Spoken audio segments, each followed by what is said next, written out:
Hello, 여보세요, 여보세요. If anyone is there, I have made it. I am super late, but I made it.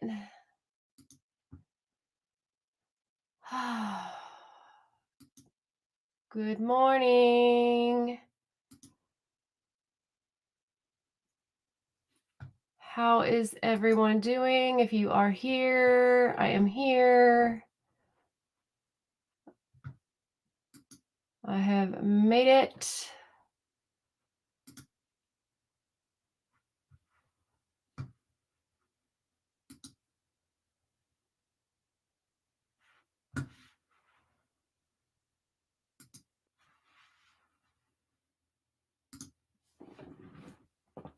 Hello, hello. 여보세요, 여보세요.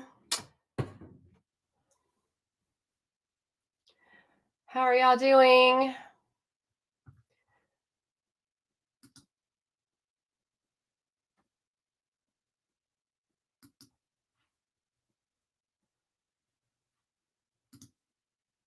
Hello, hello.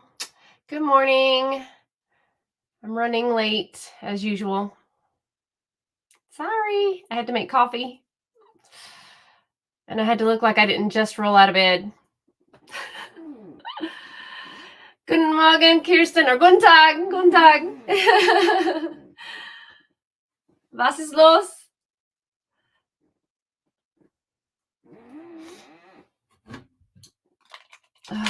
Shoot, I forgot to put my...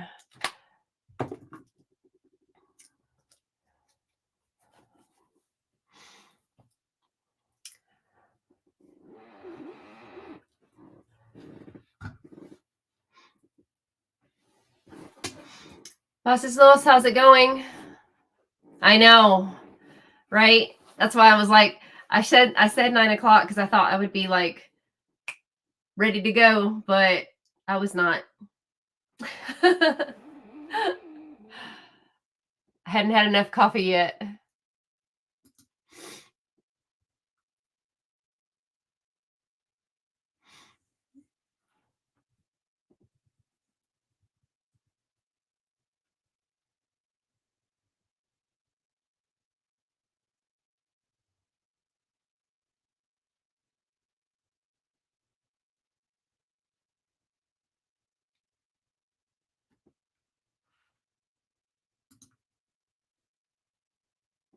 Oh, good.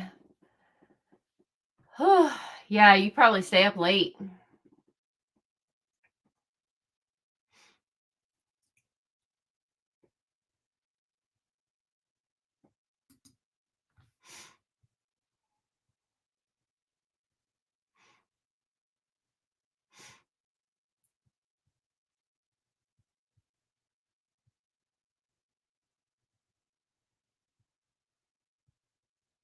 So what is going on in Germany? Oh my gosh, there's all kinds of stuff going on over there.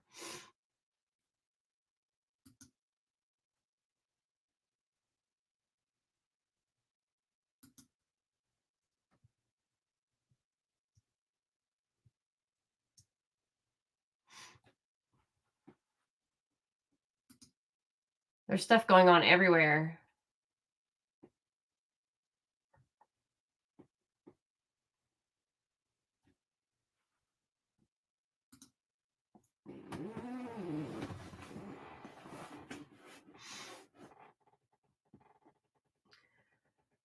Ugh. I feel like I haven't seen everybody in forever. Yes, I saw that. Yeah, I've been seeing all kinds of stuff.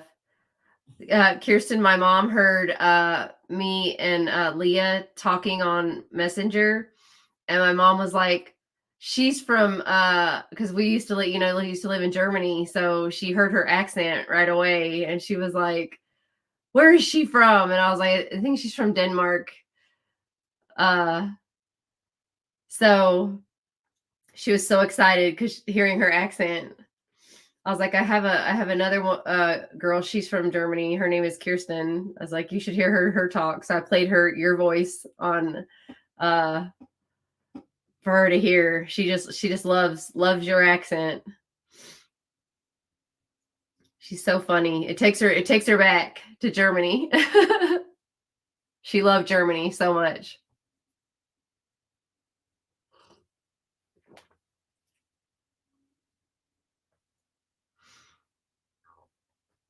Yes, Dale. Hello, everyone who is on.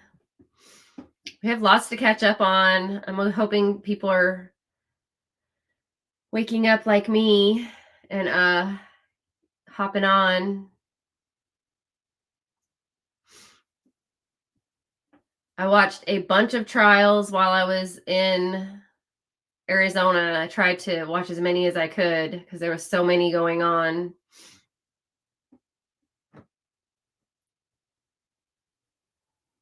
Tried to stay as updated as possible for you guys.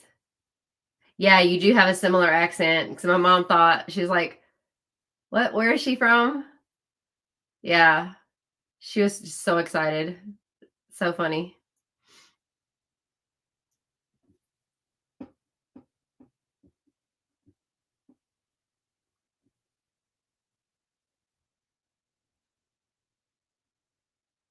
It's so weird when I can't hear everybody, like people can't talk.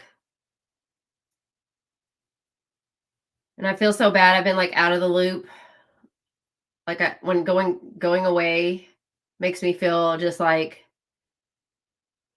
I'm not I'm like out of touch with everything and everyone. It's weird.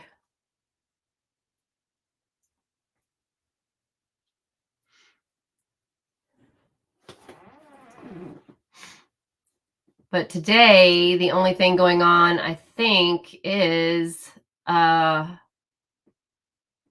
Richins' preliminary hearing, Robert Tillis, closing arguments, finally. Oh my gosh. If you guys have not been watching that trial, I've been watching it for you, and it has been a bunch of insane twists and turns. I know, right, Kirsten? Yeah, a bunch of insane twists and turns, but I have merch. Oh my gosh, I am so excited. I cannot wait to show you guys. If you guys want to pre-order any shirts, yes, her trial is going to start all over again in January. Can you believe it? The amount of time and money they have spent. I think it kind of really, really stinks. I missed you too, Kirsten. I've been loving still being able to stay in touch, but it just kind of has like not being able to do lives has been tough, tough, tough, tough. Yeah, it's such a weird thing. I think I don't think the defense failed. I think that they did try to get her to write the instruction properly because in the beginning she didn't give them the option to put like not guilty on there, but she also didn't word it correctly. She didn't like um she didn't tell them that they had to mark. I don't remember what it was, but for some reason they didn't write it on there. Why does this thing put these check marks or thumbs up things and thumbs down things over my head? I don't understand that. I'm gonna have to look that up. I forgot it did that. But at least it's a thumbs up this time and not a thumbs down. I don't know what her deal is. Like she did something wrong or her instruction was messed up. I'm not really sure what her deal was, but she did something with the instruction. And I guess they're saying that the jury was like saying not guilty. But why didn't they just say not guilty? I don't I don't know. I don't get it. So she's going back to trial.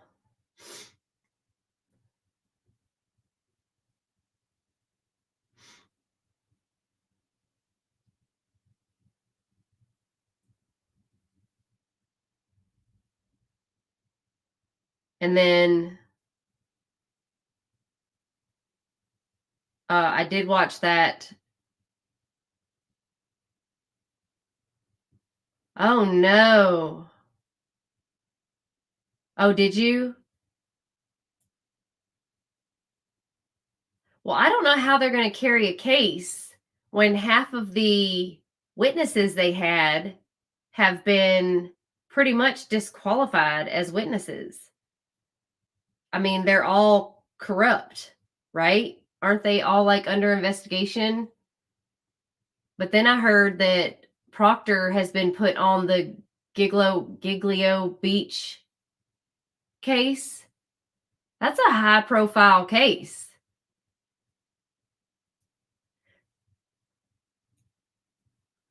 I wouldn't put him on that case if he's like been under investigation. That's scary.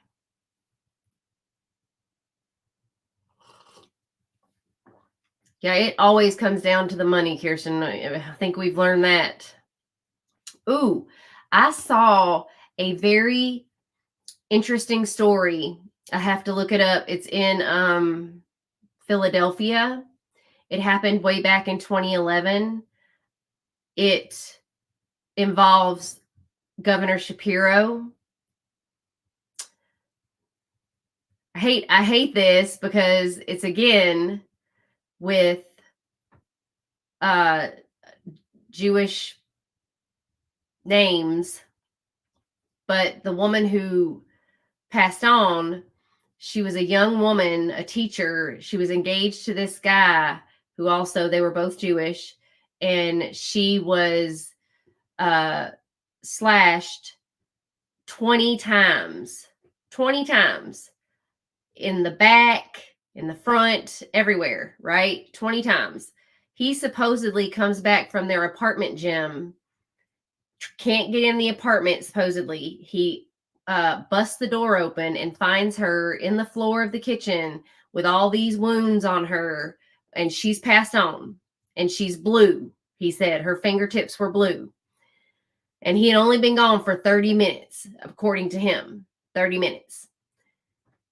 And at first they said that she was, deleted violently, right?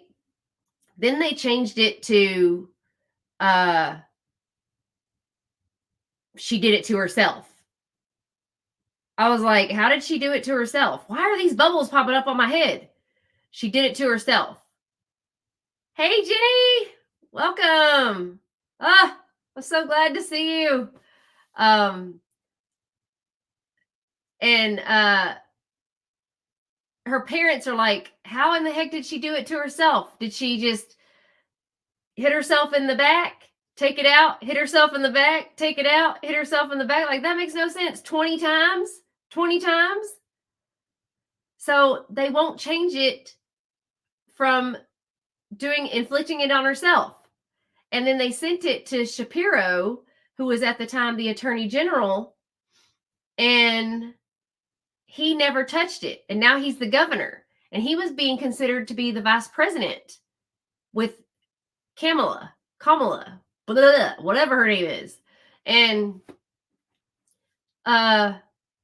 so that's messed up. I think there's some crazy stuff to that.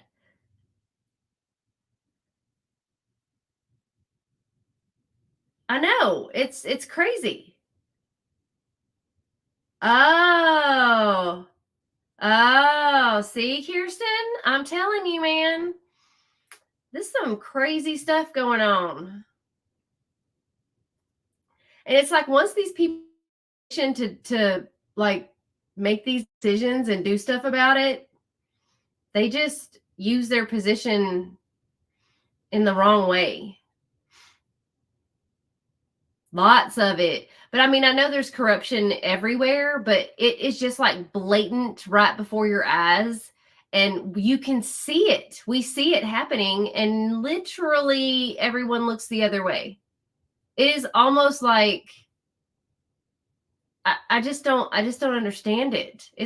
I mean, it's like the last 4 years of this country's leadership, like people don't care that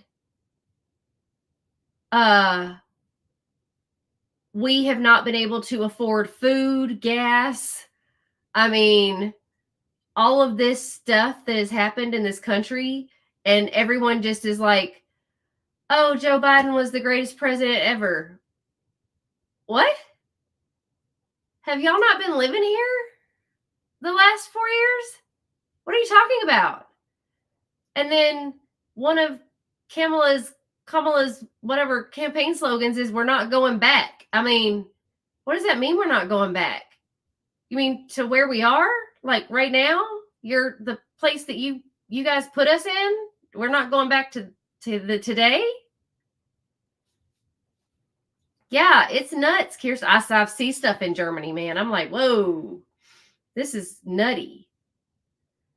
And England, what the heck's going on over there? Oh my gosh, this world's falling apart. Y'all, God is coming. I'm telling you, the Lord is coming.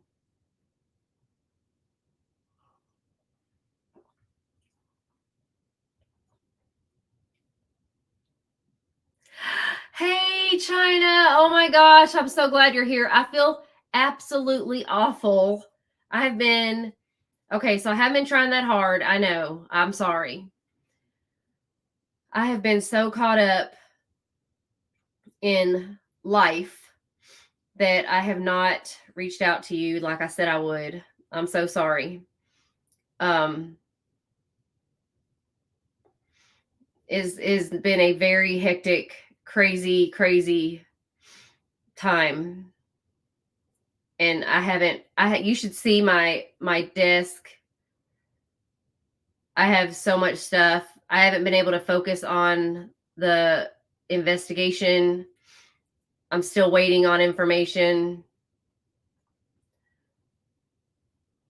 Yeah, I've had meetings with several people that I haven't been able to even like connect with because it's just been crazy. Really, Jenny? Because I mean, I thought everybody hated Trump so much, but I mean, I'm talking about this garbage that's going on right now, and the propaganda people are believing is just making me nuts. Yeah, China, like, I tried to step away. Yes. Oh my gosh. It has been. It's literally been eating me up. I mean, my boyfriend told me, he was like, "You have not been present. Like you have literally just been not here. You're not available. You're on your YouTube when I come home," and he doesn't get home till late. And then on the weekends also. Oh, China. Yeah, cuz see, like I'm getting married. He's like, "And you want to get married and you're not even here?" And I'm like, "Uh-oh. Uh-oh." Dang, girl, planning weddings is not easy. I got my dress for the wedding. I just have to get it like altered and stuff. And I'm trying to find my Korean hanbok and I can't find it anywhere. So I have to go on the hunt. So I got to see him. Did you see? Oh, I didn't put it on live on YouTube. I did a live Twitter. We got to see Trump while I was in Arizona. I wasn't really like, I mean, Trump was okay, but I really went to see Charlie Kirk. And I know, right? It's going to be on the beach. But it's so like simple. It's just literally, we're probably going to be like, there's going to be no nothing. It's just going to be like 6 of us. It's no big deal. Like really no big deal. Yeah, I wasn't there to see Trump. I was there to see Charlie Kirk and Riley Gaines. I'm so excited to see. I was excited to see like some really good speakers. That's who I wanted to see. So, I love them. So, but it was amazing. It was really cool. My sister had never been to a rally. So I've worked on political campaigns for a long time back in the past. So it was really cool to take her to a rally. It was packed. And it was a lot of fun. It was really cool. Lots of fun. But I brought like little souvenirs back for all my old ladies at the old people place. They were absolutely in heaven. They loved it. So, but yeah, seeing Charlie Kirk was pretty dang awesome. I like him. Yeah, that was fun. That was a lot of fun. Oh, that's so cool. No kidding. That is right around the corner, girl. Oh, man. Oh, man. You can't mess that one up either. Dang, you're going to be planning the wedding and you're going to be crying like a baby. Oh, gosh.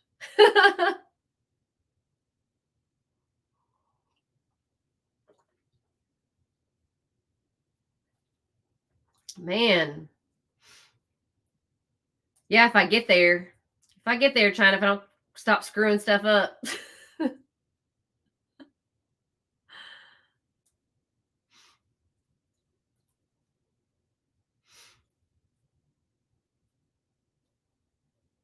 Oh, that's so sweet. That is so sweet.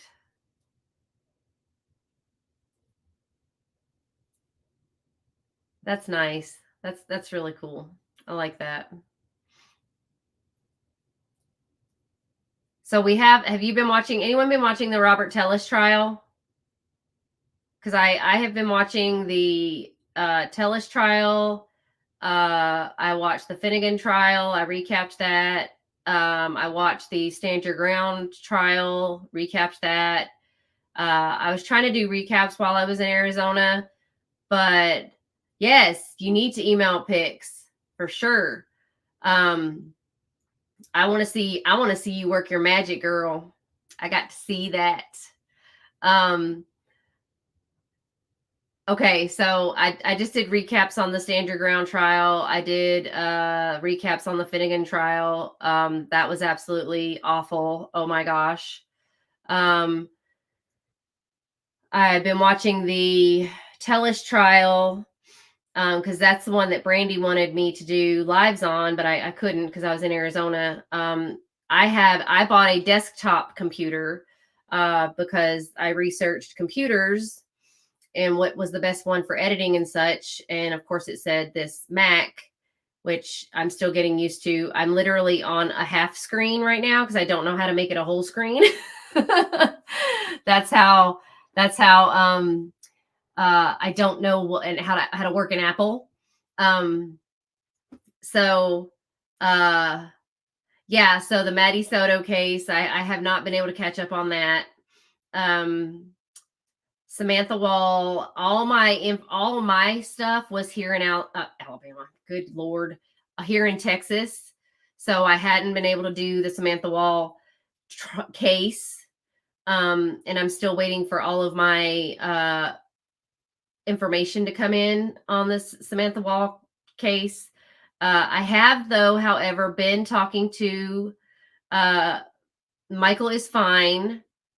He is in limbo. He's in kind of like a holding facility right now till he goes to his permanent facility. So I did want to update you guys about Michael. He wants to thank everyone. He's very appreciative from everyone to supporting him. So he did want to say thank you. Yeah, once I get all the information, Kirsten, I'm going to start from zero scratch and have my board. I'm going to do an entire Red Rum board, and I'm going to erase everything I can out of my mind that the prosecution said and their narrative, everything, and look at this through my educational background. Hey, butterfly. I know, right? I know. As I'm working on half a screen, I still see the background screen on one side and hey Gwen, I see you. Welcome. Oh my gosh, you guys don't know how bad I've like missed everyone. The not being able to do lives has been, I didn't realize I would miss it so much. So yeah, but my computer's been here. So I haven't been able to do anything. just making my recap videos in Arizona was hard enough because it's so hot there that my phone, because I had to do everything on my phone, was like it would overheat. I could only get like maybe 15 minutes out because I had to do it outside because my mom's their apartment is too loud. The dogs are like fighting all the time and my mom won't stop talking. So and she's watching, my mom watches, she's just like an old lady, right? She watches Arkansas Cops all day long. Like all you hear is sirens chasing cars all day long. So I had to go outside to do my videos and it would get so hot that my phone would only last like 15 minutes out in that Arizona heat. And then it would take 3 hours to download a 15-minute video. So that's why they looked not great and they were so short. So, but I'm back. So that's why we're playing catch up on stuff. And and I missed you guys. Holy crap. I was like, I gotta go live. It'd just be easier. Yeah. My mom just listens. She watches Arkansas Cops all day. I try to get her to watch trials with me, but then I just go into another room and try to catch up on those trials and stuff. And then I finally caught up. And then I also did watch some of the trial in Detroit with the three security guards, security guys from the mall that they were trying. I'm on day 2 or 3, I think. So I know that case is already over, but was watching that because I know a lot of people were watching that trial that are in this chat. I know LaDonna, Trial Junkies, and yeah, Jenny gets it in real life. So I was watching that as well, trying to figure that case out. The chat was getting really ugly, or I saw a lot of ugliness in the chat. So I think Fox Detroit finally cut the chat down to only people who were members or subscribers or something.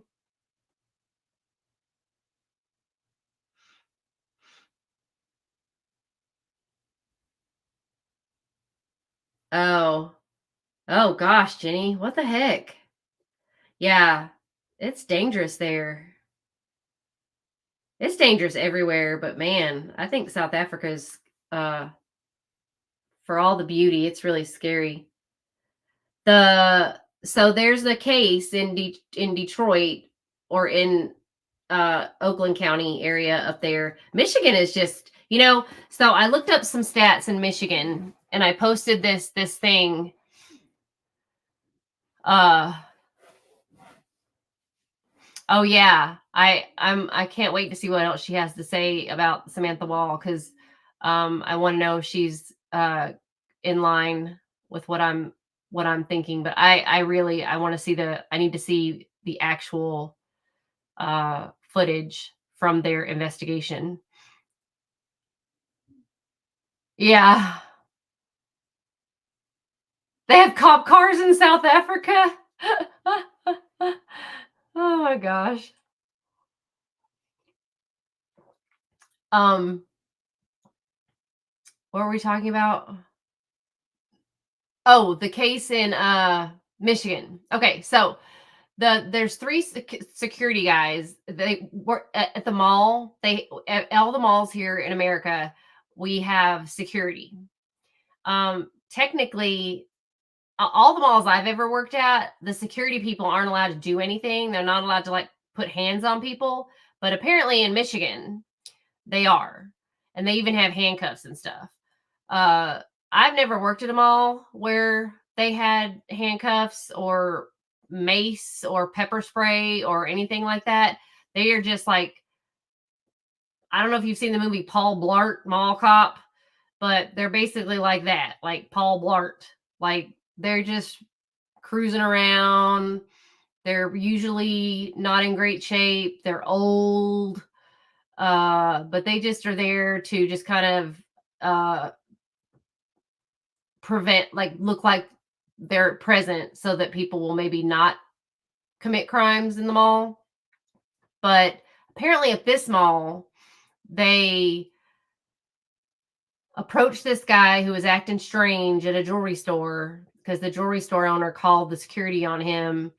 And I know they are in Houston, girl. I bet they are. Because, oh, you know what? I had that mall. That was one of my malls. And when I was a district or an area LP manager. And yeah, Galleria, that ain't no joke. That mall's crazy. But apparently this guy was acting weird. I think he made some comments about, I'm going to hurt people.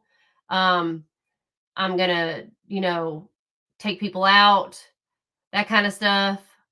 I don't know. But apparently they went to apprehend him, and this happened. Yes, this happened in 2014, by the way, 10 years ago. Yes, 2014. And the guy ended up passing away during the struggle. And it took like up to five guys, five guys. That's a restaurant, y'all.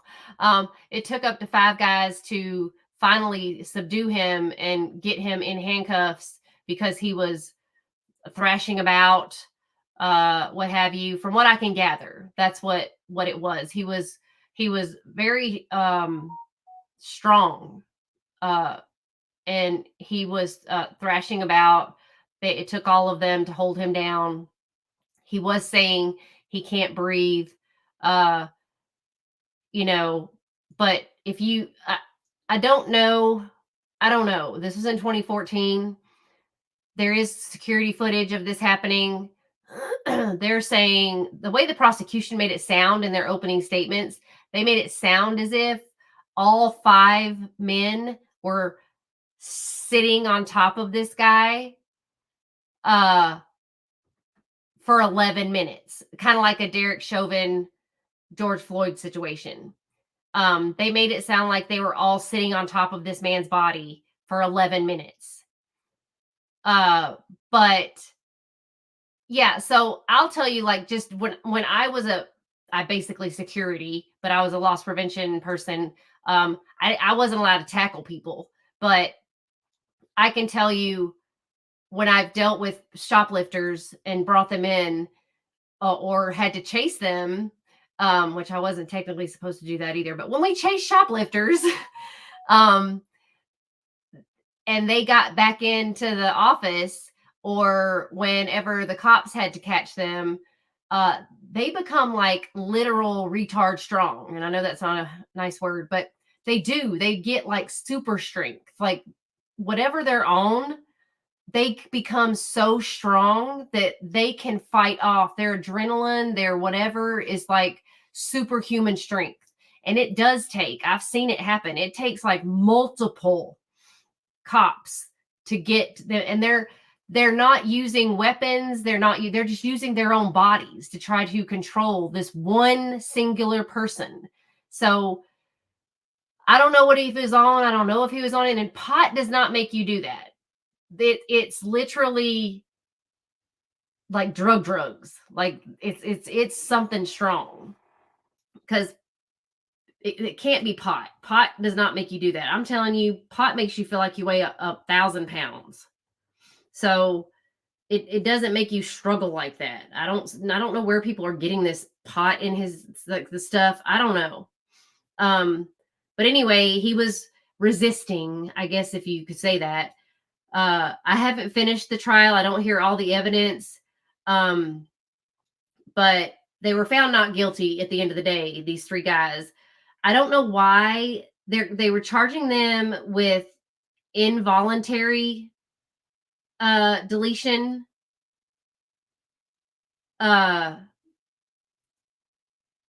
So well, I said decided whenever I see that expert that was in Michael's case, I'm automatically on whatever side he prefers. Oh, okay. So I haven't got there yet, Gwen. But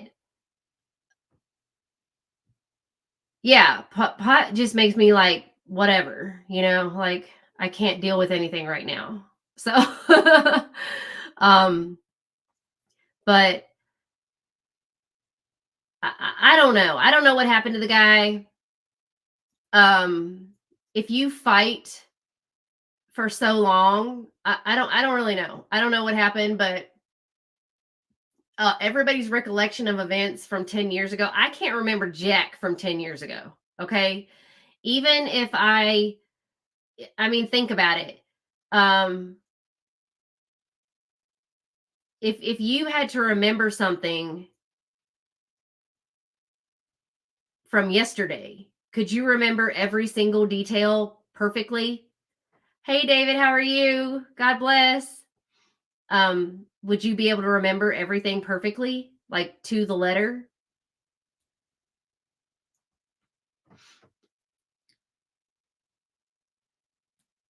Okay, so I don't know. It's just weird. Yeah, he was giving some weird glares. He was standing weird. He did look kind of strange, but I mean, I don't know. I mean, what you see on the camera. So I'll just tell you this. Everybody's always like, it's on camera, that's what it shows. But what you see, like, because you can't see his face, right? You can't see what he looks like. But when I would see people, when I would be doing surveillance and see people on camera, you can't see what that person's facial expressions look like. You can't see that kind of stuff. What I can see when I'm watching a video of something is different from what the replay looks like. So it's not always as it seems when you're seeing that stuff. So yeah. But yeah, I can't wait to get all my information from Samantha's case because I want to be able to do my board and look and see what is going on. But I wanted to let y'all know I looked up stats from Michigan, and it's very, very interesting that Michigan, and I posted this on Twitter because there's a lot of people on Twitter calling out Gretchen, Dana Nessel, Slotkin, all of them. And you know what's crazy? And I'm just gonna say this.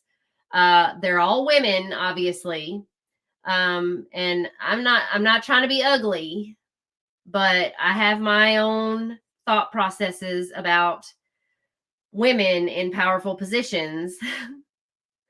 um, but it's not a coincidence that they're all women, and it's not a coincidence that they're putting away more uh black men in prison than anyone else. And it's not a coincidence that their prisons, their jails are literally overflowing, and they're screaming and crying for more corrections officers. But they wouldn't need more corrections officers if they would stop putting people in prison for no reason, like AKA Michael Jackson Bolanos, who doesn't need to be there, who could have been out on probation, and uh and like taking up space when he just had got a misdemeanor.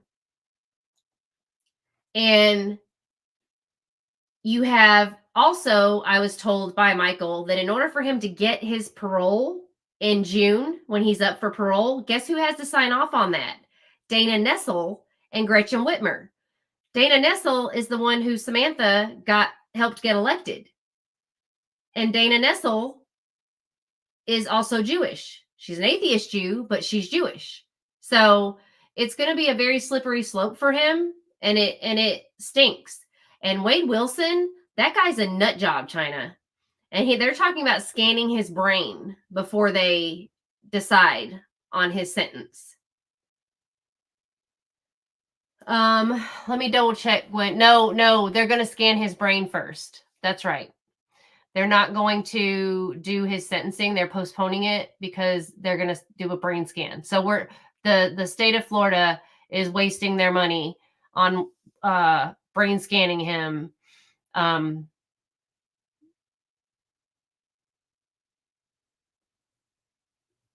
Yeah, they're brain scanning him because, apparently yeah. He has literally said some crazy stuff on those phone calls.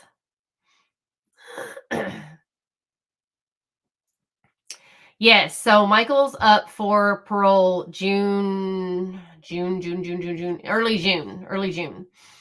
But the problem is, so here's my idea. You guys. So I'm going to put it in the chat, and I will I've been looking for a sample letter, how to write a letter to the judge or governor and attorney general.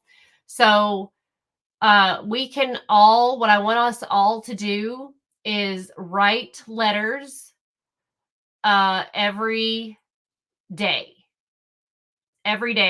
to the attorney general, Dana Nessel, and the governor, Gretchen Whitmer. As awful as that sounds, I have been posting very not good things about them. So, yes, that was crazy. He just is not a very smart guy.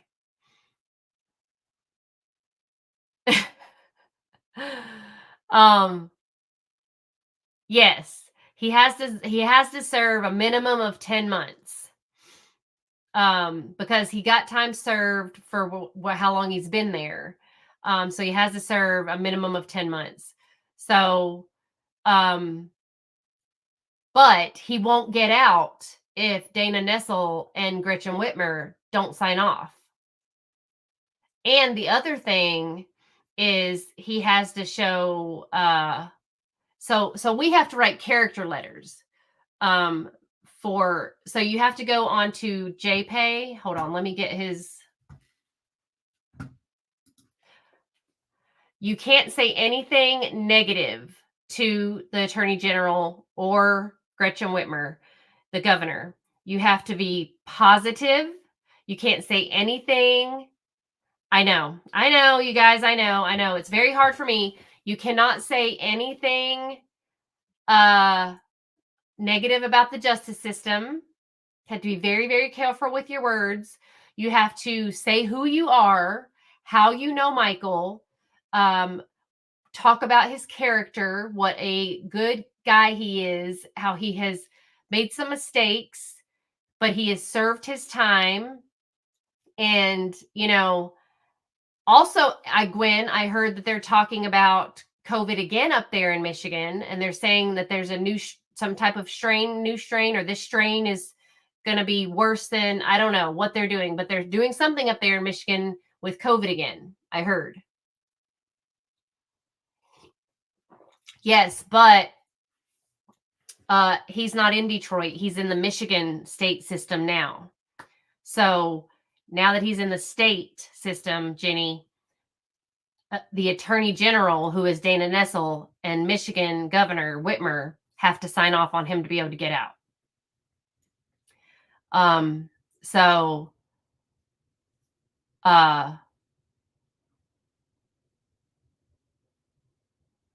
yeah, I know.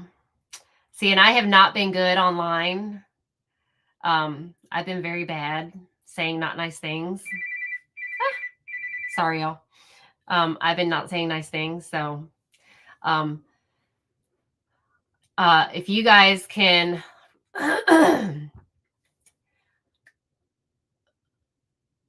yes, that's right, Gwen. That's what they're talking about. So I will give you, so you can write Michael on JPay. He is not in his permanent facility right now. Okay. I don't know how often he can write back, but it's called JPay. And his number is, that's the website, JPay. And Michael's number is, typing it.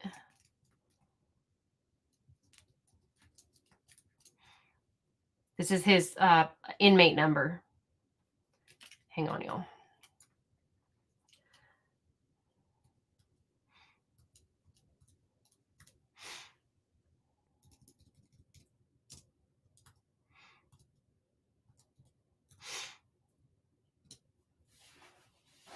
So once his account is set up, right now you can only email him through JPay. But after he gets to his permanent facility, you can put money on his commissary. You can send him cards. You can send pictures through JPay. You can, but you have to also keep in mind what you say on JPay, because they do go through the emails. They do read everything, obviously. But you can send pictures, like if you want to send pictures of your country, pictures of, scenery, that kind of stuff. I think he'd like to see that. He's never been to any of your countries. So if you want to send him some really cool pictures of Germany, some really cool pictures of South Africa, some really cool pictures of the Carolinas, or, something like that. Yeah. It is a pain in the tush, but it right now it is definitely a pain in the tush. So, oh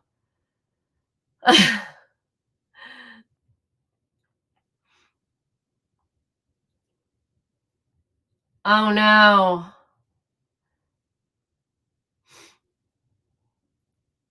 Yeah, so you can write him. He doesn't get to write back very often, but he would appreciate, anything, any type of communication. But again, like I said, he did say thank you so much for all the support, and I did tell him he has a team of people, and we are working on getting this investigated, and we are looking to help solve it. And wouldn't it be amazing if his team solved it? Oh God, really? Man, that's terrible.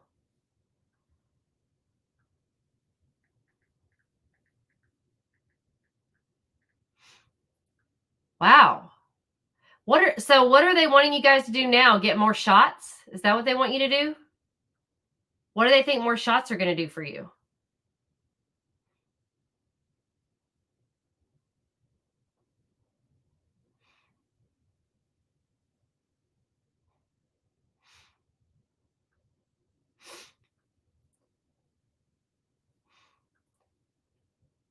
What are they I mean, what are they wanting you to do now?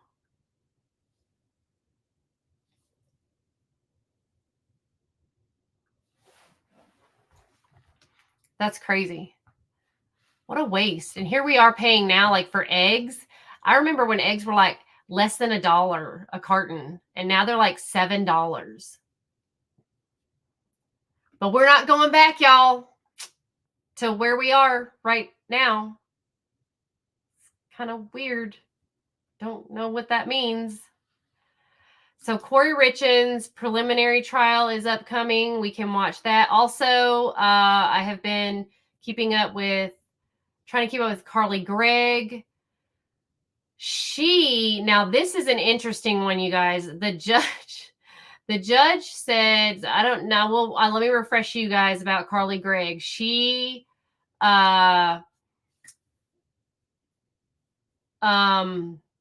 was 14 years old. She deleted her mom and attempted to delete her stepdad.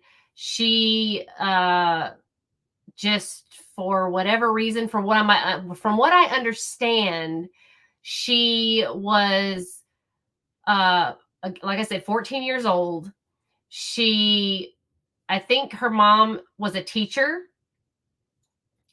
and she apparently got her phone taken away from her cell phone. I don't know.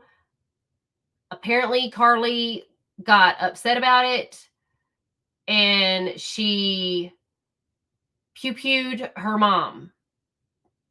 And then she texted her stepdad or waited for her stepdad. She laid in wait for him. She actually had a friend come over so she could show her friend her mom. And her friend, hey, KL, good morning. Welcome. We've just been catching up. I have missed everybody. I've been out of town and we are just catching up. We're doing kind of a mashup on a bunch of trials and just throwing. We're passing the ball around. Yeah. Yes. Very smart girl. But she looks completely different, y'all. They have her looking like a little Japanese schoolgirl in her little schoolgirl outfit. She is in solitary confinement, which I don't think is a good thing for her. The judge will not release her. And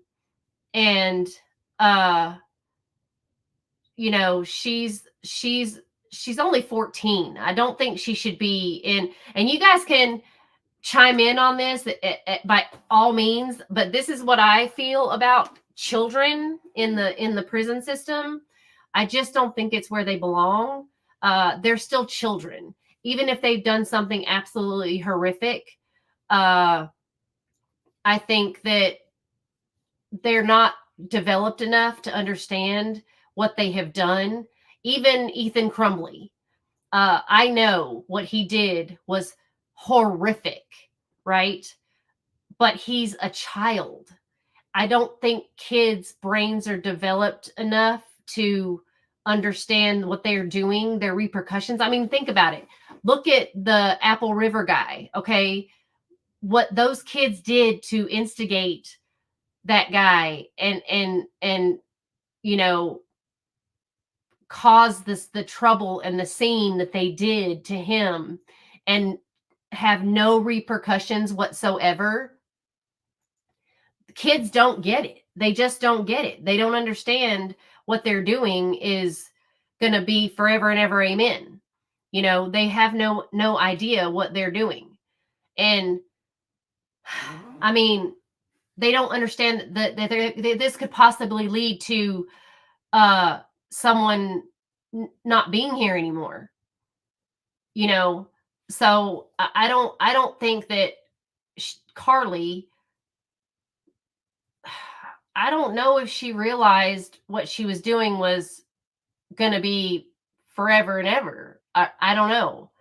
But I don't think she should be in solitary confinement. I don't think being in an adult prison is the right place for kids. I know. I said pew pew on my other on one of my videos, and this person was like, "What's pew pew?" I was like, I can't say anything on YouTube.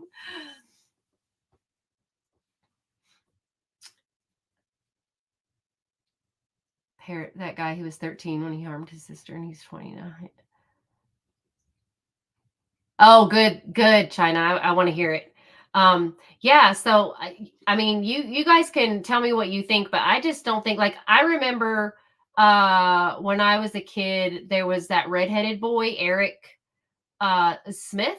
Eric, I can't remember his last name, but he was put in adult prison, and I think that he got rid of his stepmom or something back then, and now he's released, but he was put away, and I'm like, that's, you know, and I don't think he realized they made him out to be like he was just this crazy kid.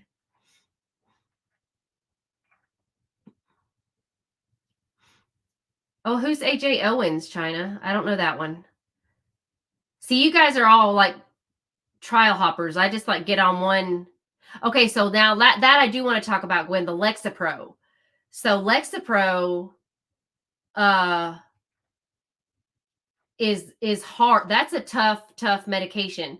The side effects of Lexapro do cause, now they're trying to say Lexapro caused her to do this, but Lexapro doesn't necessarily cause you to harm others. And now it can cause you to harm yourself, but not necessarily others. So I'm having a hard time buying into this Lexapro thing. Yes, That yeah. Oh, oh, that's right. Okay, thanks, Gwen. Thanks for clearing that up. Um,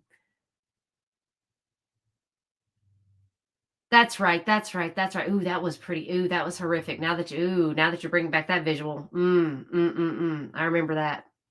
Um, yeah, but Lexapro is an antidepressant. It's and it is used for that, but it is actually uh that drug has been around a very, very long time.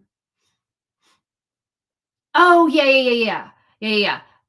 I know what you're talking about now. Yes, I did watch that. I did a recap on that. Duh.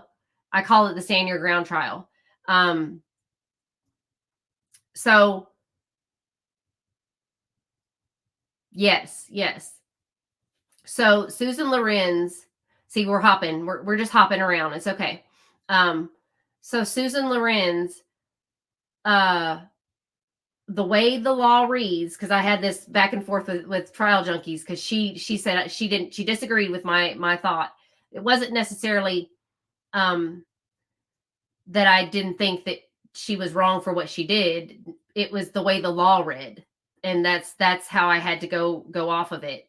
Um, so she was charged, she was found guilty, but it's the way the law read, and that's where I got hung up because as a juror, you have to go by the law and the way the law reads. And her defense attorney did a very good job on the closing, I thought.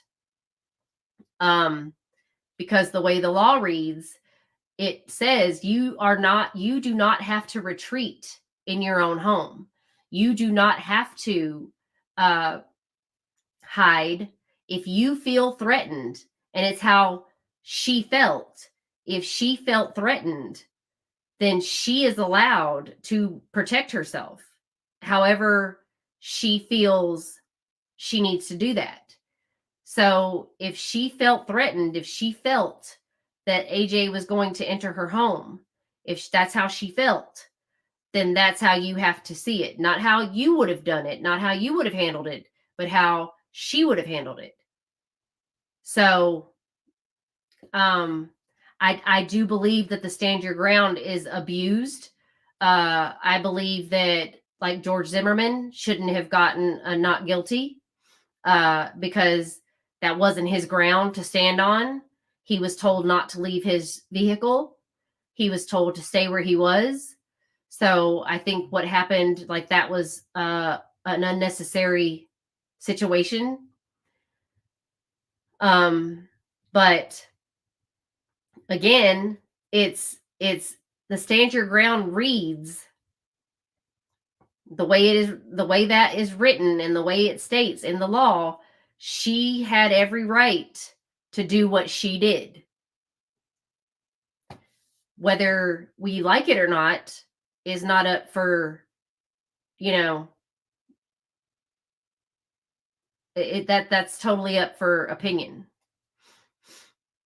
She's not doing well. She's not a healthy woman. So she will not survive. Much like, uh what's his name in at the Apple River. They won't last long. They'll end up passing away in prison.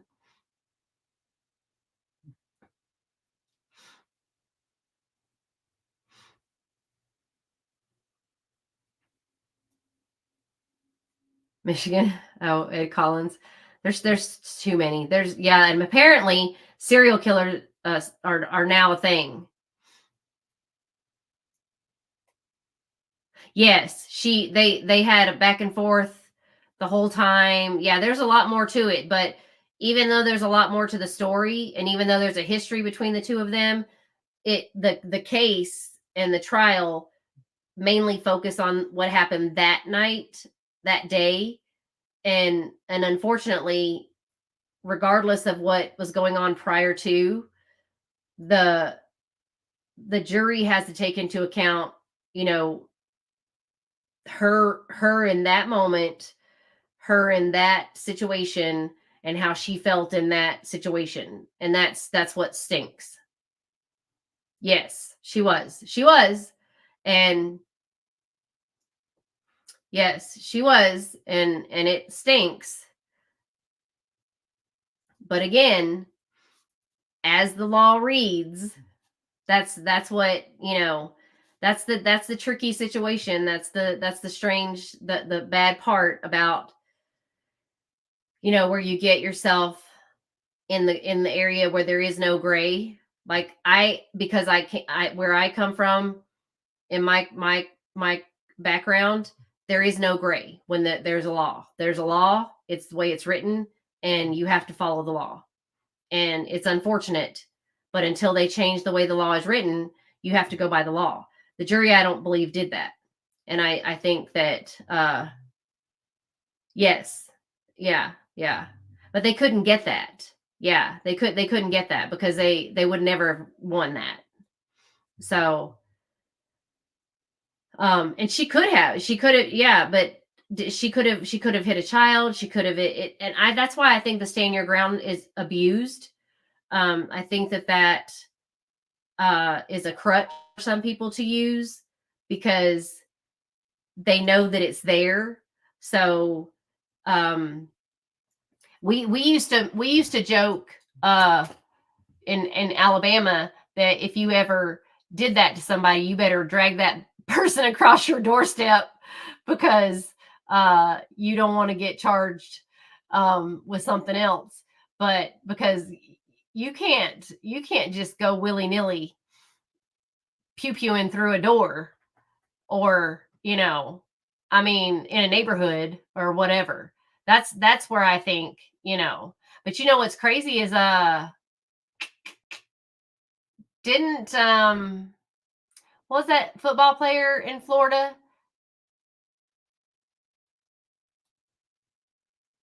Yes.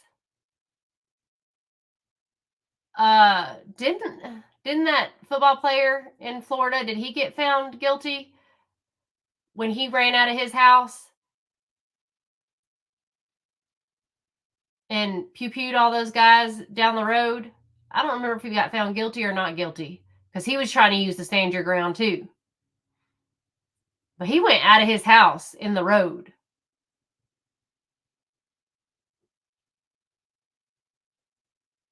And I can't remember if he was found guilty or not guilty.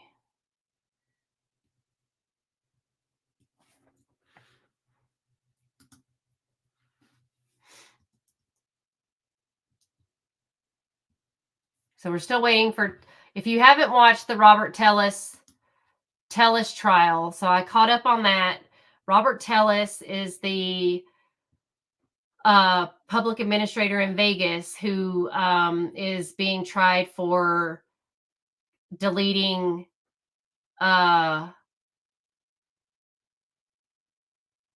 yes, they need to make it clear because she did pew pew through a door. See, he got off. That's the thing. So he got off and he left his house. Now that I think is not stand your ground because he left his home and went out into the neighborhood and was pew pewing all through the neighborhood, and he could have hit an innocent person.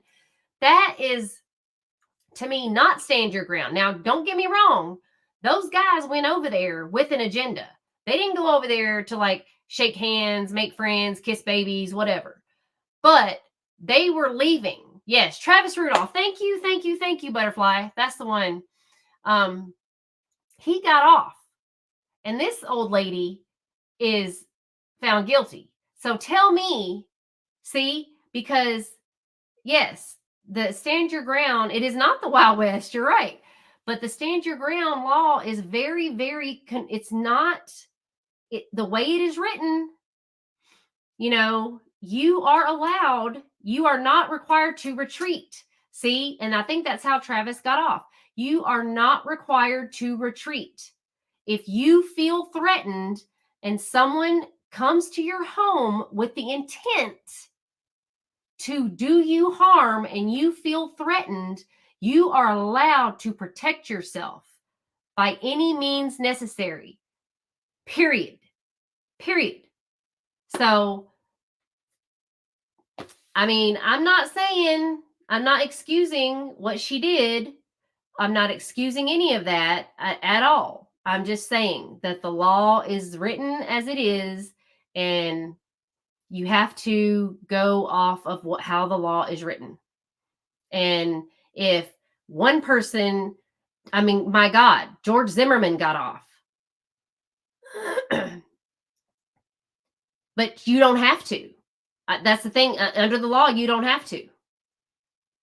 So I don't know. It was just the jury. Yeah, she was definitely. I mean, here's the thing, China. You live in an apartment complex.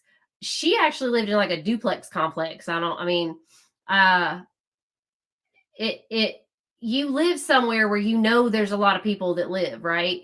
You know there's going to be noise, you know there's going to be stuff, but she and AJ had this hate relationship. There wasn't no love there. Um uh Susan was a Yankee. She's a Yankee up north Yankee, so she did not like black people clearly. Um AJ knew she didn't, and AJ was like, "Don't care. I'm gonna do what I want." She let her dog go over there, poop in her yard, whatever.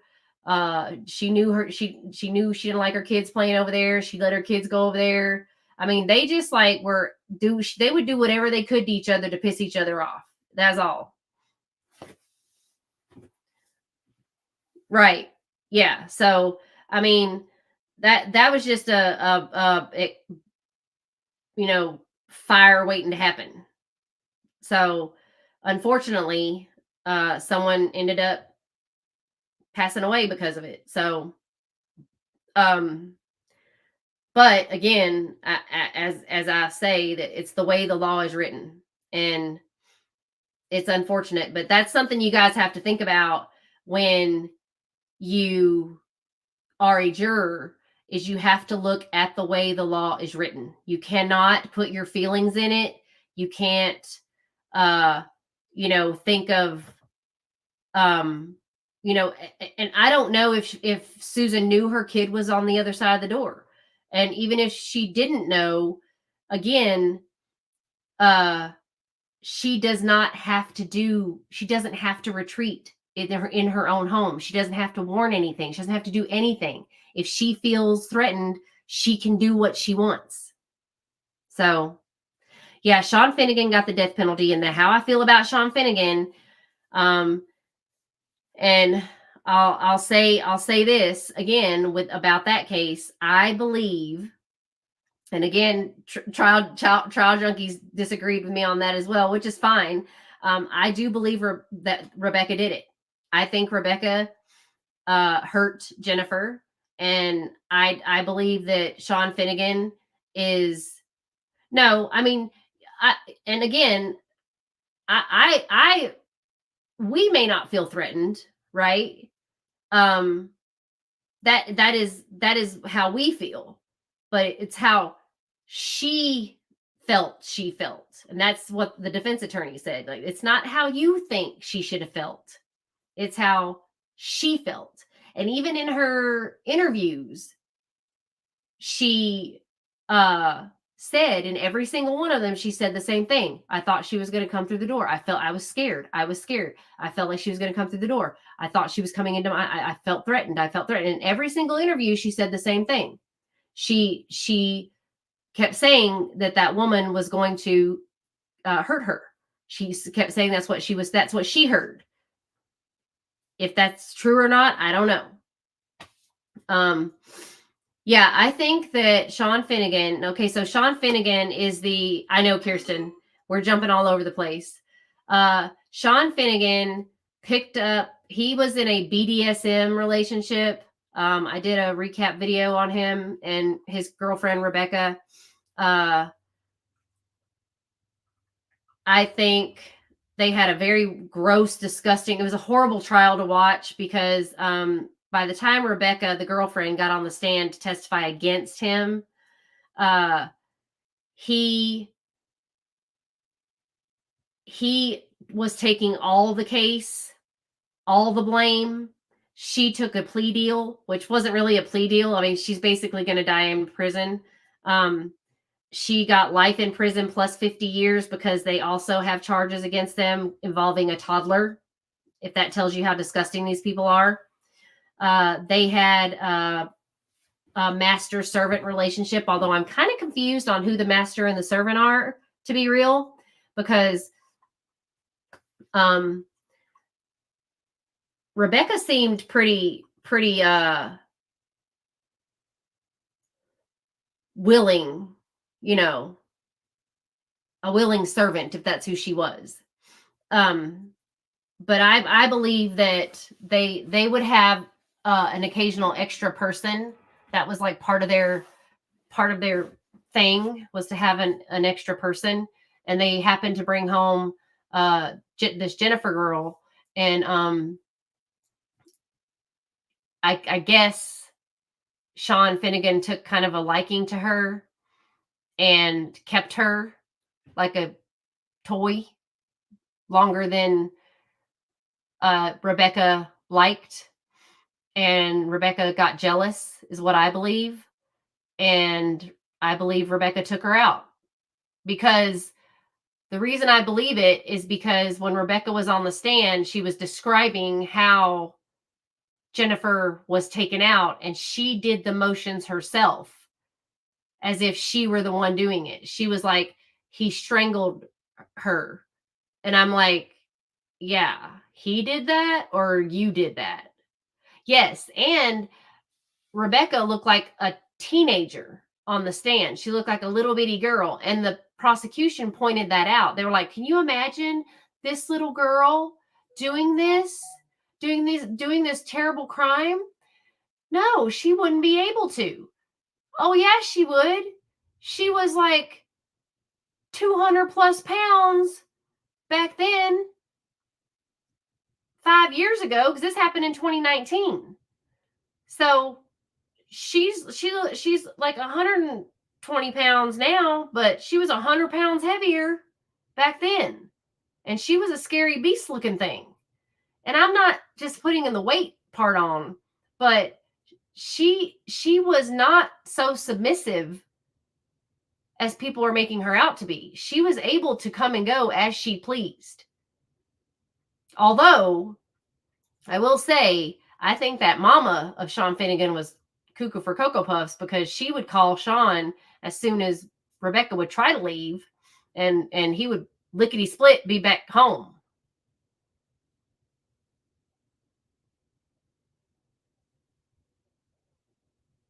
Yeah.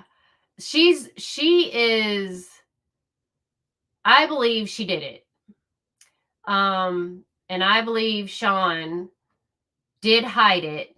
I also believe he's a disgusting man. But I think that the way he was acting in court was like he was terrified.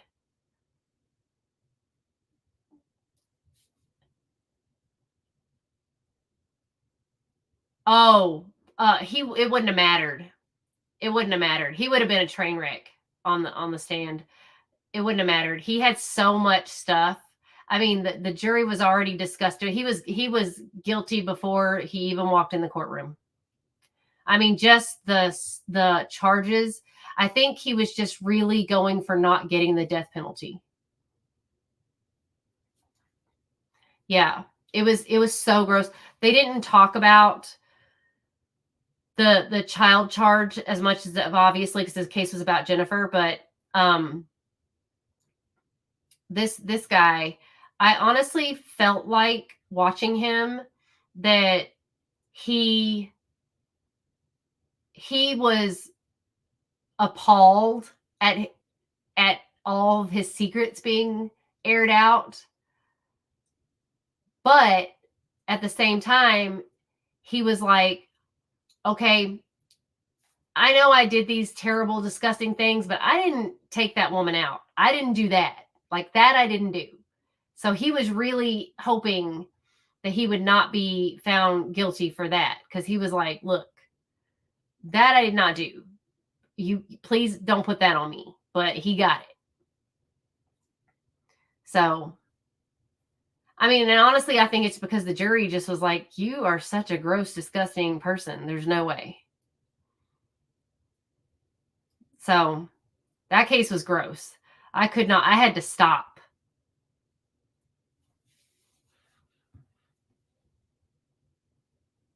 And yeah, that too. Also, because the reason I don't believe Rebecca is because she's already had an affair with a corrections officer. And I don't know if you guys have seen this girl, but what?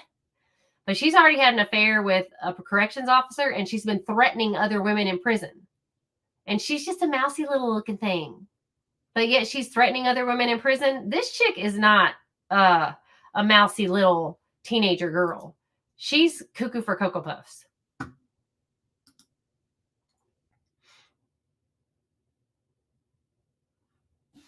Okay, so we have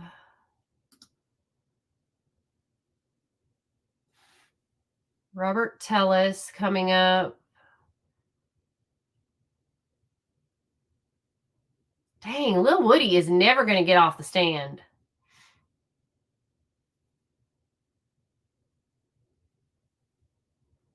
So Kouri Richins is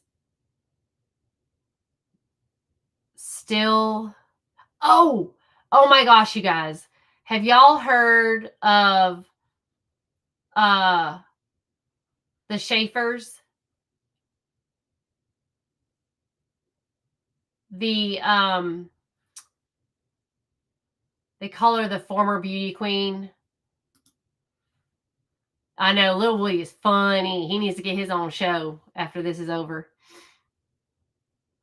Yes. Did you see his testimony, China? Oh my gosh. I thought I wouldn't make it through it. Like, seriously, I had to like stop, watch. Like, that guy. There's so many oh yeah. Sarah, she's cuckoo too. That I can't wait till. Yeah. So there's another case going on with I think her name is Lindsay Schaefer. Where so the only reason I'm following this case is because it's from Alabama. They went to Auburn, and you know I love Auburn. But it's football season, y'all. I'm excited. But they went to Auburn, and she plotted her husband's demise, and with a guy, her boyfriend in the Bahamas. Now her family, her husband is rich. His family is rich. He played for Auburn, and okay, China, I liked you, and then you messed it all up.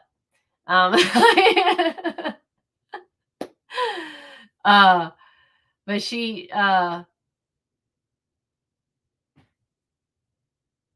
plotted his demise with her boyfriend in the Bahamas, and it got found out, and we're in the middle of a divorce. She was arrested in the Bahamas, and then they finally let her go back to the States. And during football season, it can get ugly. Okay. It can get real ugly.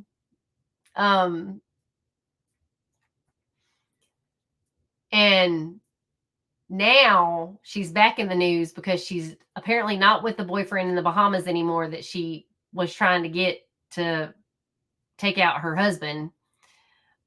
She now has some Alabama trashy boyfriend, and he tried to strangle her to death. I'm like, wow, how far we have fallen. I mean, they lived in a mansion. They had a private jet. Okay. That's how the good life she had. She had a good life. They had it all. I mean, the 2 kids, the mansion, the private jet. They went to the Bahamas all the time. I mean, they were like the perfect little Auburn. Yes. Auburn family. They went to all the Auburn games. Like, I would love that life. Holy crap. If I get to go to all the Auburn games, man, you don't even know. Yeah. And now she's just turned into plain old Alabama white trash.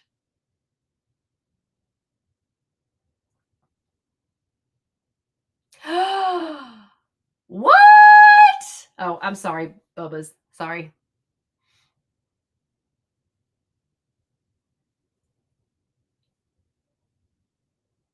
Oh yeah, yeah. That was in the garage because he was going to take the boys to the Bahamas, and she was like, "I'm going too," and he's like, "You are not flying on my jet to the Bahamas to go see your boyfriend."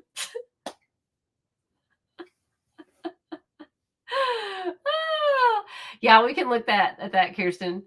Uh, yeah. I'm like, what? Yeah. And the cops were like, usually you just kind of sort this out with an attorney.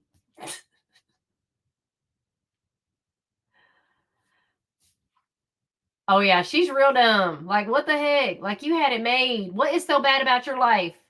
Why do people do that? What is so bad about your life? You need to figure that stuff out. Like, go to counseling or something. Figure it out. Like, you have a good life. You have a tall, good looking husband who, I mean, he's an Auburn fan. He played for Auburn. Like, what the heck? How much better can you get? I mean, other than my man, but I mean, like, what the heck? I mean, get out of town. Figure your stuff out, people. Man, if I had season tickets to Auburn and could go to Auburn anytime I want to and watch an Auburn game at Jordan-Hare Stadium, y'all crazy.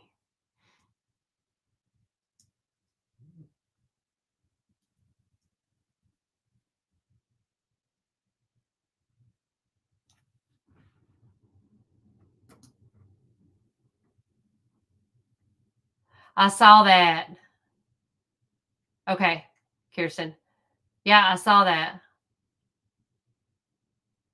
I mean, there's some crazy, crazy stuff going on in the world. It's just does not make sense.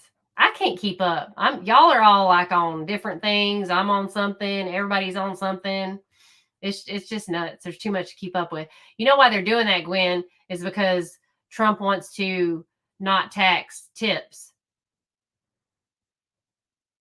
See, Michigan is oh, that was what I was talking about. Dang it, man. Y'all are like sidetracking me all the time. So Michigan imprisons more people than any other democratic country country than anywhere else. And over 54% of the people they have in their system are not even convicted yet. So, yeah. And again, they're asking for more corrections officers. But if you weren't putting people in prison for dumb stuff, you wouldn't need more corrections officers. If you weren't having people in jail and prison that aren't even convicted yet, you wouldn't need more corrections officers. So why? Why does Michigan do that? Oh, and I know a guy who was a cop. He now lives here. Was a cop in San Francisco while Kamala, whatever, was the attorney general for the state of California. And he was like, there ain't no way in the world he would get his vote. She would get whatever, because he was there. He was like, that woman was horrible putting people in like horrible. She made his job so much harder. So just like Kim Worthy, this is just like nutty, the amount of people that they are just putting away.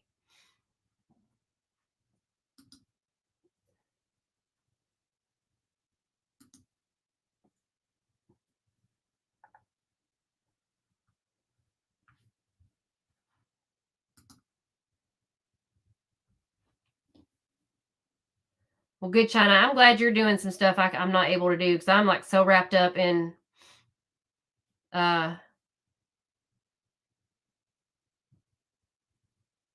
oh, so I have shirts, y'all. I got to show y'all pictures because they're not here yet. But if you guys want to pre-order a shirt, let me know. I'm going to show y'all. So this is one shirt.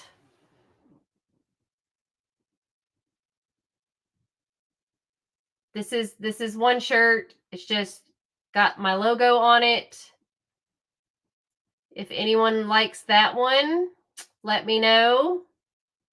I will post a video or like something of all my shirts. And then I'll be wearing this shirt because this is what I say when I obviously open my show. But this shirt says, Yabaseo, all my beautiful people, with my logo. So if you like that one, I can do that. And then I have this shirt that says, God cannot be impeached. And it has my logo on the sleeve. If you like that shirt, you guys let me know if you want a shirt. And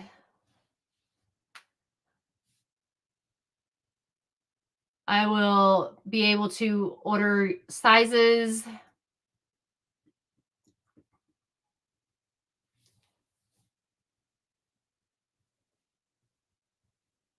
So that is what I am working on, is shirts. And I think I might do some tumblers, because tumblers people carry around all the time rather than coffee mugs. So let me know if y'all want a shirt. And then I might do some hoodies or something in the winter, or long sleeves, maybe. We'll see. So y'all let me know. I'm going to get some, when I get the shirts in, I'm going to get my boyfriend to model them. But I'm excited. I love my one with my logo on it.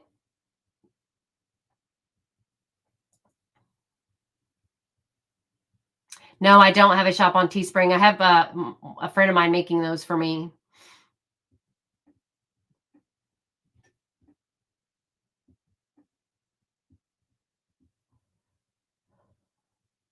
If I can't, because I don't want to carry inventory. So I'm having her make those for me, but I have to carry inventory to do that. So I've got to look on YouTube and figure out how I can do it and have her still make them.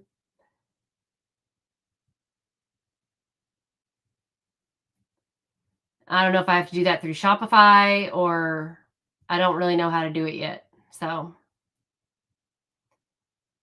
because I don't want to carry inventory. But for now, that's what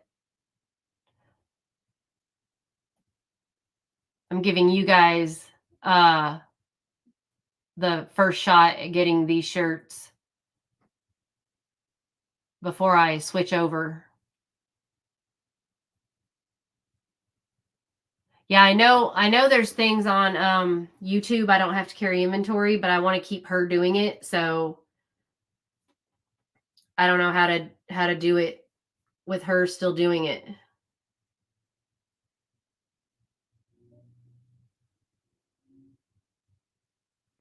Yeah, I might have to give her up. She said she would understand if I had to give her up, but the first order I wanted to go through her before I had to move over to something else. So I figured the first ones I would, if anybody wanted a shirt, I would go ahead and order them through her.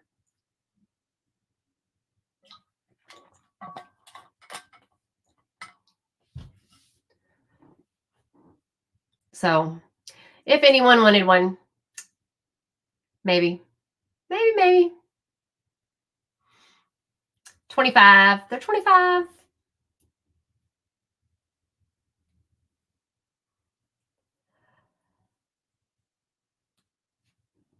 It just depends on which one you want. I don't think I'm going to go with the gray one. I think I'm just going to stick with the God cannot be impeached and the one with my logo on it for now. The gray one, I think I'm just getting for myself because I don't like the gray as much as I thought I would. So unless y'all like it, but I want to do a different color, I think. But I do love the black. The black looks so good.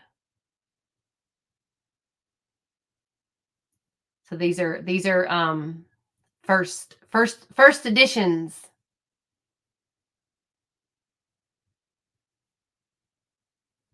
But I do love the black. It looks really, really good.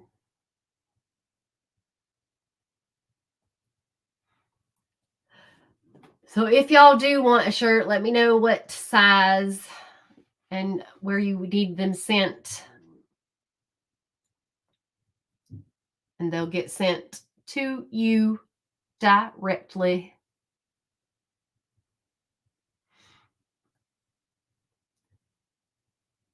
She will do that.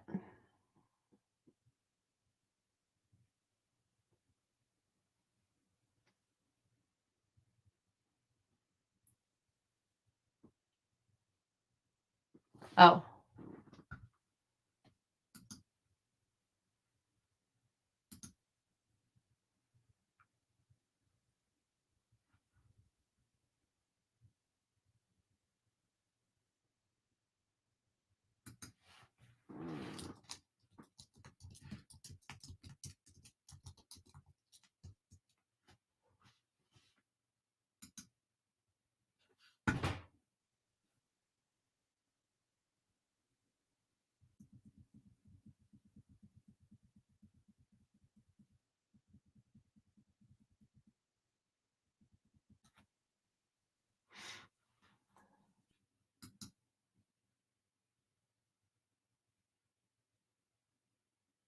Which video, Kirsten?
Judge Bev's reunion.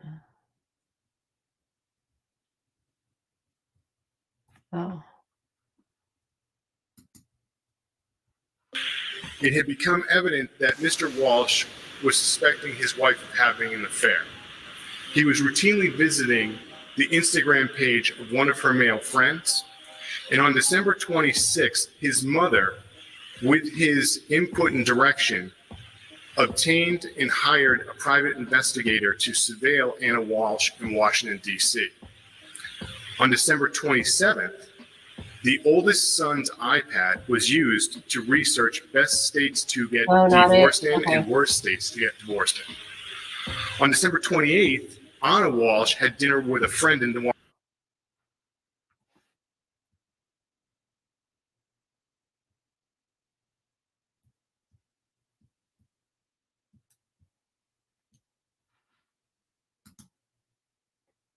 Conflicts of interest. Okay.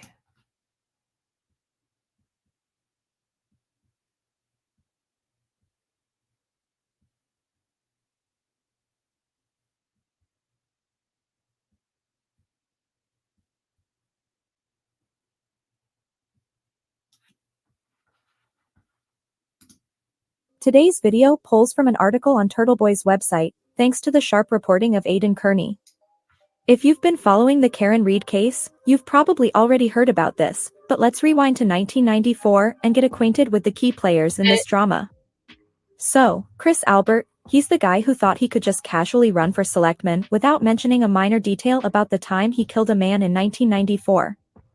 Yes, at 22 years old, Chris had a little too much fun and ended up rear-ending a car on I-95 in Attleboro at 3 a.m. He then did what any upstanding citizen would do, he fled the scene. The victim, Peter Berger, was a 23-year-old exchange student, top of his class at Johnson & Wales, with a bright future ahead of him. But thanks to Chris, that future was tragically cut short. Peter could have been 54 today, possibly with a family, but Chris Albert's reckless actions ensured that never happened.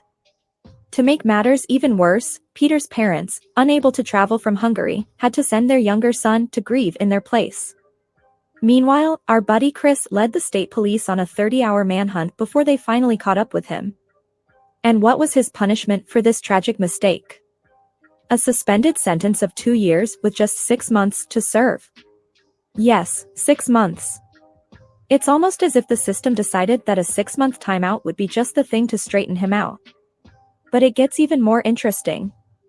Chris Albert's lawyer at the time was John Prescott, the brother of none other than Judge Beverly Cannoni, the very judge who's been issuing all those favorable rulings for the Alberts in the Karen Read case. It's like a reunion of old friends, right? John Prescott Jr., who wasn't exactly working as a public defender but was part of the high-priced law firm Taylor Ganson and Perrin LLP, got Chris that sweet deal. So, when Judge Cannoni decided to take on the Karen Read case, are we supposed to believe she just forgot about her brother's old client? Because if so, we're dealing with some next-level selective memory here. Now, let's talk about the way Judge Cannoni and the prosecution are going all out to pin a guilty verdict on Karen Read. It's almost like they're trying to win a gold medal in conviction gymnastics. And who's cheering from the sidelines? The Alberts, of course. Here's the kicker. Karen Read now finds herself in a situation eerily similar to what Chris Albert faced all those years ago, a tragic death involving a car. But there's a crucial difference. The evidence is increasingly pointing to the possibility that Karen is being framed, set up to take the fall. Meanwhile, let's not forget that John O'Keefe, the man at the center of this case, died on the front lawn of Chris Albert's brother, Brian Albert. Coincidence? That's starting to seem like the understatement of the year. You'd think that someone who had been in a similar situation, causing a tragedy and all, might have a little more empathy. But it seems like the Alberts skipped that class. Now, let's not forget the Alberts' unique way of expressing themselves in public. This family has turned the middle finger into their signature move, let's call it the Canton salute. Whether it's a family photo or just another day in the life, they've made it clear what they think of the world. And then there's Colin Albert, Chris's son, who's taken it up a notch with his recent drunken Snapchat post. A little booze, a little Snapchat, and suddenly, it's showtime. But seriously, what does this say about the family as a whole? It's almost like they're trying to make rudeness a family tradition. What's even more bizarre is how all this behavior is somehow seen as normal for them. The Alberts can flip the bird and get plastered on social media, and it's all fine and dandy. But Karen Read cracks a smile or laughs, and suddenly, she's a public enemy. It's a double standard that's hard to ignore. And with Judge Cannoni in the driver's seat of this trial, can we really expect a fair ride? The conflict of interest here isn't just a bump in the road, it's a full-blown pothole. So, let's sum this up. Chris Albert killed a man, ran off, and got a slap on the wrist thanks to some well-connected help. Judge Cannoni, who's got ties to the Albert family, is now presiding over a case where they have a vested interest. And the Alberts? Well, they're just out there being their usual charming selves, flipping off the world and making drunken Snapchat posts. But somehow, it's Karen Read who's getting all the flack. So here are a few questions for you. Do you think Judge Cannoni's connection to the Albert family should disqualify her from presiding over the Karen Read case? What do you make of Chris Albert's past and his family's current behavior? Is this the kind of credibility that should hold weight in a courtroom? Do you think Karen Read is getting a fair trial, or is this just another case of the powerful looking out for their own? This brings us to the end of today's video. Thanks for watching, take care, and stay safe. Yeah, I definitely think there's corruption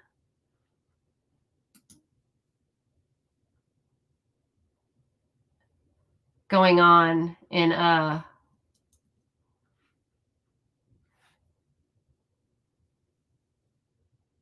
I can't do this. Hold on.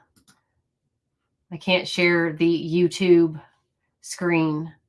Yeah, so do you want to watch the preliminary for Kouri Richins or the closing arguments for Robert Tellis? I do like that.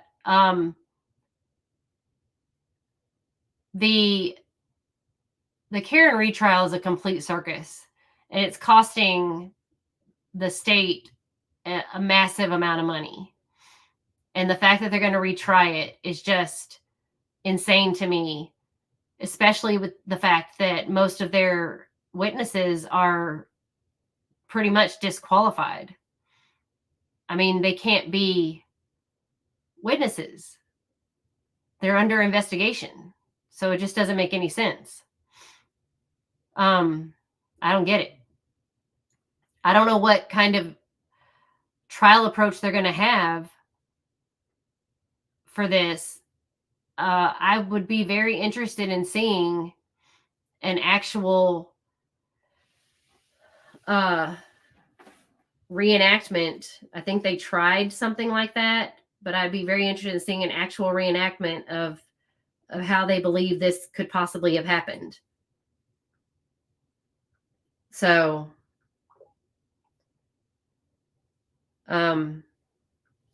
is Kouri Richins started yet? So I think it's still upcoming. Yeah, she's still upcoming. It's not until, it's not for 30 more minutes. Because I've been watching that one. Yeah, everything is just lies and corruption. So, I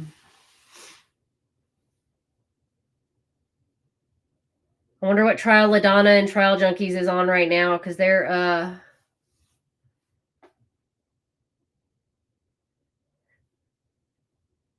watching something, another trial somewhere.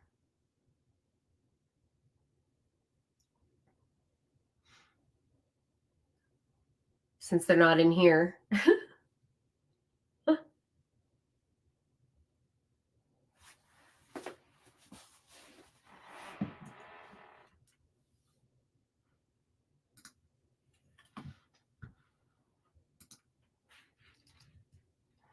Hold on, let me see how you.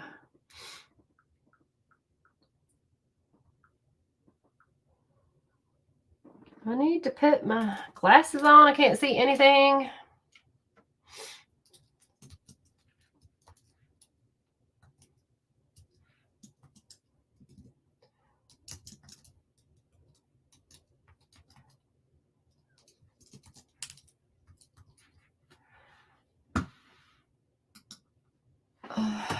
Okay. Oh, Robert, he's the one. Okay, China. He's the one. The public administrator for Las Vegas, who deleted the journalist who was writing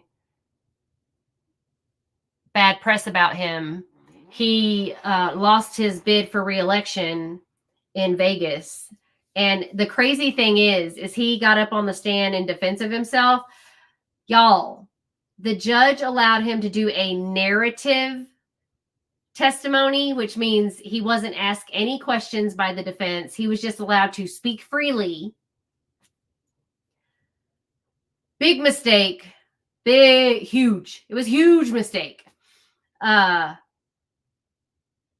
evidence against him is absolutely incredible. Like, you couldn't put, they literally have all the evidence against him other than the actual weapon. but he dressed in a giant straw hat. He tried to disguise himself. He did this in broad daylight. He slashed the journalist until he was gone in broad daylight in his front yard. But he wore a big straw, like gardening hat. Apparently because he was going to expose the affair he was having with his assistant. But the journalist was exposing some poor work environment situations. He was exposing that there were things going on in the office that were not appropriate. Robert Tellis did not like that. Also, he was having an affair with his assistant, which is gross, because if you saw the man, you'd be like, ew, why? But it made him lose his bid for re-election, and another woman in his own office got the election. And apparently there's a lot of cattiness going on in the office, a lot of women working in the office. A lot of those women did not like Robert Tellis. And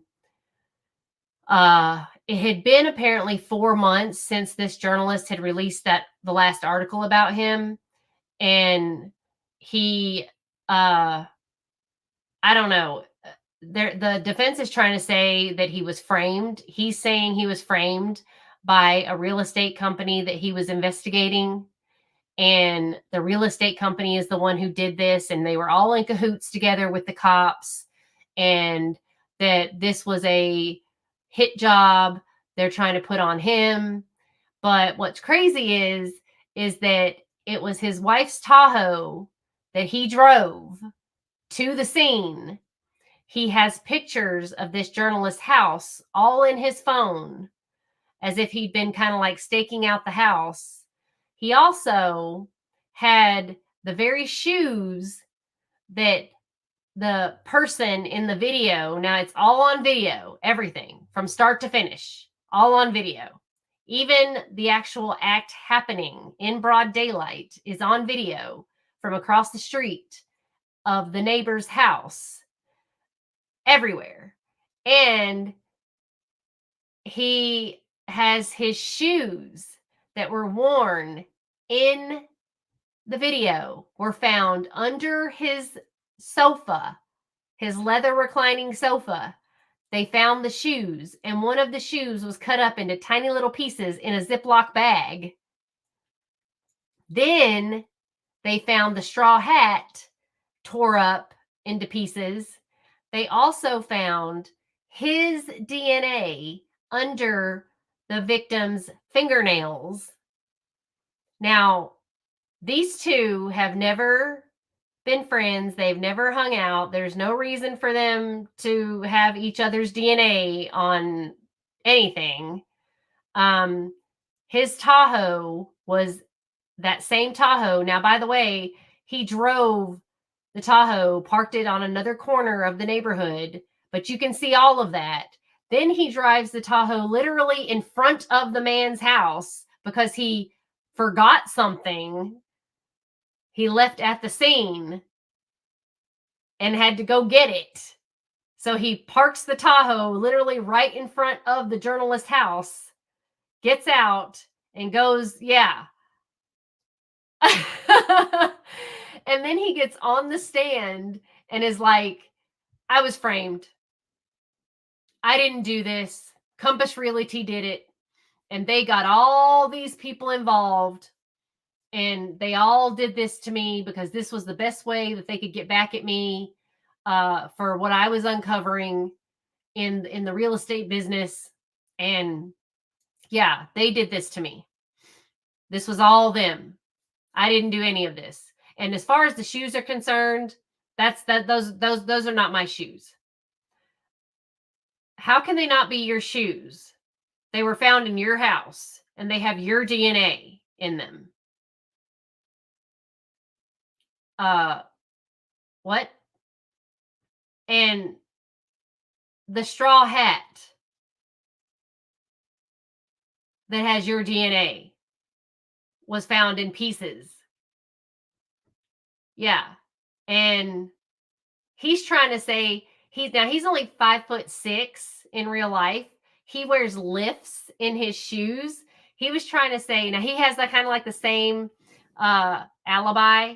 Oh, also his phone, y'all, couldn't be tracked. His phone was not answered. He didn't answer a single text or phone call the entire time that all of this was occurring with the journalist. Not a single one.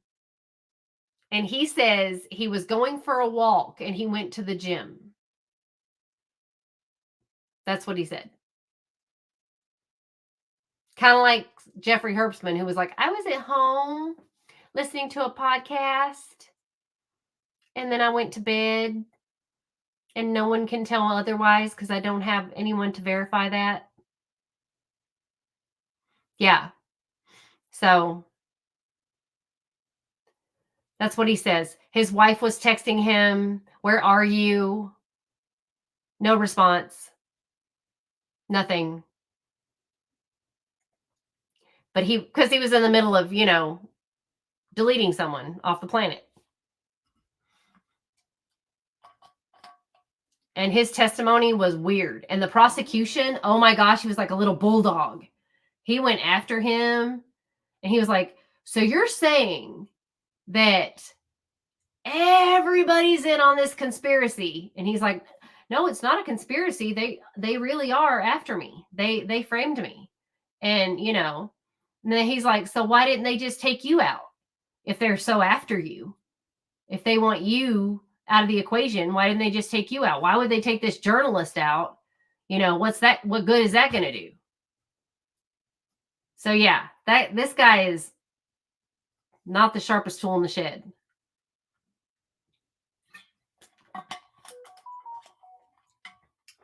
So, but the narrative testimony, I have never, ever, ever heard of such in my life. I don't know if anyone else has ever seen that. The narrative testimony. Has anyone ever seen a narrative testimony? I'm learning so much, you guys, watching these trials. I mean, I've never seen a narrative testimony. Hey, Brandy!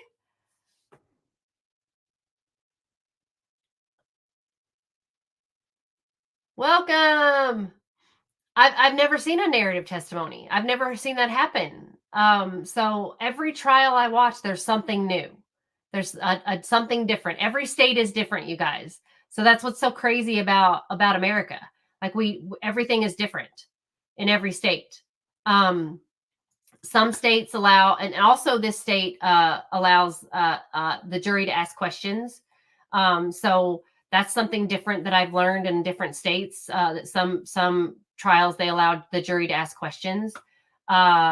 Some trials, I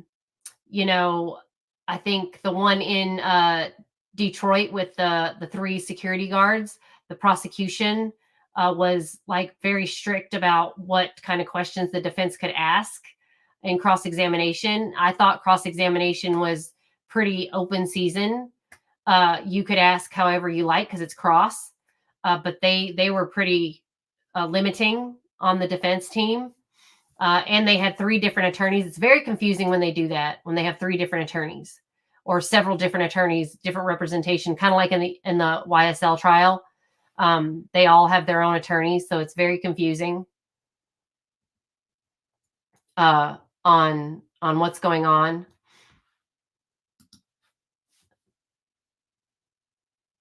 I do like that the jury can ask questions because, I think it clarifies some things that maybe the defense and the prosecution didn't ask. And it's kind of like being, the 13th juror, right? Or the alternate juror. It's really cool because you get to ask a question and clarify some things. And I think that was helpful in the Michael's case that they were allowed to ask questions because it looked like they were asking questions in favor of the defense. And you could tell that they had questions. I think they were not allowed to ask questions when Jeff was on the stand. I think that was limited. I could tell because they didn't ask any questions when Jeff was on the stand. So I know he had, you got 3 more days. Today's day 9. It's closing arguments, Brandy. Yeah, if they had been able to ask Jeff questions, I think that would have possibly helped him more. And they didn't have any questions for Michael. I don't recall. I have to rewatch. I'm going to have to go back to the Samantha Wall trial and literally break down every single person's testimony, and actually break down everything everyone said once I get all the case file information, because I want to compare it to all the case information, because I don't want to go off what the prosecution narrative is anymore. Their narrative was wrong. Are you watching it on 2 times speed? Yeah, she definitely did. And that was overkill on her part. So I'm just, that's why I'm putting her face all over. You can ask Brandy. I'm posting all kinds of stuff on X. Their faces are everywhere. And especially because it's an election time, their faces are everywhere. I ain't messing around. Yeah, I have to watch this stuff on 2 times the speed so I can get caught up. Otherwise I'd be watching trials I do watch trials in my sleep, actually. What am I talking about? No! Oh, God. Oh, that would have been dangerous. Almost dropped that gummy on the floor. My dog almost got it. That would have been bad.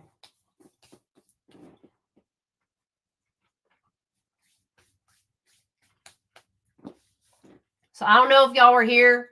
Brandy, Kirsten, I have shirts. If y'all are interested in shirts, I will eventually go to the YouTube shop and make these on the YouTube shop. But for now, I have someone making these shirts for me. So if you want to pre-order your shirt, let me know. This is my first shirt. It says God cannot be impeached, and it has my logo on the sleeve. It is in black. You can order that shirt, or you can order my Yebaseo to all my beautiful people shirt. Or you can order just my logo shirt. They're $25. I will have it ordered in your size. I'll send it to you. And that will be the first people to order will get free shipping. Just so you know, free shipping if you order directly from me right now. These shirts are exclusive. So the Yebaseo will be a limited edition because I'm not going to have those made in that particular color and pattern. I'm going to switch to something else, but whatever shirt you guys want, whatever size, it'll be free shipping until I get moved over to an actual shop. But right now I'm having my someone I know who does t-shirt designs and whatnot. She's doing them for me. So they're $25 free shipping. And if you want to, oh gosh, Kirsten. So if anyone wants a shirt, they're $25 free shipping, and I will just tell me what size you want. And let me know, and I'll get them out to you guys. I'm showing them to you guys first. And that's that. They're pretty cool. I'm excited. And I'm going to have my boyfriend model them because I got all of them coming in extra large. so he can model them. And then anyone of my favorite peeps who order them first will get them first with free shipping. And then after that, they'll go on my YouTube shop when I get that shop put together, and everybody else will have to pay the 25 plus shipping. So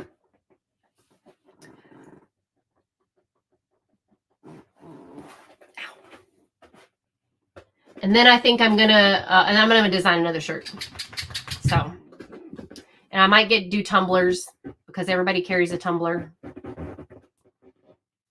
Boo boo, get down. Oh, hold on. Let me see. I think the Tellus one is starting right now.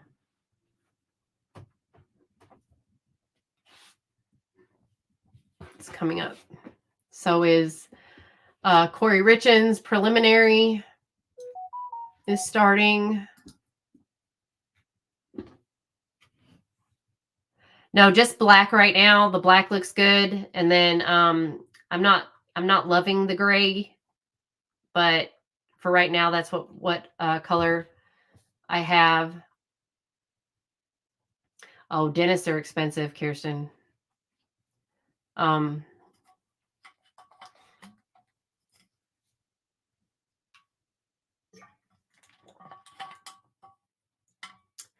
my logo looks so good on the black. So I haven't decided whether colors. You guys can give me some ideas on colors if you want. I would love that.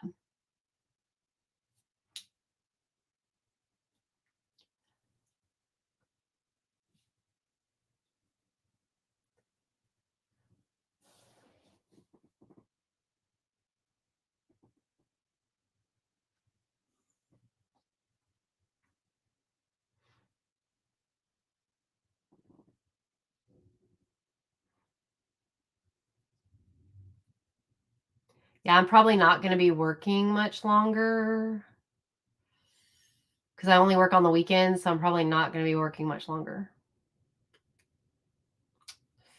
I don't know. Things are happening.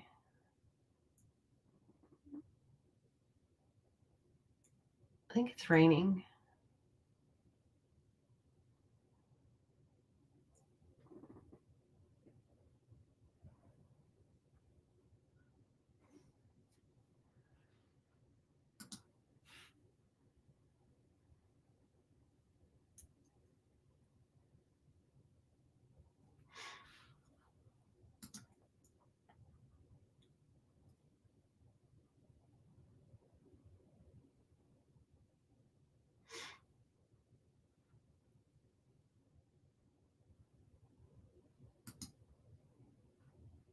Okay, I'm still waiting for... Oh, yeah, Brandy. Oh, my gosh. He is a weirdo. Yeah. Well, you know what's crazy is while I was in Arizona, it rained 3 times.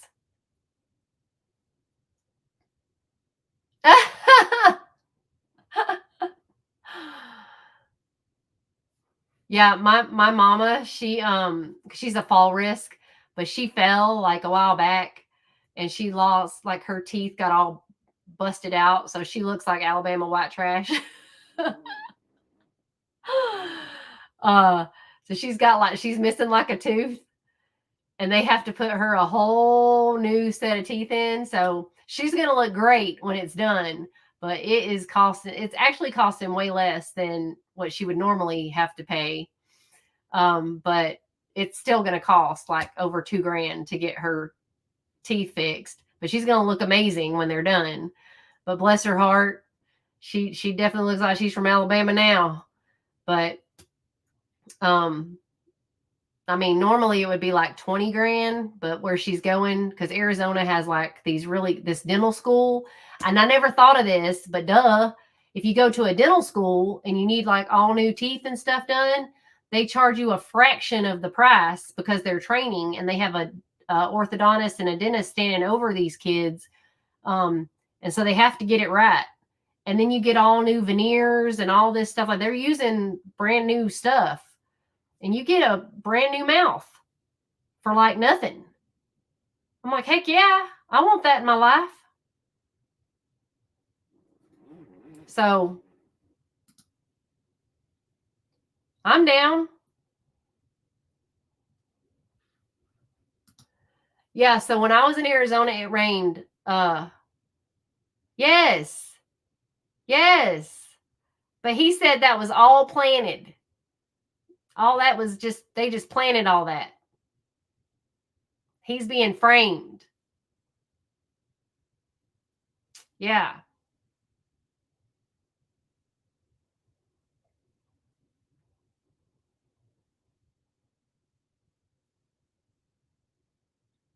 Oh, y'all don't have dental schools?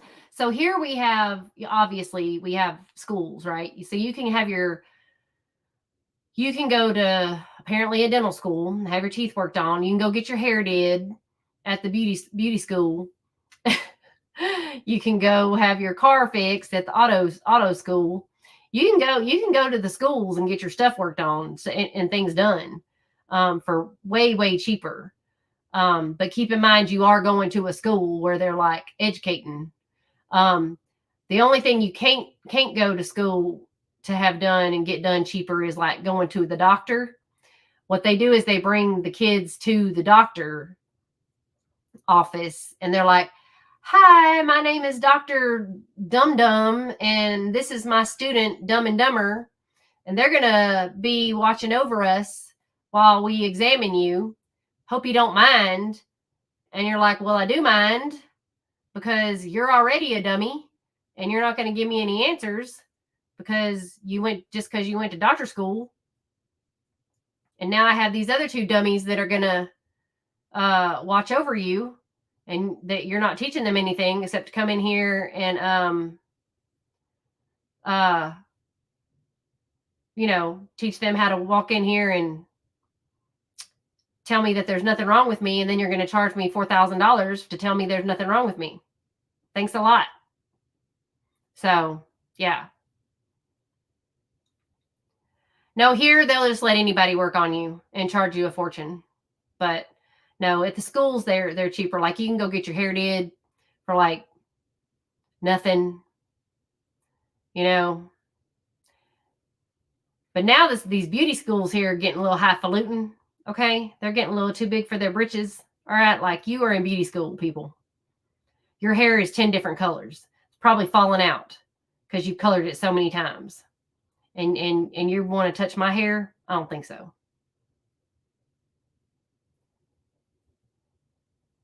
Yeah, that's why I only go to Korean people. I don't trust anybody else. Because y'all are crazy. If you think I'm going to let somebody who's got their hair colored like blue and purple and green and freaking 40 different colors touch my hair, no. That's not happening.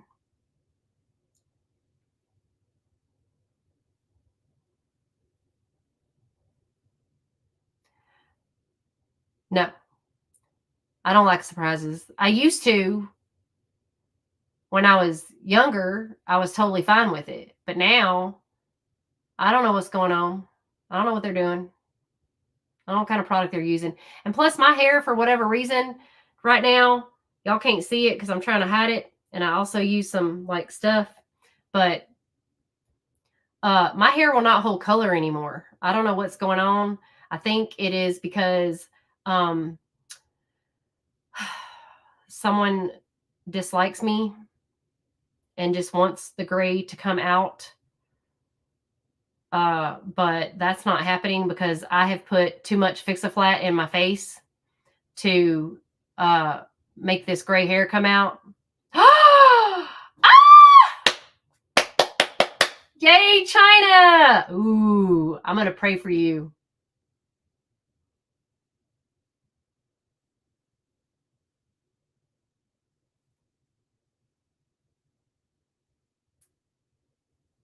Oh, man.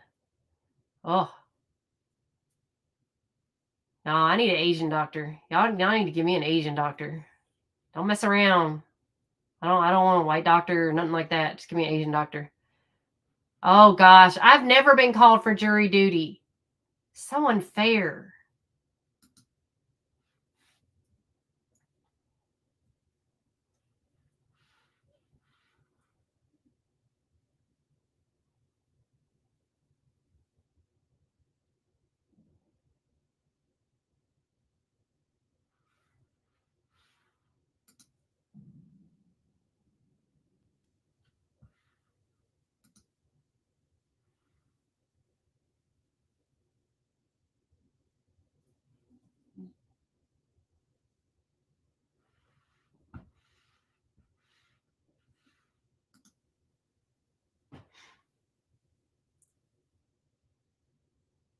Oh, did you, Gwen? Man.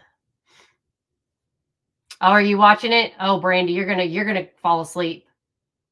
You have to put that on like, I mean, I'm telling you, this guy is nutty.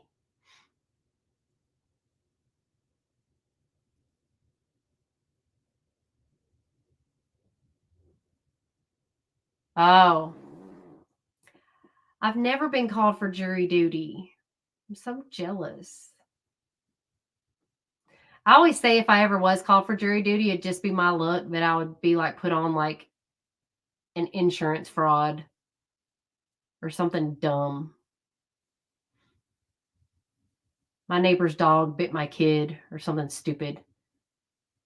Gosh, they couldn't put me on a dog trial because that would be bad. I would side with the dog. Because to me, there's no such thing as a bad dog. They're bad owners.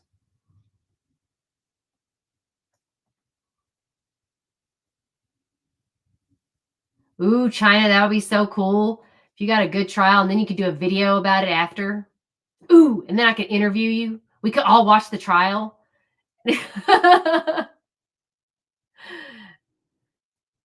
Not get first dibs, exclusive interview with the juror. So, juror number 5, why did you decide what you decided?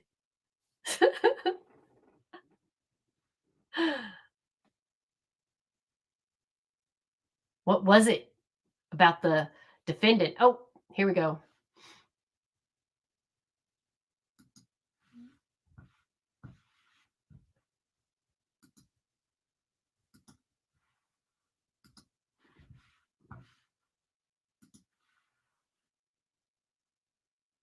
Yes, it's a narrative testimony, Brandy. Narrative. So he gets to just sit up there and run his trap for hours. Hours. It is exhausting. Honey, I had to get up. I had to take a nap. I did all kinds of things. It was irritating.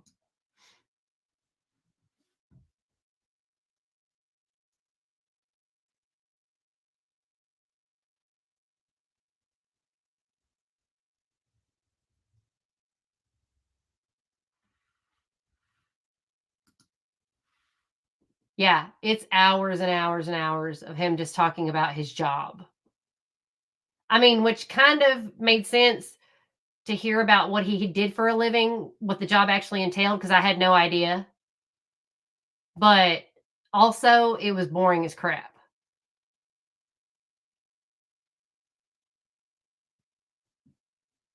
I was like, this sucks. Excuse me, y'all. Excuse me.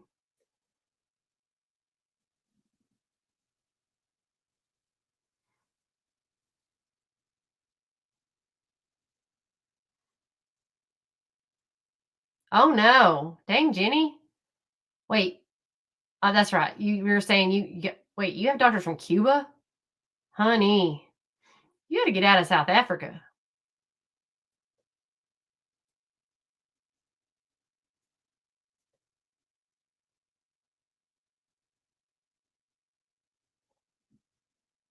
I didn't think anybody had a worse medical system than we do, but clearly I am wrong.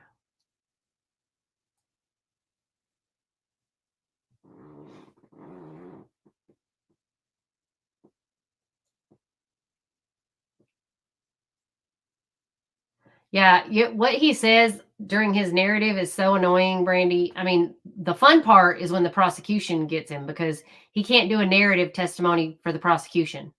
And that little prosecutor guy, that guy's a dang bulldog. He don't play.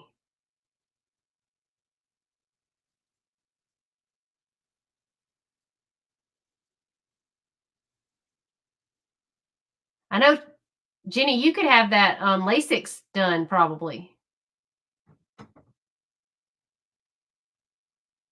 Yeah, the prosecutor getting on him is like, whew, man.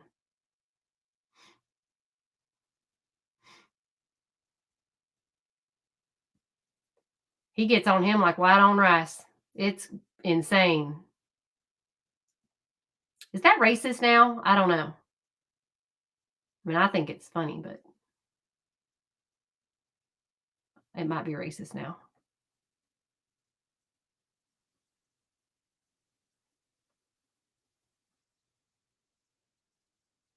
I bet not, Jenny. Dang. I mean,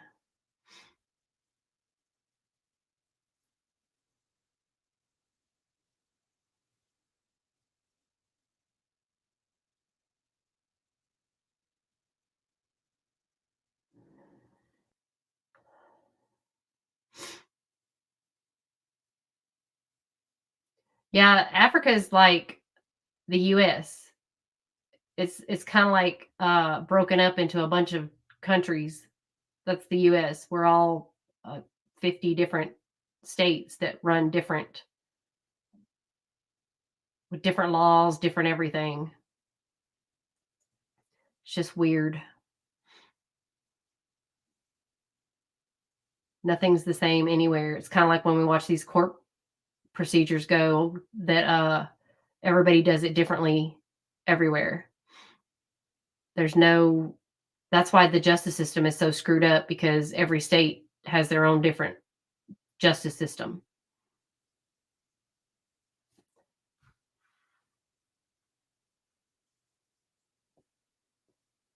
Kind of like we were talking about the stand your ground thing. Like not every state has stand your ground. Or even everybody's definition of self-defense is different. So I guess the states that don't have stand your ground have their version of self-defense. So it just depends on how you look at it.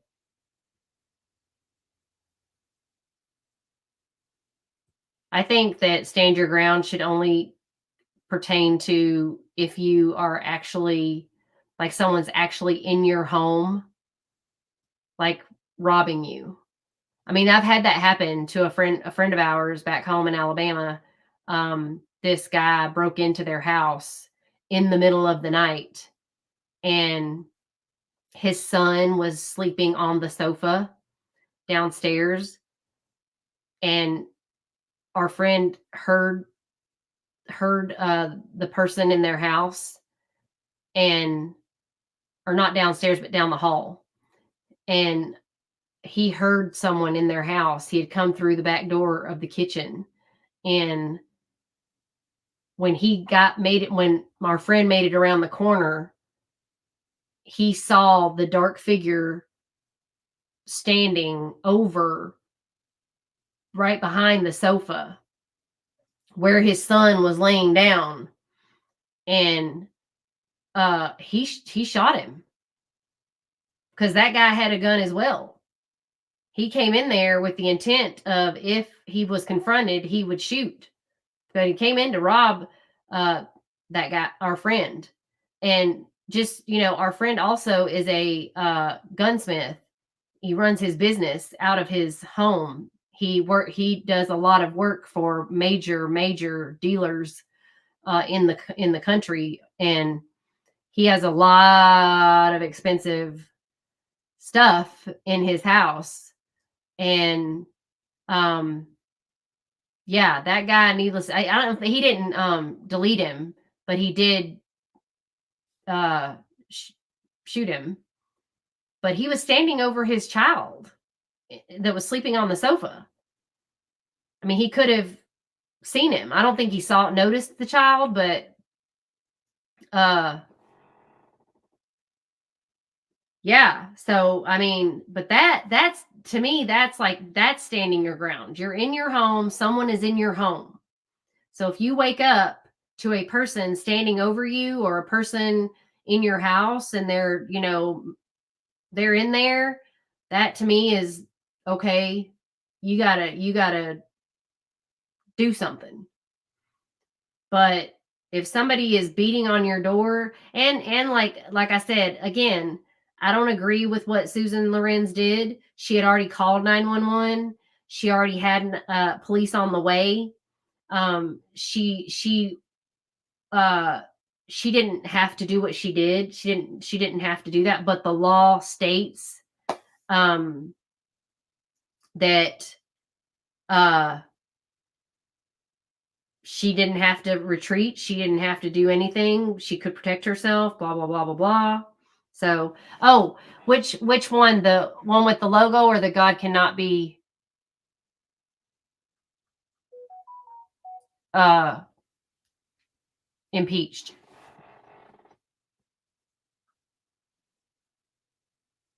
Do you want which one do you want, China?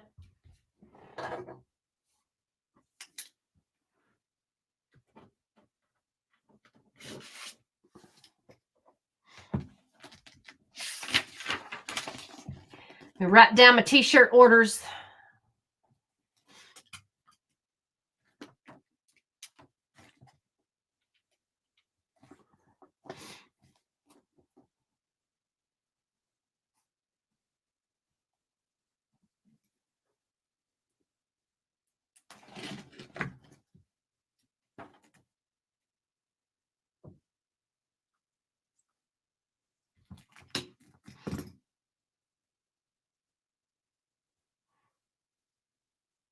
Do you want darn it.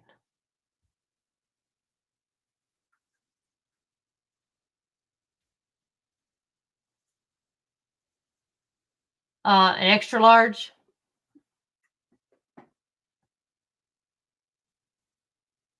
What size do you need?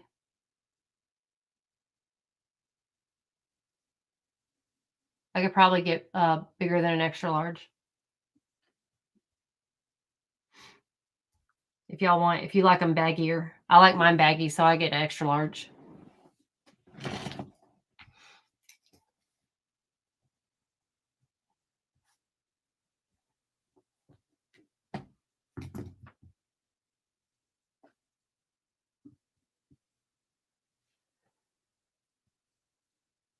Do you want the God cannot be impeached or the one with just the logo, China? I'll show you all again. This is the logo.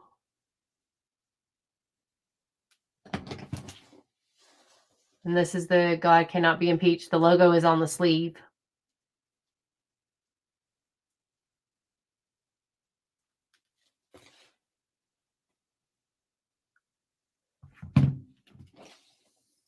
Oh, here we go. And then, oh, you'll send the payment to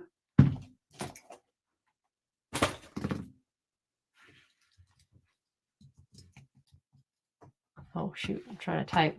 Can't type.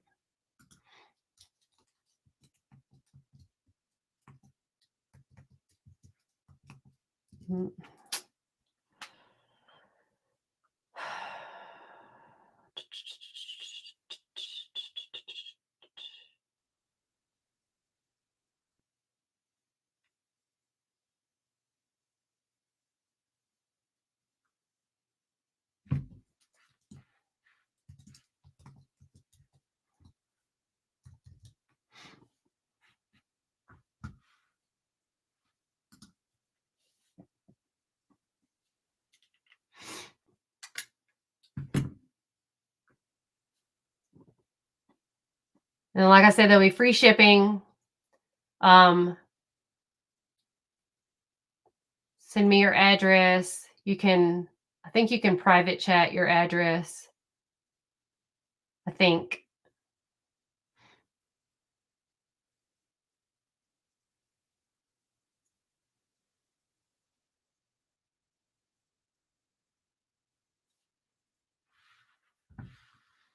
Okay, I think Kouri Richins is starting as well. Oh, let me see.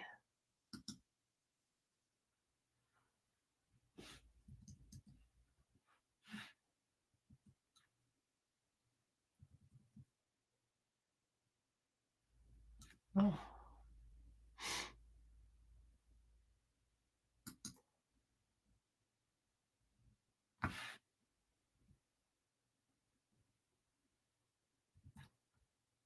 Okay, she hasn't come on yet.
Oh, hey, Mama Elf. How are you?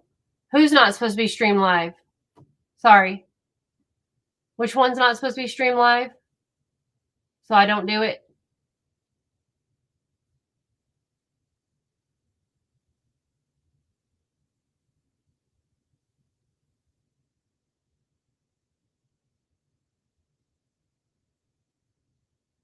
I don't want to get in trouble. I know how YouTube is. They get me every time. Is it the Kouri Richins one or the Tellus one?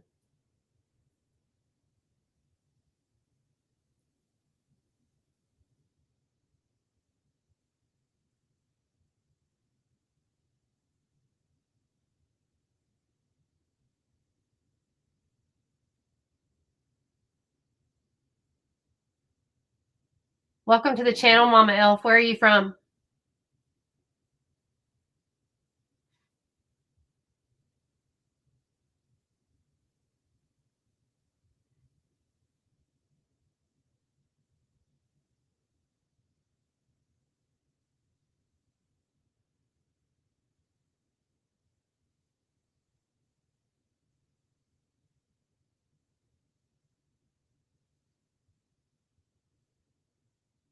I definitely don't want to put anything live that I'm not supposed to because YouTube dings me a lot.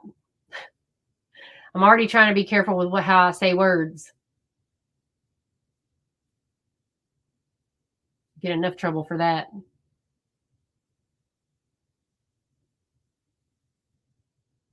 I know. Reaction videos are different than live streams. Actually, I don't know. YouTube is just like super strict. And also reaction videos are tough to do too because you can only play so much of a video and then react. You have to do enough adjustments of the video. Okay, I can't do that one. Okay, thank you, Mama Elf. I appreciate that. I'll change it. I guess we're watching the closing arguments of Robert Tellus. Let me take this off because I don't want to get in trouble.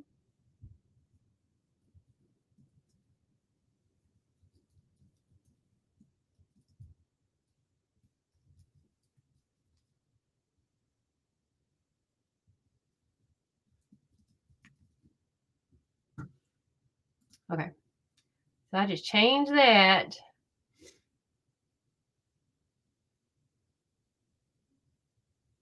Yeah, that's okay, China. I'm excited. I'm excited too. We're all excited. Tell him you have a whole crew excited as all get out. We have a new person in the chat, Mama Elf, who is from nowhere. But did give me a good warning not to stream the Kouri Richins trial because apparently they do not want it live streamed. Thank goodness. I was told that because otherwise I'd get dinged by YouTube again. China, which black shirt do you want? Do you want the God Cannot Be Impeached one or the one with just the alternate point of view logo? Oh, yeah, Emily's good. I love Emily.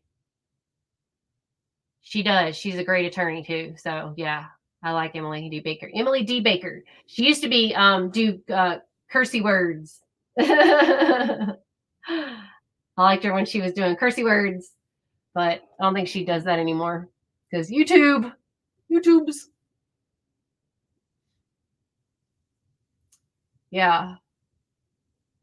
Yeah, if you're new, don't forget to hit that like button, subscribe.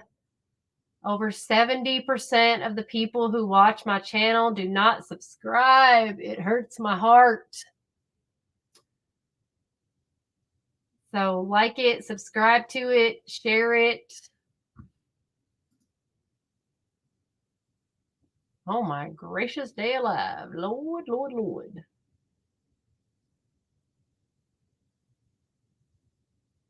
Oh, Butterfly, somebody's got your name in another chat called Butterfly Dana. Better watch out.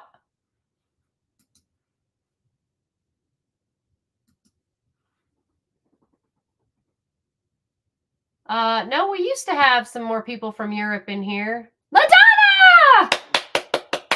Welcome! Where have you been? I was like, what channel, what trial is LaDonna watching today that she's not in here? Oh, good Lord. Y'all, I've been gone for 2 weeks. I apparently cannot leave y'all unattended because you just go off on other chats and in other courtrooms and trials. Yeah, Butterfly. Girl, you better watch out for that Butterfly Dana. She's in another chat. I'm like, where's LaDonna at? She's in another chat. I got t-shirts, LaDonna. If y'all pre-order now, no shipping. If you want to see it, they look pretty good. I'm pretty excited.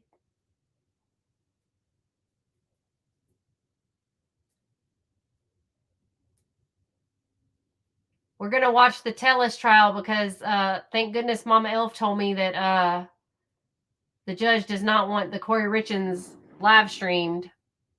And I don't want to get dinged again. You know how YouTube is to me. They're so mean. So mean to me. Just pick on me all the time. And Mama Elf is new to the chat. So we should say hello to Mama Elf. And she's from nowhere. So I don't know where nowhere is at, but it's everywhere. Nowhere and everywhere all at once.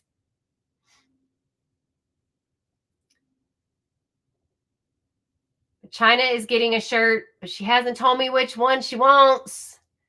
Does she want the God Cannot Be Impeached? Or does she want the one with my logo?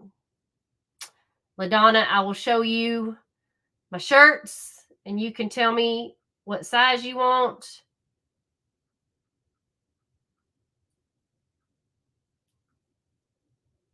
This is one of the shirts.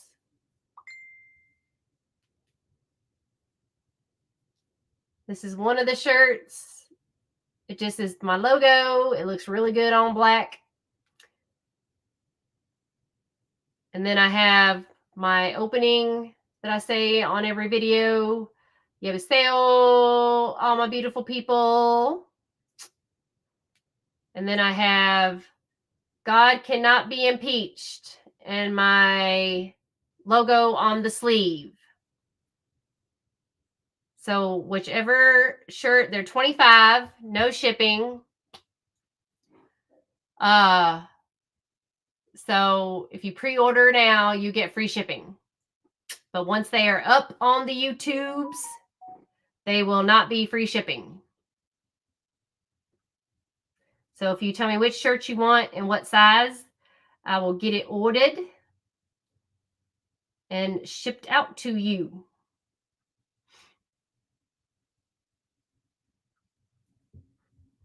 $25 free shipping. And you'll send Cash App for now until I get it set up on my YouTubes, because I'm going through a vendor right now. But then once I get it all set up on the YouTubes, it'll be different. So yes, the black looks really good. I like the black. And then I ordered just some samples in extra large, so I'm gonna get my boyfriend to model them. Yeah, I'm gonna post them.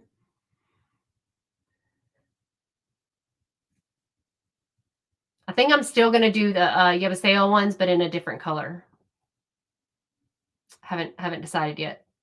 Those might just be like limited editions. That's what I'm gonna make those, because I like my little Yabaseo on my beautiful people.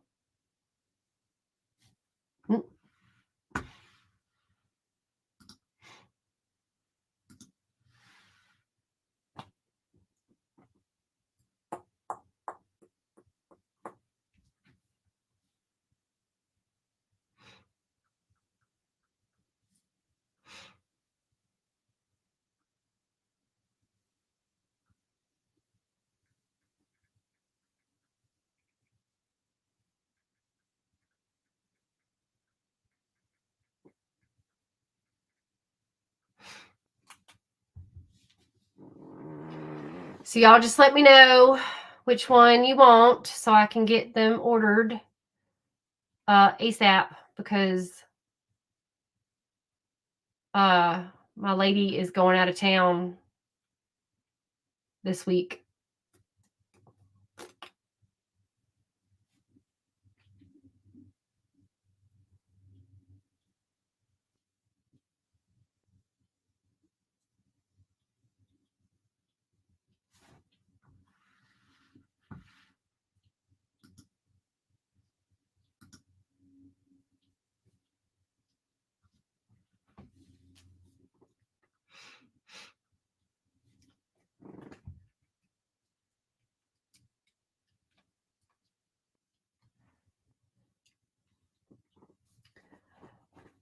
Oh no, she said Emily D. Baker said that on her channel.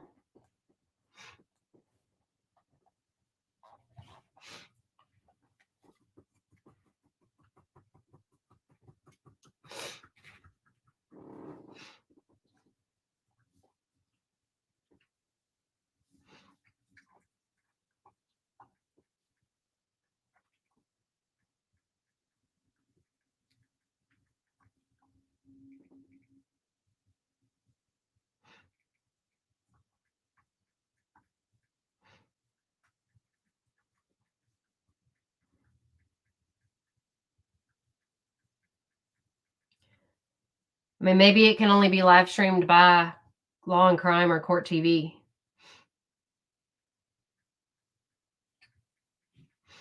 And not like other YouTubers. I don't know.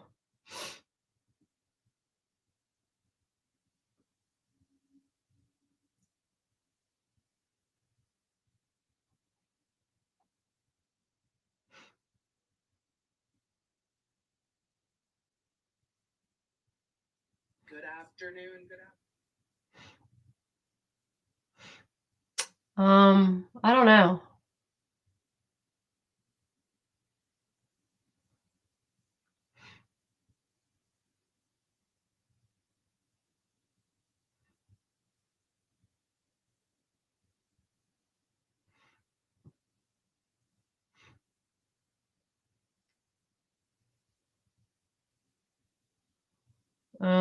It says her. Well, no, I can't.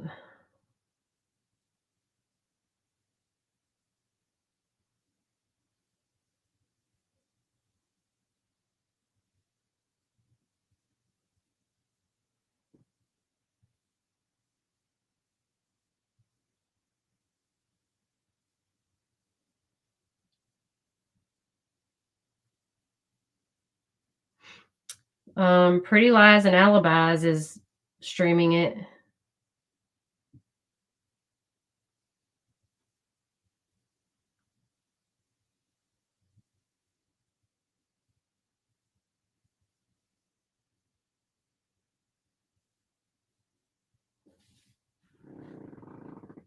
Oh, you want my logo? Okay, logo shirt. Okay, thanks, China. Oh yeah, okay.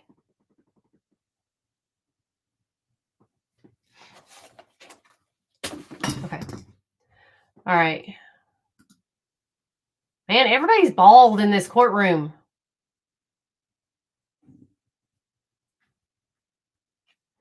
Yeah, Kouri is not. So how many of y'all think Kouri did it? Thank you, China. I really appreciate it. That sure looks good, right? Oh, did you already send it? Wow. You're fast. You're on the fly. Yes, thank you, ma'am.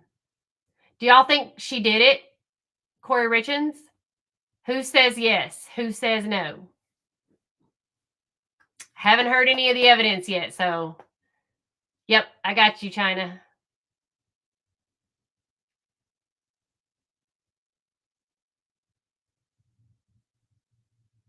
I mean, because that would be pretty twisted if she really did it. And now they're saying that her mom, right? Did they say something about her mom might know about it? I mean, I just think it's a stretch. What's up, Gwen?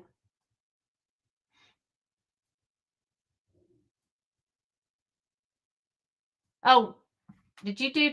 Oh, which one do you want, LaDonna? Do you want the logo one?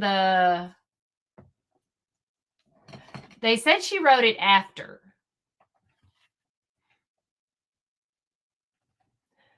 They said she wrote it after.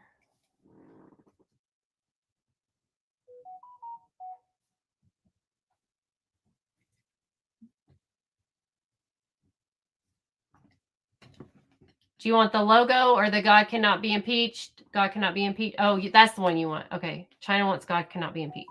Okay.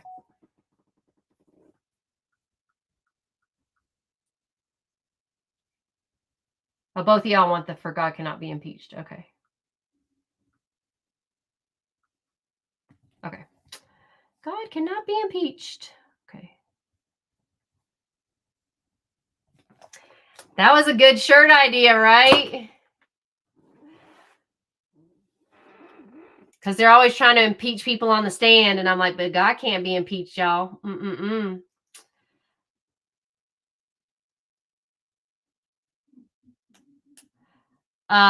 Okay, LaDonna. Okay, got you. Okay, so will y'all send me your addresses? Can you private chat? Is there a way for y'all to private chat me your address?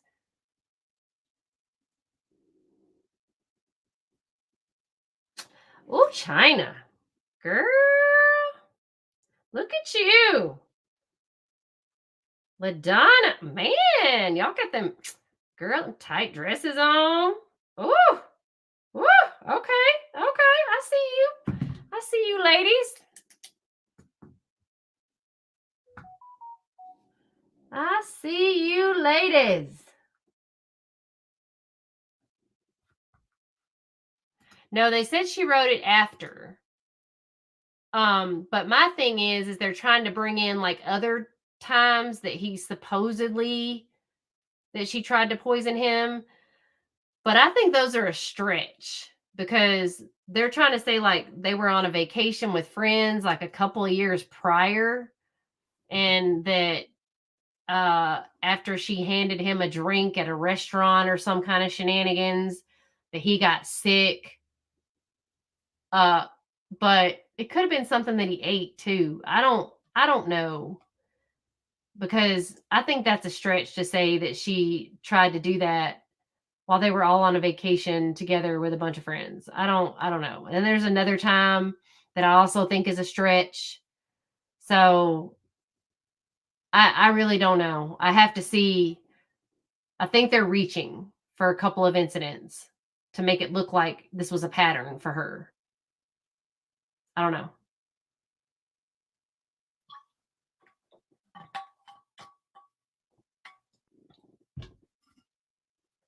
If y'all can't China, you have my email address. LaDonna, I'm going to put my email address in here so you can send me your address.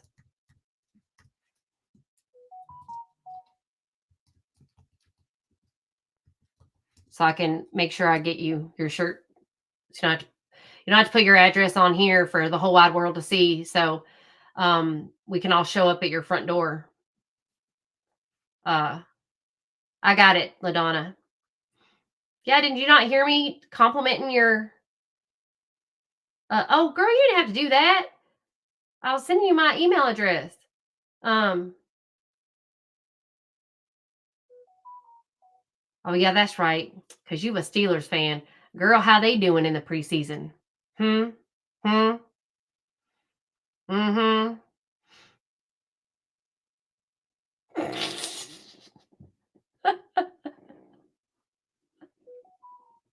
Don't you take back that $1 because I said something about your Steelers. But I see you wearing that Steeler color dress.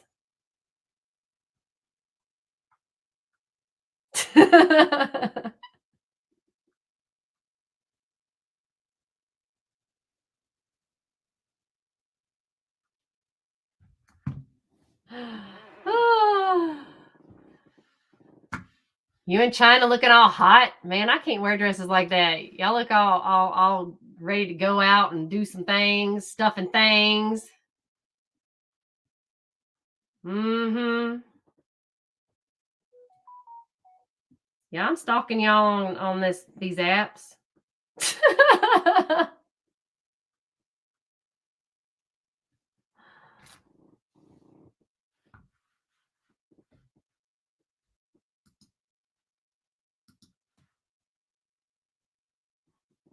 I got you, girl. I got you.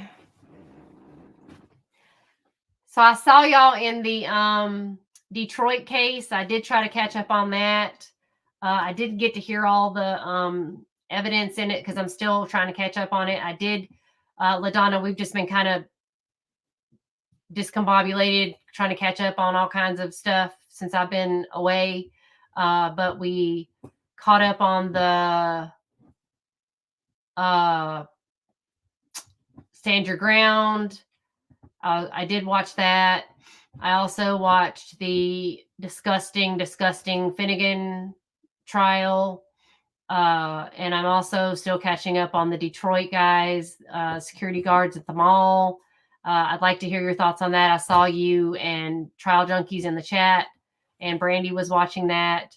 I've been watching the Tellis trial because Brandy wanted to watch that live, and then she got hooked on the Detroit trial.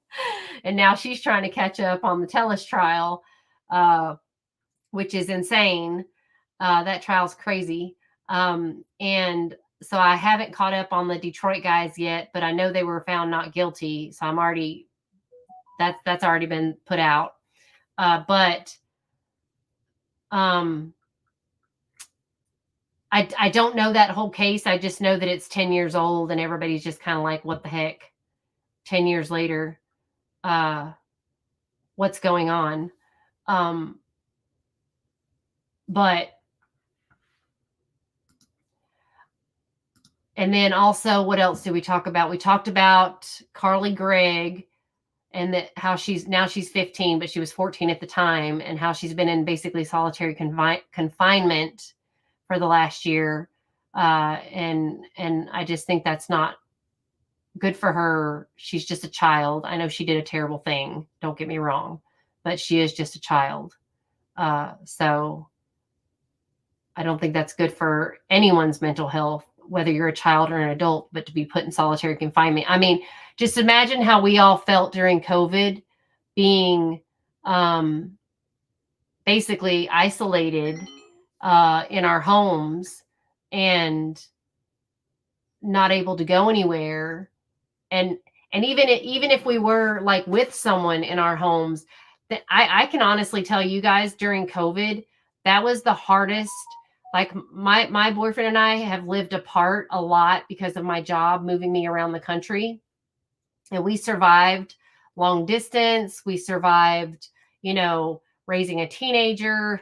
We survived so many things in our relationship. But COVID was one of the things that I can tell you honestly was the hardest test on our relationship ever.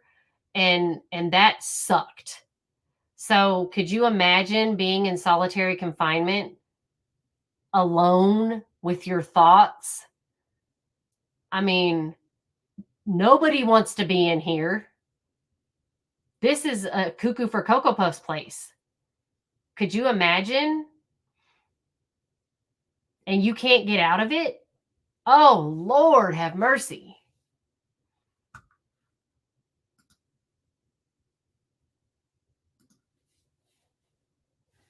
That would just be...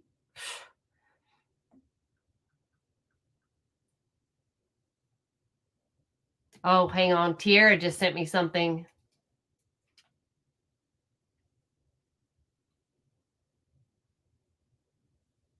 No, it's you adults can't handle it. It's not good for anyone to be put in solitary. Like, that's the whole point of solitary, is to drive the person absolutely insane to the point that they literally can't think straight. And it is to make them lose their minds. It's to make them, I mean, think about, everybody thinks that, right, LaDonna? That guy, oh my gosh, honey, that narrative testimony, did it not just make you, like, that felt like solitary confinement? Am I behind on the chat? What do you mean? How am I behind? Oh, I was trying to catch up LaDonna. She ain't been here. She just decided to roll on in here whenever she wanted to and then bring up the dang Steelers. Or did I bring that up? Damn it.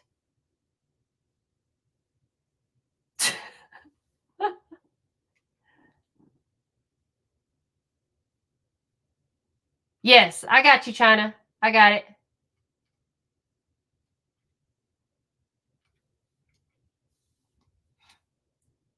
You're behind, China. See how juvenile I am?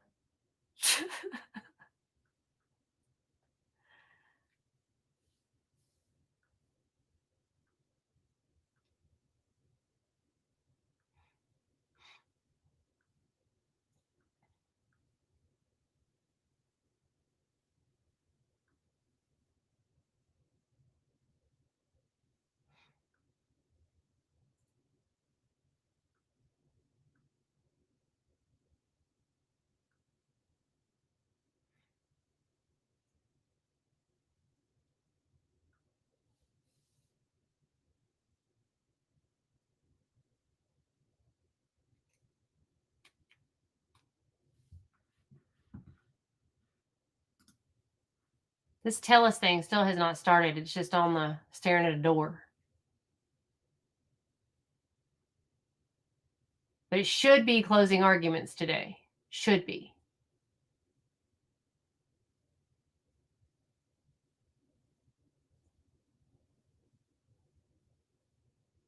Yeah, so back to him. The narrative testimony. Oh, so that one, apparently I can't live stream that one because the judge said no.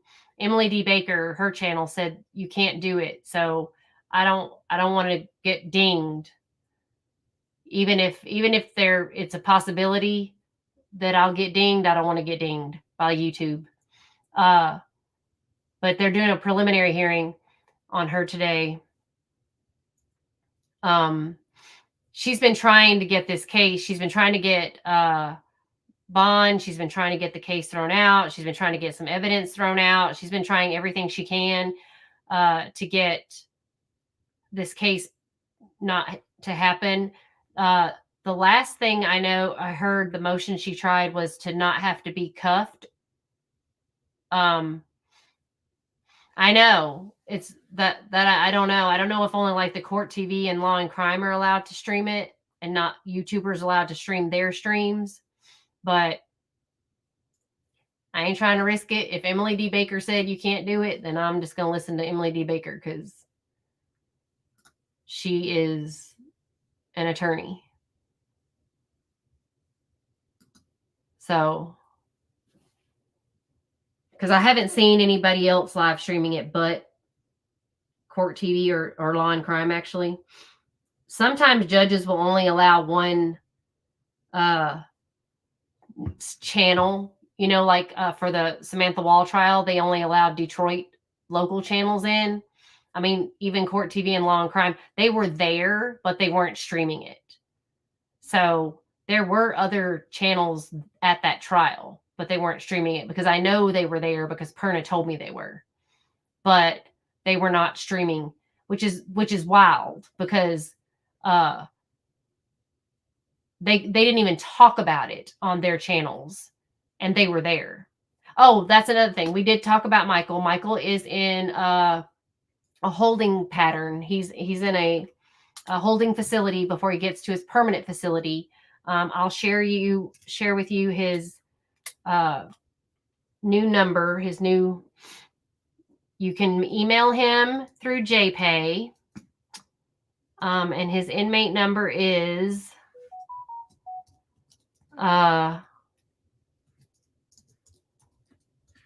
putting it in the chat.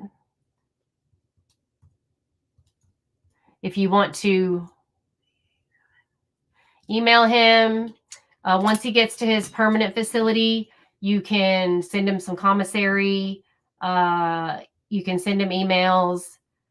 He got 18 months to 15 years. So the kicker is, this is the kicker, because of the amount of time she gave him, the people who have to sign off on his parole in June is Dana Nessel and Gretchen Whitmer. Dana Nessel is the Attorney General who Samantha Wall helped get elected.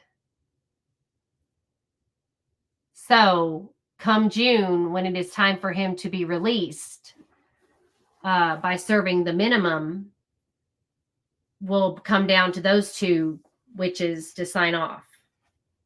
So what I would like for everyone to do on the channel, if they can, is to write letters to the governor and attorney general, you know, really pleading on his behalf to release him, because he should be released. But we can't say anything negative about their justice system. We can't say anything negative about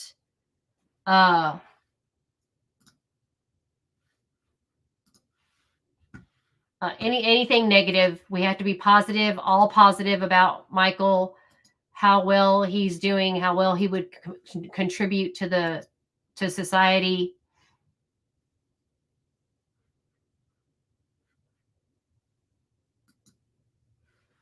And what your relationship is with Michael, like, you know,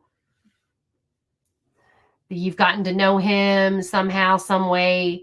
But you can email him letters through JPay. You can send pictures, but keep in mind they do monitor everything. So if you want to send him pictures of like football, pictures of scenery, where you're at, something like that, something that, you know, might cheer him up, you can do that.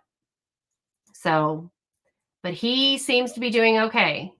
He said to thank everyone. I told him he had a team of people, and that, you know, we're all still fighting for him. There's still a couple of us. Kirsten's put me in touch with another YouTuber. We are working very hard to research the Samantha Wall case. I'm still waiting to get all the information for the case, because I'm trying to start my Red Rum board so that I can piece everything together and just toss out everything that the prosecution has fed. That narrative is garbage, and just start from scratch.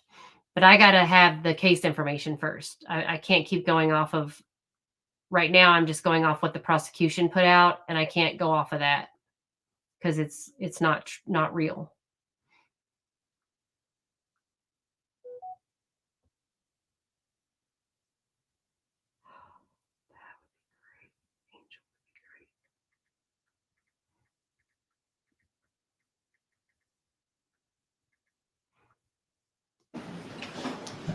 Here we go.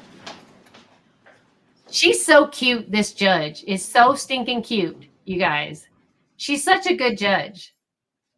I just love her. Thank you.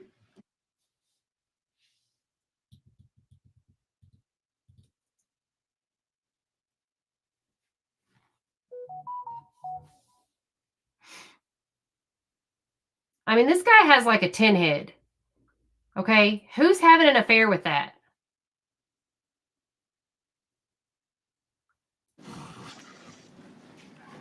All right, rendering verdict, jurors.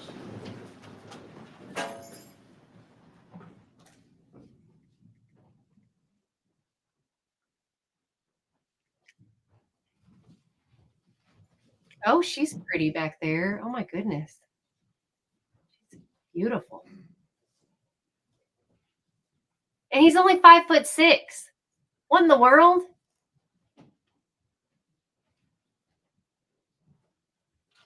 Like, who's having an affair with that? Okay, good morning, ladies and gentlemen. Does the state stipulate to the presence of the panel? Yes, Your Honor. And the defense? Yes, Your Honor.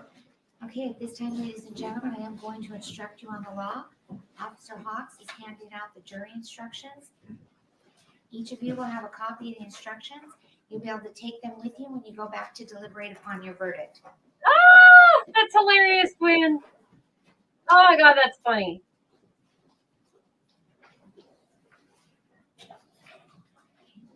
It is now my duty as judge to instruct you in the law that applies to this case. It is your duty as jurors to follow these instructions and to apply the rules of law to the facts as you find them from the evidence. You must not be concerned with the wisdom of any rule of law stated in these instructions. Regardless of any opinion you may have as to what the law ought to be, it would be a violation of your oath to base a verdict upon any other view of the law than that given in the instructions of the court. Instruction number 2, if in these instructions any rule, direction, idea is repeated or stated in different ways, no emphasis thereon is intended by me, and none may be inferred by you. For that reason, you are not to single out any certain sentence or any individual point or instruction and ignore the others, but you are to consider all the instructions as a whole and regard each in the light of all the others. The order in which the instructions are given has no significance as to their relative importance. Number 3, an indictment is but a formal method of accusing a person of a crime and is not of itself any evidence of his guilt. In this case, it is charged an indictment that on or about the second day of September 2022 within the county of Clark, state of Nevada, contrary to the form, force, and effect of statutes in such cases made and provided, and against the peace and dignity of the state of Nevada, the defendant committed the crime of murder with use of a deadly weapon, victim 60 years of age or older, as follows: did willfully, unlawfully, with malice aforethought, kill Jeffrey Gehrman, who was 60 years of age or older, with use of a deadly weapon, to wit, a knife, by stabbing the said Jeffrey Gehrman multiple times about the body, the said killing having been 1, willful, deliberate, and premeditated, and or 2, perpetrated by lying in wait for the said Jeffrey Gehrman, and or 3, perpetrated by abuse of an older person. It is the duty of the jury to apply the rules of law contained in these instructions to the facts of the case and determine whether or not the defendant is guilty of the offense charged. Number 4, murder is the unlawful killing of a human being with malice aforethought, either express or implied. The unlawful killing may be effected by any of the various means by which death may be occasioned. Number 5, malice aforethought means the intentional doing of a wrongful act without legal cause or excuse, or what the law considers adequate provocation. The condition of mind described as malice aforethought may arise from anger, hatred, revenge, or from particular ill will, spite, or grudge toward the person killed. It may also arise from an unjustifiable or unlawful motive or purpose to injure another, proceeding from a heart fatally bent on mischief, or with reckless disregard of consequences and social duty. Malice aforethought does not imply deliberation or the lapse of any considerable time between the malicious intention to injure another and the actual execution of the intent, but denotes an unlawful purpose and design as opposed to accident and mischance. Number 6, express malice is that deliberate intention unlawfully to take away the life of a human being, which is manifested by external circumstances capable of proof. Malice may be implied when no considerable provocation appears, or when all of the circumstances of the killing show an abandoned and malignant heart. Number 7, The indictment alleges alternative theories of murder of the first degree as allowed by law. In addition to willful, deliberate, premeditated murder, the indictment alleges the defendant committed the murder by means of lying in wait and or by abuse of an older person. Number 8, one theory of murder of the first degree is murder which is perpetrated by means of any kind of willful, deliberate, and premeditated killing. All three elements, willfulness, deliberation, and premeditation, must be proven beyond a reasonable doubt before an accused can be convicted of first-degree murder under the theory of liability. Number 9, willfulness is the intention to kill. There need be no appreciable space of time between formation of the intent to kill and the act of killing. Number 10, deliberation is the process of determining upon a course of action to kill as a result of thought, including weighing the reasons for and against the action, considering the consequences of the actions. A deliberate determination may be arrived at in a short period of time, but in all cases, the determination must not be formed in passion, or if formed in passion, it must be carried out after there has been time for the passion to subside and deliberation to occur. A mere unconsidered and rash impulse is not deliberate, even though it includes the intent to kill. Number 11, premeditation is a design, a determination to kill distinctly formed in the mind by the time of the killing. Premeditation need not be for a day, an hour, or even a minute. It may be as instantaneous as successive thoughts of the mind. For if the jury believes from the evidence that the act constituting the killing has been preceded by and has been the result of premeditation, no matter how rapidly the act follows the premeditation, it is premeditated. Number 12, the law does not undertake to measure in units of time the length of the period during which the thought must be pondered before it can ripen into an intent to kill, which is truly deliberate and premeditated. The time will vary with different individuals and under varying circumstances. The true test is not the duration of time, but rather the extent of the reflection. A cold, calculated judgment and decision may be arrived at in a short period of time, but a mere unconsidered and rash impulse, even though it includes an intent to kill, is not deliberation and premeditation, as will fix an unlawful killing as murder of the first degree. Number 13, another theory of murder of the first degree is murder perpetrated by means of lying in wait. The elements necessary to constitute lying in wait are watching, waiting, and concealment from the person killed with the intention of inflicting serious bodily injury upon such person or of killing such person. Nothing requires that the lying in wait exist for or consume any particular period of time before the act which causes the death. It is only necessary that the act causing death be preceded by and the outgrowth of lying in wait. Where a killing is accomplished after lying in wait, the state is not required to prove premeditation or deliberation. The killing constitutes murder of the first degree so long as it was committed with malice, either express or implied. Number 14, another theory of murder of the first degree is a kind of murder which carries with it conclusive evidence of malice aforethought. One of these classes of murder is murder committed in the perpetration or attempted perpetration of abuse of an older person. Therefore, a killing which is committed in the perpetration or attempted perpetration of abuse of an older person is deemed to be murder of the first degree, whether the killing was intentional or unintentional or accidental. This is called the felony murder rule.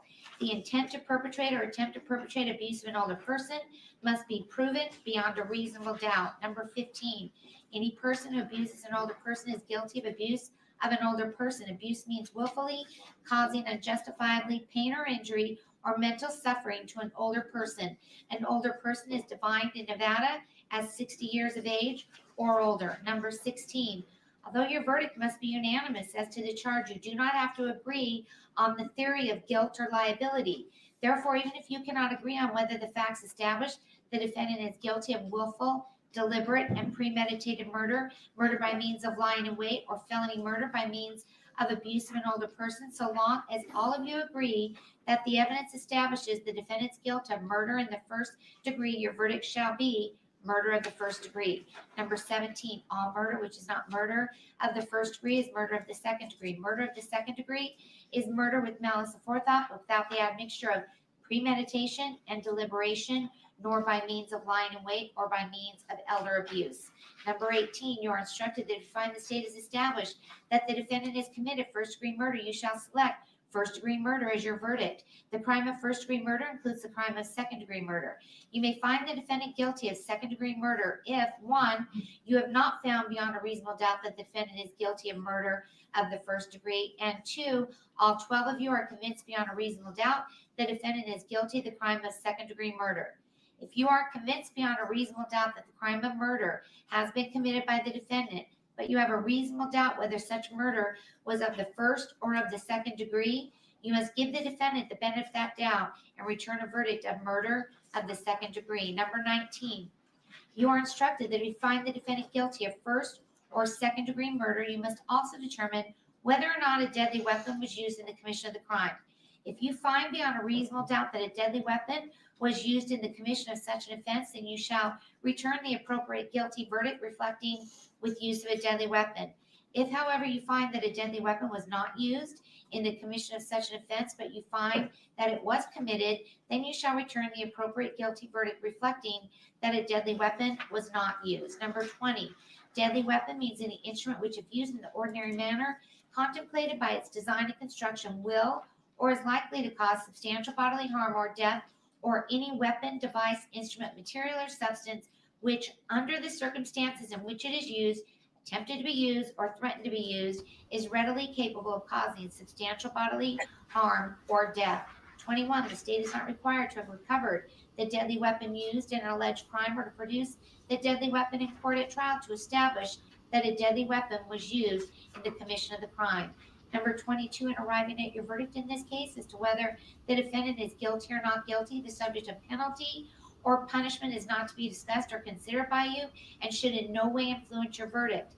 If your verdict is murder of the first degree, you will, at a later hearing, determine the issue of penalty or punishment. Number 23, to constitute the crime charged, it must exist a union or joint operation of an act forbidden by law and an intent to do the act. The intent with which an act is done is shown by the facts and circumstances surrounding the case. Do not confuse intent with motive. Motive is what prompts a person to act. Intent refers only to the state of mind with which the act is done.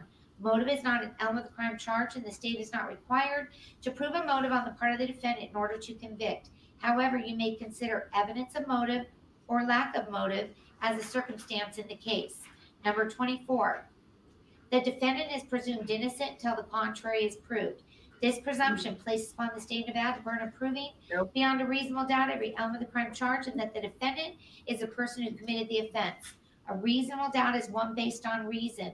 It is not mere possible doubt, but is such a doubt as would govern or control a person in the more weighty affairs of life if the minds of the jurors, after the entire comparison and consideration of all the evidence, are in such a condition that they can say they feel an abiding conviction of the truth of the charge, there is not a reasonable doubt. Doubt to be reasonable must be actual, not mere possibility or speculation. If you have a reasonable doubt as to the guilt of the defendant, he is entitled to a verdict of not guilty. Number 25, the evidence which you are to consider in this case consists of the testimony of the witnesses, the exhibits, and any facts submitted or agreed to by counsel. There are two types of evidence, direct and circumstantial. Direct evidence is the testimony of a person who claims to have personal knowledge of the commission of the crime which has been charged, such as an eyewitness. Circumstantial evidence is the proof of a chain of facts and circumstances which tend to show whether the defendant is guilty or not guilty. The law makes no distinction between the way to be given either direct or circumstantial evidence. Therefore, all of the evidence in the case, including the circumstantial evidence, should be considered by you in arriving at your verdict. Statements, arguments, and opinions of counsel are not evidence in the case. However, if the attorney stipulates to the existence of a fact, you must accept the stipulation as evidence and regard that fact as proved. You must not speculate to be true any insinuations suggested by a question asked a witness. A question is not evidence and may be considered only as it supplies meaning to the answer. You must disregard any evidence to which an objection was sustained by the court and any evidence ordered stricken by the court. Anything you may have seen or heard outside the courtroom is not evidence and must also be disregarded. Number 26, in this trial, you heard evidence of other acts regarding the defendant, Mr. Tejas, in the articles written by Jeff Gehrman. You are not to conclude from this evidence the defendant is a person of bad character or is predisposed to commit crimes. Number 27, the credibility or believability of a witness should be determined by their manner upon the stand, their relationship to the parties, their fears, motives, interests, or feelings, their opportunity to have observed the matter to which they testified, the reasonableness of their statements, and the strength or weakness of their recollections. If you believe a witness has lied about any material fact in the case, you may disregard the entire testimony of that witness or any portion of their testimony which is not proved by other evidence. Number 28, witnesses who have special knowledge, skill, experience, training, or education in a particular subject have testified to certain opinions. This type of witness is referred to as an expert witness. In determining what weight to give an opinion expressed by an expert witness, you should consider the qualifications and believability of the witness, the facts or materials upon which the opinion is based, and the reasons for each opinion. Opinion is only as good as the facts and reasons on which it is based. If you find that any fact has not been proven or has been disproved, you may consider that in determining the value of the opinion. Likewise, you must consider the strength or weaknesses of the reasons on which it is based. You are not bound by any opinion. Give each opinion the weight you find it deserves. You may disregard any opinion if you find it to be unreasonable. Number 29, although you are to consider only the evidence in the case in reaching a verdict, you must bring to the consideration of the evidence your everyday common sense and judgment as reasonable men and women. Thus, you are not limited solely to what you see and hear as the witnesses testified. You may draw reasonable inferences from the evidence which you feel are justified in the light of common experience, keeping in mind such inferences should not be based on speculation or guess. A verdict may never be influenced by sympathy, prejudice, or public opinion. Your decision should be the product of sincere judgment and sound discretion in accordance with these rules of law. Number 30, during your deliberations, you're not to communicate with anyone in any manner regarding the facts and circumstances of this case or its merits, either by phone, email, text, messaging, internet, or other means. You are admonished not to read, watch, or listen to any news or media accounts or commentary about the case. You're not permitted to do any independent research, such as consulting dictionaries, using the internet, or any other reference materials. You are further admonished not to conduct any investigation, test a theory of the case, recreate any aspects of the case, or in any other manner investigate or learn about the case on your own. Number 31, when you retire to consider your verdict, you must first select one of your members to act as foreperson who will preside over your deliberation, will be your spokesperson in court. During your deliberation, you will have all the exhibits admitted into evidence, these written instructions, and forms of verdict prepared for your convenience. Your verdict must be unanimous. As soon as you agree upon a verdict, the foreperson shall sign and date the verdict form and return with it to this room. Number 32. Now you will listen to the arguments of counsel, who will endeavor to aid you to reach a proper verdict by refreshing in your minds the evidence and by showing the application thereof to the law. But whatever counsel may say, you will bear in mind it is your duty to be governed in your deliberation by the evidence as you understand it and remember it to be, and by the laws given to you in these instructions, with the sole fixed and steadfast purpose of doing equal and exact justice between the defendant and the state of Nevada. The state may open and close the arguments. Thank you, Your Honor.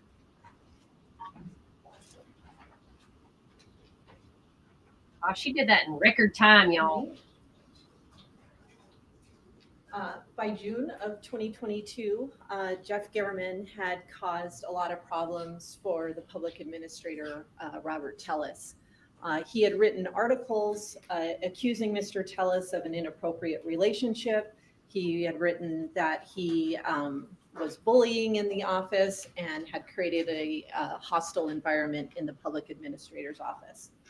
He had written an article saying that the management of Mr. Tellis was so bad that the county had to bring in a private consultant in order to assist with the management of an 8-person office. After Mr. Garriman wrote those articles, Mr. Tellis lost his primary race and would not be the public administrator after that. And not just that he lost the race, he lost the race to a rival within the public administrator's office itself. And from the text messages of Mr. Tellis, we learned that this was deeply, deeply troubling for him. He wrote to Mr. Garriman, "I don't know what to say. I told you how much this all impacted me.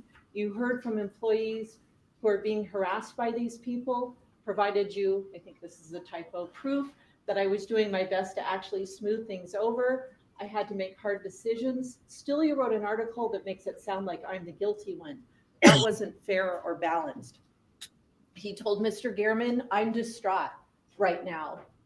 Clearly, there are typos in my message. He told Mr. Gehrman that he was adding to the pressure of his life. I've done so much for that office. I've told you that I've been followed and that I caught Rita following me.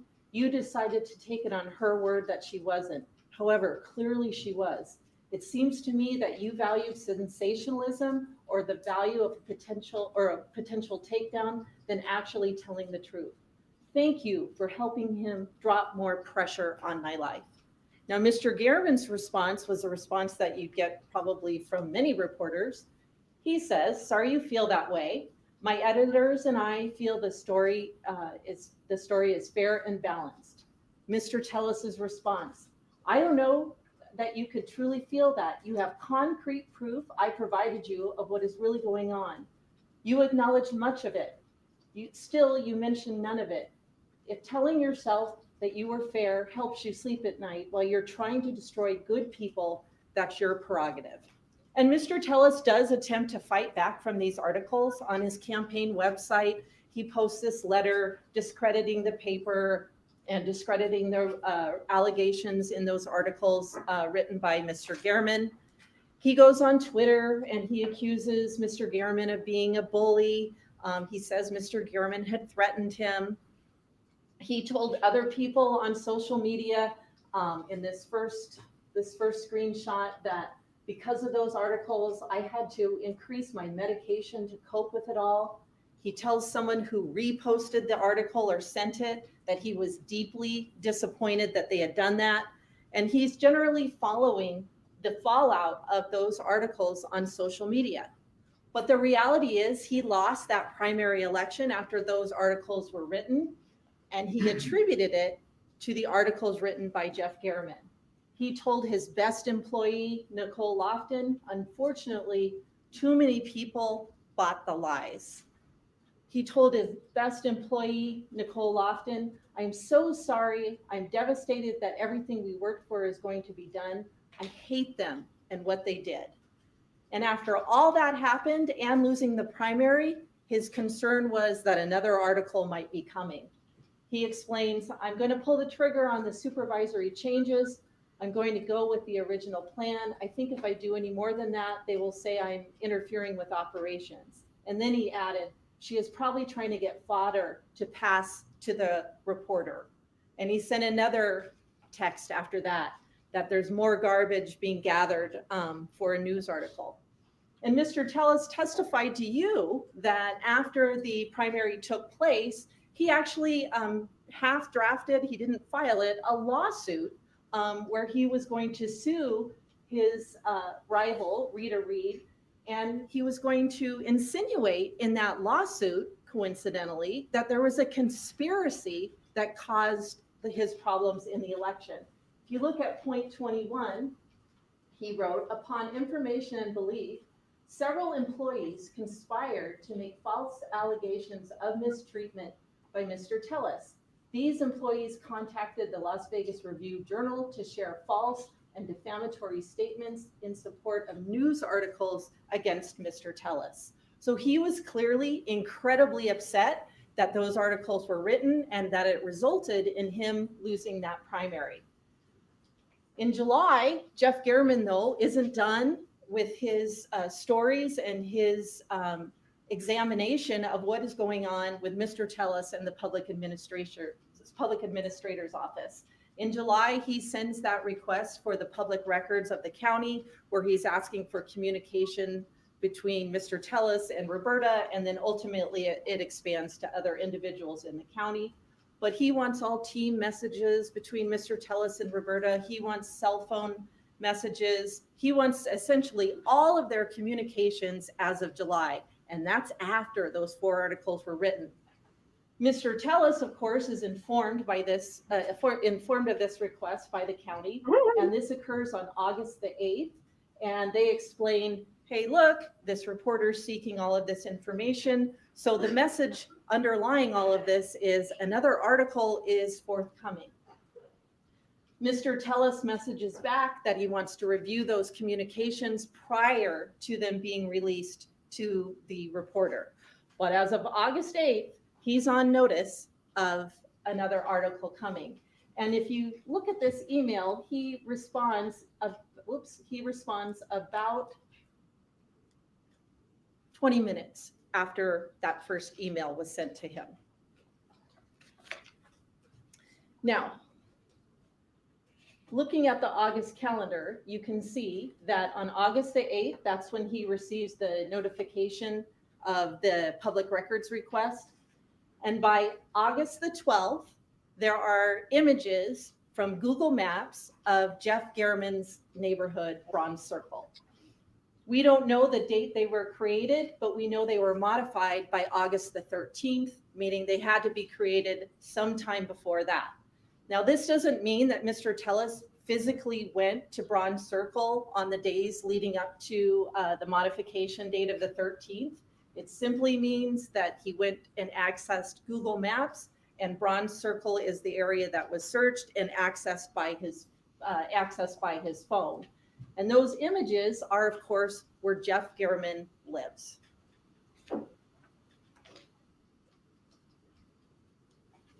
Now, the next date to keep in mind in our series of events in August of 22 is August the 15th. In August the 15th, that is when there's images of all of those cars that are kind of driving along the access road to Jeff Garriman's neighborhood. Now, once again, we have a modification date. That doesn't mean that the images were all taken on the 15th, but they had to exist before the 15th to be modified on that date. And if you recall, Detective Gaddis figured out where this was, and it's right off of Mr. Garriman's neighborhood. His house is right here on Bronze Circle, and she figured out by looking at the photographs where it was located in Las Vegas. And she figured out it was located right at this Popeyes parking lot, and that slanted wall ends up being in almost all of the images. And there are a lot of them, of several cars driving by the access road to Mr. Garriman's house. So we have the notification on the 8th. We have accessing Google Maps on the 12th. We have those screenshots of all of those vehicles in conjunction with Mr. Garriman's neighborhood by the 15th. And then by the 23rd, there have been searches of Mr. Garriman's personal information on Mr. Tellis's computer. This is Mr. Tellis's work computer at his desk.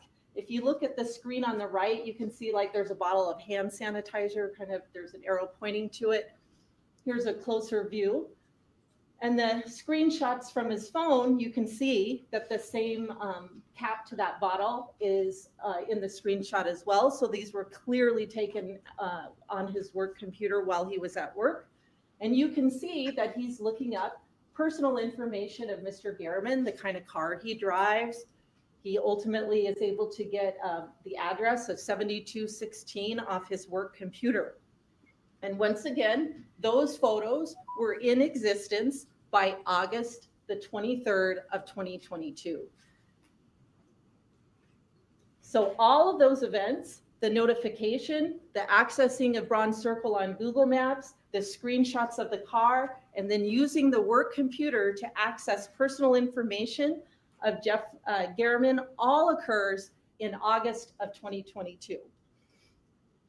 Moving to September, that's when Mr. Tellis on September the 1st receives notification that the county is getting ready to release all of those documents that were subject to the public records request. He's notified, and Ms. Kennan is notified on September the 1st of 2022, and the murder's the very next day. It's about 15 hours later. Now we know that on the morning of the 2nd, Mr. Tellis left his house and proceeded into the area of Mr. Garriman's neighborhood. and that he kind of meanders around there, but ultimately ends up on those cross streets and then proceeds on foot to Mr. Garriman's residence. Mr. Tellis's residence is at the top of the screen there on Spanish Steps. He goes down that Silk Tassel Road and then goes on Red Hills Road.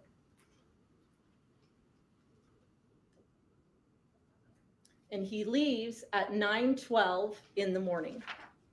Now, eventually, he's in the area of Rock Springs Drive, which is near Mr. Garriman's neighborhood.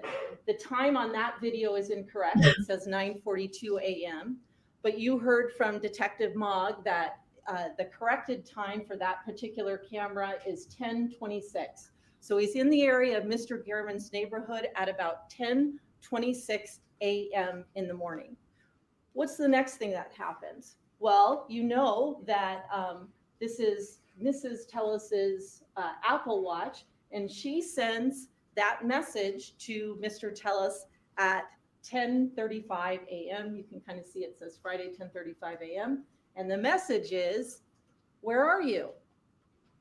Well, he's sitting in Mr. Garriman's neighborhood, so he's not answering this text message. That text message goes unanswered. Mr. Tellis at 10:40 a.m. is now on Wintergreen Drive, which is the cross street to Bronze Circle. He's on Wintergreen Drive at about 11 a.m. and the murder itself takes place at about 11:18 a.m. Then Mr. Tellis is back at his own neighborhood by 11:51 a.m. And this is video from that Piggott Elementary School, which Detective Mogg indicated that that timestamp is correct. And what does he do? He gets back at 11:51 a.m. and then he's able to get his BMW and proceed to Planet Fitness.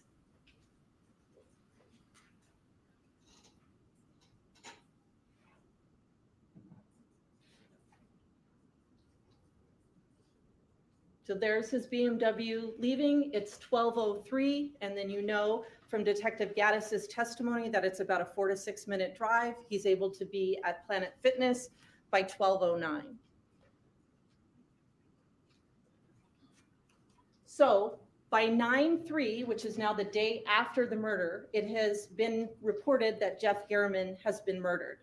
And then Roberta, who's working, has heard about the murder and she's starting to get concerned. She tells Mr. Tellis, I'm working tomorrow now. I don't want to be in the office alone. I'd rather be with the crazy women than alone right now. She's concerned about Mr. Garriman getting murdered and she's scared about being in the office alone. By September 5th and 6th, the Las Vegas Metropolitan Police Department has released images of the assailant and also of the Yukon itself.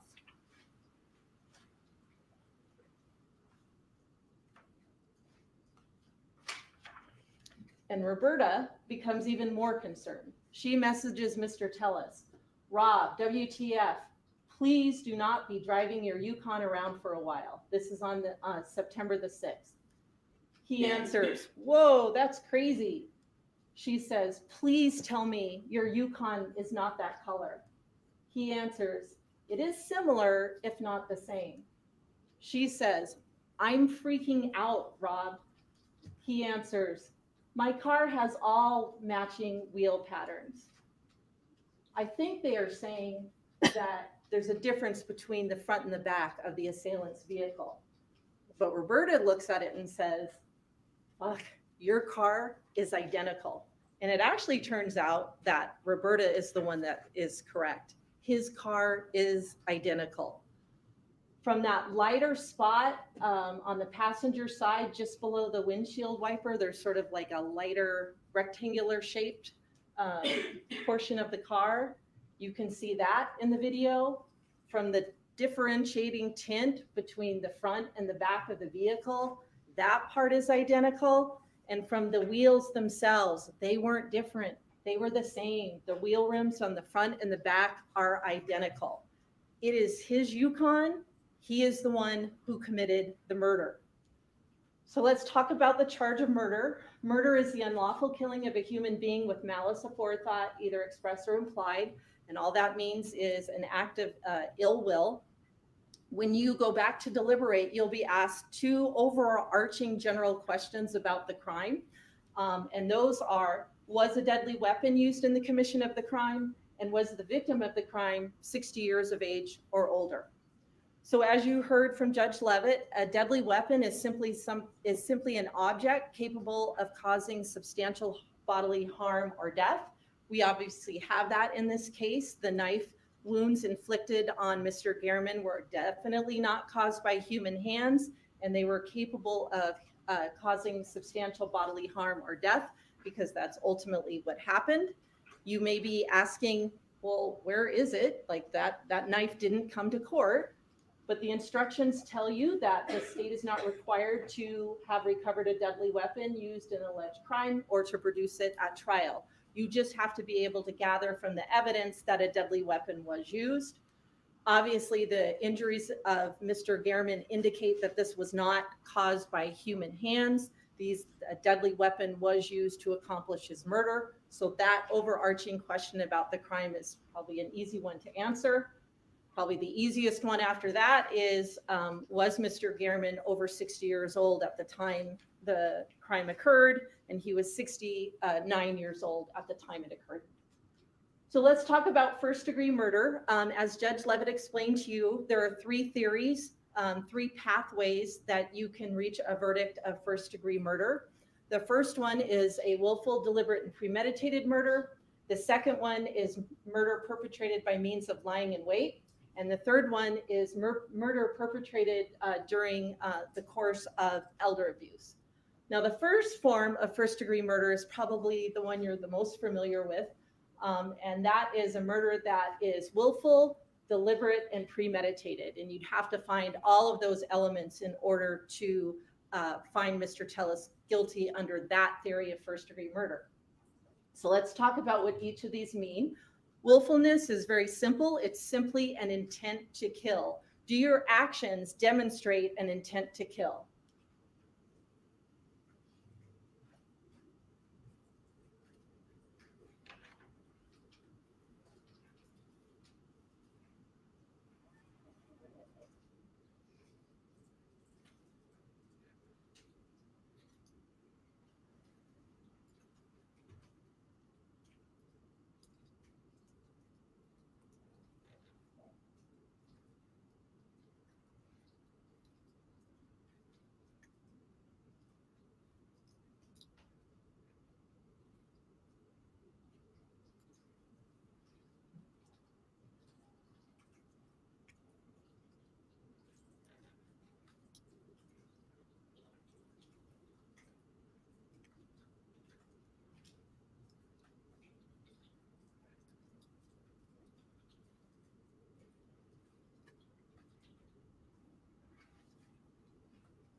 So if y'all didn't see the opening arguments, in the opening arguments, they accidentally showed pictures of.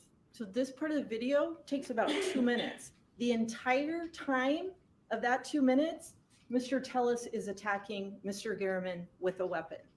So that demonstrates an intent to kill. He's stabbing him repeatedly. Mr. Gehrman is clearly trying to fight back, but Mr. Tellis doesn't stop. It keeps going and going and going. And it's kind of a long time to be inflicting injuries on another individual. He finally walks out on the side.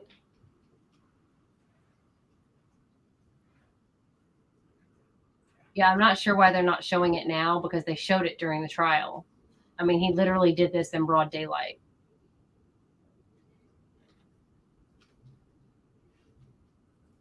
But the duration of that time, the entire time, Mr. Gehrman is being attacked. And you could see the attack. So let's talk about deliberation, which is the second element. Deliberation is determining upon a course of action to kill as a result of thought, including weighing the reasons for and against the action. Well, what do we know about Mr. Tellis's actions prior to the murder?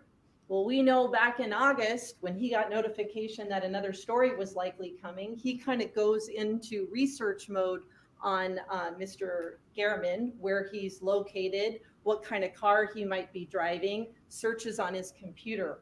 All of that demonstrates deliberation. Even if you didn't have all of these actions back in August, the length of time of the actual attack itself is sort of a shorter version demonstrating a course of action to kill, right? In the course of 2 minutes, you are stabbing someone multiple times, you could change your mind, but he doesn't do that. He keeps going and going and going, not even withstanding all this pre-planning. Now, premeditation is the last element of that first theory of first-degree murder, and that is simply a decision to kill before you do it. Before you came in and sat as jurors, you may have thought that premeditation is always a case of pre-planning and months in advance and that sort of thing. And that is definitely a case of first-degree murder and kind of exactly what we have in this case. But you're told by the instruction that premeditation need not be for a day, an hour, or even a minute. It can be as instantaneous as successive thoughts of the mind. So what that instruction tells you is, in the law of Nevada, for premeditation, if I make a decision to kill you and I do it a month from now, that's premeditation. If I make a decision to kill and I do it a week from now, that's premeditation. If I do it an hour later, it's premeditation. If I do it a minute later, it's premeditation. If I do it a second later, it's still premeditation. And you have a video of the attack on Mr. Gehrman, and clearly there's a decision made to kill him. But beyond that, you also know that Mr. Tellis took the step of leaving his phone at home prior to the murder. That's indication of premeditation and planning. You know that he bothered to disguise himself by wearing the hat and the orange outfit. That shows premeditation, a decision to kill. And you also know, most of all, that he brought a weapon over to Mr. Gehrman's house, and that shows premeditation as well. So that theory of first-degree murder has been established in this case. Let's talk about the second theory of first-degree murder, which is murder perpetrated by means of lying in wait. And the instructions explain what that is. Another theory of first-degree murder is murder perpetrated by means of lying in wait. And what that is kind of taking on a place of concealment in order to inflict injury or death upon another person. It's sort of the second paragraph. It says, watching, waiting, and concealment from the person killed with the intention of inflicting serious bodily harm upon, or serious bodily injury upon such person, or of killing such a person. And in this case, you actually see the actions of Mr. Tellis literally lying in wait.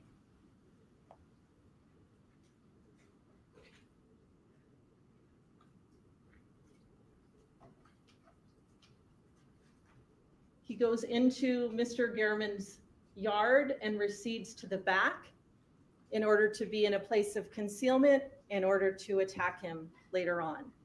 And that is literally lying in wait.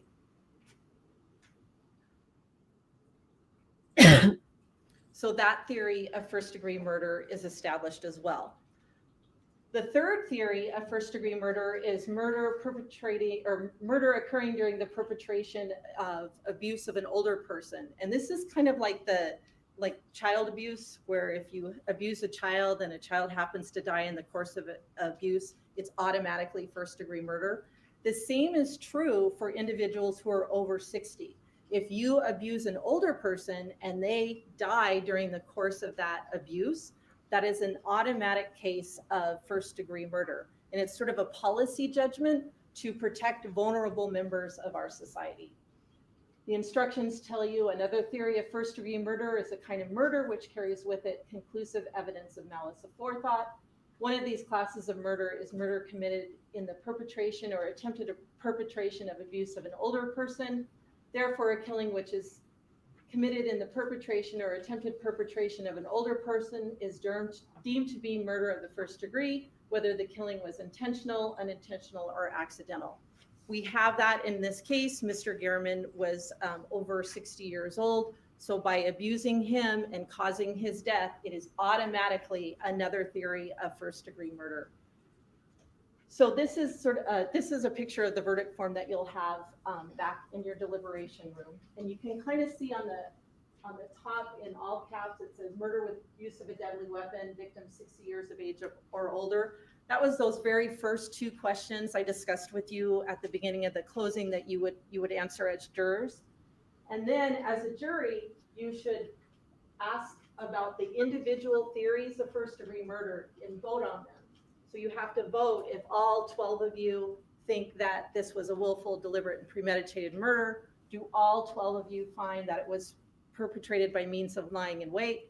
Do all 12 of you agree that it was perpetrated in the course of abuse of an older person?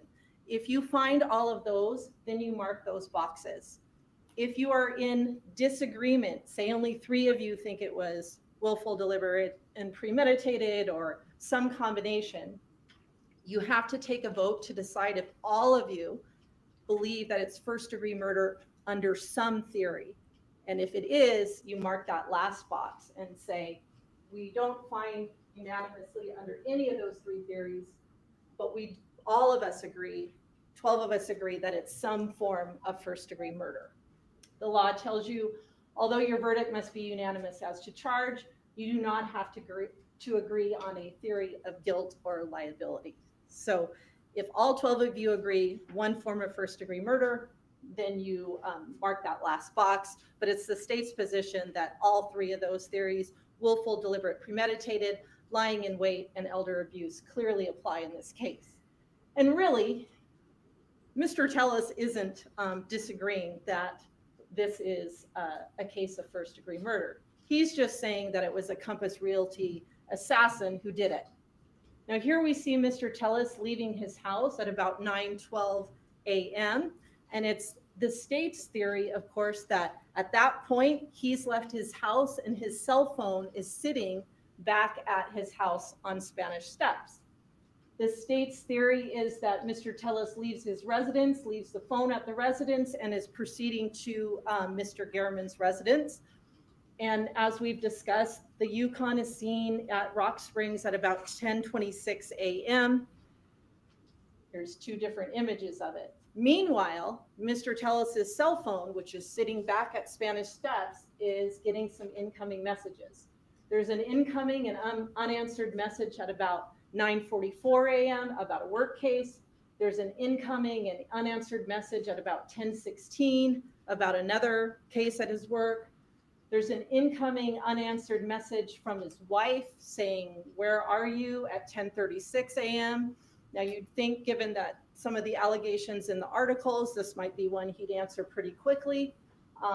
There's an unanswered incoming call from his wife at 10:43 a.m. that doesn't get answered by him. And there's another incoming call that occurs at 11:16 a.m. Meanwhile, he is at Mr. Gehrman's house. So ask yourself this: if this was really a Compass Realty assassin who was committing the murder at Bronze Circle, how would that individual know that Mr. Tellis, with his phone at his house, wouldn't have answered a call, or wouldn't have gotten in another text string, or wouldn't have made a call himself? How could anybody but Mr. Tellis be the killer? No one would have that level of assurance, because if any of those calls had been answered from his house, it would be clear that he wasn't the one involved. Now we know from the video evidence from Bronze Circle that after the murder occurs, Mr. Tellis actually returns to Mr. Garriman's house, and he goes to the side area of the yard where Mr. Garriman is located.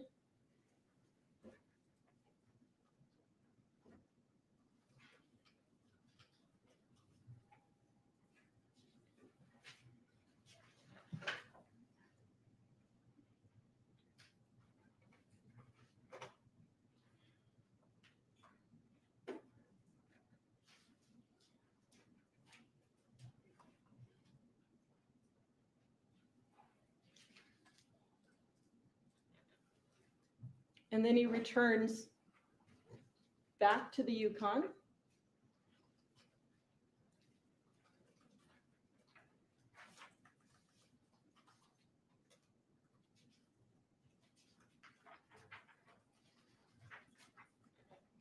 And eventually does that U-turn and drives away. But if you're wondering why there isn't blood in the Yukon, he had to walk all the way out of that crime scene, and anything that had been deposited on his shoes would have come off in the rocks. Besides that, the crime scene itself is not drenched in blood on the ground. These are Mr. Garriman's shoes. There is some blood on them, but they're not exactly drenched, and he's the victim. So after Mr. Tellis leaves Bronze Circle for the second time, he goes east, he goes on Wintergreen, he goes on Washington, he goes on Rampart, he goes on Apple, and he goes back to his neighborhood at 11:51, and then he leaves again to go to Planet Fitness at about 12:03.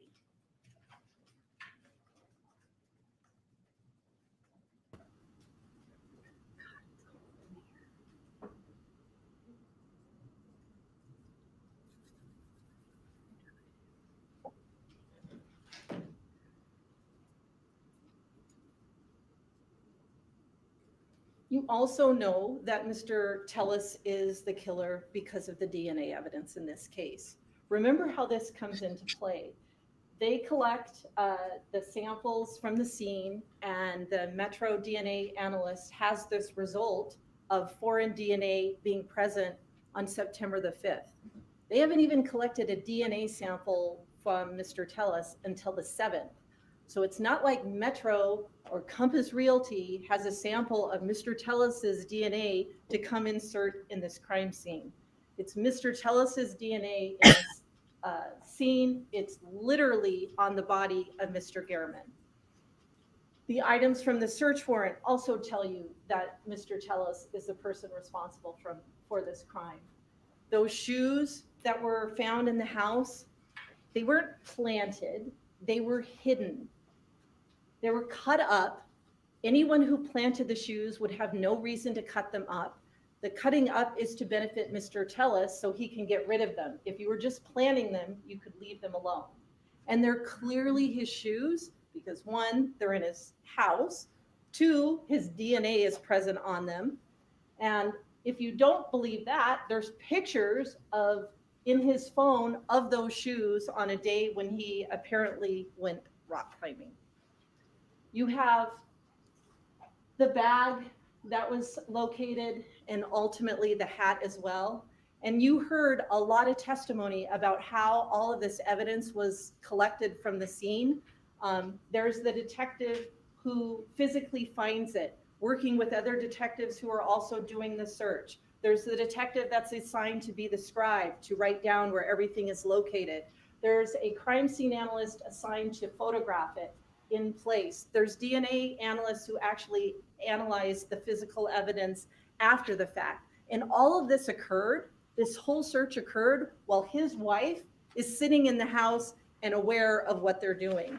None of this evidence was planted. There's the bag, there's the hat, that was the location of the hat in his house. Finally, you know from the searches the Bronze Circle where he accessed the Google Maps, Mr. Garriman's house, that he is the one responsible. He's not friends with Mr. Garriman. He doesn't have business to do with Mr. Garriman. There is no reason for images of Bronze Circle to be in his phone prior to the murder occurring.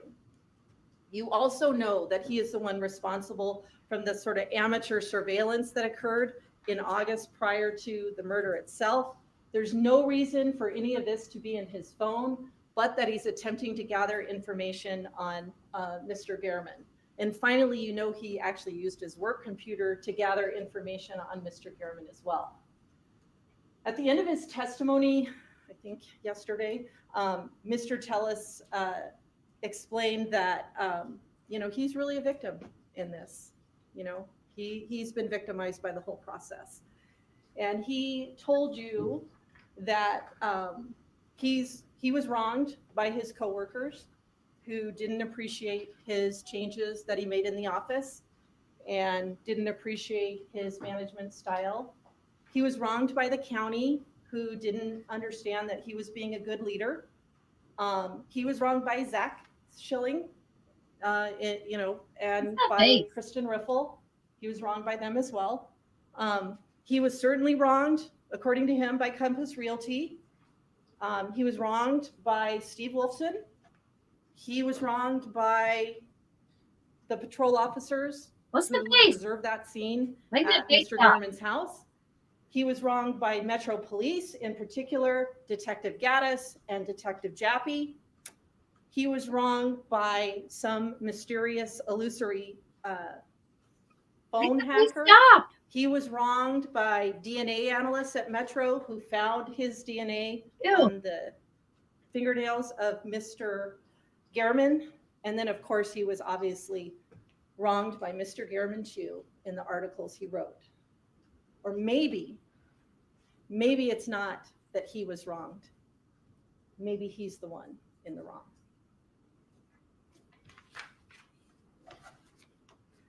Thank you very much. At this time, we're going to take a 10-minute recess. During this recess, you're admonished not to discuss or communicate with anyone, including your fellow jurors, in a way regarding the case or its merits, either by voice, phone, email, text, internet, or other means of communication. What's wrong with that guy's face?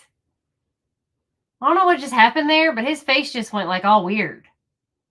Like having a seizure or something? Golly. Okay, first of all, yeah, LaDonna, he took the stand and it was a narrative testimony. Okay, it was yawning. Oh, it was the most agonizing testimony I think I've ever sat through. And I mean, literally, this man, I mean, the mountain of evidence against him is just insane. DNA, phone. I mean, it's literally like you couldn't ask. I mean, minus having the actual weapon, the prosecution has like a case that is so cut and dry, so wrapped up in a beautiful gift box with a beautiful wrapper and a bow that it can't be any better. Like, it is amazing. Yeah, exactly, Brandy. Exactly. It is a complete mob hit. It's just crazy. Like, you know, and of course, this whole shenanigans with, yeah, of course they would have some person that looks like Gardner walking through the neighborhood do this in broad daylight. I mean, of course they would hide shoes in my own house, cut up in a bunch of pieces under my own reclining chair. I mean, yeah. And of course they would go back to the scene. I mean, and pull right up in front of their house because they would want my vehicle to be seen at the scene, or a vehicle that looks just like my vehicle to be seen in front of the house so that they could place me there. I mean, doesn't that make sense to you? So, yeah, he's a moron, and I can't even, like, I can't even with this guy. But he, I think, has made this story in his head so believable that he literally thought that he could get up there on the stand and Alec Murdaugh his way through this. And, oh, speaking of Alec Murdaugh, y'all, I think he's getting a new trial. Can you believe this? So, okay, Now, I'm just going to tell y'all, okay, I ain't mad about it. I ain't mad about the new trial for Alec Murdaugh, because I think there was a lot of things that were done wrong in that trial. Now, I'm not saying that Alec Murdaugh is not guilty, but I'm not saying he's guilty, because there's a lot of holes in that situation. Okay. I think, thank you, Brandy. I ain't saying that I just don't, I'm just saying, okay, I'm just going to say it. I do not believe that man could actually look his own child in the face and do that. Okay. I don't think he could. I don't think he has it in him.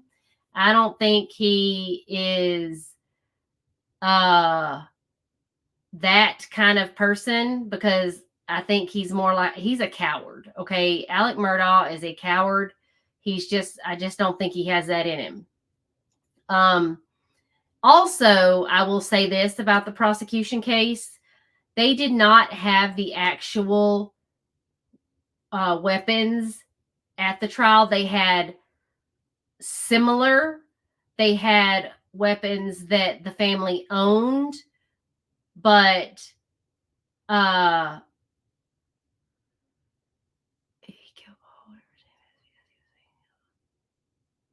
yeah, and Paul was getting in trouble. What? I hadn't heard that one, Gwen.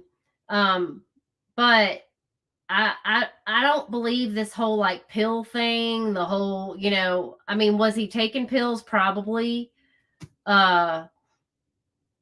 It's damn, Kirsten. I mean, it's just damn, but like, damn.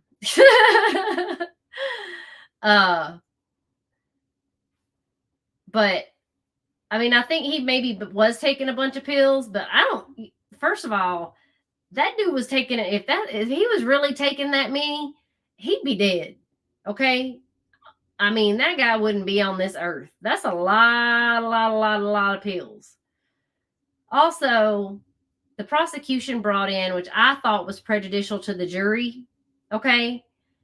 I don't think that you should be able to bring in items that are not the actual items involved in the case.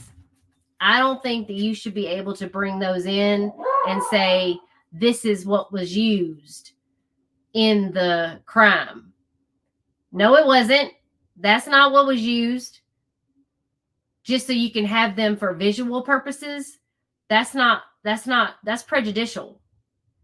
So that you can give the jury a visual of what a 380 blackout looks like in a freaking shot. You can't do that. I don't think you should be allowed to do that, because you're giving a very impactful visual look of what kind of damage that kind of weapon can do to a person, as if you haven't seen the pictures already.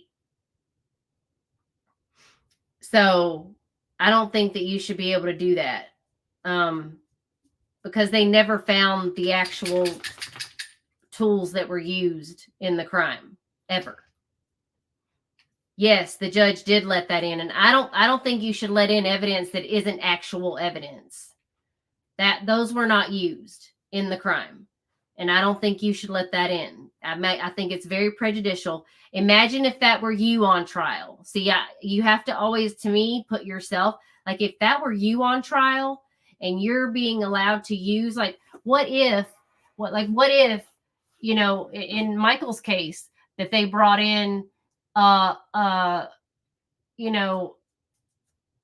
knife that wasn't the knife, but it's very similar. It was similar to this, but this isn't it. But it looks like this. We think this could be it, but this isn't the one. That's not fair to the person that that they're judging, that they're going to put possibly in prison or, DP forever. You don't know. I don't think that's fair. So I think it's very prejudicial. I think it puts imprints a look in the jury's mind. So I don't know. I mean, okay. So here's the by process of elimination.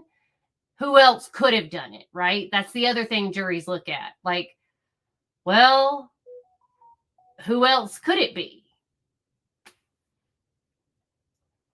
Yes. See, exactly, Kirsten. So they allowed a white guy to run that distance with closed streets, with and I mean, I don't know if Michael could have run that faster.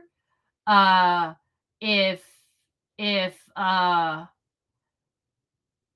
yeah, a lot of people think that's the theory, is that Paul, the boat case was causing a lot of trouble.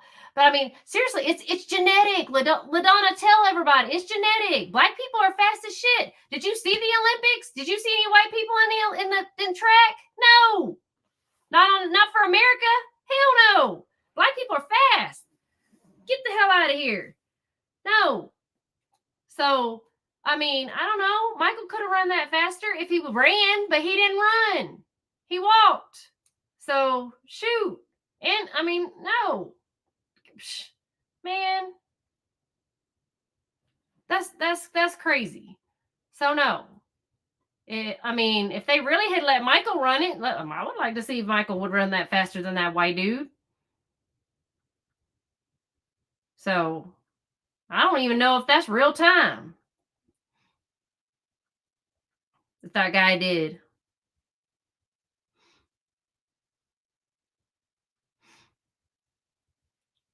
Damn right. Shoot.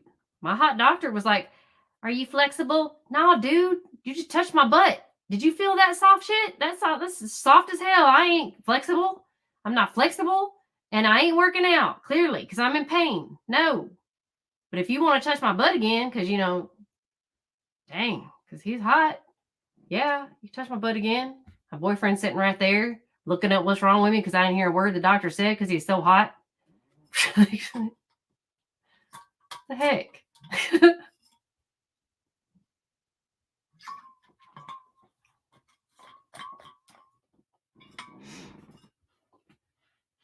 And look, I mean, for real, you see our swim team, all white.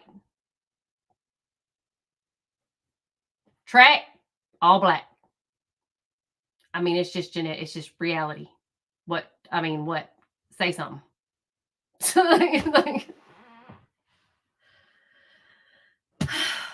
Genetics, man. I don't know what to say. So, anyway, he might get a new trial. We'll see. Scott Peterson might get a new trial. He is getting some evidence retested.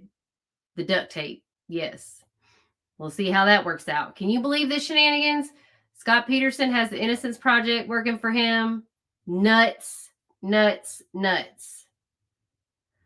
Menendez brothers, they also are working on getting out of prison. Yes, he also just did a documentary. He's finally speaking out. Like, ugh.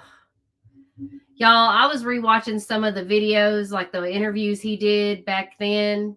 Well, I think Betty Broderick should get out too. I mean, bless her heart, she's not a danger to anybody else. She already took out the people she wanted to take out. Oh, the Netflix documentary, that was made in 2022, I think. That was on another channel. But Netflix just bought that. So I've already seen that documentary. Yeah, man, my girl Betty, I got a special about her called What About Betty? Because we were writing each other while she, because she's obviously still in prison, and I think she should be out because, I mean, she's not a threat to society.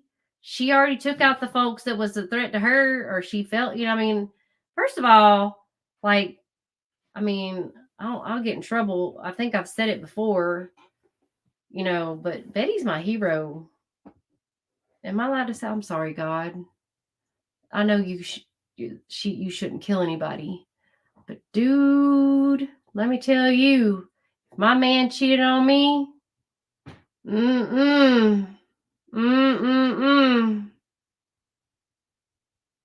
he'd never be seen again.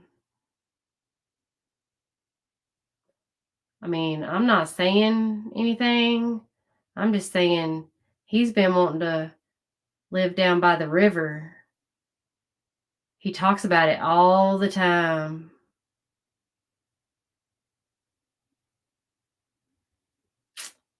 Yep. He's always wanted to be down by the river or out in the woods. He loves going out in the woods.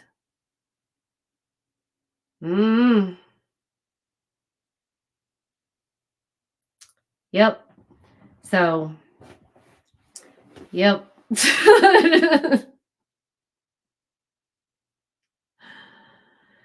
But anyway, enough talking about our heroes.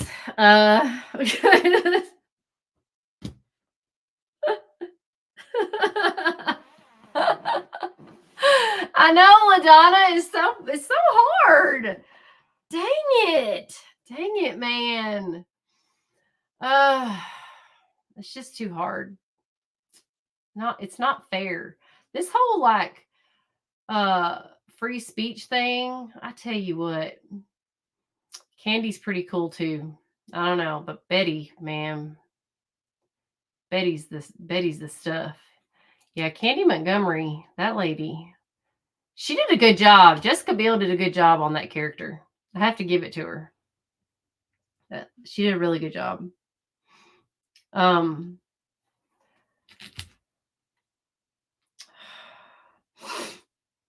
So I just got an article from Tierra that The Guardian wrote about Samantha Wall's trial. The Wall family is adamant that Jeffrey is such a good friend of theirs and that there's no way that he possibly could have done it. And that the prosecutor's office has decided to file an appeal against the ruling to not retry Michael, and that they are going to fight to retry him, and that the judge also, when she said she did not agree with the Supreme Court ruling, but that she had to go with it because the jury did not understand that they didn't know about the precedent, which they're not supposed to know. Yes.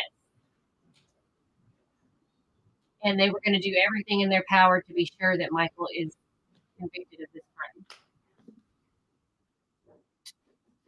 So I've got it, and so I can start investigating this. Does the state stipulate to the presence of the panel? Yes, Your Honor. And the defense? Yes, Your Honor. Mr. Fastbridge, you may begin your closing argument. Thank you. So cute. All right, let's hear what you got. You ain't got nothing. Am I on? You're on, dude.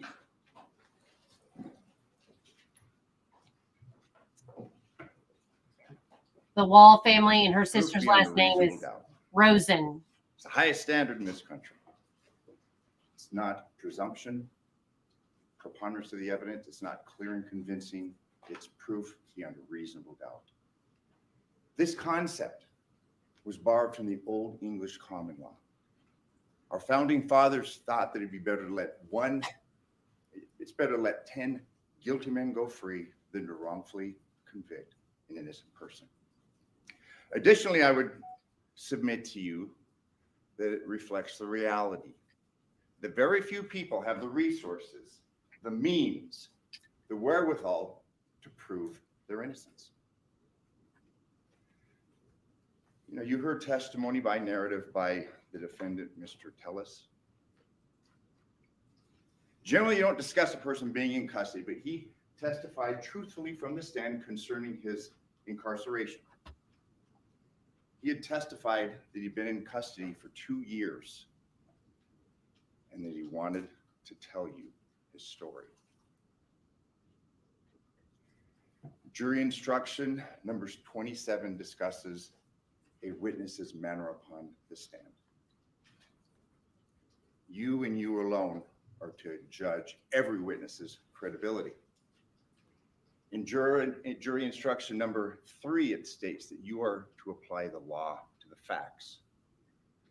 As we had stated at the beginning of this trial, you are the sole judges of the facts in this case. We had asked you at the beginning if you would keep an open mind, and we're certain that you have. This case is not about who called the most witnesses. The state did. This case is not about who had the most exhibits presented to you. The state did. We had asked you that at the close of evidence and at the end of this trial, if we were to sit at counsel table with Mr. Tellis and not ask a single question, not discuss a single document, not to submit a single document, if you had a doubt, and if it were a reasonable one, he'd be entitled to a verdict of not guilty. Let's talk for a minute what the state hasn't proven. And again, there is no burden whatsoever on that man. Jeff Garman DNA wasn't anywhere but at the scene of the crime. And this is significant because we heard a very able explanation of the state's evidence from their point of view.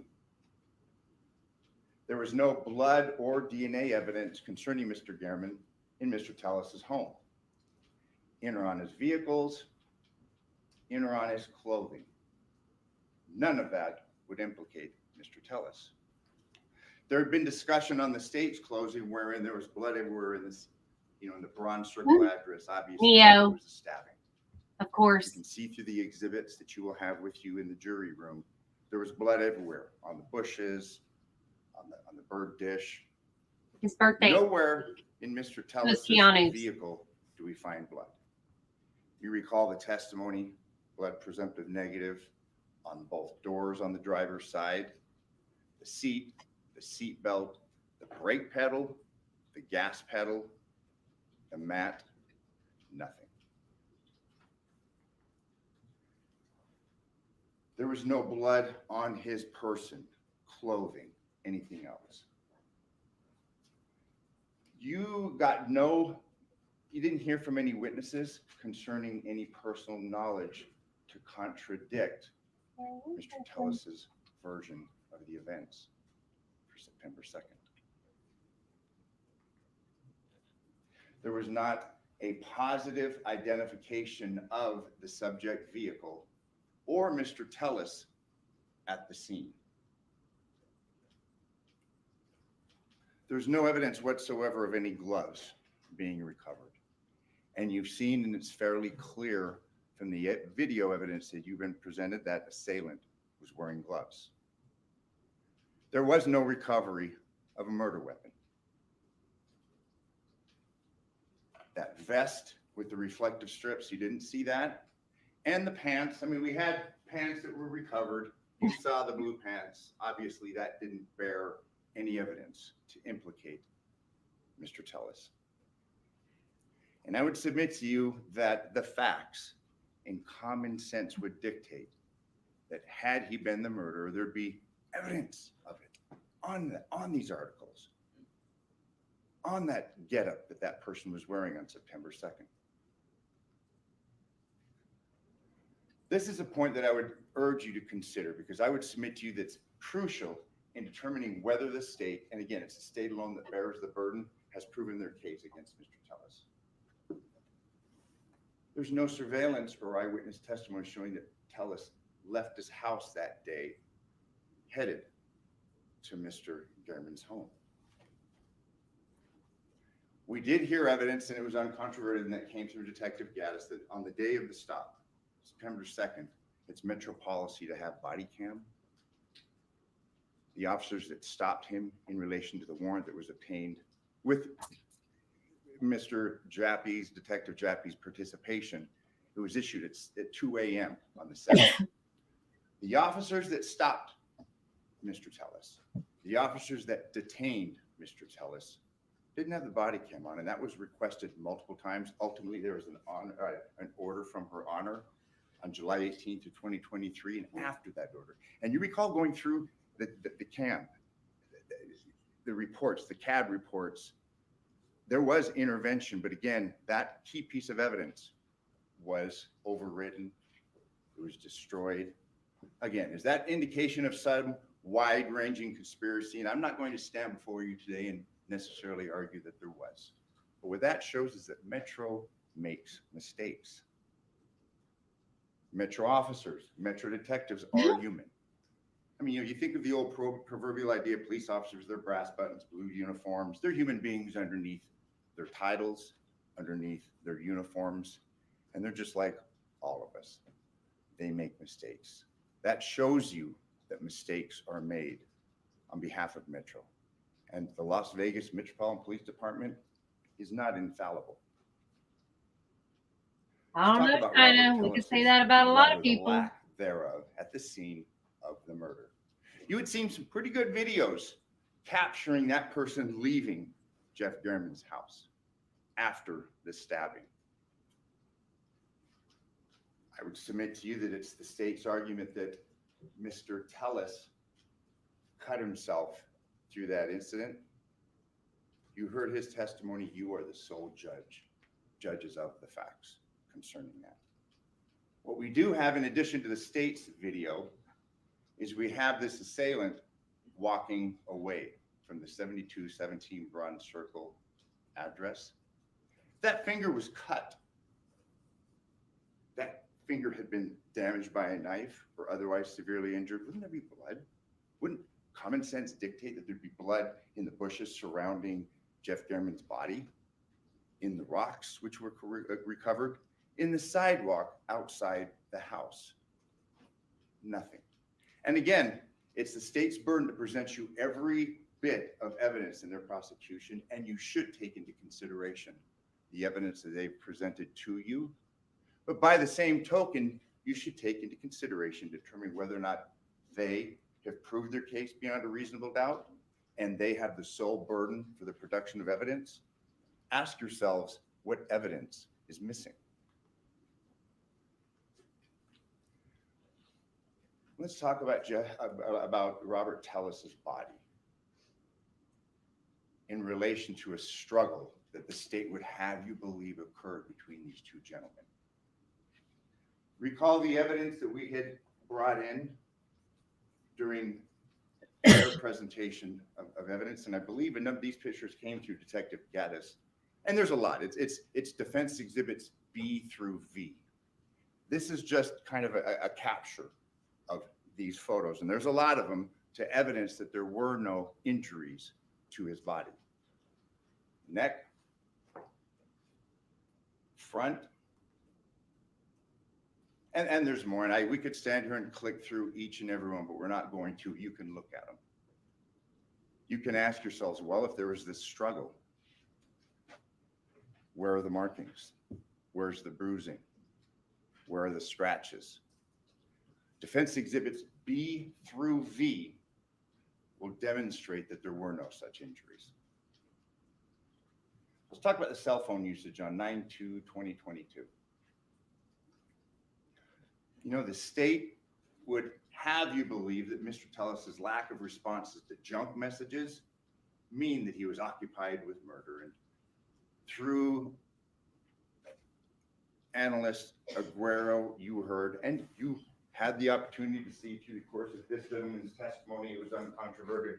We went through the messages during the key hours. I'll be sorry, China. I think he's guilty. 2nd. The vast majority of those messages were automated. They were spam. How many of us respond to spam? It wasn't like he had every person reaching out to him, family, friends, repeatedly. Where are you? What are I don't you think doing? he's not It's guilty. The vast majority of those And I don't think messages were of no significance. They I think were he's junk. guilty of. Additionally, the state did not establish a pattern of phone. I just don't know if he's behavior man enough which to would do that. indicate that Mr. Tellis's communication activity I think on he's that day involved. was anything different than his normal behavior.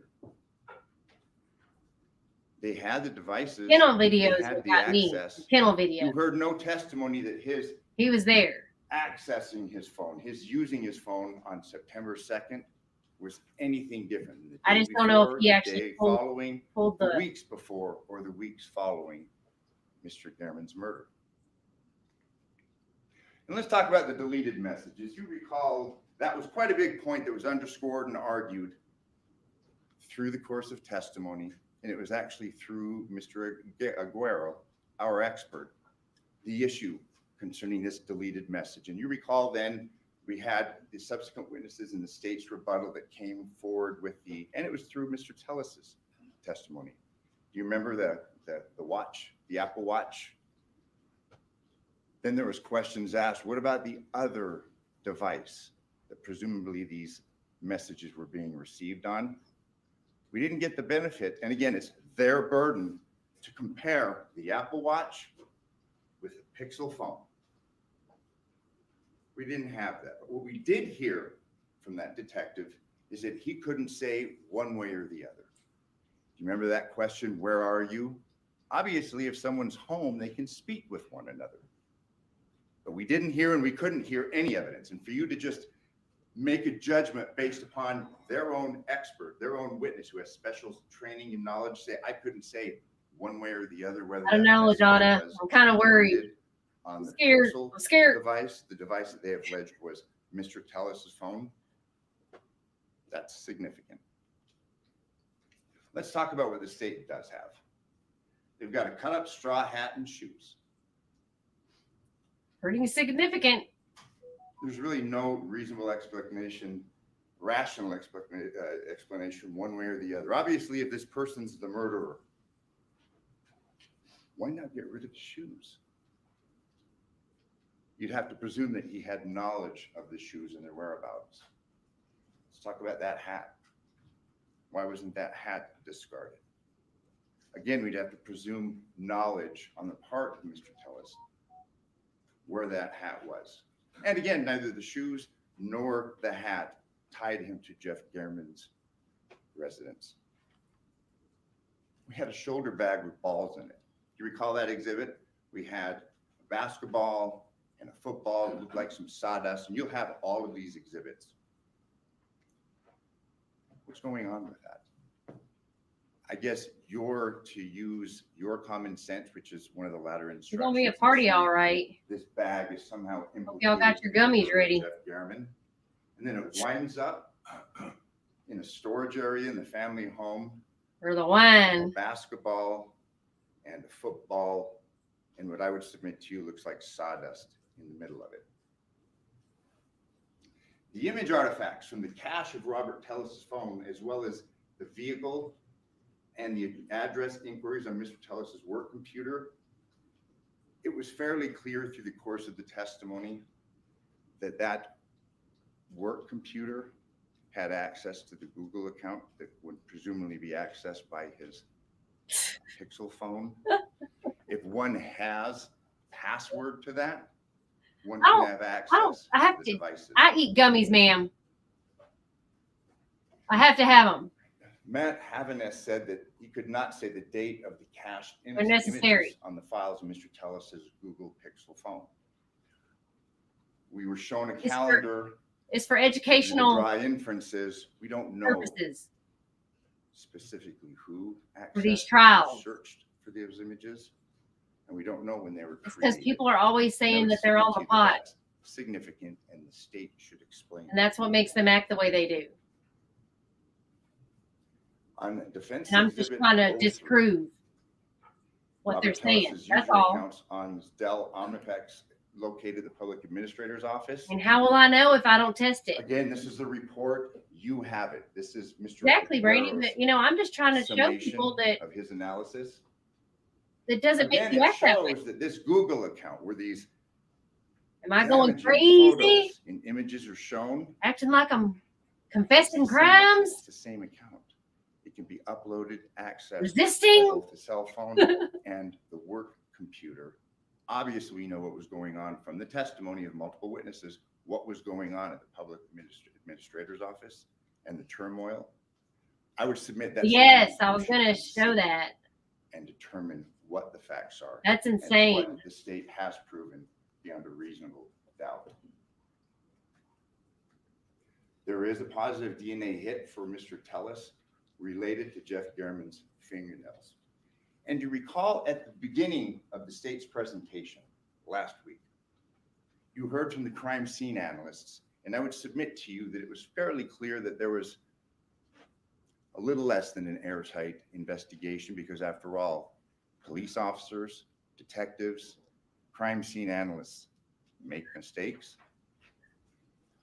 Reference to the lab techs, Ms. Brown and Ms. Koljenovich, they were trainees at the time that they did this DNA collection and the processing for presumptive negative or presumptive positive blood evidence.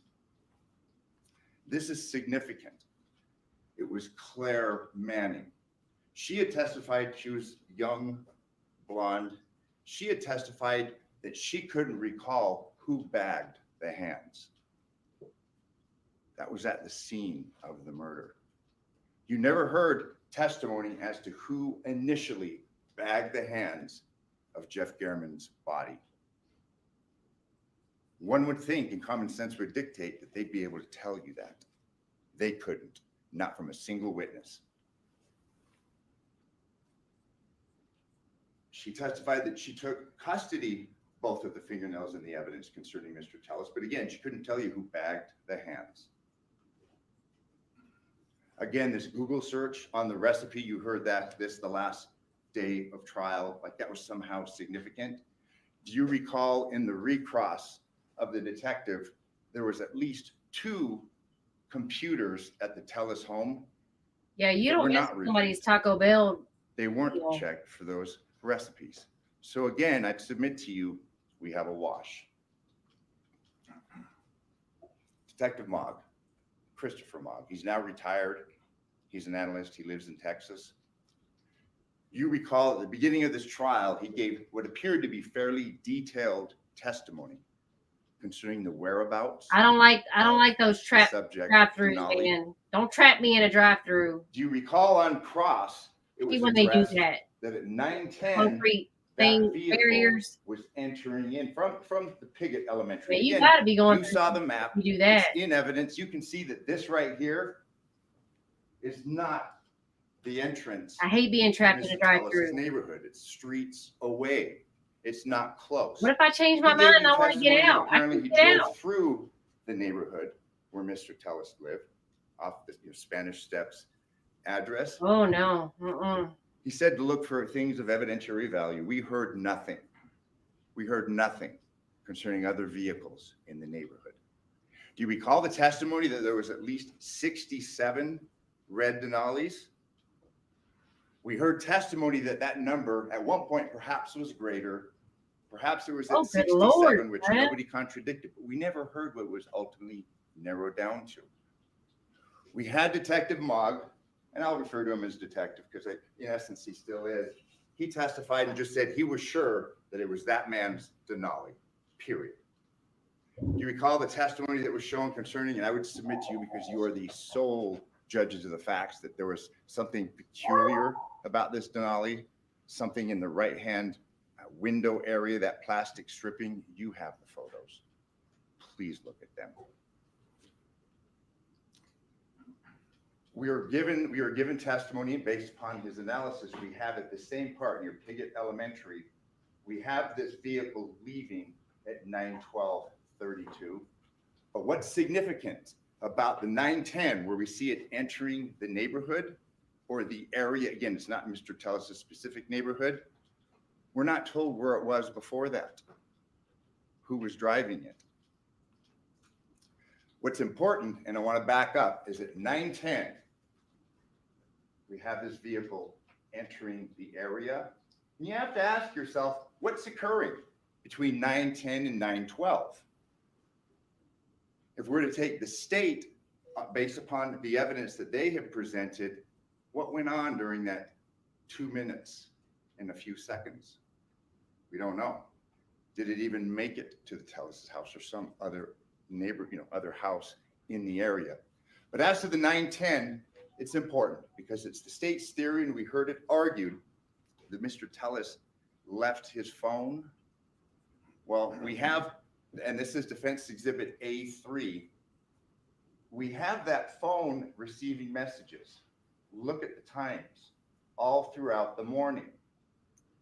We have that phone receiving messages 7:44, 7:45, 8:47. You can see, and this will be Hey, given. China, why'd you have to start this crap up again? It's close to the cell tower next to Mr. Tellis's home. You So then could you have to Thank ask, you. well, where was this vehicle? And I'd asked him specifically, did you follow this vehicle? Did you see this vehicle prior to the 9:10 time taken from Piggott? He didn't.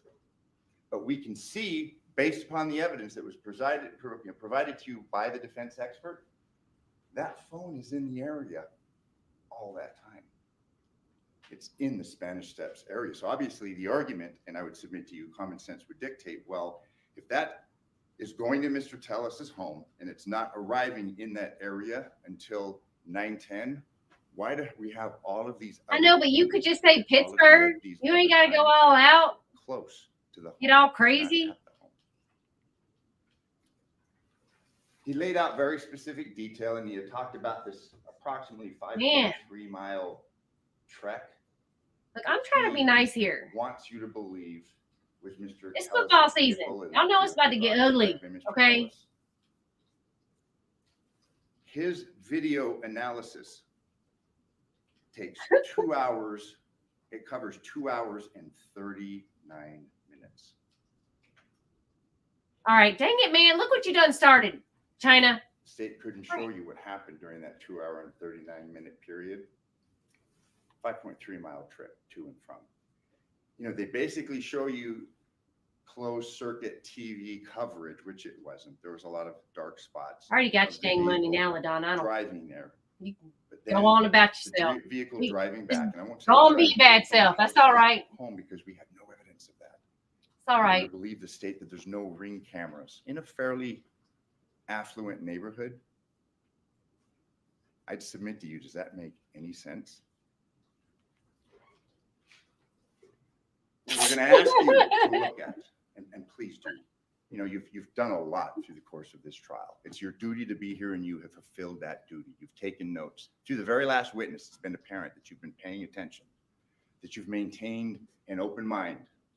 Oftentimes we suffer, especially law enforcement, from what's called confirmation bias. You reach a judgment, sometimes early on in the case, and you work backwards to confirm what the judgment that you've arrived at the beginning should be at the end. And I would submit to you that that's what happened.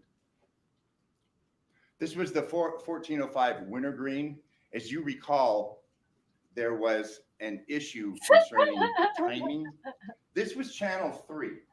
All right. This is State's Exhibit 372. Like literally none of us You are on have the that. same page You've when been it given a comes to laptop. football. Look at this. This was an image that was not part of his presentation to you It's the best at season. his testimony and during his testimony. This laptop has the ability to pause. It has the ability to zoom. Watch this.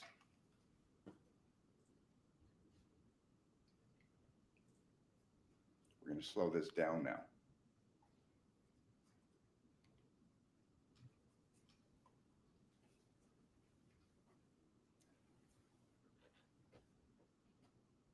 You have this evidence. It wasn't part of his presentation, but it's been provided to you.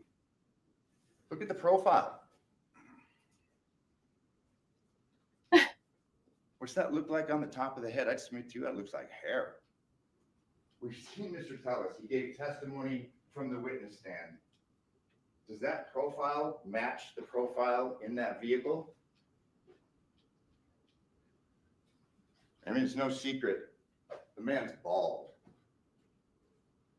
Look at the face. Look at the eyes. I'd submit to you that those look like glasses. Yeah, And again, this he's is got part of it. the evidence collected by the state. It's been can tell you. presented to you. It wasn't addressed during their case in chief, and it wasn't explained by Detective Cliff Mogg. I'd submit to you, look at that image. There's hair. There's glasses. Now, the state in rebuttal, and we'll address the significance of that, they have the opportunity to come and address what I've presented to you, but that's undeniable.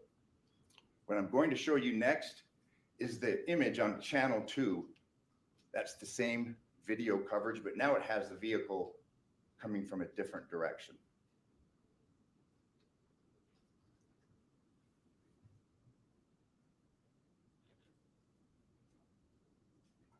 It's parked. Do you remember the testimony from Mr. Martinez? I think it was John Martinez. Of no significance. It was fairly unmemorable on that date. He said he saw the person. Nothing caught his attention because nothing was memorable. There's no talk of a disguise. Glasses, nothing. It's bland. Nothing was memorable. Take a look.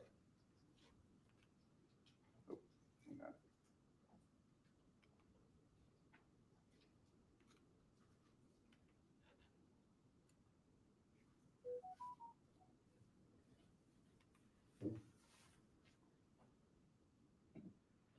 Yeah, I'm the football fan in this house. My dogs cannot stand football season because they have to wear t-shirts.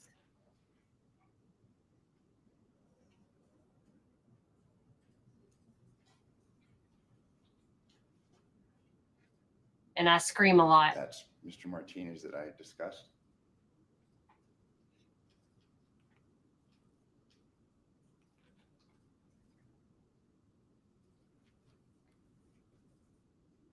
Look at this image. And I have giant TVs in every house, and every room. Dang it! So I can watch football.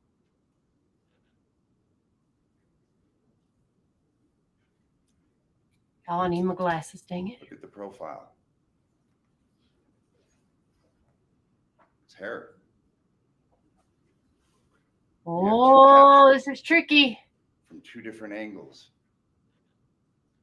The profile does not match the profile. Yeah, this is questionable. Consistent. Looks like an old fat man. It's not open to dispute.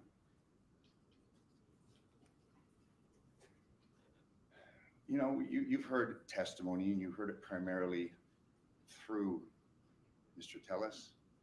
You heard it from Nicole Lofton.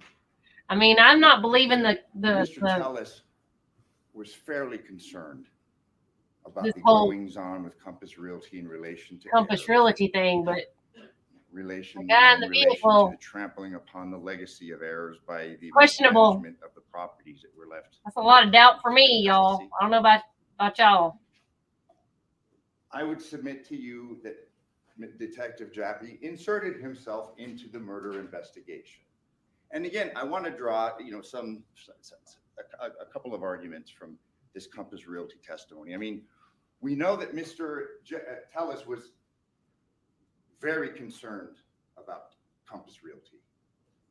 He was the whistleblower. He was concerned about the actions of Compass Realty. You know, during the 2 years that he's in custody, I mean, what would a man do? He's fixated on that. He's ruminating on that.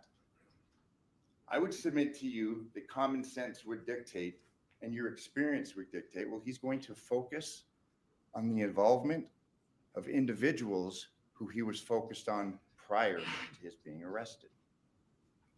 I mean, really, what are his alternatives? And again, this goes back to the burden on the state and not the defense. What can you really do when he's locked up? He's going to focus on Compass Realty. It's easy to dismiss him as being crazy. Oh, that's Looney Tunes. But hey, he's been in custody for 2 years. He was worried about Compass Realty prior to being incarcerated. He was worried about the goings on with the old guard, about his work at the public administrator's office for financial reasons. He testified concerning, and you've heard testimony supporting that. Why wouldn't he continue worrying about that? Why wouldn't he keep thinking, well, I'm being framed, I'm being charged with a murder that I don't think I committed, I didn't commit. He's going to focus on what he was focusing on before he was arrested. You know, we heard testimony from Detective Gaddis. Do you recall the exhibits, the information that was presented about the release on September 5th? The video release of that individual walking, they started getting tips. Do you recall the email that was in her 70-page officer's report where she had communicated with Detective Jaffe predating that? The first communication that we have on record and that's referenced is September 4th. Detective Jaffe, when asked, did you incriminate him? Did you give him, did you give her evidence implicating him in this crime? And he said, I gave her information. But then we heard from Detective Gaddis that she had a communication with him again on September 5th. And again, she was given motive. In Detective Jaffe's mind, she was given motive to focus on that man and his alleged motive to kill Mr. Gehrman. So he wouldn't agree from the stand that he implicated Mr. Tellis, but to call a detective or to email a detective on September 4th, and then again on September 5th and say, look at this guy. He's got a motive to kill. How could it be anything but an implication? You heard crime scene investigator Baxter. Her testimony concerned the goings on at the public administrator's office during the execution of a warrant on September 8th, 2022. Her testimony, and it was adopted by Detective Gaddis, she stated Mr. Jaffe, she said Detective Jaffe, was taking his own photos and collecting his own evidence during the search warrant at the public administrator's office on September 8th. And it wasn't a mistake, because it was asked of her on cross, and it was confirmed what she had said before you, the sole judge of the fact, by Detective Gaddis, the primary detective concerning this homicide investigation. We had heard testimony that Mr. Tellis, as a result of the warrant obtained by Detective Jaffe on August 17th, 2022, that man was under surveillance. It appears until Detective Jaffe inserted himself into this investigation, we had dual investigations, a short one and a much longer one concerning Robert Tellis. We know from Detective Jaffe's testimony that he was exonerated. There wasn't this kickback scheme. He had been implicated by an agent who was a real estate agent who was a detective at the time. That provided to Detective Jaffe in part the probable cause to get that warrant. So we have a member of Metro giving another member of Metro evidence, testimony, opinions about a kickback scheme implicating Robert Tellis. We also had heard through testimony that Compass had a direct line into the public administration office. And again, I discussed Mr. Tellis being incarcerated because I would submit to you it's understandable why he believes there's this wide-reaching conspiracy. What other options does he have in his circumstances, under these circumstances? We do know that the district attorney's office refused to pursue action against Compass Realty. And again, I'd submit to you that that's significant.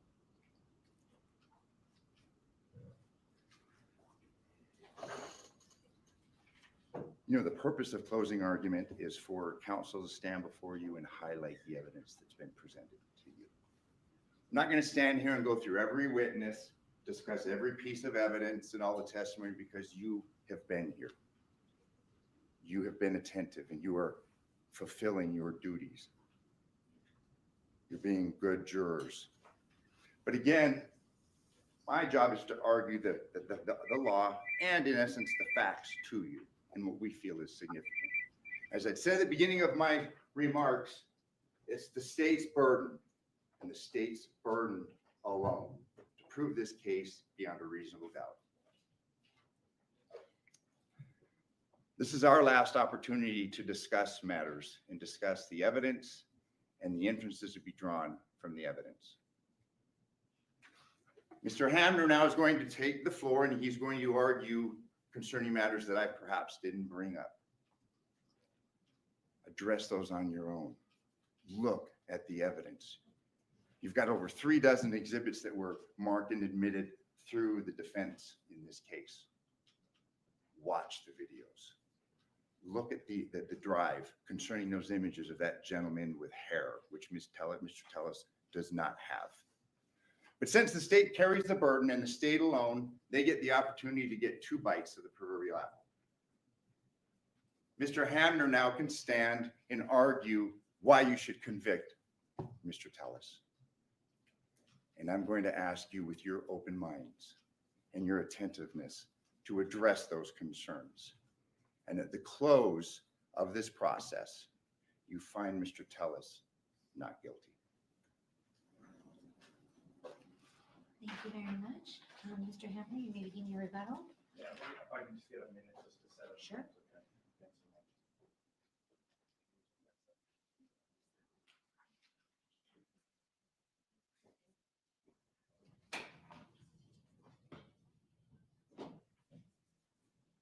Can you take it?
Awesome. I will do that too.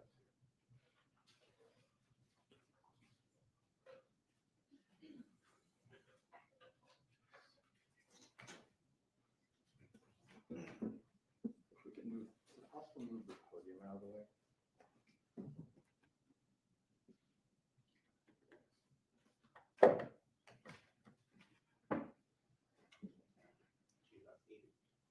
I'm not going to move the podium.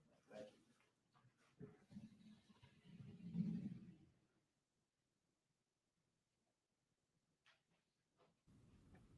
What are they doing? So dang. I just want to say I've said in my videos recapping this that the defense is really good. This guy is a bulldog, but I really am interested to see how they're going to explain the person driving this Tahoe. But I mean, again, they found evidence in his house. So I don't know. I'm kind of confused right now.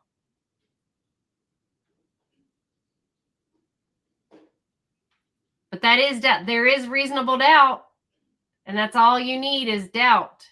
If there is any doubt. And that does give me pause.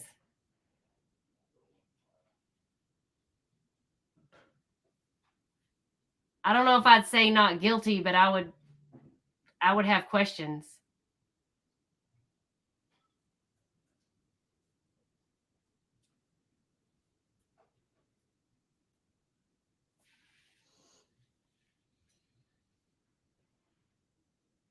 hear me okay? All right. This is quite the setup.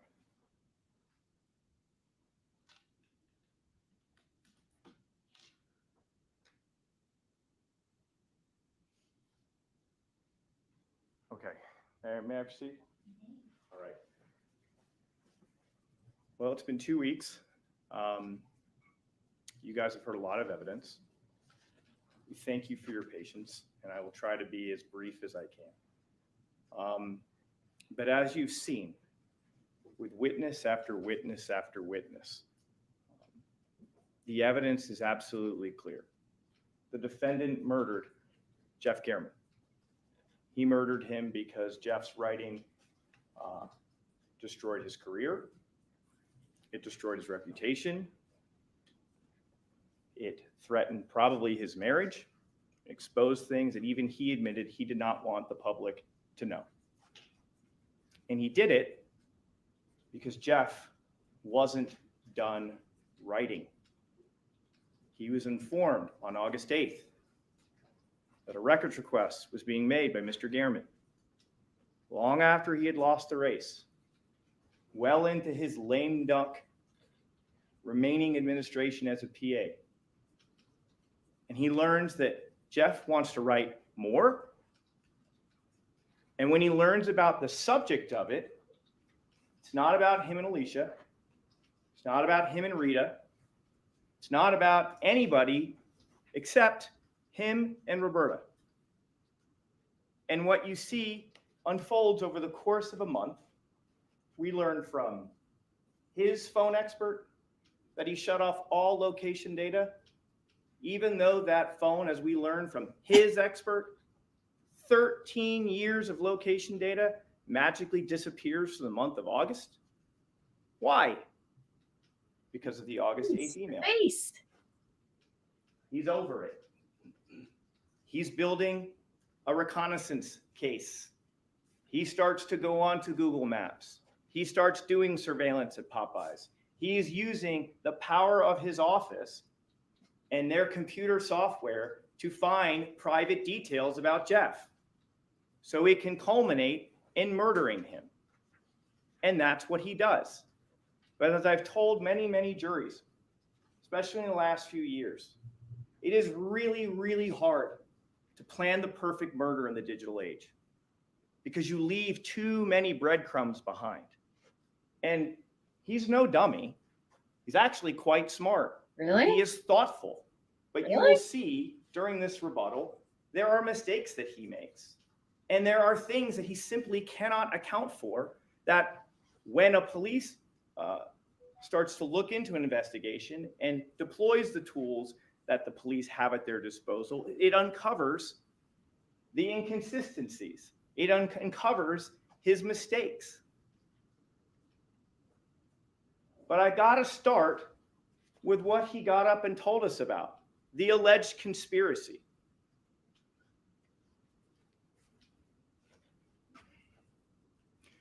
When Mr. Tellis got up here over the course of, I think it was 3 days, and testified, it was remarkable what he had to say, and not in a good way. His testimony was incredible and not in a good way. He explained, or at least attempted to explain, this conspiracy. My team is the 49ers. We're going to win the Super Bowl this year. What we learned over the course of the 3 days, and actually the course of this trial over 3 weeks, is the conspiracy grew. We're all over the map here, China. And it grew and it grew. Who's exactly in it? It starts with Compass, nebulously Compass Realty. We learned that Adam Fenn can't be ruled out, right? Because he makes donations to Rita Reed. Cindy Sauerland gets mentioned at one point. In some of those briefings, you'll see her name is mentioned. She's a source of consternation for the defendant. It expands to the old guard, as they coin that phrase. Rita Reed, Alicia Goodwin are all part of this, right? The conspiracy, and let's remember, it's a conspiracy to murder Jeff German. We then learn it expands to Derek Jappy. He's in on it as well. When he testified, he's not really able to link up why Derek Jappy would want to help Rita Reed or Alicia Goodwin or Compass Realty or Adam Fenn or Cindy Sauerland. That testimony is lacking. Nice. A lot of times when I pressed him, and I pressed him, and I'm going to explain to you one of the reasons why I cross-examined him so hard. When you stand on the stand under oath and you make allegations about businesses in our community, government service workers, and the police department, we deserve answers. I genuinely wanted to know, how is all this connecting? Explain it to me. And respectfully, Mr. Tellis absolutely failed in doing so. It didn't make sense. And that is one of your instructions, which is to use your common sense. It's got to make sense. And it actually has to link up with evidence. But a lot of times, the most common answer I would get back from Mr. Tellis was simply, well, what are you talking about? No, I never saw Jack take a bribe, but I think that. That is a Because melon. a lot of times it's like, that's just my gut feeling. That's my opinion. That's not evidence. That is not evidence. But yet it was Mr. Tellis's answer for almost everything when it came to this conspiracy. But let's continue. It stretches out to include Cliff Mogg, Justine Gaddis, the entire DNA lab. He said there were also patrol officers in it. I asked him which patrol. I don't know which ones. and then it literally culminates with Steve Wolfson, like the DA. It culminated with him. He can't quite link it up, but he threw that name out there. And here's the thing that struck me when I took over this case. I would submit to most people, probably before ever hearing about this case, had no idea what a public administrator was. He is not a U.S. senator. He is not a governor. He is not a congressperson. He is a duly elected official who manages an office of approximately 8 people. And their job is to assist people who pass away, who don't leave a will and leave property behind. The public administrator's office is not at the forefront of everyone's mind in this community. No one learns about this until who brings the office to light? Jeff Gehrman. And what's amazing is if you believe that story about this conspiracy, all of these people and all of these entities were willing to sacrifice their reputation, their business, their police department, even the public administrator's office. They're all willing to put it on the line to kill a reporter, to get that guy, even though he's leaving in 3 months. Does that make a shred of sense? Absolutely not. But what it does give you a window into is what's in his mind. That is how important Mr. Tellis views himself. That every single one of these people, every single one of these entities were literally willing to kill another human being who is not him, just to frame him. Does that make sense? And more importantly, where is the evidence to support that? Where is the evidence that you received in this trial that supports that? And the answer is you didn't. There isn't any evidence of that. Why would Compass conspire to frame him? Why? I asked him. I wanted to know. He couldn't give a good answer. His best answer was, well, I was going to do a lot of work in the next 3 weeks or next 3 months. Has anyone ever heard of any sort of legal filings, lawsuits getting settled up in a brief, tidy 3 months? That's not a thing. That didn't happen. That doesn't happen. There was no need to frame him because they already succeeded getting him voted out of office. And all they had to do was donate a whopping, I guess, 15 grand at best to get him out of office. They didn't need to kill him. He was on his way out the door. He is a lame duck. And lame ducks don't matter. He does not like being called that, you guys. What incentive does Metro have in this conspiracy with a real estate company to frame a lame duck? That's an even bigger one. Why would they do that? What did we hear that would show us that Compass is like, hey, guess what? Hey, Metro Homicide, we need you to join us to go frame this outgoing politician. I mean, we killed the reporter. That's not important. But I want you to join us in this, and let's go frame this guy. And all of Metro's like, sign me up. Sounds great. Does that make any sense? Absolutely not. It makes no sense. And it's not supported by the evidence. And again, if Compass is literally willing to kill, why not just kill him? Just kill him. Why does Jeff have to suffer? It makes no sense. And it gets even worse. Well, before we get to that, here's the thing. When we go back, when you think about the Compass question, right?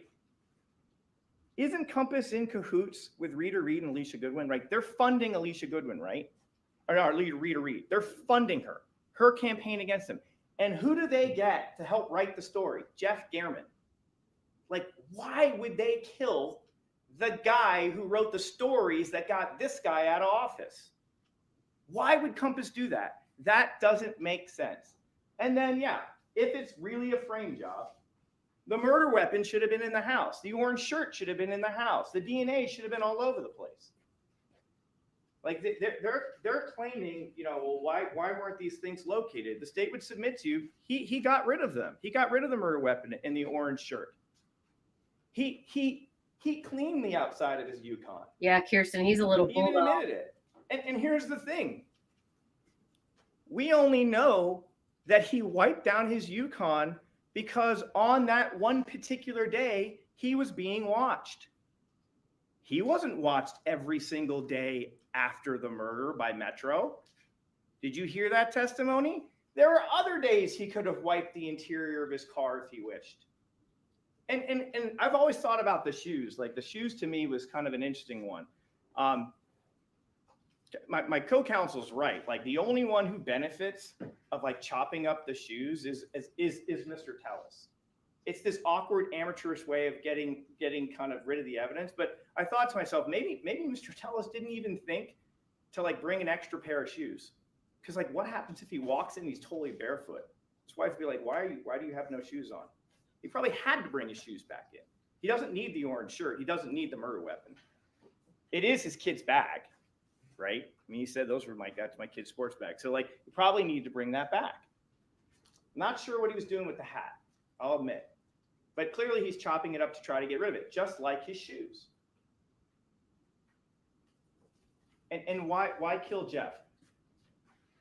Like this is the question that is so destructive to this defense. It's his writing that shines a light on his behavior. He is sought out by the co-conspirators to do this. And he admits, and he admitted on the stand, one of the rare times he admits it, he admitted, yeah, his writing was the difference in the election. That's why I lost. I got that out of him. He was at least willing to concede that. But for Jeff German, he's still a public administrator. His writing is why the defendant is out of the job. And therefore, under this theory, he's got to be the one who's killed. That's his reward. He's collateral damage. Like, really? Rita and Alicia are like, sorry, Jeff, you got to go. It's been really nice. Thanks for the help, but you're out now. We got to clean up loose. I mean, is that really what's being suggested here? And the answer is that is what he suggested. But it defies common sense, and it's not supported by the evidence. And here's the other thing. Jeff's putting together a fifth article. And now what we can tell from the records, it's just about Roberta and him. It's the salacious stuff. So who in this realm, if you think about everyone in the conspiracy, and you think about Mr. Tellis, who is the one that wouldn't want another article written about him engaging in an affair? You think Derek Jappy cares? Cliff Mogg? Adam Fenn? No, it's him. He's the only one Donna. that would have a stake in making sure that article never got written. No one in the conspiracy would want to prevent that coming out. especially not the Rita Reeds and the Alicia Goodwins. If they want that exposed, I mean, they went to have that exposed. They wouldn't want that being not put out. And I'm sure Compass Realty wouldn't either. I'm sure they would have wanted him discredited. Like another article would in theory be great. They wouldn't have killed him. And then we have his walk. Like he's got a little hitch in his getup where he kind of leans to this one side. You can kind of see it. There's something that is about his little walk. And look, you don't have to take my word for it. I'm You can making that evaluate whether you face. think what Zach and Christy had to say about it. They've hung out with him. They've walked with him.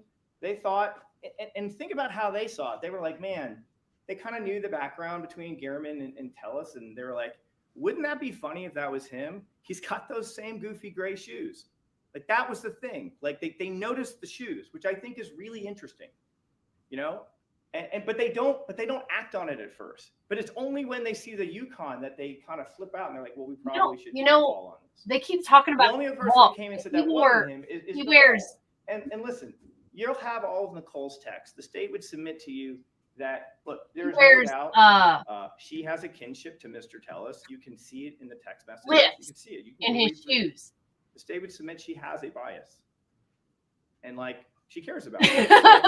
And I think he was probably Madonna. in the office, which is understandable. I go at it not a But lot, look, okay? You can judge it on your own. Stop calling You me can out. judge the What about me? testimony of those other people. You can make that call for yourself. But I would submit to you, when you look at this, think about all the other You gotta evidence. bring in up the old case. shit. Think about all the other evidence, the motive, the physical things found in his house, his DNA underneath the nails. When looking at this and being like, is that him? And the state would submit to you when you put all that together and you watch this video, absolutely. Oh, because It's him. the thunder scared the crap out of me. Professional killer versus amateur killer. Mr. Tellis would like you to believe that this was an assassin with combat training. The state would submit to you, you don't need combat training to stab people. You don't have to go to knife school. You don't have to do that. If you're angry enough, you can stab people pretty good. You got enough You are hate in your heart, supportive, Madonna. I love it. you can really go at He's people. like, now get your butt on lives And I would every submit to day. you, the state would submit to you, that Mr. Tellis had enough of being exposed, written about, I know. publicized, embarrassed, Go get it. and he wasn't going to have it done again. Because at this point, the state would submit, Gehrman had taken everything from him. Everything. Everything that he worked for. He worked his way up through law school. He had got himself elected, and this guy took it all from him. And so he wanted to take something from Jeff, and that was his life. Professional assassins don't use their personal vehicles. They don't use their personal phones or work computers to conduct reconnaissance. They don't wear attention-grabbing outfits. They don't flee the scene and then double back to pull right up to a murder scene to look for possibly dropped evidence. And they don't leave items of clothing or apparel You're they already used here, in LaDonna. the murder Stay inside here. their own house. Stop going off Professionals on don't those do other that. channels. I know. I've not been around for a The couple state weeks. would submit to you I'm back. what this was an amateur attempt by Mr. Tellis I'll do better. to pull off this killing. But here's the thing. It is thoughtful. It is deliberate. He really did a thoughtful job about it. I give him credit. But in the world of the digital age, we leave behind too many breadcrumbs. And when you're not a professional and you are an amateur, you tend to make mistakes. And that's what he did. For example, really smart idea. He knew about IDI Core. Hey, I've got a really easy way to look up personal identifying information on people. I'll use my work computer. But what does he not realize? That we can, as the police, download the computer and literally see your keystrokes. How could he have known that? He wouldn't. It's an oversight. It's a mistake. It's a slip. And it's evidence that we collect against him. What else? He does the Google Maps surveillance. Really clever. What an easy way. You don't even have to go to the neighborhood. Just pull it up on your Google Maps. He does the Popeye surveillance. He takes the photos off his work computer, right? But he forgets to delete his cache files. Yeah, And he let's did. just make this clear once and for all. I don't know what he dropped. Matt Hovanetz told us what? He said that these are not created photos. They would say created in a date and a time, and you'd have it. Those don't exist on the phone. I looked up Wonder stuff on why my that is. computer too, y'all. Why do I you don't know if think y'all there do aren't that, all but those images? But forget the Google Map surveillance, right? That's just somebody gonna how get the in images trouble. the program pulls up. Sometimes it's referred to as tiling. But like the Popeyes photos, which are coming from the phone, and the one from the work computer, why are those? Why don't we have any created photos? The state would submit to you that Mr. Tellez, being the smart guy that he is, the techie, as he described himself, deleted them out of his photo album. But the problem is, he didn't delete his cache. And we learned from Matt Hovanetz, the caching of photos is what happens with the example that we heard was, say you want to send an email, and the computer will shrink down the actual image to get down data size lower so it can go out. He didn't delete the cache. He deleted the actual photo, but not the cache. And so those dates tell us that essentially in the month of October, he is doing all of these things. He tried to get rid of it. He couldn't get rid of all of it because he's an amateur. He conducts reconnaissance in August, but doesn't realize that the police are going to require the 8-8 email about the public records request, right? Like, did he really? Maybe he probably didn't realize that we would go into the PA's office and say, hey, we want what communications are out there, and we get the email. Now we understand the significance of why these things are all happening in August, because we get the email. You didn't account for that. Here's another thing. He shut off all his location services in August, but doesn't realize it's going to stick out like a sore thumb during a location services analysis. And here's the crazy part. His expert gave it to us. His expert said, I have 13 years of location data on this phone, but for the month of August, it's a 0. It's a bagel. Why? Why that month? Because it's right. It's when he's planning the killing.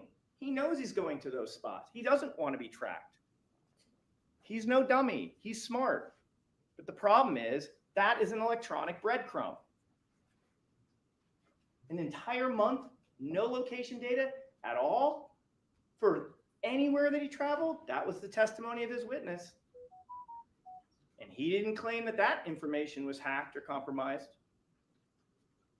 What else? He decides to wear gray Nikes, but forgets to delete the shoes off his phone. And then he fails to get rid of the shoes in time by the time the cops do the search at his house. Maybe life just kind of gets in the way, right? He's maybe doing it late at night when the kids are asleep and his wife's, doing a little, I don't know where he's planning on sprinkling the bits of the shoe, but like clearly he wants to do that to shrink it, and maybe it's harder to find. Like he's putting it in a place that only he would find it, like underneath the recliner. And like he can't account for like the one random photo where like his murdering shoes are right there. Sorry. He can't running shoes. And all the hundreds of thousands of images are there. He can't plan for that. Using real words thing sucks.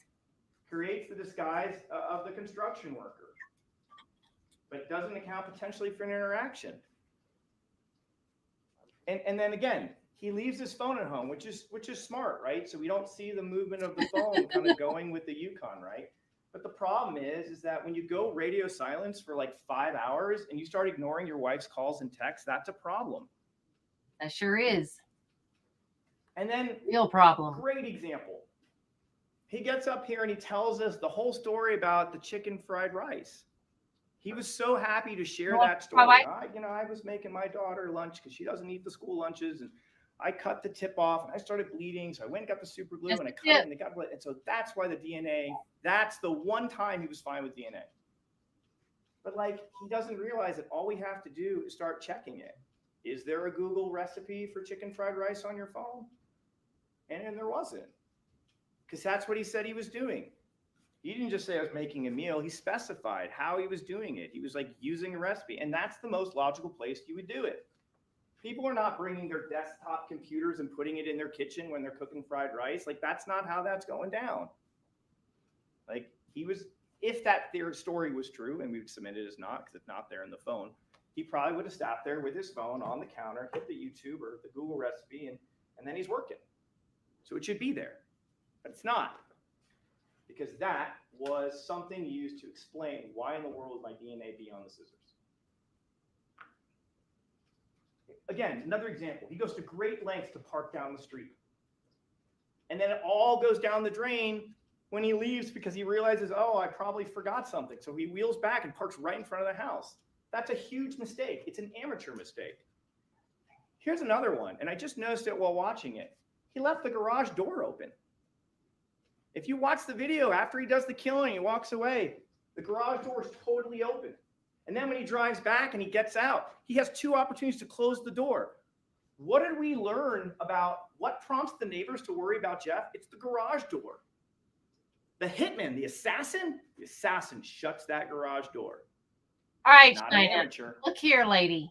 Like I'm trying Mr. to Tellis. collaborate with you and stuff. Because in the panic of And the moment, he's just it's like, a I gotta get dark- out of here. Look, you know As that quickly saying, as possible. don't start It's a no slip. It's a crap, small there won't slip. be no crap. But it's reflective of who we're dealing with.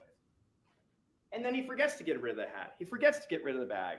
He forgets to wipe his phone entirely. Next time, You don't factory forget reset. none of that stuff. Full He's factory just reset. a dumb Hopefully dummy. that'll clear it all. Probably be up in the cloud. But the point is, he doesn't do the In the things he needs cloud. to do. Float They're amateur around. mistakes. It happens. That's why it's hard to pull off the perfect Okay, murder. y'all in need to his stop lawyers. with this. Y'all, And look, about that gray I need bag. to see the evidence. Show me the The evidence. defendant told us on the stand he'd like to think he wouldn't have removed his Y'all children's basketball and football to use it in a murder. are Remember that? entitled to your own And there's the opinions, bag. but not your own And facts. there's the bag. Okay, And there it go is. there. And the defense in his closing arguments said, we submit that there's sawdust inside the bag. Well, let's take a closer look at the sawdust. See that bag? Let's look Take at a that closer man look. glitter. Remember the big sun hat? Looky That's there. sawdust. Doesn't look like little chopped up little bits. Looks more longer and rectangular and flat. Here's the hat. Here are those bits, long and rectangular. The state would submit to you, he put his chopped up hat in that bag and then transferred the bag into the Sprouts bag, put the basketball and the football back inside. That is not sawdust. I want to touch on some things that were brought up in closing argument. That Garen's DNA is the only one at the scene. Well, our response is, well, his DNA is underneath Garen's nails. So that's a huge problem. Not in his vehicle or in his clothing. He got rid of his clothing. We submit he cleaned his car. He also wasn't surveilled 24 hours a day. Cool. But the No 49ers body are still going to of win. him at the scene. And that is correct. And listen, that's why we have this instruction about direct and circumstantial evidence. They're going. Because in Nevada, the law doesn't make a difference between the two. You can weigh it as you wish. Some I don't cases have know, LaDonna. incredibly It's powerful weird. examples Those of facial expressions circumstantial are evidence. killing me. Sometimes you've got a combination of both. Sometimes it's all direct. But there's tons of direct evidence, like him in the Yukon, like that's to be tracked from literally silk tassel all the way to his house and then all the way back is incredible. You heard about how many officers it took to track and go business to business to business to business. That's direct evidence. You've got the circumstantial evidence of his DNA. You've got the shoes with his DNA in it that's chopped up. You've got the hat. You have the surveillance in the phone. Me You neither, have the Randy. whole motive laid out from the articles. I mean, okay, you're right. We didn't have one person standing out going, I watched Mr. Tellis stab Mr. Gehrman. You're right. But we got a whole lot of other evidence. There's no surveillance of Tellis exiting his home. You've heard testimony about it repeatedly. There wasn't cameras in the area. We just have surveillance of the street that's perpendicular to his driveway. And I thought I had pulled up, maybe I didn't. I apologize. I tried to put the image of that, but I want to address that. It might be still in here. Go back and check the map, because the way it actually works is Piggott Elementary, when he's coming in and out in his red Yukon and going to the gym in his BMW at the end, the street that comes down perpendicularly to turn out along the Piggott Elementary, that street is silk tassel. And when you look at a map, if you follow Silk Tassel, it perpendicularly, it runs into his driveway. Like all he has to do is like drive out of his driveway and he's already on Silk Tassel. So you're right. Like we don't have him getting out of his car from his driveway, but we literally have the only street he needs to take to get to Pickett Elementary. It is not streets and streets and streets. It's the street before his driveway. There's the argument, well, Metro makes mistakes. There's that deletion of a traffic signal. Well, and as I've just pointed out, Telus made a ton of mistakes himself. So we will own that, you know, on one traffic stop, we didn't mark a proper event number. And you can give it whatever weight you want. Telus cutting himself while cooking. You know, again, we've talked about the chicken fried rice thing. That's not backed up. Wouldn't there be blood from the cut? Not necessarily. What if he had gloves on? And he's kind of cutting his tip. It may not be pouring everywhere. And again, look at that scene. The majority of the blood of Mr. Gehrman is actually just kind of pooling from where he's resting. It's not splattered all over the house walls. It's not that type of scene. I mean, Gehrman's shoes are such a good example of that. Like he's the guy who gets killed. He's the one stabbed 11 times and his shoes are relatively clean. And he's not doing a lot of walking. A lack of responses to junk messages. That's true, but there are work messages he's not responding to, and his wife is reaching out to him, and he ain't responding for hours. That's a problem. That's a problem for him. Especially, go look at, when you're not in the murder window, go look at the communications. So like when his daughter reaches out to him in the morning, he responds like that. No issue. Like at 3 o'clock or so, or 2:30, when Tonya, his ex-wife, responds with a question about the kids, he responds immediately. And what did he tell us on the stand? What did he tell us on the stand about being at Summerlin Area Command? What was his big worry? My family doesn't know where I am. I was so worried about being detained there because I couldn't reach out to my family because that was the most important thing. And what do we know on the day of the murder in the murder window? His wife wants to know where he is, and he's not telling her. That is significant because his pattern is when you look outside the murder window, he promptly responds to family members about family matters.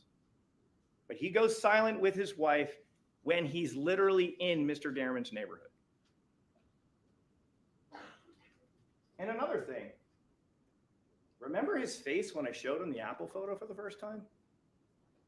If anybody remembers, store that one away. Because he was very comfortable on direct talking about the timeline. And he had his story all lined up. And when I showed him the photo, that the message that wasn't there, that face really changed. Like that? Because You can weigh that when evaluating his credibility and his responsibility for this. And then there was the argument about DFL analyst Hovannes couldn't say one way or another if it was deleted. Well, you're right.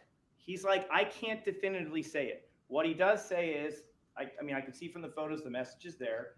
I can see in the timeline it's not there. Sometimes there are situations where people delete things deliberately and it's marked as deleted, so it'll appear in an extraction report. But sometimes people delete messages and it's not. But he can't definitively say for certain. So I would submit this to you, ladies and gentlemen. Look at all the surrounding evidence in the case. And then you can reach a conclusion about this. Because, ladies and gentlemen, circumstantial evidence is a chain of facts that lead you ultimately to a conclusion. It's like connecting the dots. And so if you're wondering about this, look at the phone evidence. Look at the motive. Look at the physical evidence in his house. Look at the timeline of when he's gone. Look at when the Yukon is where it is in relation to just nothing is going out on this phone. And then you decide, you can make a call about whether, and his manner on the stand, listen to him testify. And then you can decide whether he actually deleted that message. And I'm going to get to the significance of why maybe that message was deleted in a bit. Oh, in a bit. And again, claims Hovannes couldn't tell you the cache date on the phone. How much The statement longer? submit, and you can check your notes. That's not his testimony. He never said, I can't tell you the cache date. He said, I couldn't tell you the creation date. He said the cache date is something different. That's what the report is showing me. That's the last time this image interacted with the phone. So that's the time that those smaller images are interacting with those phones, all those dates in August. Not bagging the hands. And that was an argument being made. Like, no one could tell us exactly. So I would say, what means what? Has there been testimony that the DNA evidence was compromised? There was no evidence of that. What is being asked of you? You're being asked to speculate. And you have an instruction on reasonable doubt. And reasonable doubt must be actual, not mere possibility or speculation. Speculation doesn't get you there. It's improper to speculate. Ah, here it is. I knew I didn't forget it. Oh, good Lord. The phone was streets away from his home. That's not correct. That's his house. This is the road. When you're watching that Yukon come in and out, and his BMW coming out, this is what you're seeing. So you're right. We didn't get any homes in this area with camera footage. But we got about 5 miles worth other than that. There was an argument, does it make any sense that there aren't any other cameras in the neighborhood? And my response would be, did you see Mog's presentation? Does this appear to be a case of Metro's not interested in collecting video? There's like 28 sources. The state would submit to you, if there was a camera that was working, that was closer to his house, they would have gotten it, and we would have wanted it. And then there was the video that they showed of this other car, right, with someone presumably with hair and glasses. The state would encourage you, by all means, go compare it to the rest of the videos. Compare it to the rest of the videos. And compare it with all the other evidence, and then you get to weigh it. Because we did hear from Mr. Martinez. What did he also say was going on in that neighborhood? There was a 7-day-a-week, 24-hour construction project where they're repairing a sewer line. I asked Mr. Martinez, what did you guys wear? We wore orange things, right? And in that video of that car, there's someone in an orange thing. Is it possible that that's one of the workers from the sewage project? He seemed to be coming down the road in that first video. He's coming from the road where Mr. Martinez said he was waving people off. Remember? Martinez said, I saw that when we saw the first video, right, of the car approaching and the white truck pulls up, he said he was going out there to tell that person, you can't come down this other way. And the video that the defense shows you shows a car coming from that other way. And if we marry the testimony of Mr. Martinez, the state would submit that's the construction area. In all likelihood, that's just another worker. But you get to weigh it. You get to weigh it with everything else. Then there's this argument about Jappy mysteriously inserting himself in the homicide event. Really? Is that the testimony? Detective Jappy told us that he had to attend the Metro briefing that night. Why? It makes sense. He's literally a detective that's working on an investigation on him. Does it make sense that Metro would want all people maybe involved or some kind of connection? Absolutely. But did you really hear a situation where he was injecting himself into Justine Gaddis's investigation? The answer is no. Detective Gaddis talked about contacting him from time to time, and when contacted, he either met the person or responded, but there really isn't any evidence of him interfering with an investigation. And then here's the other thing. There's testimony from a CSA saying he was taking his own photos and collecting his own evidence. What is the significance of this? We do know from Detective Jappy, he is conducting 2 investigations at that time for Compass and Telus. It goes on until January of 2023. So is it possible he is collecting information tying to one of those? It's possible. But the better question is this. What evidence do we have that Jappy's presence being there compromised any CSA's collection of the information they needed to get? Did you hear a CSA say, like, he didn't let me pick up that computer that I needed to take? He didn't let me take Roberta's computer. Did you hear anything like that? That he was some sort of obstacle from the CSA's doing their work in the PA's office? The answer is no. So what is the point of bringing this up? It is an argument or suggestion asking you to speculate because there isn't any evidence that he interfered with their collecting of evidence at the PA's office. It's not there. And then the DA didn't pursue charges, and I would submit that was significant. That's what he said. Respectfully, the defense doesn't expound upon the significance. He just said it was significant, but doesn't expound why. Lord, that word Why is that significant. significant? The He significance. never explains it. It just stops. Significance of And significance the of. state would submit to you the testimony of Derek Chappie is really significant. Oh my Lord. Because Mr. Tellis would have you believe that like he's being framed by Derek Chappie and his complaints about Compass are not being taken seriously. And he got up on the stand and Derek Chappie told you the exact opposite. He exonerated Mr. Tellis from what he was hearing from Reader Reed and people in the PA. He exonerated him.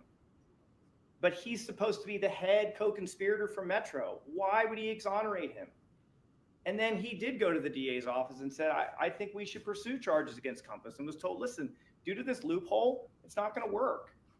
Like you have inconsistent information about what these people are notified or not. And the court records do show that, you know, Cindy Sauerland is identifying, you know, when they want to file on this case or, you know, notify next kin. Like there's records that match up.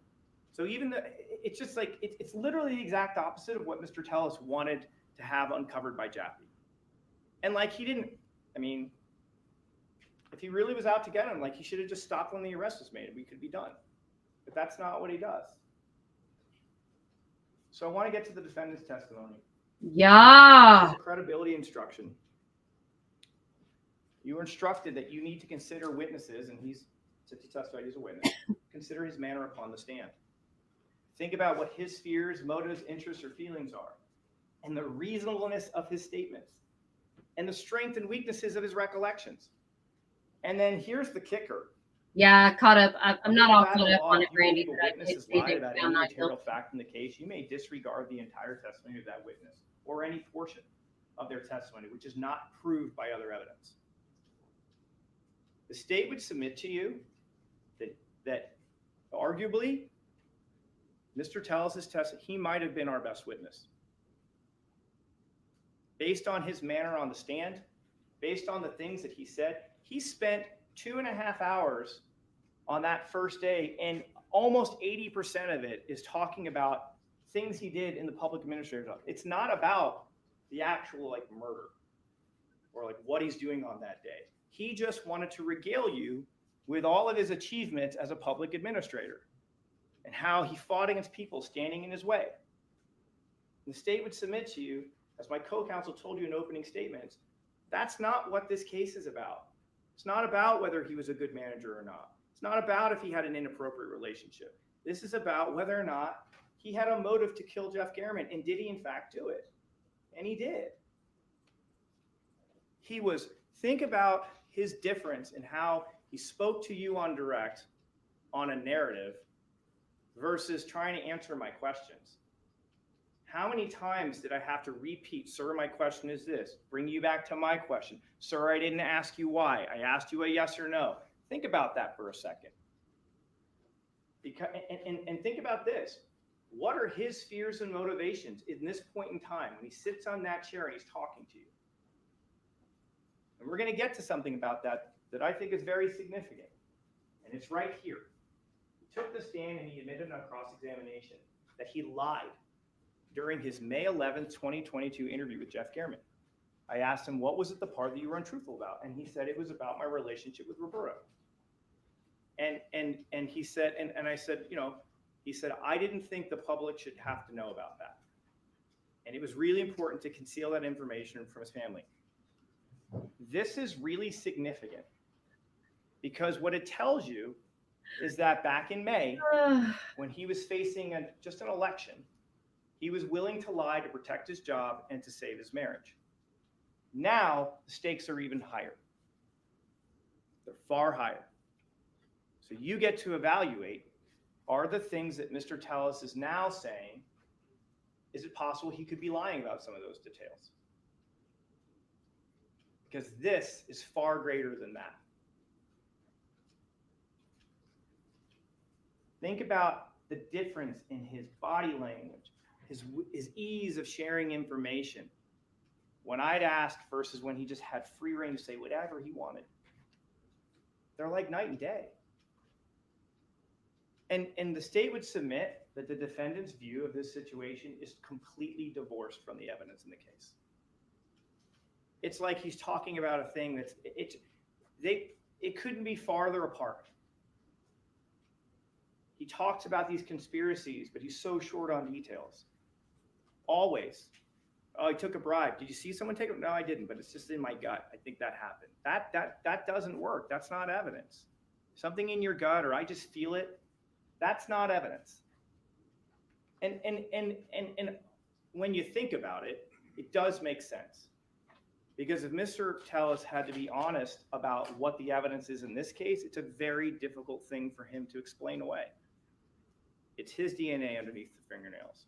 It's his car that's there. It's his Google Maps images in his phone. He's conducting surveillance at Popeyes. He's using his computer to look up information on this guy. He's got these text messages explaining how upset he is about everything involving Gehrman. That's a huge problem, because really he's the only person who wants Gehrman dead. He's the only one. And really, this was kind of in my mind what jumps out to me. It's like a because I said so. Like when I pressed him on things, like why is this? Why is this? And it was just simply because that's how I feel. Ugh. That's not evidence. Face. Dude. And again, the defendant is also selective during his testimony about what evidence had been compromised versus properly collected. Great example was the scissors DNA. At the beginning, I'm like, the DNA in the fingernail, you couldn't get an inch out of him agreeing with that. I'm like, you at least agree with me that it's been planted, and you didn't even want to do that. But he had come up with a story about cutting his finger, so he's fine with that DNA being on the scissor. That's a nice contrast. And he picked and chose, and you can check your notes on that. But that to me is really significant, because he was fine talking about certain pieces of evidence that he thought was good. Great example, the timeline on direct. He's happy to tell you his narrative on direct because he forgets about the where are you. And then on cross, when I confront him with the where are you, now things are a little bit different. But he had no issue with anything in that timeline at first. And another thing, when the defendant testified, a lot of times he didn't use phraseology like, I didn't do this, or I didn't do that, or I didn't stab him, or I didn't go to that scene. It was never that. I mean, maybe from times he would say it, you'll check your notes, but the vast majority of the time, Mr. Tellis would say it like this. I'd like to think I wouldn't do something like this. I'd like to think that I wouldn't do that. I'd like to think I wouldn't take my children's sports balls out of the bag to use for a killing. It's an interesting phraseology. The state would submit it's a bit of a tell, because he could have just simply said, I didn't do that. I didn't touch that bag. But that's not how he words his behavior. It's this like Monday morning quarterback. I'd like to think I wouldn't, because it's really bad. You can weigh that when you're evaluating how honest and truthful he was when testifying. And again, for all his talk about being conspired against by powerful enemies, it's actually the defendant that uses the power of his office's proprietary software to spy on and discover where Gehrman lives and what type of car he drove. He used the power of the office, Mr. Tellis. And here's another thing. Remember the map that they brought up, kind of trying to show the drive from the PA's office to Popeyes? When you study that, remember it's Analyst Hovanet's testimony. Those reports out of Axiom from the work computer aren't converted for UTC time. So he was trying to use it to say, like, I couldn't have done this at this certain time. It's not UTC converted. Then we get to where are you? Remember, every single message between the defendant and his wife on 9/22 are on the timeline. Yeah, don't worry about it. Where are you? So here are the messages. Where are you? Now they're talking about his daughter, collecting or selling things. Wow, that's incredible. There's a doctor's appointment. Are you at the doctor's appointment? No, we're at the barbershop. Oh, okay. Then there's text about the scheduling of the appointment. And then he also has picture read. All of that's on that Apple Watch. Oh, and also the deposited message. And then when you look, it's all the same stuff with the exception of where are you? That's the one thing that's not there. There's the cards thing. There's that's incredible. at the doctor's appointment, the barber shop, okay, the appointment last week, picture day, and then the deposit. What's he at the barber It's shop all for? there except for where are you?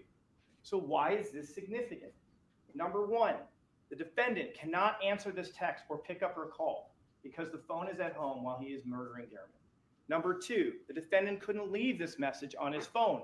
Why? Because it would reveal that even his wife is looking for him at the time of the murder.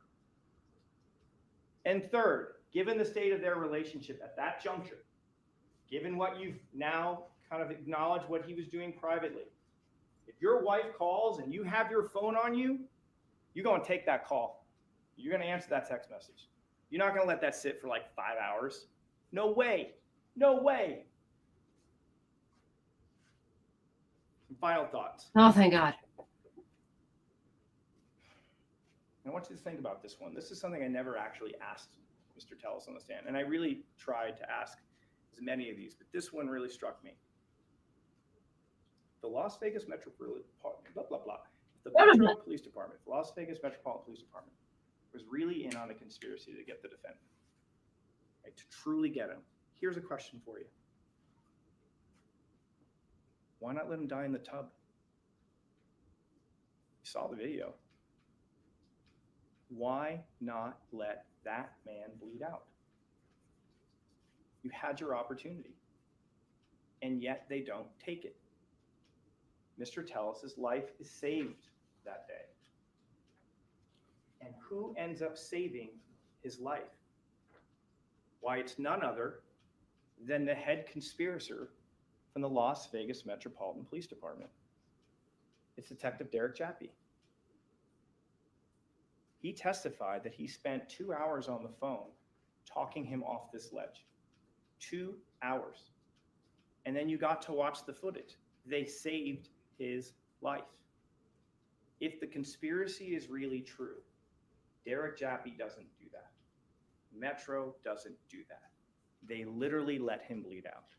But that didn't happen.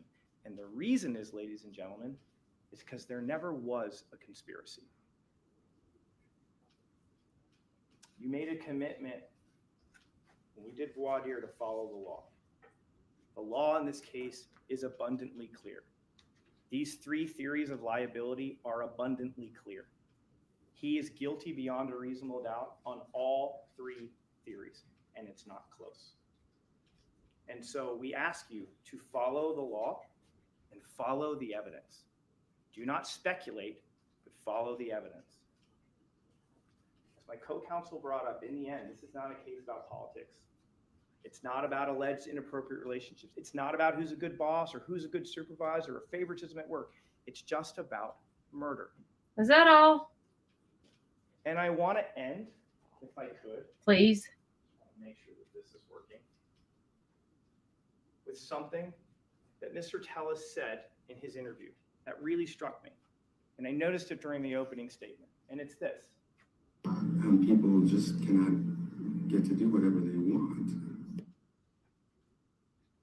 And it's just that people don't get to do whatever they want. Yeah, I'll explain to For you in a minute, once. Gwen. The state of Nevada is in agreement with Mr. Tellis.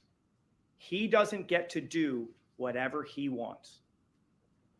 He took the life of an individual who was simply doing his job because he didn't like how it impacted him personally. Please hold him accountable for murdering Jeff Garriman. Thank you very much. Thank you very much. Thank you very much. The clerk will swear the officers of the court will take charge of the jury panel. Yeah. That was a lot. You do solemnly swear that you will keep this jury together in some private and convenient place, that you will not permit any person to speak to them nor speak to them yourself, unless it be by order of the court, except to ask them whether they have agreed upon a verdict, and that you will return them into court when they have so agreed. So help you God? Yes. Okay, this time. So, and the reason why the watch says 10:07 and they're saying that the times stamps on the text messages are a different time is because the watch is showing the day and the time that they actually looked at the watch. She's scrolling through messages from the past. So that's why there's a different, it's just like if you look at your phone and you look at old text messages on your phone to someone, it's looking at an old message. So it's showing the timestamp of that message. So that's why the time on the phone is just showing the time at that moment, not the time of the actual message. The timestamp of the message is on the message. So that's why it's confusing to see her phone show 10:07. So you think the message is 10:07, but the Apple Watch works just like the cell phone. It just shows she's just scrolling through the messages. So yeah. So, well, thank goodness that's over. I still think it's kind of weird. I mean, that is doubt to have that guy in that. I mean, does that mean? I mean, that there were. I think I can't remember how many Tahoes they said that were similar to that Tahoe in the area. But again, this is another case of who else could it be? And also, all the evidence was found. The difference between this and I guess Alec Murdaugh is they didn't find any evidence to actually physically link Alec Murdaugh to the crime other than that kennel video. That kennel video was very, very damning for him. Everything else really didn't link him to the actual being the person. So I don't think that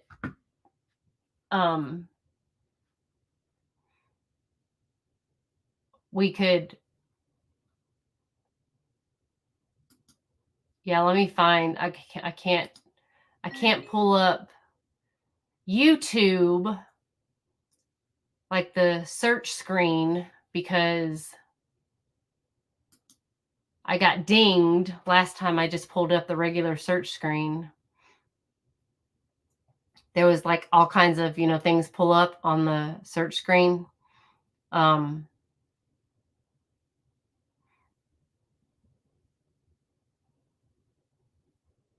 Oh, this just happened. So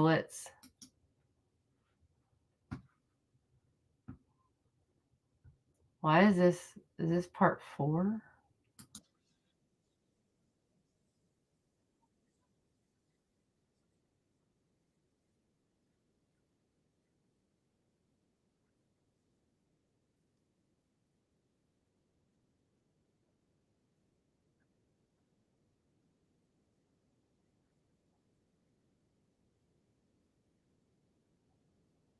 To your attorneys about whether you want to testify or not testify. Is that correct? Yeah. Okay. And have you made a decision as whether you want to testify or not? Yeah.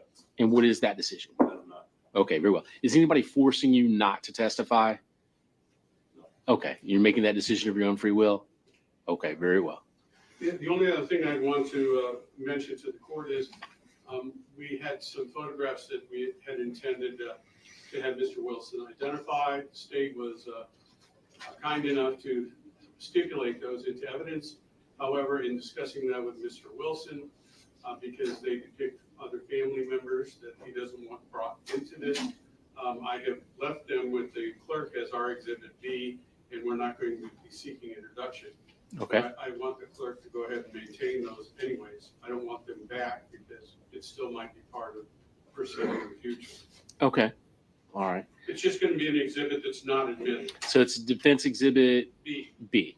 Okay. They'll be marked as such and submitted to the clerk Yes, for as marked exhibits, but not admitted at this Yes, point. sir. And that's of your own decision because of Mr. Wilson. Not sure at what point in time we would have to sequester the jury. Okay. Obviously, I do thank you for bringing that up. if we had done closings and we'd call on Dr. Mark Mills. Okay.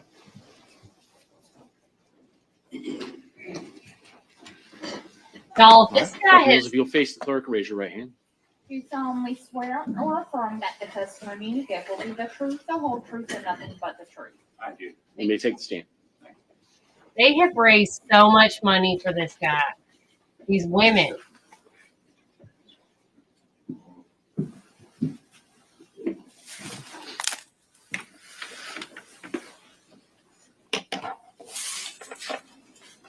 Good afternoon.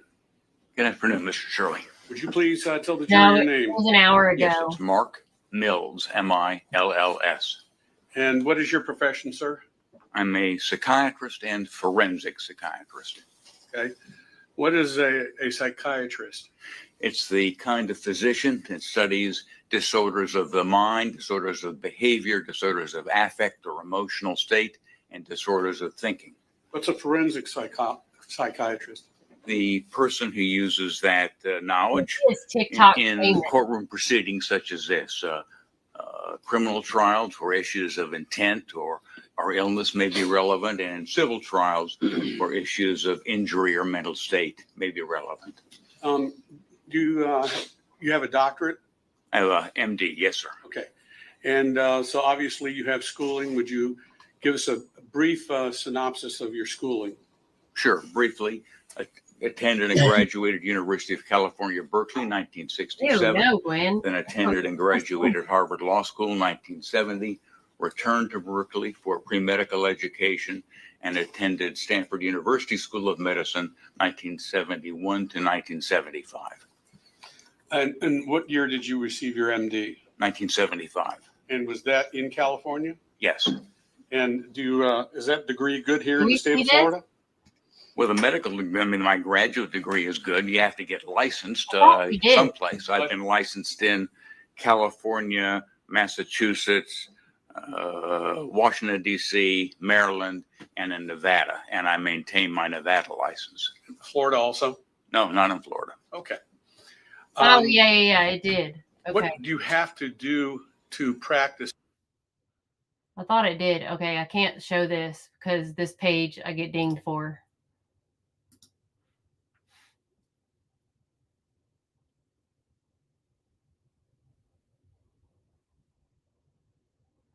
Well, how's that person?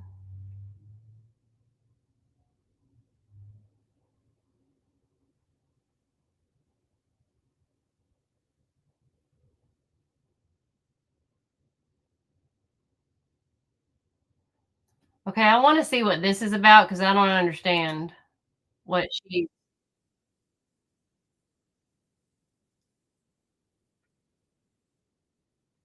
Yeah, okay, I thought it was.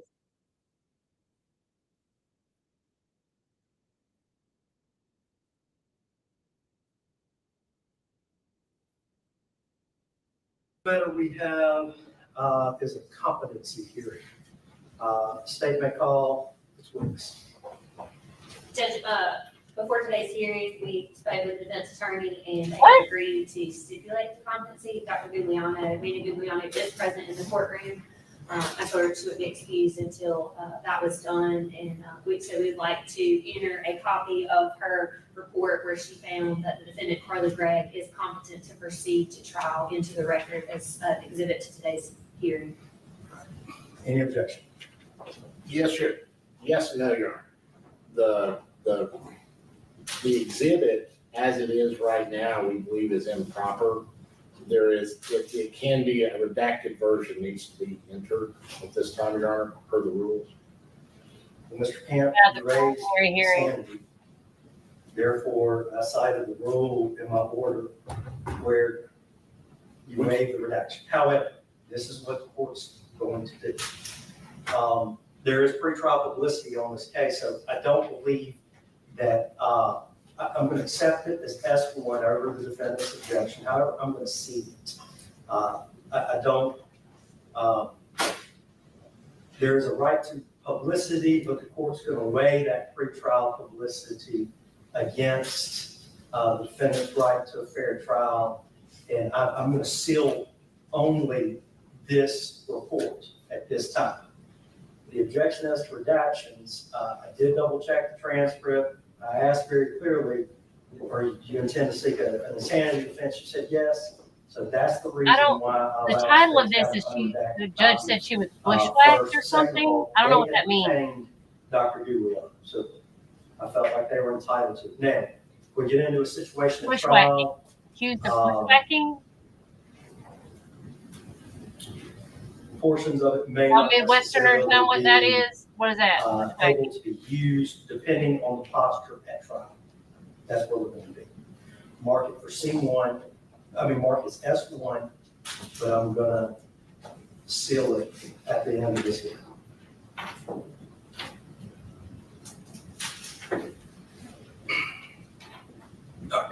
Anything further from the state? That's comments. Your Honor, the initial report, our motion in order, asked that Dr. Gugliano prepare both an evaluation as to competency and to insanity McNaughton. The state has filed an amended motion asking that we No, be what able does to bushwhacking retain, mean, Gwen? Dr. Jason Pickett, and that Dr. Gugliano essentially be relieved of her duties to perform that McNaughton analysis. But nothing further as far as competency, No, correct? sir. And the defense does stipulate competency, correct? That's correct, Your Honor. Based on Dr. Gugliano's findings and the defense's stipulation, the court will find that this defendant is in fact competent to proceed, and we will move forward. All right, now, there was an amended motion by the state that you just referenced. I'm looking for that motion. Let's see here. Document 111, an amended motion for mental evaluation and McNaughton analysis. A research. All right. We have a So research. the state We of have to Mississippi is research a asking trial. that Dr. Gugliano be relieved from her obligation. Which trial? To perform a McNaughton analysis. We have to research Yes, a sir, trial. that's correct. I'm going to hire somebody else to perform a McNaughton analysis. What Yes, trial? Dr. Jason Pickett. Okay, what type of doctor is Dr. Jason Pickett? He is a forensic psychiatrist. Also, he has did his residency in emergency medicine as well. Okay. Have you informed him of the trial? Yes, sir, Your Honor. All right. Anything further from the state? No, sir, Your Honor. Response by the defense. First of all, Your Honor, when Dr. Gugliano went and did the, I guess, the competency here, and she got halfway through her evaluation on McNaughton, they were just supposed to continue. So we don't understand why they're having to switch to somebody else when that person's evidently is qualified to do it and was doing the investigation. Dr. Gugliano here. She is, Your Honor. Yes, Your Honor. First we'll call Dr. Okay. Gugliano.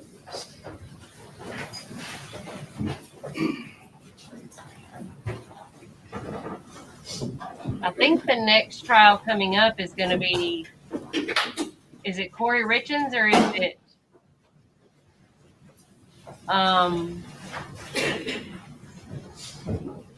not Sarah Boone, is it? Swear or authority to tell the truth, the whole truth, and nothing but the truth, so help you God. I do. I want to peek in Kouri Richins one. Yes, I do. This one will get, court's going to ask a few questions, then I'll turn it over to the state, then I'll let the defense ask any questions. Any objection to that by the Hold on, I want to.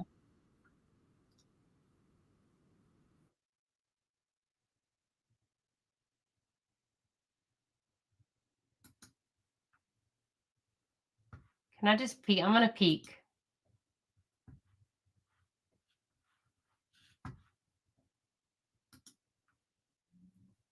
Well, this isn't live now at this point.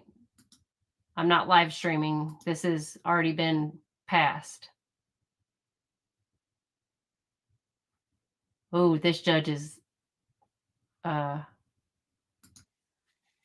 like this judge. He's good looking. And I like his voice too. Okay. Yeah, this has already been streamed, so we're going back in time now. We're starting over. So let's just go back in time with this good-looking judge. The sound sucks.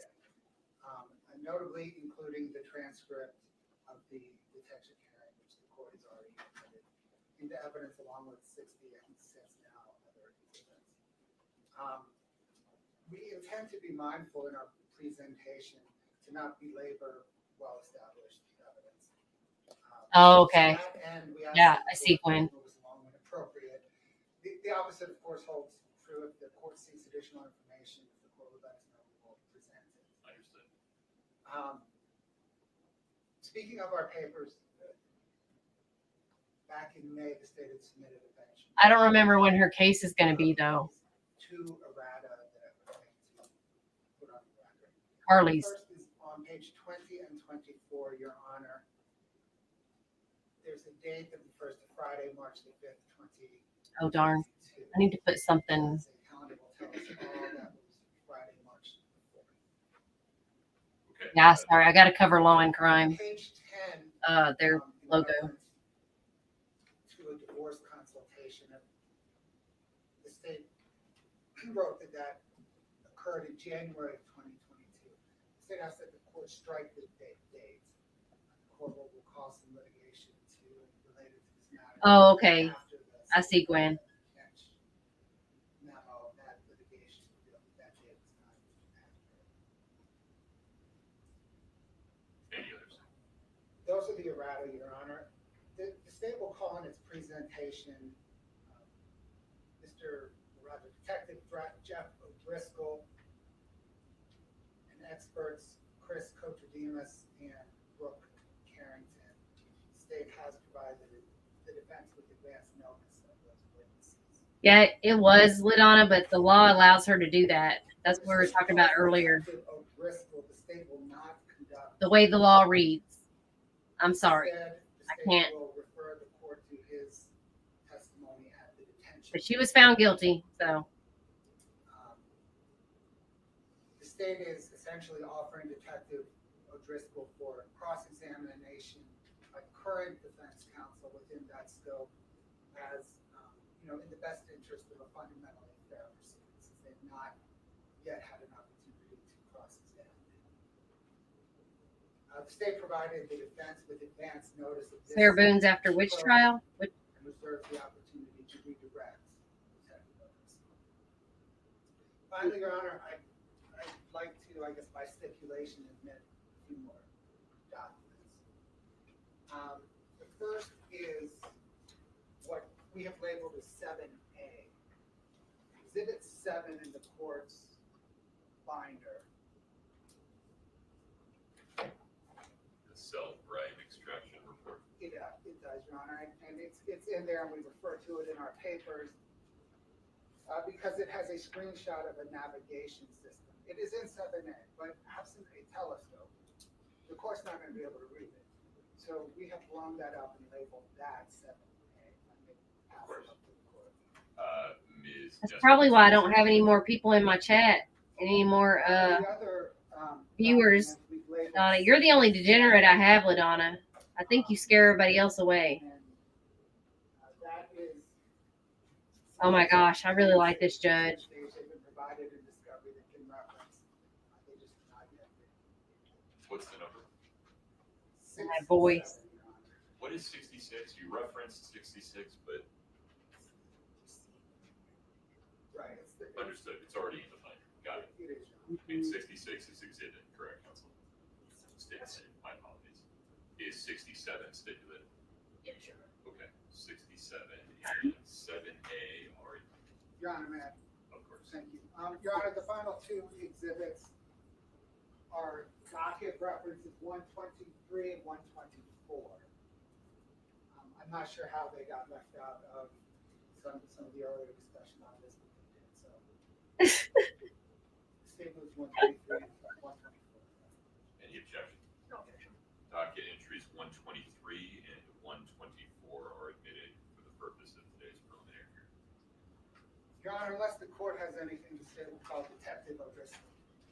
Ms. Lewis, Ms. Nestor, Mr. Ramos, anything housekeeping wise? No, Your Honor, nothing else. Detective, let's get you sworn.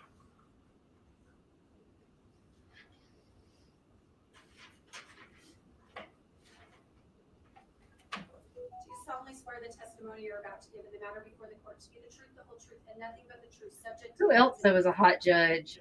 Dang it. He took care of his hair too. Oh my goodness. Your Honor, the state tender is Detective. Oh, Ethan Crumbly's judge. Oh my gosh. Understood. I don't know, LaDonna. When you bring up those Steelers, that's talking out your booty. Good morning, Detective. Good morning. We haven't met. I'm Wendy Lewis, I'm one of Ms. Richins' attorneys. Yeah, Ethan Crumbley's attorney was hot. Detective Oh, Anderson, when was it that you were first asked to take over this case? In March of 2023. I wish Michael had that attorney. I mean, that judge. Who was Sorry. on this matter before you as the lead detective?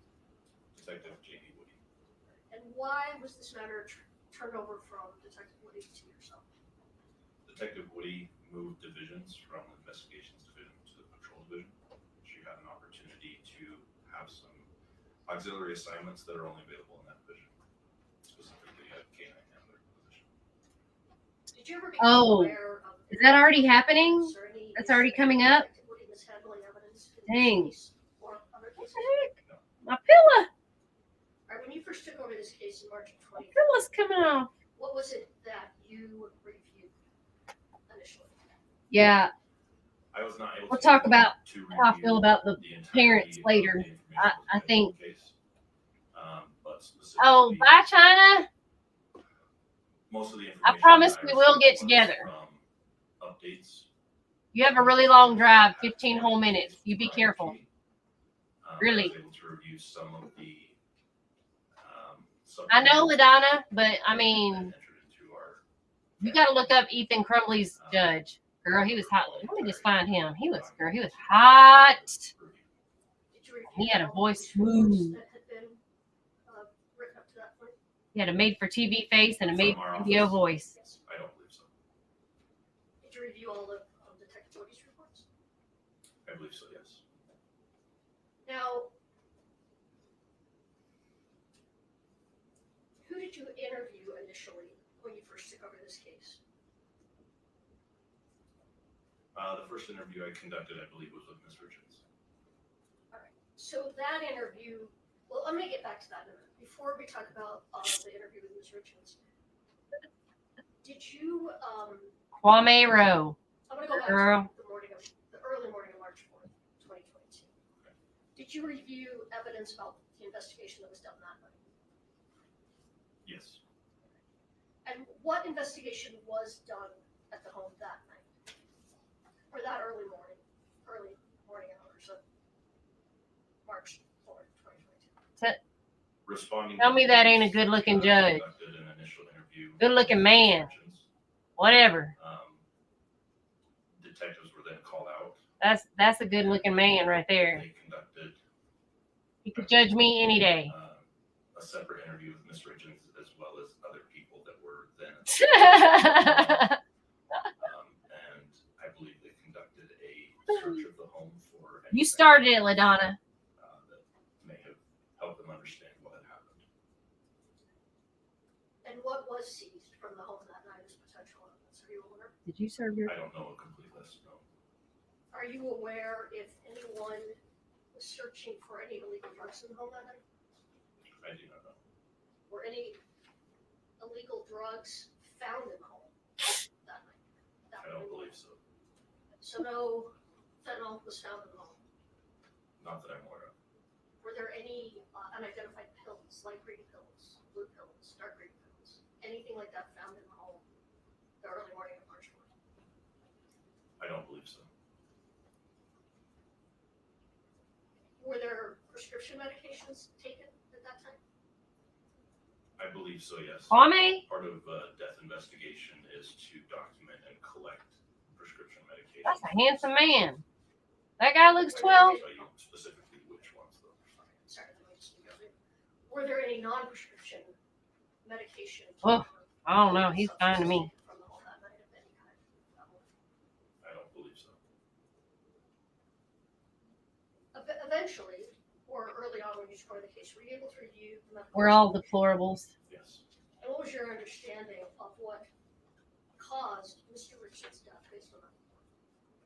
The medical examiner's report identified that the cause of death was drug intoxication with a specific drug being fentanyl. All right. But nothing was found or seized the early morning of March 4th that included fentanyl. Is that correct? No fentanyl was seized that I'm aware of. All right. Was there any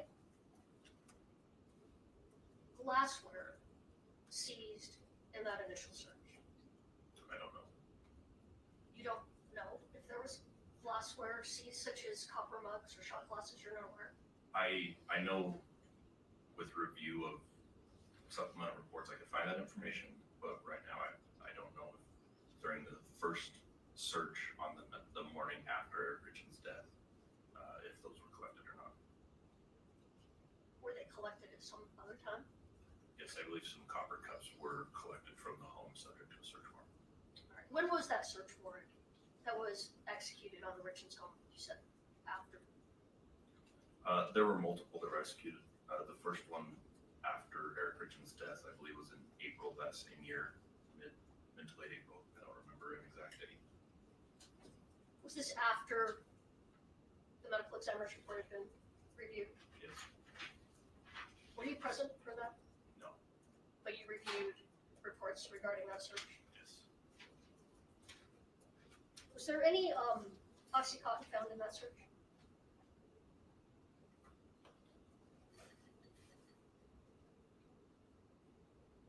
I know during one of the searches that there were some prescription opiates that were not in a prescription container that were found in the home.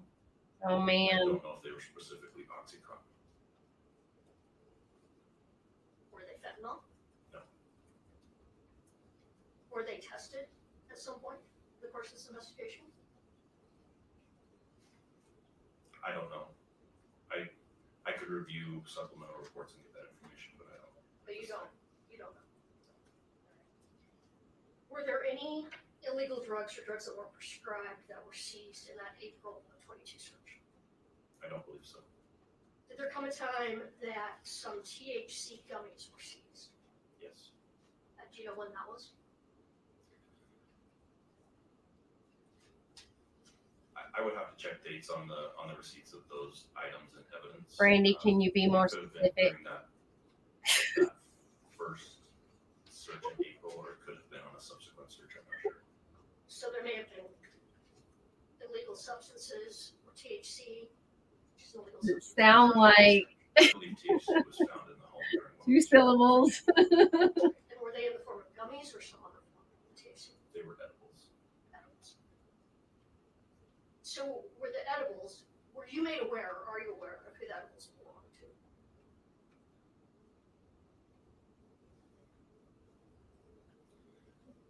We received statements that they belong to Eric, to the decedent. Were those edibles tested? Yes. And did you review a report regarding those edibles? Yes. And did that report, that initial report, say that there were traces of fentanyl in those edibles? No. You did not review a report that said there was fentanyl in the edibles? No. So, as you were investigating this case, This is not looking good right now for the so you talked prosecution. about that your first interview in this case was with Kouri Richins. What was the date of that interview? I believe it was April 14th of 2023. So this was about 13 months after Mr. Richins' death. Correct.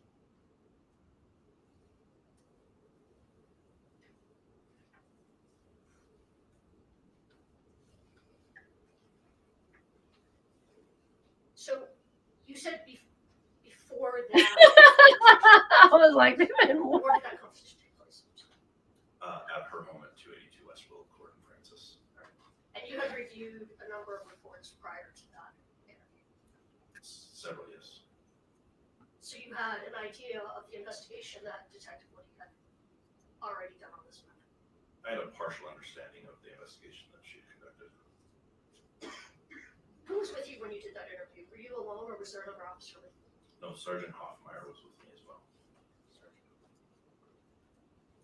Had you discussed this matter with him prior to this interview? I just requested that he accompany me because we had both newly been put into the investigations division and both be fairly involved with the case. All right. Had you read correspondence prior to this Mattress interview, Man of Abilene. with Ms. Richins, from Ms. Richins' prior counsel to the Sonoma I have to look that up. So you hadn't read any correspondence where Ms. Richins' counsel asked that she not be interviewed with counsel present. You hadn't read those yet. No, I have not. Now, taking over as lead investigator, didn't you know that she was represented by counsel? No, I did not. During the interview with Ms. Richins, did you become aware that she was represented by counsel? Partway through the interview, it became apparent, yes. But you didn't ask her at any time during the interview if she wanted counsel present, correct? I did. I told her partway through the interview, her mother, Lisa Darden, came to the home, and she made a statement about whether or not Kouri should talk to us without, she said the word Sky, the name Sky. I assumed that that was. Oh, I saw. Ooh, no, Gwen. And at that time, I told her, if you would rather have an attorney present here while we talk, that's fine. She declined. Saw that. That was disgusting. Let me show you just a portion of that interview. Hopefully, if you can give me that. Page 215. Can we show this on the screen to the witness? Thank you.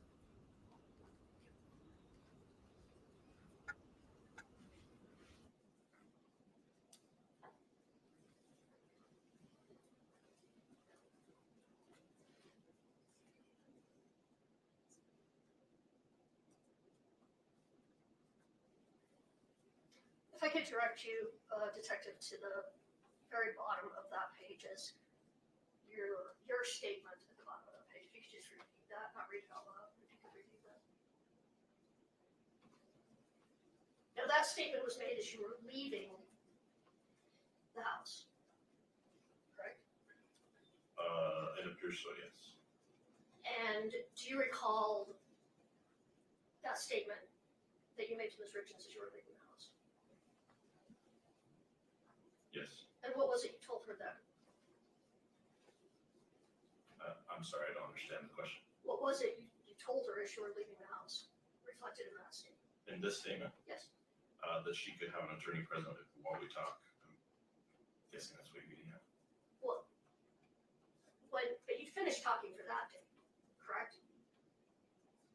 I believe so. This was in fact the very end of the transcript as you were walking out of the house, correct? It looks like it.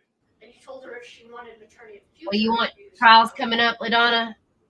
You trying to hold me to a schedule? Is that what you're trying to do? Does that, we'll start that. Isn't it true, Detective, that that is the only time that you told Ms. Richins that she could have an attorney present when being interviewed? Trying to keep me tied down?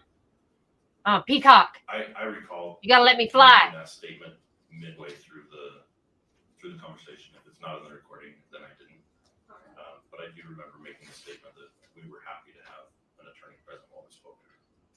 At least as you were leaving. Yes. So let's talk about some of the investigation and interviews you did prior to Ms. Richins' arrest. As part of your investigation, is it true, isn't it true, that you looked into Kouri's relationship with a Mr. Grossman? Yes, some other investigators, I wasn't directly involved with contacting Mr. Grossman, yes. And that is someone that you have referred to, or I don't know if you personally, but has been referred to in transcripts as Ms. Richins' paramour, correct? Correct. And you reviewed texts between Ms. Richins and this individual, isn't that correct? Correct. Did you also investigate the texts between Eric Richins and having affairs with during that period of time? I honestly don't usually do lives. All are the only ones that want lives. I usually just do recap. Have you ever reviewed any That's text how the calls YouTube algorithm between works. Eric Richins It works on and you women watching he was videos. having affairs with prior to this time? Objection, Your Honor, that seems facts. You gotta watch the videos. What? Wait. The first part of that objection is overruled. The second part, though, I'm not sure how this has an impact on the probable cause determination the court will need to make. Well, Your Honor, I believe that the fact that nobody was investigated other than Ms. Richins is relevant. And Well, I'm not monetized right now. I gotta trying to make money on that buy you a coffee thing. Trial. Why am I not seeing court date? Hold on, let me look up court date. But preliminary hearings are not supposed to be a discovery tool. The irrelevance objection is sustained. I done started my page. My page is Are you going. familiar with You just the gotta watch the regulatory videos. You gotta have patience, ma'am, and watch the videos. Watch the videos. She became a person of interest in this case at one point when detectives started investigating associations and contacts of both Kouri and Eric Richins. Investigators from our office were familiar with her background. Oh, do they say guilty? Having a criminal drug history, and she became the target of a separate investigation. Okay. As she related to Ms. Richins. Could you maybe just explain that for me a little more? How is she a target related to the Richins case? Text messages were located in the defendant's phone from a phone number that was found to belong to Carmen Lauber. At that time, detectives started looking into Carmen Lauber and her activity. They found that she was on a drug court program in another county and started investigating her as related to Ms. Richins, having worked with her and having cleaned houses for both her business, her realty business, as well as her personal home. So just to clarify, Ms. Lauber did cleaning for Ms. Richins' business and in the Richins' house. Is that right? And did you execute a search warrant, or was a search warrant executed on Ms. Lauber's home? Yes. Were you present for that? Yes. And were there illegal items seized during that time? Yes. Was she arrested at that time? Yes. Do you recall when that was?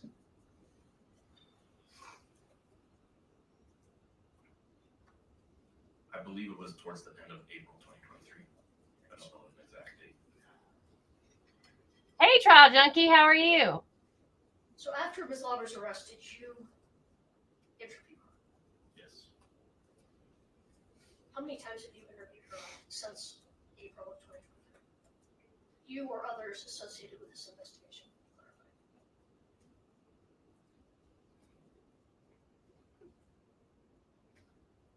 I believe 4 official planned interviews.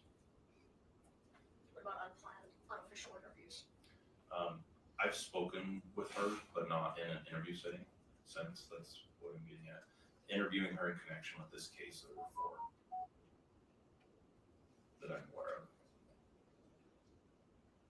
Do you know how many hours you spent interviewing her or others associated with this case? I believe that the detention hearing, I testified it was around 10. I believe that's accurate. So when did you initially interview Ms. Lauber? It would have been, I believe, April 26th, shortly after her arrest, maybe the day or 2 after her arrest. All right. And during that initial interview, can you tell me what took place during that interview? We spoke to Ms. Lauber about the items that were found in her home subject to the search warrant. We told her that the charges that she was yeah, facing, it was pretty good, Trial she Junkies. was on drug court probation for in the outside county. It was long. It was. I'm glad to be home because I can actually be back. I missed everybody. I couldn't do my channel the way I wanted to out there. We told her that I missed my computer, and I missed being able to be live. felony distribution charges in that case. I'm trying to find a schedule, LaDonna. I'm working on it, girl. Controlled substance. Stop pressuring me. What did you seize from her?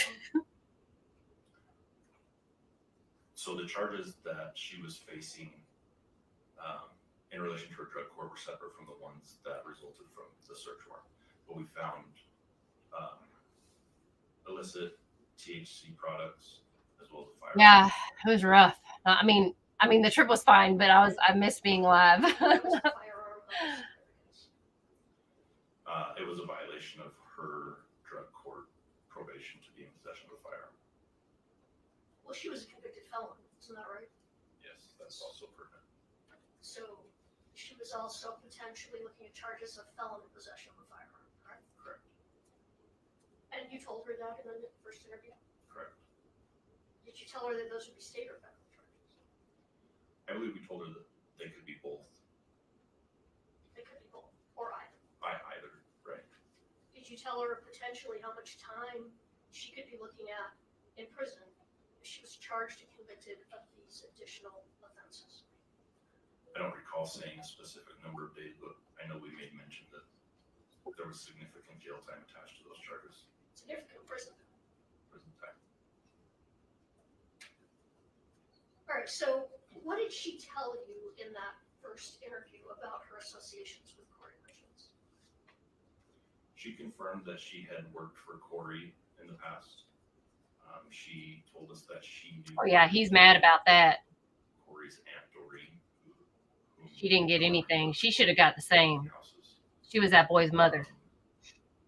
She initially stated that she didn't know anything about what had happened with Eric's death or anything about fentanyl. And we explained to her that the position that we were in to try to investigate anything that might have happened, whether that was inculpatory or exculpatory for anyone, and that any information that she might have about it would be helpful to us. All right, let me just break that down just a little bit. What did she tell you about ever dealing fentanyl at that time? She said that she hadn't really ever, in her words, messed with fentanyl. Then she later admitted she had tried it once and didn't have a good experience with it. Did she tell you a daughter had overdosed on fentanyl? I don't recall. I could review the video and give you an answer on that, but I don't recall. Yeah, LaDonna's like trying to hold me accountable and shit, trial junkies. I don't know what the heck she's doing. That she dealt in pain pills and marijuana. He's like, you can't go anywhere. You can't do anything. You just have to be here, And what did us, she tell her all the time. if she gave you information about Eric Richins' death or anything that could help you in the investigation of Eric Richins' death? She did buy a t-shirt though, so you know. If she had information regarding Eric Richins' death, Now I have to like. we could work with the prosecutor who was responsible for both the search warrant and the drug court charges. We didn't make her any specific promises, but we told her that we were willing to work with the prosecutor's office. I gotta show you my shirts, trial junkie. Is Ms. Lover in custody at this time? Is she in jail? It's not giving me dates, man. Was she ever charged with anything that was to do with dealing drugs, a violation of her drug court, or with anything that was seized during that search? I don't know. I don't believe so. I had no dealings with the inner workings of that county's prosecutor's office after we interviewed Ms. Lauber. After we interviewed Ms. Lauber, we informed the. Oh, yeah. I know what you're talking about. Okay. Ugh. And then they. I tried to watch that. Whatever kind of deal they worked out with her. Well, isn't it true that you went back and spoke with Ms. Lauber and guaranteed her that she would not be charged in any way connected to Eric Richins' death if she continued to cooperate? I didn't make that statement in those words, but we impressed upon her that yes, in exchange for helpful information in this case, that she could potentially have reduced or eliminated charges. Well, I'm going to jump ahead a little bit because I know you had a number of interviews with her, and I've certainly reviewed at least 6. Because those interviews were recorded, correct? Correct. And any interview that you have had with her would be turned over to defense counsel, correct? Correct. All right. Well, we turn it over to the state, and I believe it's their All right. opportunity to turn it over to the defense. So if I represented that they have turned over at this time 6 interviews with yourself and Ms. Lauber, or with, who was the other detective outside that was with you during those interviews? Detective Maynard. That they've turned over 6 at this time. Would that sound correct to you? Yes. All right. So I want to go to the 6th interview, which was May 13th, 2023. Does that sound right? Yes. So isn't it true at that interview, you told her that she was going to be testifying in front of a federal grand jury? I love that y'all feel safe here, I don't recall that. even though I pick on LaDonna the most. But she's a Steelers fan. She Am I deserves in it. the video that you're referencing? Yes, you are. I don't recall that. So you don't recall that you told her that you and Detective Maynard had had discussions with the U.S. Attorney's Office, and that they had guaranteed you that she would not be charged in connection with Eric's death so long as she testified in front of the grand jury? I don't remember it, but it doesn't sound unreasonable. You're the lead detective, right? Yes. Lower testify in front of the federal I grand know, I jury love it. You regarding can see her picture on her Cash App. Girl. She's like, two snaps in a. Yes or no? I don't You don't know. Did you testify in front of a federal grand jury regarding this matter? No. Do you know of anyone in your investigation that testified before a federal grand jury? No. But did you recall telling her that she would be testifying before a federal grand jury the next week? I honestly don't remember it. I'm not surprised by the information because when we were working with prosecutors' offices at the time, there were both federal prosecutors and state prosecutors that were involved in it. And that sounds like a likely discussion that could have been made that she would need to testify before a grand jury. The next week. Like I said, I don't remember those. If I review the video, I probably could speak to it more. Did you review an interview that Detective Maynard did with Carmen Lauber on the day before that, May 12th, regarding a Zoom meeting he had had with different agencies, in this case, federal and state? I believe so. And do you recall in that he explained to her what she would be doing in terms of testifying in front of a grand jury? Again, I don't recall the discussion about the grand jury. If I review the video, I can speak to it more, but I just don't recall it from my memory. All right, I don't believe that video is one that I have recently reviewed. I reviewed the initial 3 or 4. I don't know why it's not telling me what trials are coming up. Prior to this hearing. I thought we had some We'll go trials. back to those in just a minute. Let me ask if you recall this. Do you recall telling her on May 13th that she would be testifying in front of the grand jury, and that the goal would be to convict Kouri Richins of murder? Do you recall that? No, I do not. Okay, if y'all hear dates of something, let me know. I'll research. I'll look. I've been Ms. looking. Lauber got an I mean- order of immunity from the United States Attorney's Office for the District of Utah, did she not? I believe so, yes. But you don't know if she testified in front of the grand jury. I do not. Okay, trial junkies, this is one shirt. So tell me the first interview. I'm gonna go back now. My logo shirt. April 27th, 2020. And then my greeting. You have a sale on my beautiful people. Can you tell me the date? And then April 27th. my We spoke. God cannot be impeached.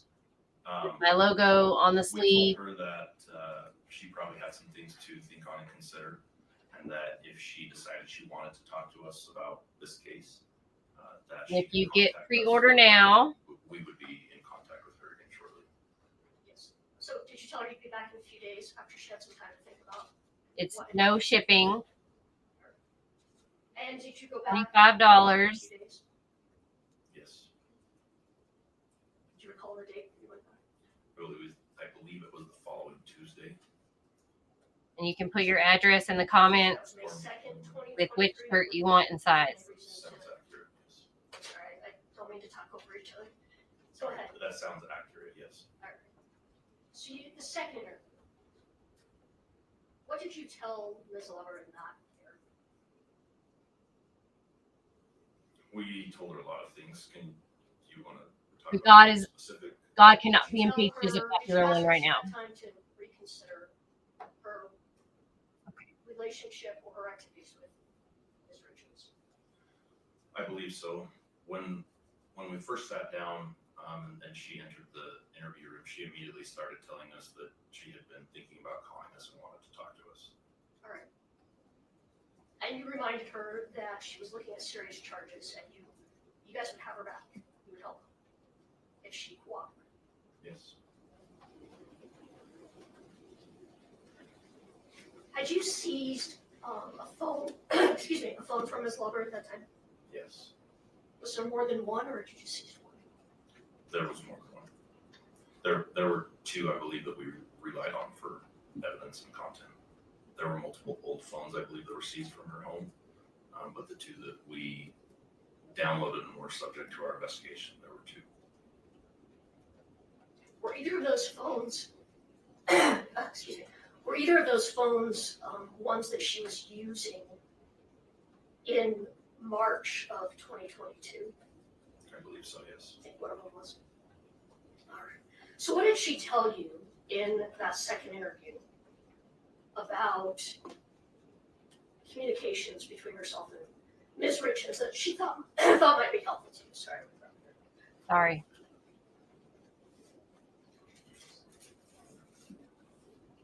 In most, if not all, of the interviews that we had with Carmen, her memory went back and forth on what happened, what didn't happen, and which times those things happened. So chronologically, it's hard to say where we went in the interview. But she began very slowly, and it appeared to us that she was minimizing her involvement, but said that she had participated in some way in getting Kouri illicit substances. And like I said, it began small and her minimizing her involvement and developed into more specific statements.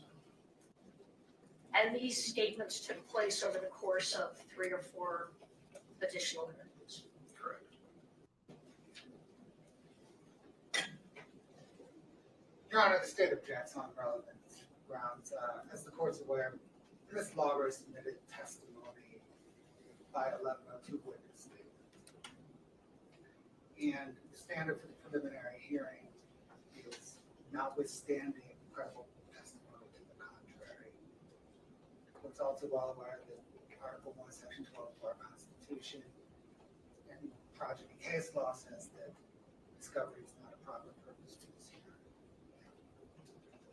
Well, Where we headed here?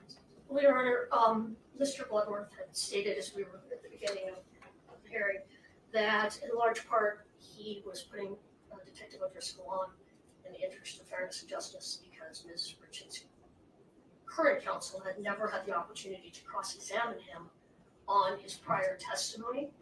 And he testified in his prior testimony about these things. So my understanding was that this was our opportunity, since we haven't had one before, that was agreed upon and represented the court, to cross-examine him about that prior testimony, even though this is the preliminary hearing. And these facts very much go to probable cause. It's the last part that I'm not following you on. How do these go to probable cause? I don't think I've heard anything that sounds like testimony that Carmen Lauber did not have the opportunity to perceive or know the things that she claims to have perceived or known.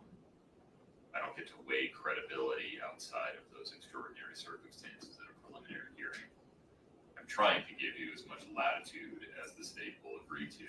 I'm staying out of the way, but at some point the limits on probable cause determination kick in. All right, well, based on the earlier discussion with the court, I'd like to go a little farther in terms of reviewing his testimony from the prior hearing. Understood.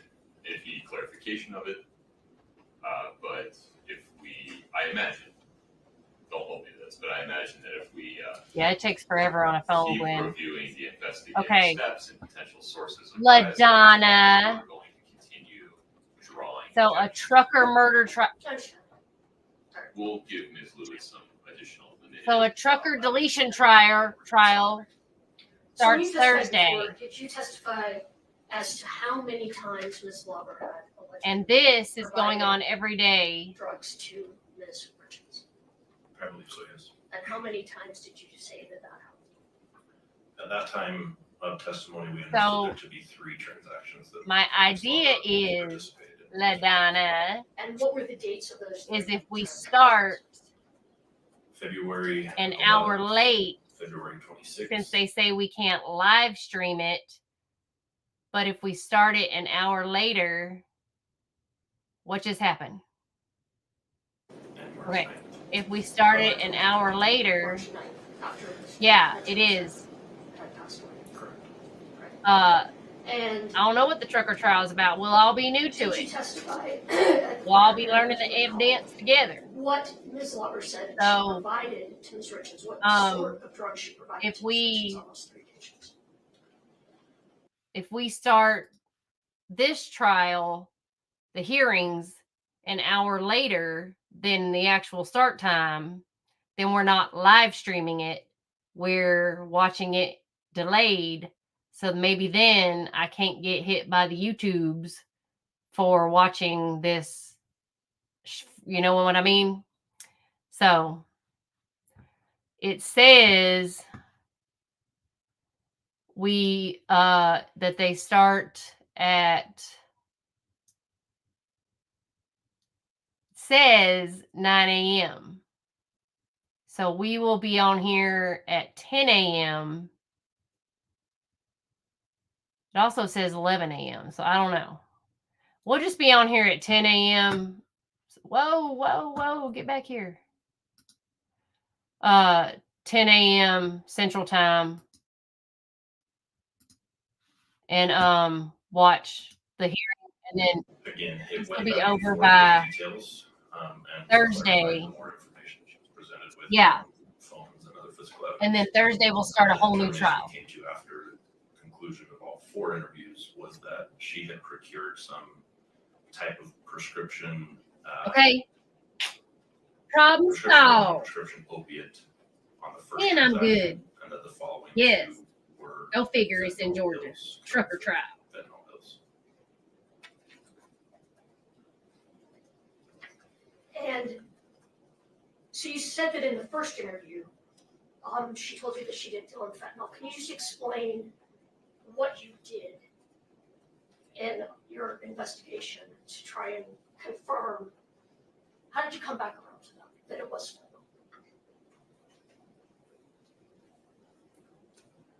So in the initial interview with Ms. Lover, and the statements she made about not having dealt in fentanyl before, in my opinion, my experience with interviewing people, especially in custody, I think she was minimizing her involvement. I think she was trying to cover herself from any type of further legal problems.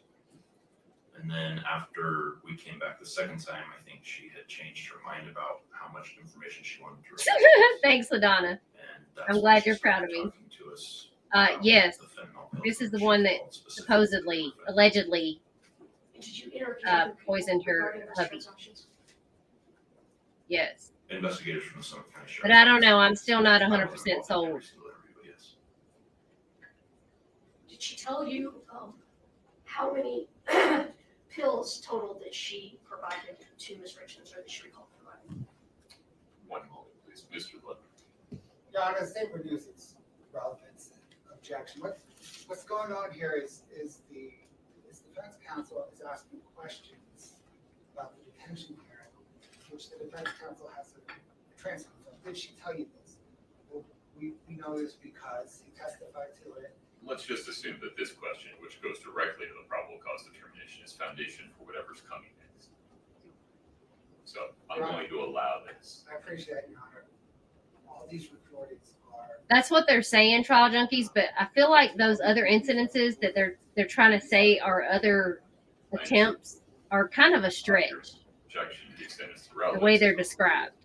But I don't know. I need to hear Did more. she tell you a number of pills, the number of pills she provided? I'm not really sold yet. Are you meaning in total or per transaction? Either way, whatever is easiest for you to She explain. made an estimate of approximately 15 to 30 pills per transaction. So a total of Maximum of 90. 75, 30 to 90, 30 to 90. 45 to 90 pills. All right. Did you have any of those pills ever been found? No. None in the Richins home, correct? None in Ms. Richins' car, correct? So you've never had the opportunity to test any pills that were allegedly provided from Ms. Lauber to Ms. Richins, is that correct? Correct. Not one, correct? Correct. So the only knowledge you have as to what those pills were came from Ms. Lauber, correct? And corroborating witnesses. Oh, Dilaudid's good. Corroborating witnesses that, That supplied Ms. Lauber with the pills or put her in contact with the person that supplied her the pills. all right, Or drove her to the transactions where the pills were purchased. okay.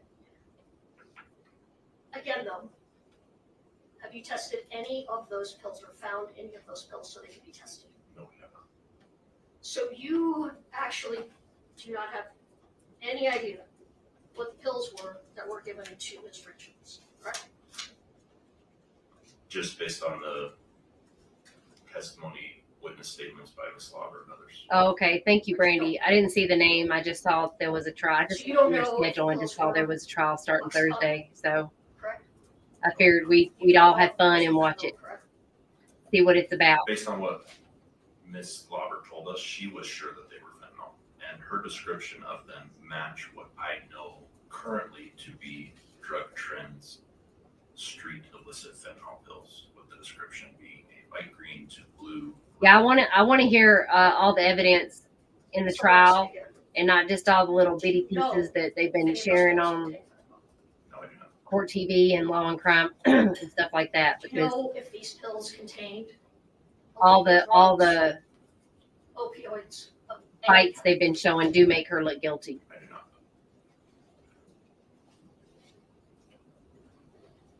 So I definitely want to hear what they have.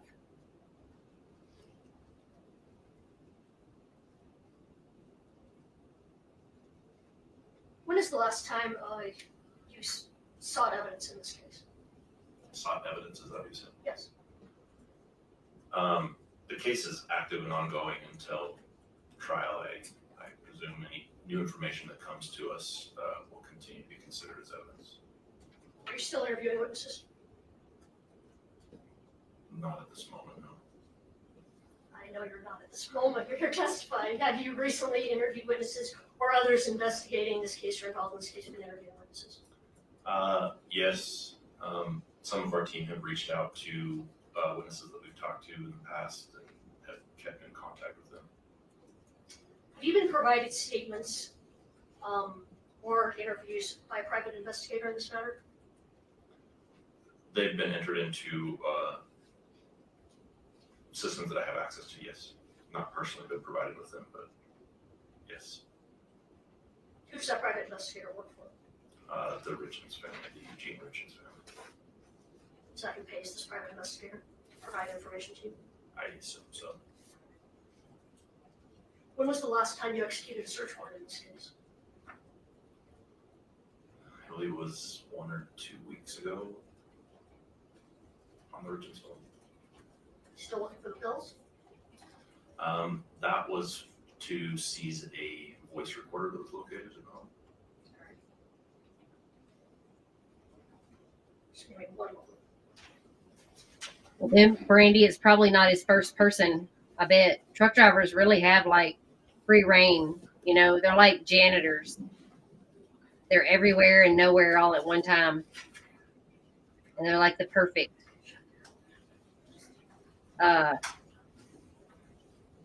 person to get away with stuff. Just back up for one moment about the pills. So you said you interviewed other people. I think it was two. One You know, of my them son used to be a provided truck driver. Like allegedly seriously, they're fentanyl to Ms. Lauber. Is that correct? oh, it was his girlfriend. Oh, okay. There were 2 individuals that we interviewed that were reported to have provided Ms. Lauber with the pills.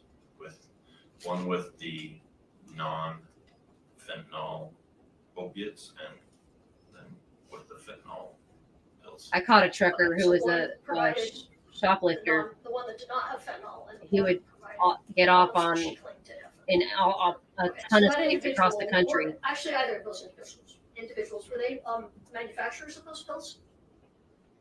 I don't know. I don't believe so. Well, one of them told you it was for prescription, correct?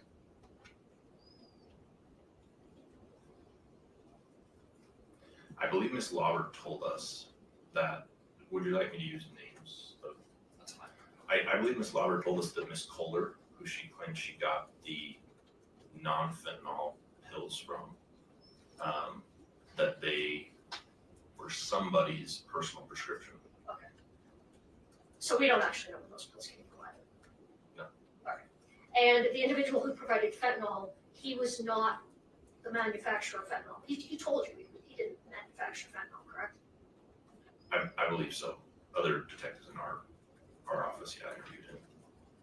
All right.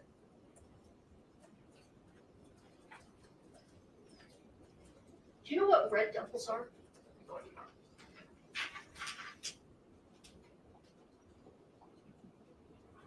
Did you record all of your conversations with Ms. Lover, or if someone else was interviewing with them, were they all recorded? Interviews, yes. We've yes. Besides Kouri Richins, did you interview or investigate into any other possible suspects in this case?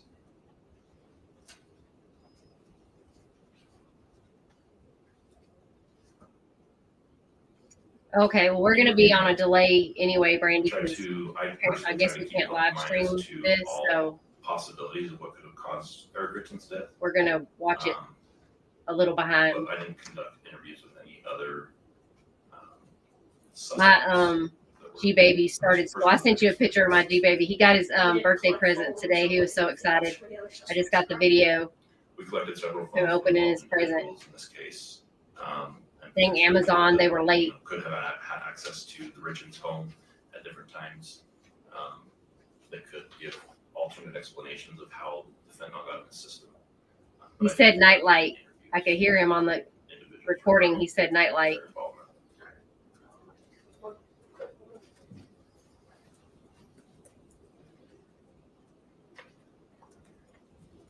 I got him a dinosaur light that does dinosaurs all over his ceiling and stuff because he's afraid of the dark.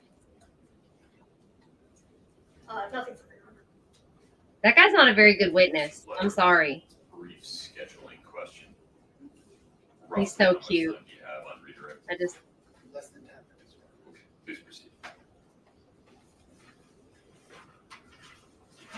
feel like this guy wasn't a very good witness.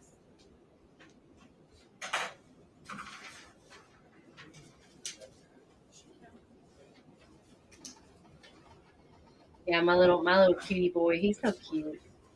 He's so tall. He's only 5. He's so tall, but my son's tall. Can we get some more water for the ladies? But he said nightlight, so I'm like proud of him. He's saying words, so I'm proud of him. He's doing better.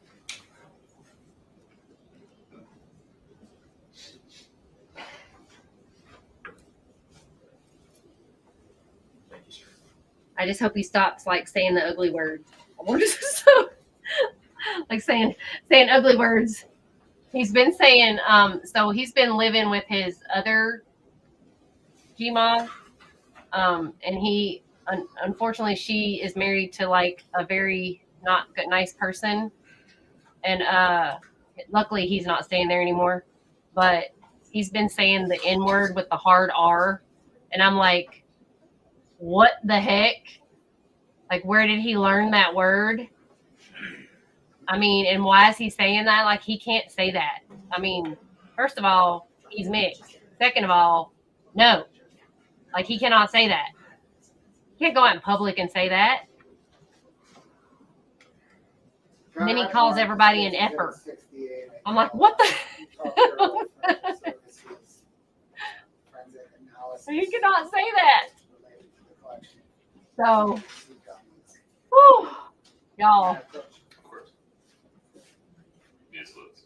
I just can't hear Mr. Bloodworth. Okay. So I'm Stay a sorry. little closer to that mic. Now he's So am I. Evidentiary argument this morning. Oh, yeah, well, I'll try to talk into the microphone, guys. Detective O'Driscoll, do you recognize what's been marked as state's exhibit for identification? Oh yes, he got it from like his grandmother is married to a very You racist testified white earlier man. regarding toxicology Weird. on So, but it won't be long before my son Do you recall that? has him. Yes. Does that toxicology? I know, report it's weird. reference Like- the THC gummies that you were testifying to? It appears to, yes. And then are Oh, you she won't have familiar him with much the longer. difference in She's ready to give him to my toxicology son. between So I'm just counting the fentanyl days. being indicated and fentanyl being But I'm going to see him in October. I can't wait. Yes, I'm remembering discussions with our evidence technicians, our forensic technicians, and that there's a difference there that I didn't know before. I mean, what was the bottom line of that discussion with the evidence technician? The bottom line was that something could be tested and indicate for precursors or some chemical structure that I don't fully understand that could indicate possibilities of fentanyl, but the state crime lab won't say for certain that fentanyl is present. And in that instance, the reports read as that one does, am I right? Fentanyl indicated, not identified. Correct. This says fentanyl was indicated in the gummies in the plastic bag. And actually, this, John, its statement states 68 in the evidence.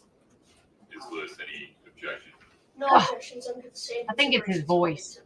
It'll be admitted for the purpose of the preliminary hearing. Yes, John, John, the state directs the court to item 14, which begins on the bottom of page 2 and continues to the top of page 3. Okay, so there was apparently Technical fentanyl. Driscoll, you testified on cross-examination regarding interviews with Carmen Malver. Remember that? Yes.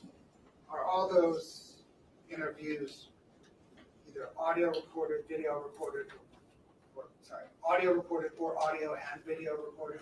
Yes. And to the extent your testimony recollecting back over a year would differ from the reportings, do you think the reporting is the accurate testimony? I do. I sympathize with Ms. Lauder at this point, having been a year past the last time we talked about this. Sure.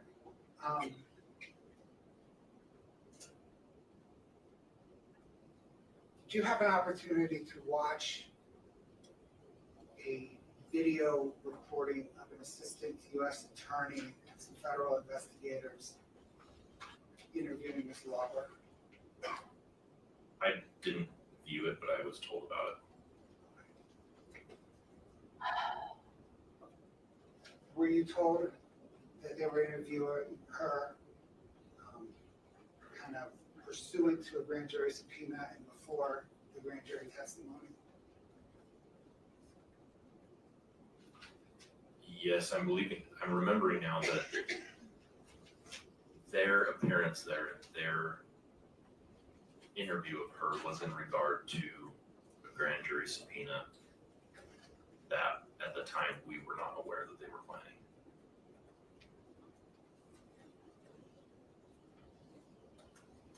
Regarding Ms. Lauber's testimony, or sorry, Ms. Lauber's interview with you and Detective Maker, I want to perhaps clarify some of the transactions. Is it right to say that Ms. Lauber testified to one transaction with Susan Kohler involving Roxy's? Yes. And then a transaction involving fentanyl on February the 11th, the second fentanyl on February the 26th, and the third on March 9th? Yes. Regarding the fentanyl portions of the conversation, separate than the Roxy portions of the conversation, did detectives from Summit County talk with the intermediary between Carmen Lauber and the ultimate fentanyl dealer to Ms. Lauber? Yes. And did that intermediary say that Ms. Lauber requested fentanyl? Yes. Did Summit County detectives talk with the man who distributed the fentanyl to Ms. Lauber? Yes, And did he say that she requested fentanyl yes, and that he ultimately provided fentanyl? yes. Thank you, Your Honor. Nothing further.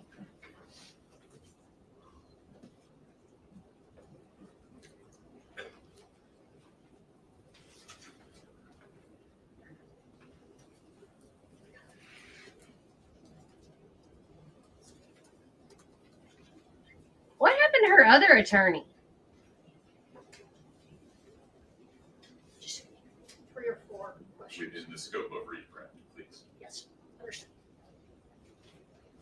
You said that all interviews with Ms. Lauber were recorded, correct? For sure, all the ones that I was involved in, yes. All right. So does that mean that there have been meetings and discussions with her, with Ms. Lauber and either yourself or other people, the Summit County Sheriff's Office or the prosecution not recorded? Not that were substantive in content in regards to the case. We have on occasion spoken with Ms. Lauber because she was placed on supervised probation by an out-of-county court and was to be under ankle monitor that was supervised by our department. So we have talked to her about about Why did she compliance with those withdraw? orders. We have also transported her, given her a ride to meetings with her attorney, and so there has been small talk. Well, there's a but reason. not But interviews she was on the like case that has not been- all about her client. You drive her to her meetings. She needs a ride sometimes. So you just, in discussing this with, in answering Mr. Butler's questions, you said that Ms. Lauber provided fentanyl to Ms. Richins 3 times. Oh. Yeah, I guess not. I know that Well, I mean, all the Sarah Boones left her because they Miss couldn't get Lauber along with her. They were like, had she's crazy. difficulty remembering all the details of her interactions with Ms. Richins. I know at the time that we conducted the interviews, what she had told us in those interviews is what I testified to at the detention hearing. And that was that there was 1 time that was oxycodone and 2 times that she said she delivered fentanyl. Is that right?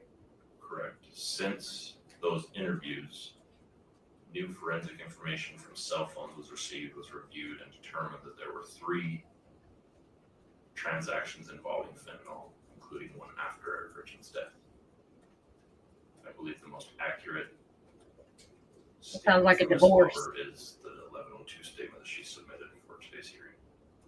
All right. You said that you spoke with the individual who allegedly provided fentanyl to Ms. Lauber, and you just testified that he told you she asked specifically for fentanyl. That's not accurate, correct?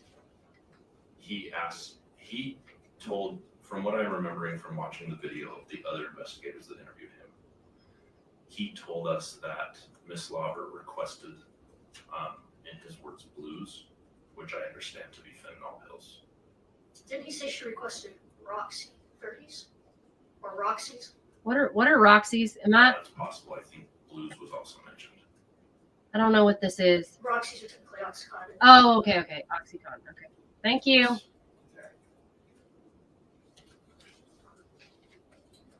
So as you're sitting here today, Detective, can you say with certainty that the pills that Ms. Lauber allegedly gave to Ms. Richins are the pills that were taken by Eric Richins, or what pills that were taken, if any pills were taken, by Eric Richins? No. And as you sit here right now, do you have any idea, like actual knowledge, not an idea, let me rephrase that, do you have any knowledge of how fentanyl got into Mr. Richins' system? Mr. Richins' system? I'm sorry. No. Anything further for the detective, Mr. Glover? No, You can step down, sir. See, this is the problem, trial junkies, is how are they going to prove with Bloodworth is beyond not appropriate a time to reasonable take- doubt Yes, sir. Is Lewis any objection? No, Your All right, come back at 1:30. Does that sound work? that she did it though? Okay. Like that's my We thing. will be Is in how recess until 1:30. Please follow the deputy's instructions so we can. How do are they this gonna the orderly prove? way. Wish you all the very best. Thank you. Court's in recess. oh yeah, he's that voice is what's doing it.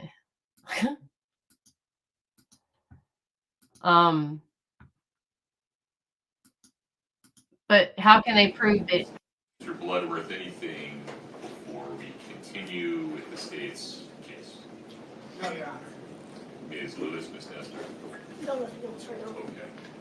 The state's next witness, please. Your Honor, the state calls Christopher Kouri, Mr.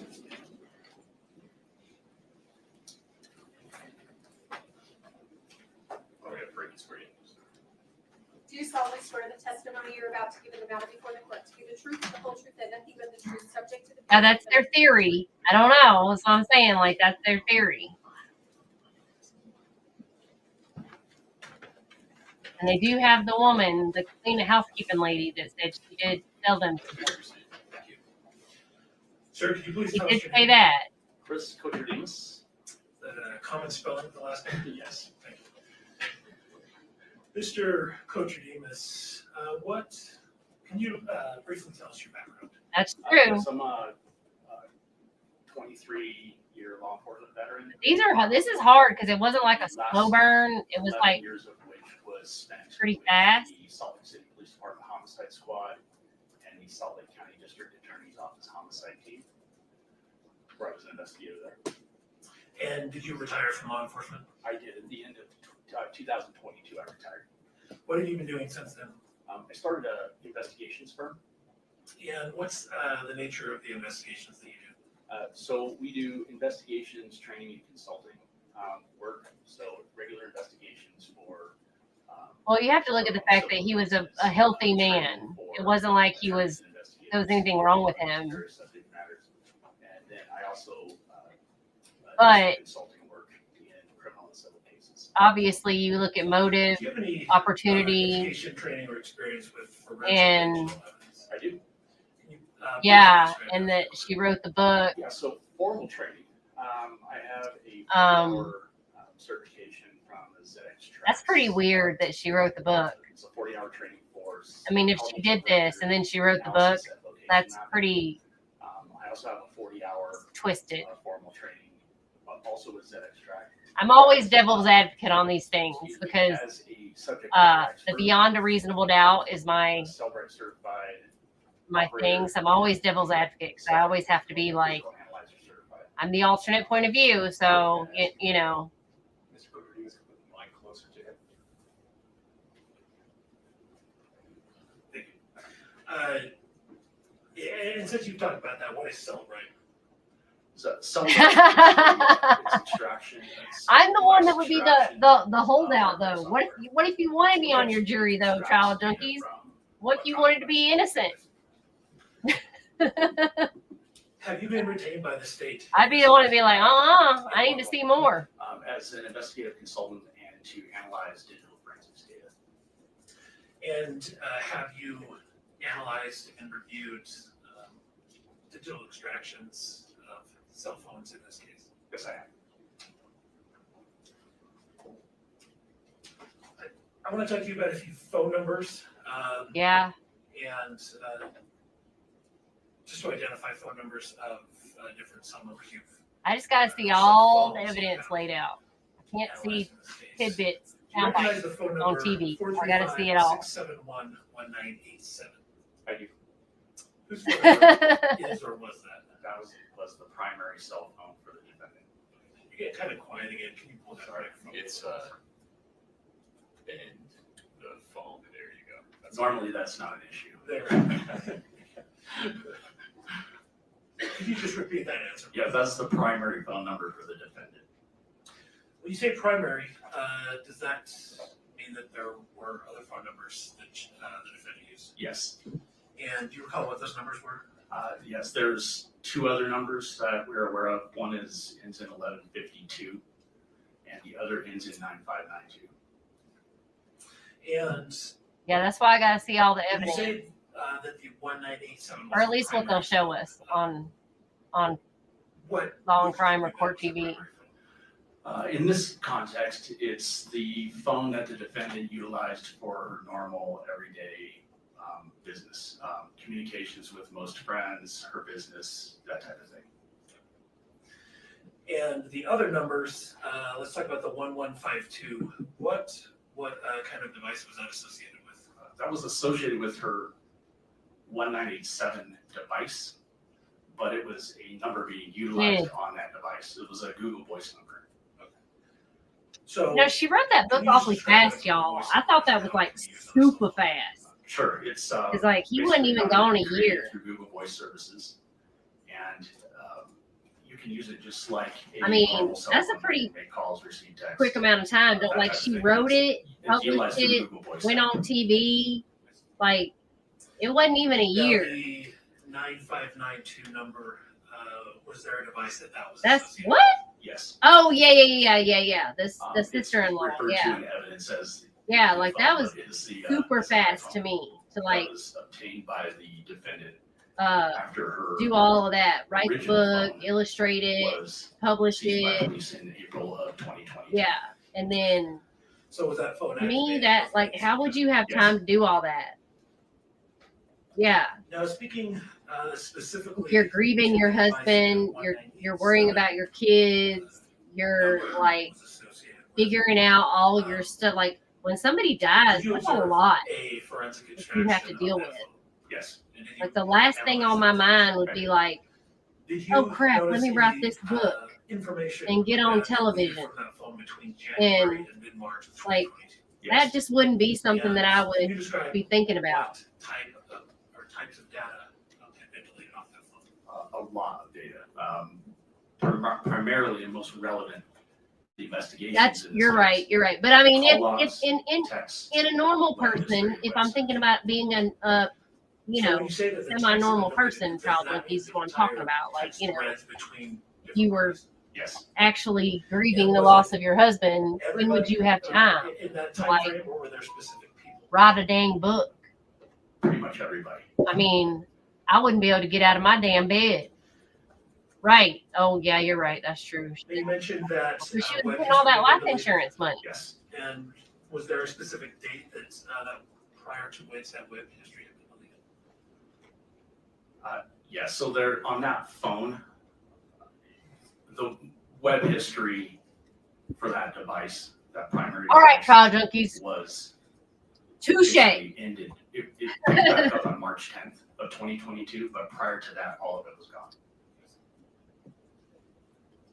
Touche. The deletions that you observed on that extraction, can you say how those deletions were made? No. Well, she's got all the time in the world now. She should be writing about what it's like to be in prison. Like most deletions are completed. Now, on maybe a she phone, could write a book which about is that. manual Like, deletion. how to make time go by. There's no indication in the software The significance of any other time. means of that, whether it was active It's significant. or remote or anything like that. Okay. The data's just not there. The passage of It's just not time. there.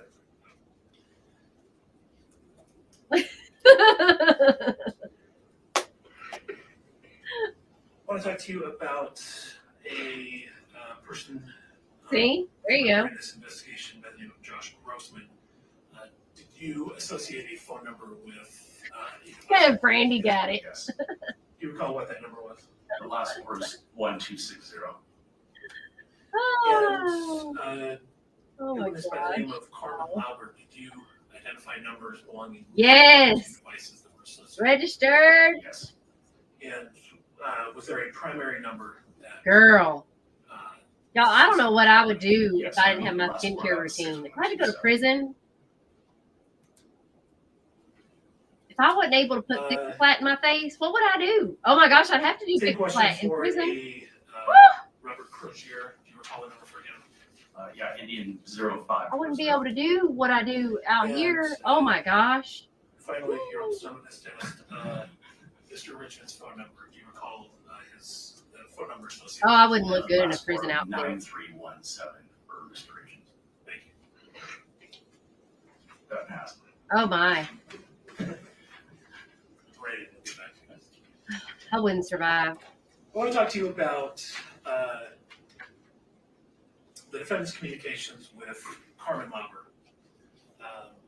Between the time period, well, let me ask this first. Were you able to determine by Oh, other Lord. means besides the defendant's phone whether there were communications between those two? Yes. And specifically, I would for the never time make period it. of roughly January 1st, 2022 and March 15th, 2022. Ooh, Yes. my whole head would be Where were great. you Oh able no. to see Gosh, no. evidence of those God, I look so old. Through the call detail records. Who's called? And y'all? I'm primarily focused on the defendants, but also Ms. Loggers as well. And what does a call detail record tell you? A call detail record is exactly what it sounds like. It's a detail of calls recorded through a carrier. It will tell us, tell investigator or anybody looking at the record when a call or text was Oh made or no. received, There's worse things in prison than that. the duration Oh of my that gosh. call, and potentially location information related to that account as well, or that device as well. And who stores that information? The carrier. So that's separate from the data that's extracted from the phone. Right? Correct. So if data were deleted off of the phone, would that still be available through the carrier? The communication, the timestamps and the direction of the communications would, yes. What about location data? Yes, potentially. Yeah. What you said? Would be potentially, bad. what It'd be would cause it terrible. not to be available? Time, quite frankly, is usually the Ugh. inhibitor there. But most carriers retain call detail records for a year to 2 years. I know, right, LaDonna? Like, because think about It it. could also be that a carrier does not report location I know. data for, And then say, for when you instance, get text there, messaging. like you got to pick the Some gang you're going carriers to do, be involved some with carriers to don't. survive. What if you pick the wrong gang? Specifically, the carrier for the defendant's phone. No. Was location data available for the call detail records that you? At the time the records were It's not sought, worth it. Like you would think that would be a Did you know what deterrent. time. But I guess it's not. Where Verizon retains location information within call detail Maybe records. for when- QQ on site should be a deterrent. Maybe that'd be better. We need to do something different. I would like to turn your attention if I can grab a. Hey, I'll tell you who has aged well in prison. Susan Smith. That woman has done a very good job. I don't know what she's doing for herself, but she looks Exhibit 33. great. She has aged very, very well.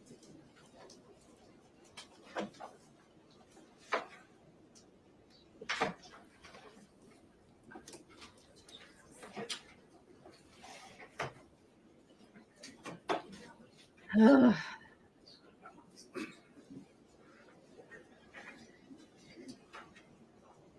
Have you seen that exhibit 33 before? I have. And what is that? This is a Facebook Messenger record.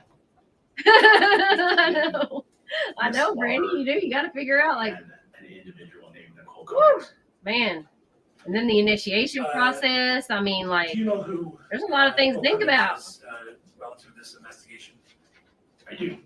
Who is that? You got to take that kind of stuff in My consideration. understanding is that Like, do you go in hard or you like in which go in quiet and keep your mouth the shut? friend is the Stick one your in butt to which the wall. I don't know. I don't know. the second phone number for Mr. Cruzier.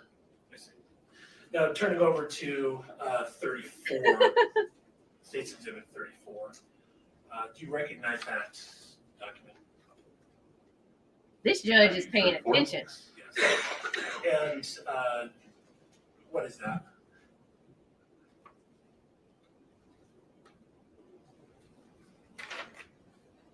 See, they won't be allowed to do this kind of stuff at trial. This is a They'll be doing some wall sits and stuff. it's like a phone extraction record. And the bottom input in that record, is there any number there that is relevant to this investigation? Yes. What is that? This is a message, or this is a contact. Yeah, he's a good judge. I like him. In Got great a voice, device good looking. for a number identified as Mr. Crozier's number, the ending in 0540. And is the name of that contact Robbie-Nick? Yes. Is that the same Nicole that we spoke of a moment ago? Yes.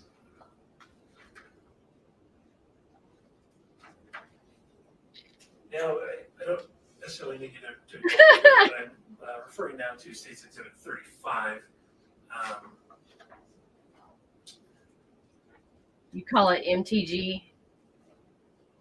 In Ms. Lauber's call detailed records for her device, do you see communications between her and Crozier on February 10th of 2022? Yes. And can you recall approximately when those began? It was in the evening. I don't recall the exact time on the 10th. You see calls between them on February 11th as well? Yes. Also on February 11th, through Ms. Lauber's call details records and the defendants, did you observe any text messages between them on that day? Yes. Do you recall how many? About 30, I believe. And were there any text messages the next day, February 12th of 2022, between Ms. Lauber and the defendant? Yes.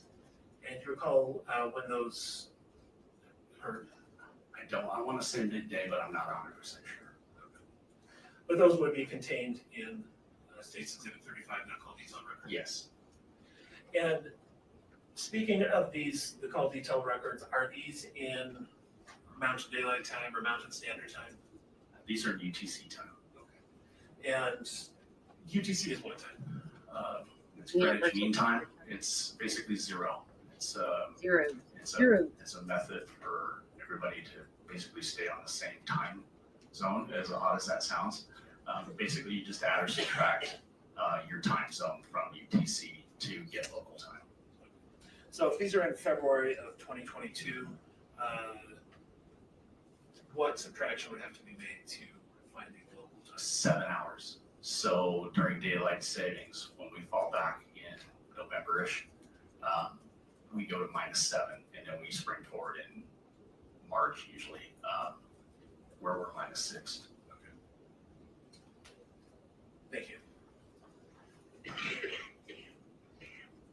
Moving ahead to the February 14th, 2022 call. What's her birthday?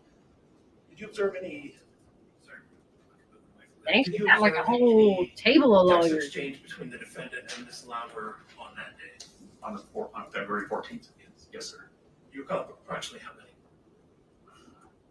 I don't, not off the top of my head. It's several. More than a dozen? Yes, I want to say 30 again. Seems right. I want to turn your attention now to State's Exhibit 43.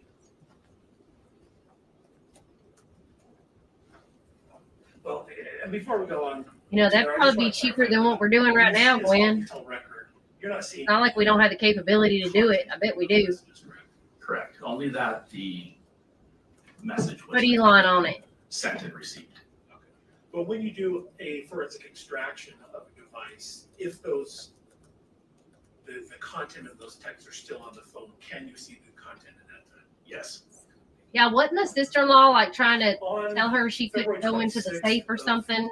She just 2022, popped off on her. Do you see communications between She wanted to get that Lauber paperwork. and the defendant on that day? 'Cause didn't he change the Do you recall when they beneficiary or started something? communicating? It was in the evening. I want to, if I recall, around 5 p.m. or 5 p.m. on the 26th. And you recall when they stopped? About 10:30 that night. From those call detail records, specifically from Ms. Lauber's, were you able to see where she traveled that day? Yes. And was she at or near a Maverick and Draper that day? She was. And how are you able to tell that from the call detail record? So within that call detail record, AT&T is Ms. Lawler's provider. AT&T does provide location data for SMS messaging. So we're able to determine what tower is being utilized when Ms. Lawler's device made or received text messages as well as calls. So we put it into a mapping software and are able to determine which Hey, money will make you do crazy things. device during any given point in time. So it's the location of the tower that phone is connected with, right? Yes. And down in the Salt Lake Valley near Draper, are you able to see multiple towers that I mean, fair to say there's more than one tower in the Salt Lake Valley? Yes, typically speaking, the more dense the population and the urban area, the more dense the cell phone arrays are. Does that make it more accurate to pinpoint where that phone is? Typically, yes. And is the contrary to that true, the less populated an area is, the less cell towers there are? Typically, yes. Speaking specifically about Midway, are there less cell towers in Midway, Utah than there are? Oh, she's got a bunch of them over there. Yes, significantly. She got a lot of attorneys. Ladonna, I don't know. Ms. Roberts. Yo, Elon, man, I think Elon could set everything straight. We need There Elon. are any other dates besides that 26th? Yes. What dates were those? February 11th, 2022, and March 9th, 2022.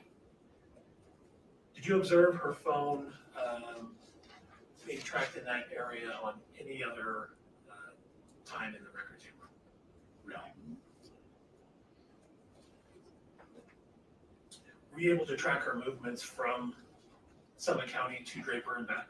Yes. And is that, again, just through the tracking the towers that she's picking off of? Yes, so the tower utilization, yes.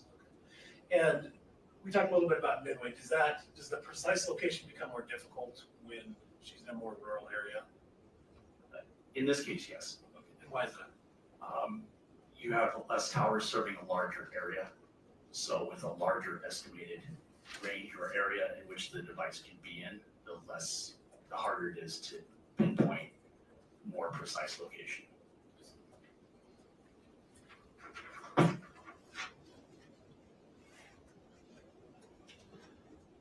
want to turn your attention now to Exhibit 31. Flip back.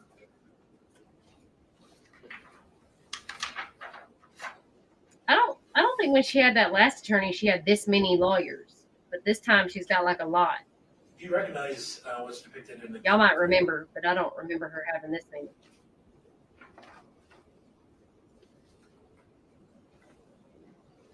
I do. And what is that? Is a depiction of messaging on a device from January 18th and January 20th of 2022. And the top of that first page there says Kouri. Do you recall whose device these? Oh no, but I need to check out Toddy once I again believe they're because from she's Miss been. Lawler's. Is Toddy a guy or a girl? I'm sorry. Anyway, Toddy's been talking about Gypsy Rose a lot. And that Take one Gypsy more Rose look at might this. be going back to prison.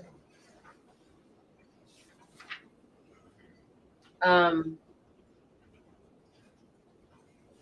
she's been violating her probation, parole, whatever she's on.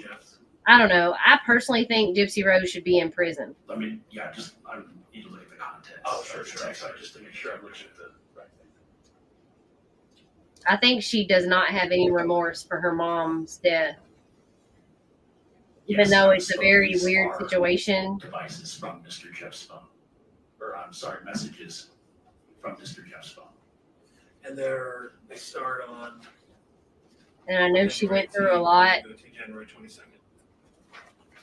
That's correct, yes.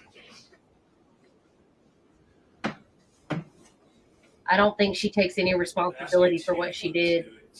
And I think she's a narcissist. And she does not care about anybody but herself. Do you recognize the record depicted there? I do. Is that for the number ending 1987, the device belonging to the defendant? It is, yes. Was there a call made at 8:53 a.m. on February 14th? Yes. And do you know who that call was made to? I do. Who's that? Mirror Lake Diner. And moving to State's Exhibit 38. Yeah, her mom definitely messed her up. 9317. Yes. And she is a product of her. Yes. I just Was there a phone call between Mr. Richins and the defendant? for like the longest time, yeah, I felt very, Yes. very badly for her. And is there a record of a phone? I mean, I couldn't imagine all the things that her mom put her through, all those surgeries, all of that. Oh my Yes, and that Lord. was obtained That is via Mr. like Richins' slow device. torture to me. So that's not here in the company phone records. That's it. It's his physical device. But the person she's turned Were you able to see into what is, that image was? No. Was that deleted from his? I just have to pray for her because she is Were you able to see that on the extraction of the defendant's phone? No. definitely enjoying all the attention that she's getting. All of that was presumably deleted from the defendant's phone as well. She definitely does, and prison was not the place for her to get that. I don't believe, and I think that the people she has around her enable her. 9 a.m. and 1:32 p.m. And unfortunately, I don't know if she can be reprogrammed because she's not a nice person. She's not Yes. a nice person to other people. She does not care about other people. I don't know if she knows how. It would be what I would Care about describe other as people. normal phone traffic for that device. Because she's never had that, Text between to be honest. friends, business related. I don't think she knows what it means to care about other people or anybody but herself, because she hasn't even anybody who's tried to care about her, she doesn't know what that means.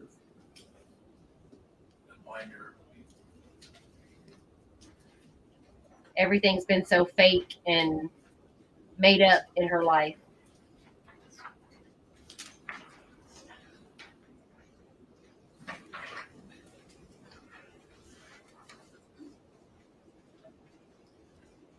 I've handed you what's been Yeah, marked as. It's a really sad, messed up amended situation, but she is definitely, Do you recognize that?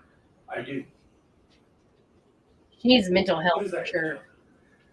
This is a screenshot obtained from a device of the defendant's phone, her navigation app within her device. And is that from February 14th of 2022? It is. So this has not been deleted, correct? From the defendant's phone, it was not in the defendant's phone. It was in Mr. Grossman's phone.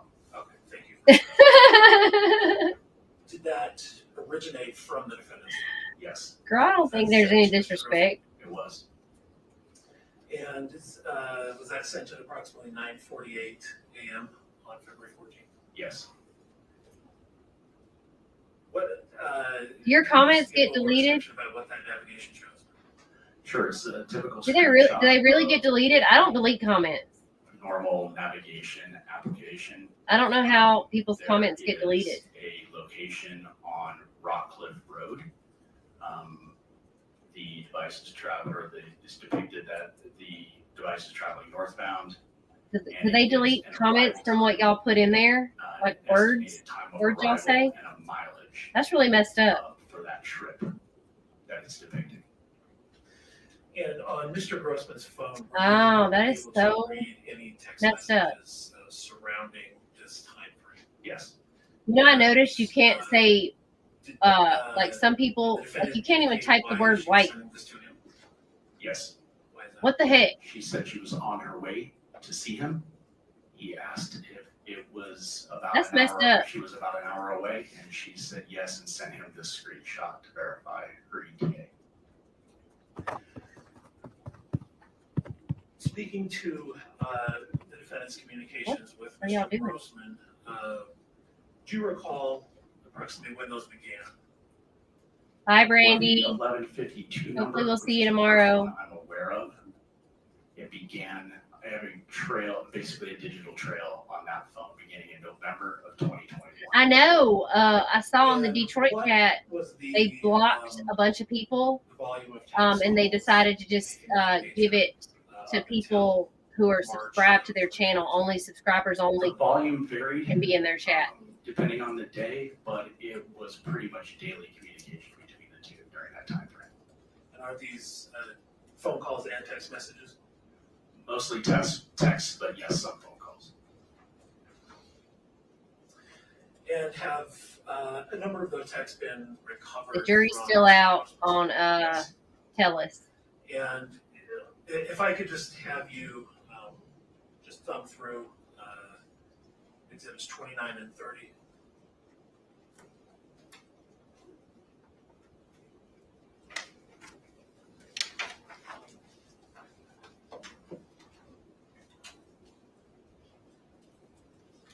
Uh-oh. I don't know what you're doing, TV or computer.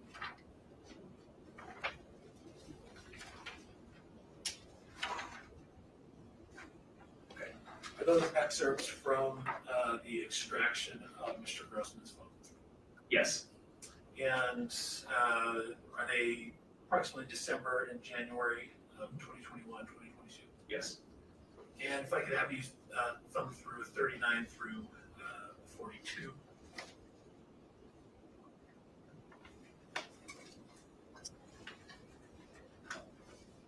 Yeah, there's a lot of bashing in those. Some of those people go hard, man. I'm like, what the?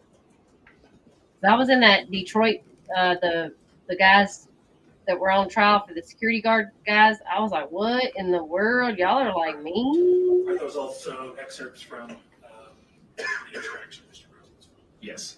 And are those roughly the time frame of February and March of 2022? Yes. I mean, we can have. I like our conversations. We can have good chats and not like I said. How do you get this many women in one place and none of us are like ripping each other's heads off? And we talk about everything. We can talk about politics, God, trials. We can disagree. I'm always the one that's like, no, that's not. And trial junkies and LaDonna always got to be the one that's like, no, I beg to differ.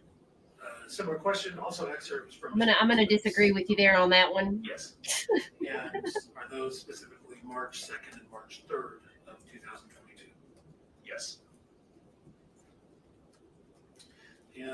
And then we just laugh and laugh. Finally, exhibits 50 and 51, if you could look at those.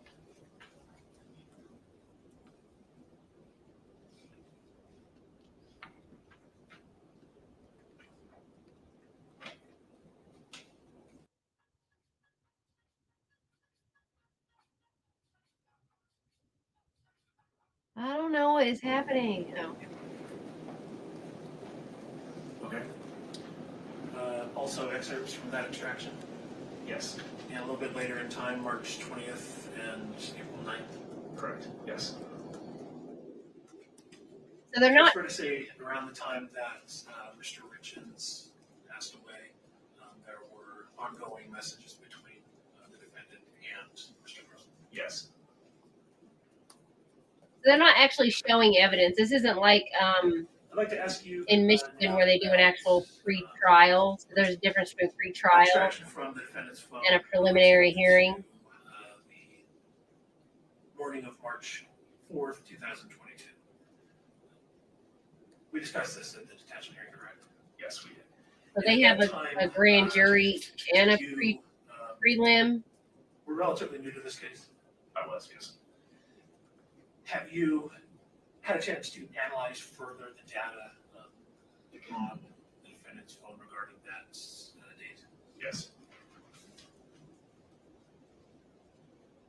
It asked you at that time about movement on the phone at approximately 3:08 a.m. You recall that? I do, yes. Are you able to say at this time whether that was the phone itself moving or a connected device moving? It appears to be a connected device. And when you say a connected device, what does that mean? In this case, I believe it to be a smartwatch. It's a device connected to like, for instance, the defendant's cell phone that is tracking movement data. When was the defendant's phone first unlocked that morning? Right before 3:07 a.m. And this movement activity, when did that take place? 3:08. Do you recall how far the connected device moved? I believe it was about 250 feet. And was there a series of unlocks on that phone in the next 15 minutes? Yes. Was there additional movement? Oh yeah, they're trying to see if people got cell phones in there. 21? Yes. Do you recall approximately how much? I believe it was around 140 feet, 143 feet.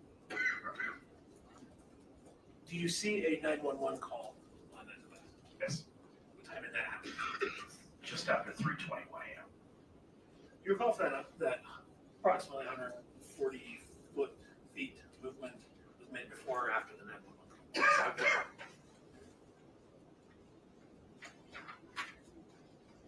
Wait, So in what is about that 15-minute time frame.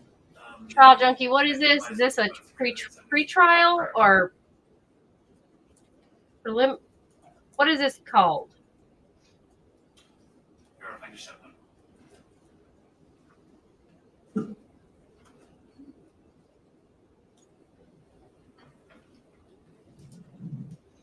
Thank you, Mr. Quintrodimus. Those are all the questions I have for you. So, thanks.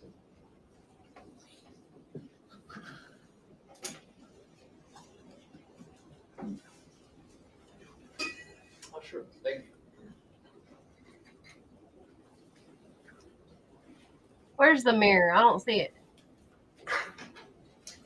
What you talking, LaDonna?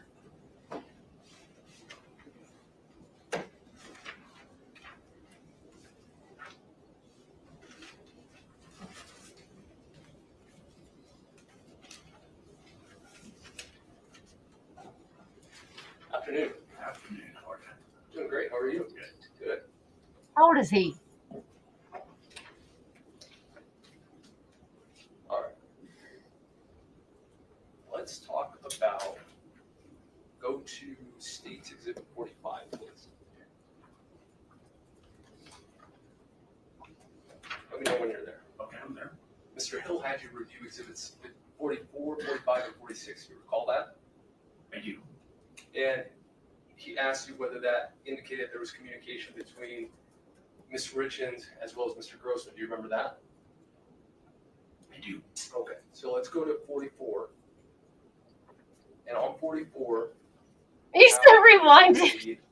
one of the senders or the parties identified as. He's like a young Ben Stiller.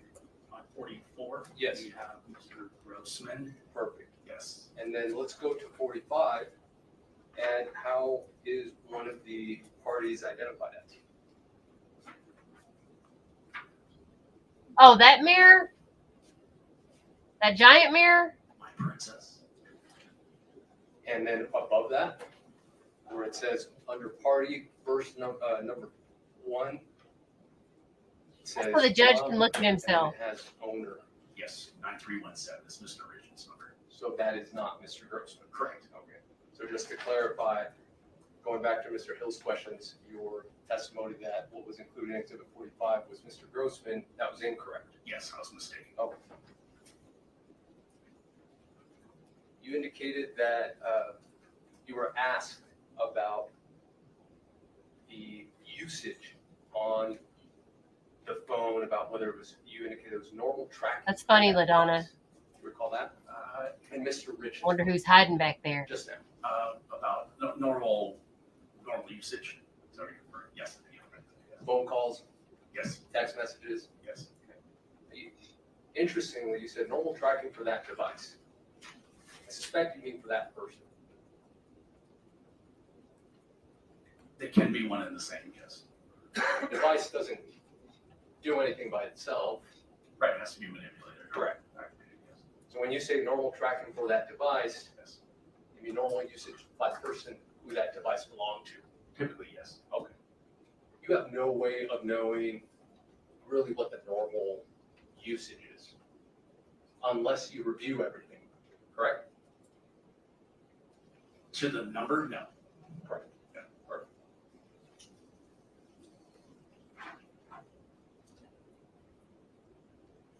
You indicated that when responding to deletions on Miss Richins' phone, you indicated that it was from everybody.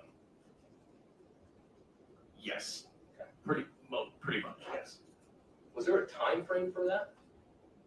Yes. What was that? January through March. About March 10th or so. And that was for which phone? That was for the 1987 number.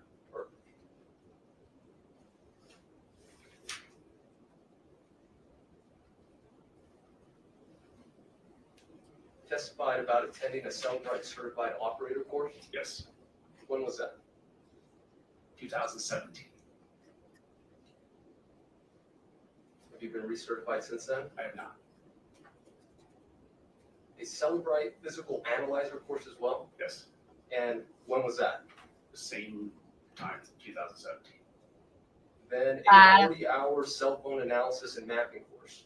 Yes. That one was not through Cellbrite, that was through Zetex and Trax. Is that what it was? ZX is the company? Correct. Trax is the program, yes. Thank you. And so separate from Cellbrite, but when was that? The initial was, I believe, in 2013. And No, sorry, the 6 where you're at, 'cause you're up in subject matter expert class Pittsburgh. was in 2000. Pitts. Or 2017. And have you been recertified in that? No. The Trax technology gathered from the testimony, that's related to mapping? Yes. Okay. And is that what you used here? Yes. Now, you were retained by the Summit County Attorney's Office, is that correct? Correct. Welcome back, Hired by Glenn. anybody else? No. And it was specifically to evaluate the digital evidence in this case, Oh, Lord. to analyze it, Yes. specifically phone extractions Yes. of Eric Richins, Correct. of Kouri Richins, Yes. of Carmen Oliver, Yes. others. Yes. And to be clear, you didn't perform the extractions. Correct. Who performed Kouri's on any of her phones? I believe the RCFL did those. Well, I'm glad y'all are getting to eat. I don't know that. It would be rude of me to sit here and eat, Did the extraction on Eric's and phone? it would also sound and look gross. I don't know. So, Who did the extraction on Carmen's phone? I don't know. I had, when What I about left the other- earlier, I had a little bitty bowl of mini I don't know. birthday cake The rice examiner's name cake is in each report, but I don't bites. know that offhand. So you didn't perform the extractions. You weren't present. when And they I were don't done. cook, so Correct. In fact, I think if my timeline's correct, you were hired after the extractions were done. Yes, for most of them. Yeah. So you don't have the benefit of having observed the extraction examiner do the extraction Correct. or validate the results of the extraction. Through the examiner, no.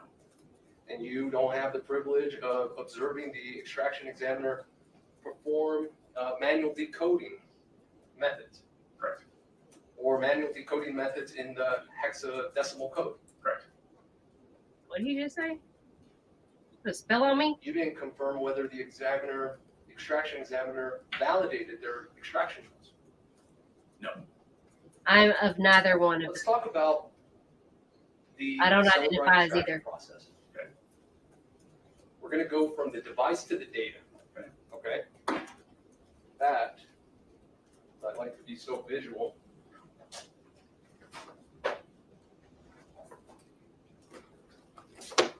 Good Lord, it's binders.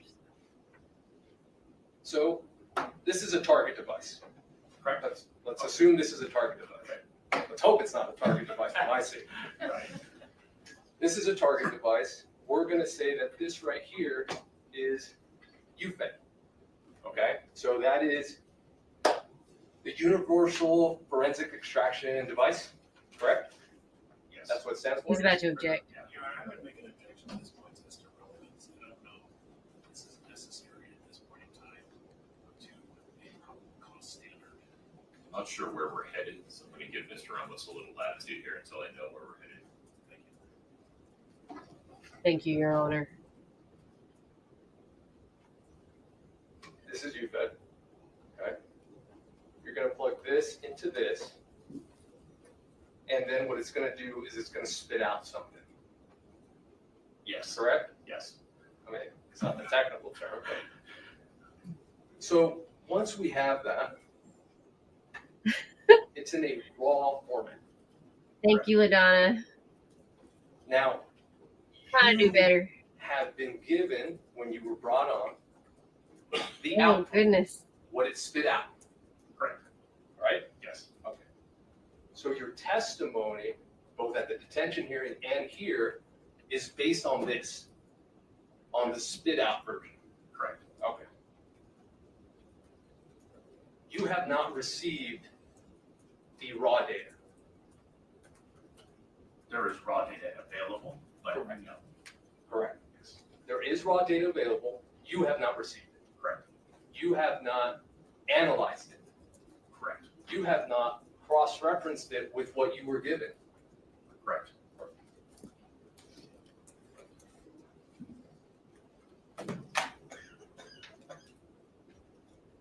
Oh, he's Now, good.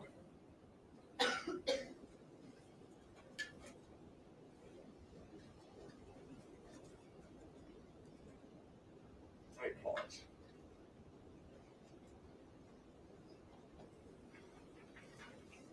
When you state that information was deleted, it doesn't tell you in what you've been given how that happened, Correct. why that happened, Correct. where it happened. Also correct. The raw data could potentially hold that.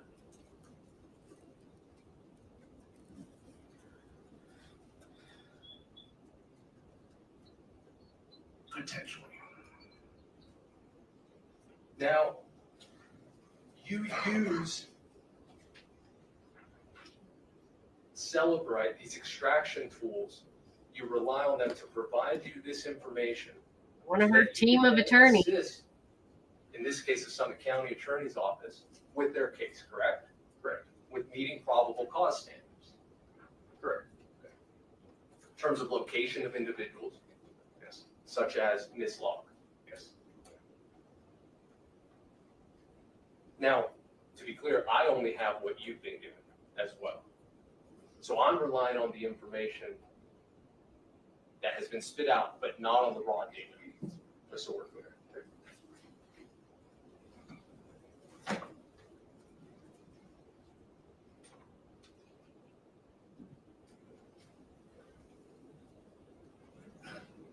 I want to talk to you about your validation process. Validation of data. Yeah, this is the defense attorney. As, or having been rather, certified, This is the you know the importance of being able to validate the data that you review. cell phone data.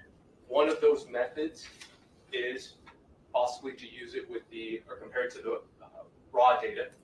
That's one way, yes. Another way is perhaps to use the cell data location from call detail records. Yes. In terms of location. Yes.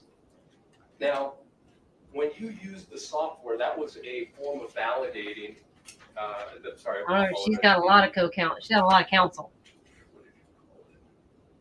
The tracks technology, that track software, yes. That's a way of validating whether the information that you received is accurate. Correct.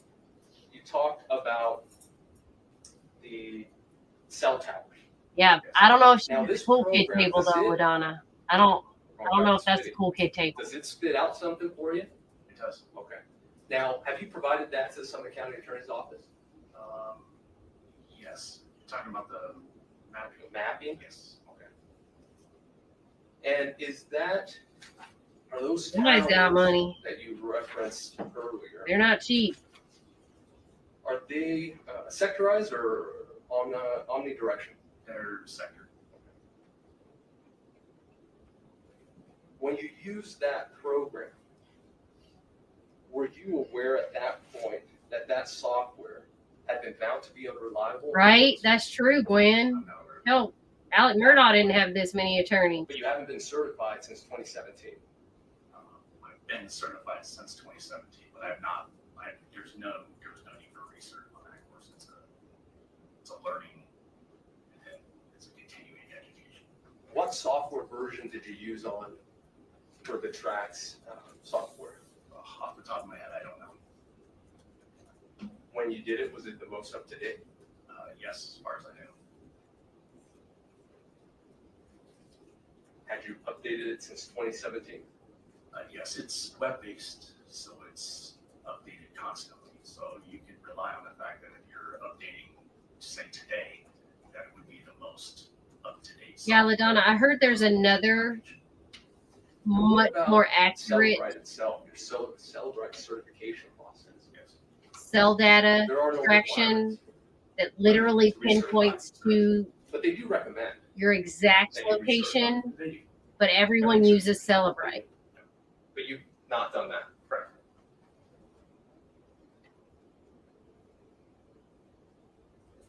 Along those same lines, there is no state of Utah, say, standard for mobile forensic extraction. Not that I'm aware of. There's no national one. No. There's no international one. It's pretty much whatever Celebrite says. Well, they're one company. Correct. So, to my point. Yeah.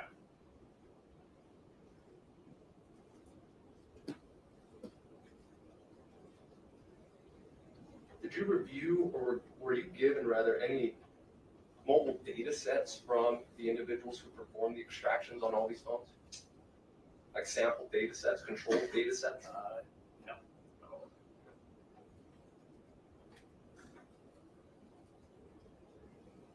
Oh, are you went over there? Are you familiar with external enrichment? I'm not.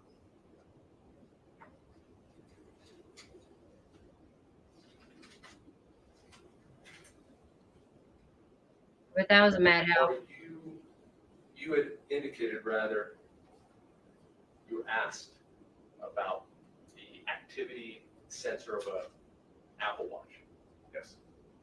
How did you determine between the detention hearing and now that it was in fact an Apple Watch? Review the download stated. Cellbrite extracting that it was a connected device. Now, are you qualified in mobility metrics? No. Do you know what mobility metrics are? They are, yeah, they've already filed 2 wrongful death suits against her.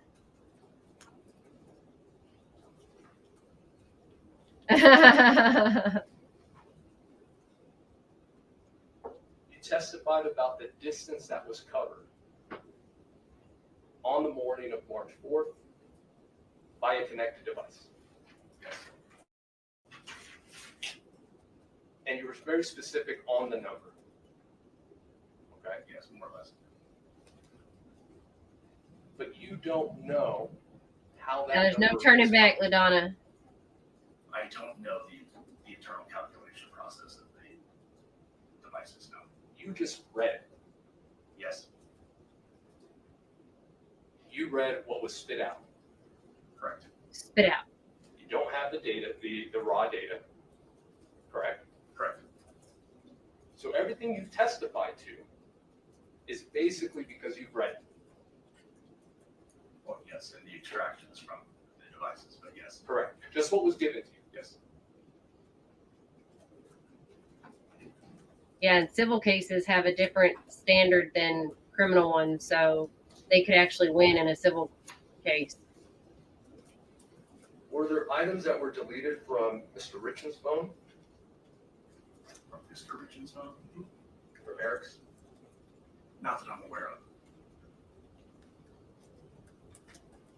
But it could be. Could be.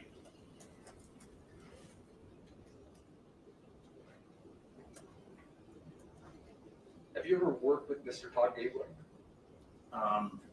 With? No.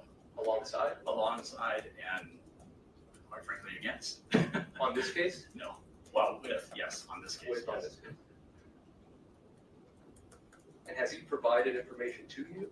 Yes. Has any of that information been used in your testimony today? No. Yeah, but they're going to get her one way or the other, Kirsten.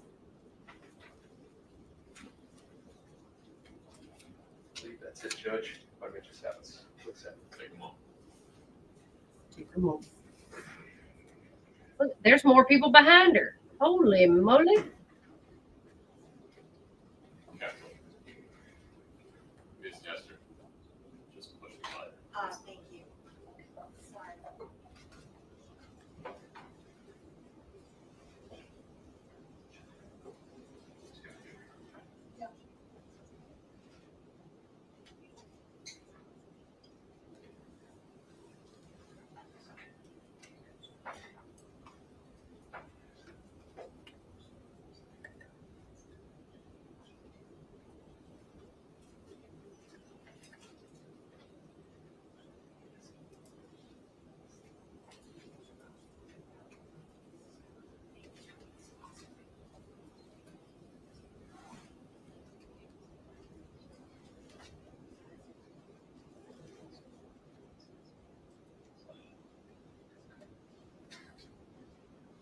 That's a lot of attorneys. Just a couple more, Your Honor. Go ahead. Has the Richins family ever hired you? No. Have they ever paid you? No.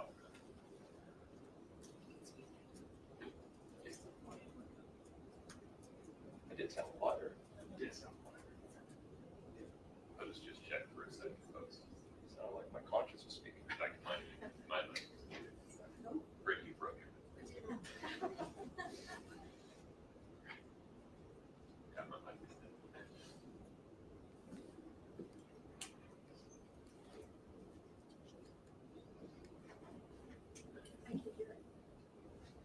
Why would he need something that's going overhead? I mean, well, the things going overhead are muted, so. A lot of things go over my head. There we go. Oh, there we are. Just saying. Last question. Do you want me to repeat that? Have they ever paid you? Yeah. Perfect. What was provided to you by Todd Gabler? Off the top of my head, mostly tolls. Tolls? Yeah. Yeah. Call tolls, toll records from the Verizon toll records. No further questions. Thank you. Mr. Hill, any return? Okay.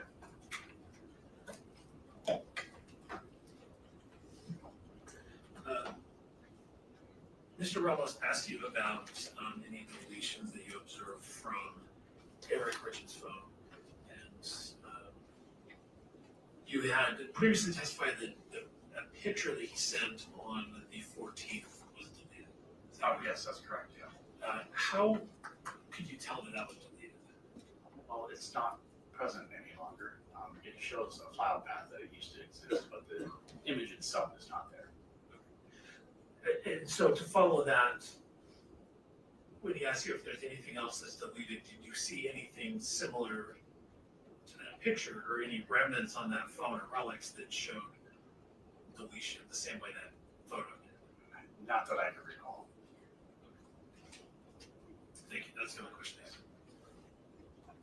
Mr. Ramos, anything on that? No, Your Honor, thank you. Can we let this gentleman step down? Mr. Governor, yes. You can step down, sir. Thank you. Your Honor, can I suggest, please, a brief recess? Mr. Burmister's been set up a computer. Okay. For about an hour. No problem. Why don't we take a 5-minute recess? Who's testifying after the recess? Your Honor, Ms. Carrington, Brooke Carrington. Okay, she's present. She is. All right, we'll take a 5-minute recess. Thank you. Court's in recess. Thank you. So back on the record. Back on the Mr. record. Burmister, the state's next witness. The state's next witness, Your Honor, is Brooke Carrington. Ms. Carrington, let's get you sworn in. Oh, he's got such a cute smile. Okay, so from what I understand what this is so weird. This is just to determine, so this is different from what like Michael had a pre-trial, I guess. So they got to hear all the evidence, like the prosecution basically put their case on prior to the trial. So the defense got a chance to hear what all the evidence was prior to. This is kind of similar, but they're not giving out all the evidence.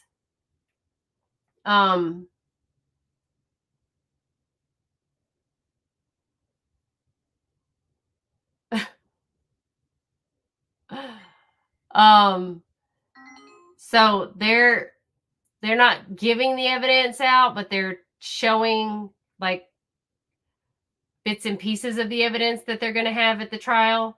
And this is going to determine if they're going to have a trial, which is weird because that they've already had something to determine whether they're going to go to trial.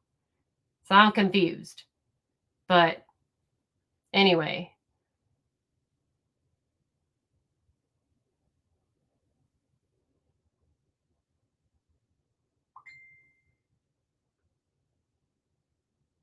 You're so funny, LaDonna. I swear.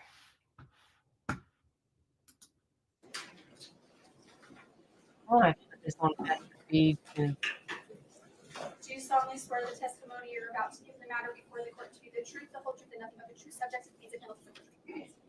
They're boring me.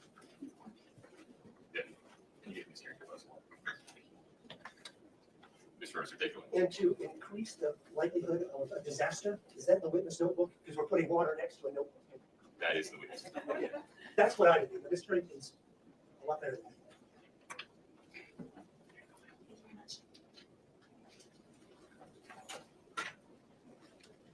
Can you please state your full name and then spell your last name for the record? Brooke Carrington, Karrington. And are you employed? Yes. How?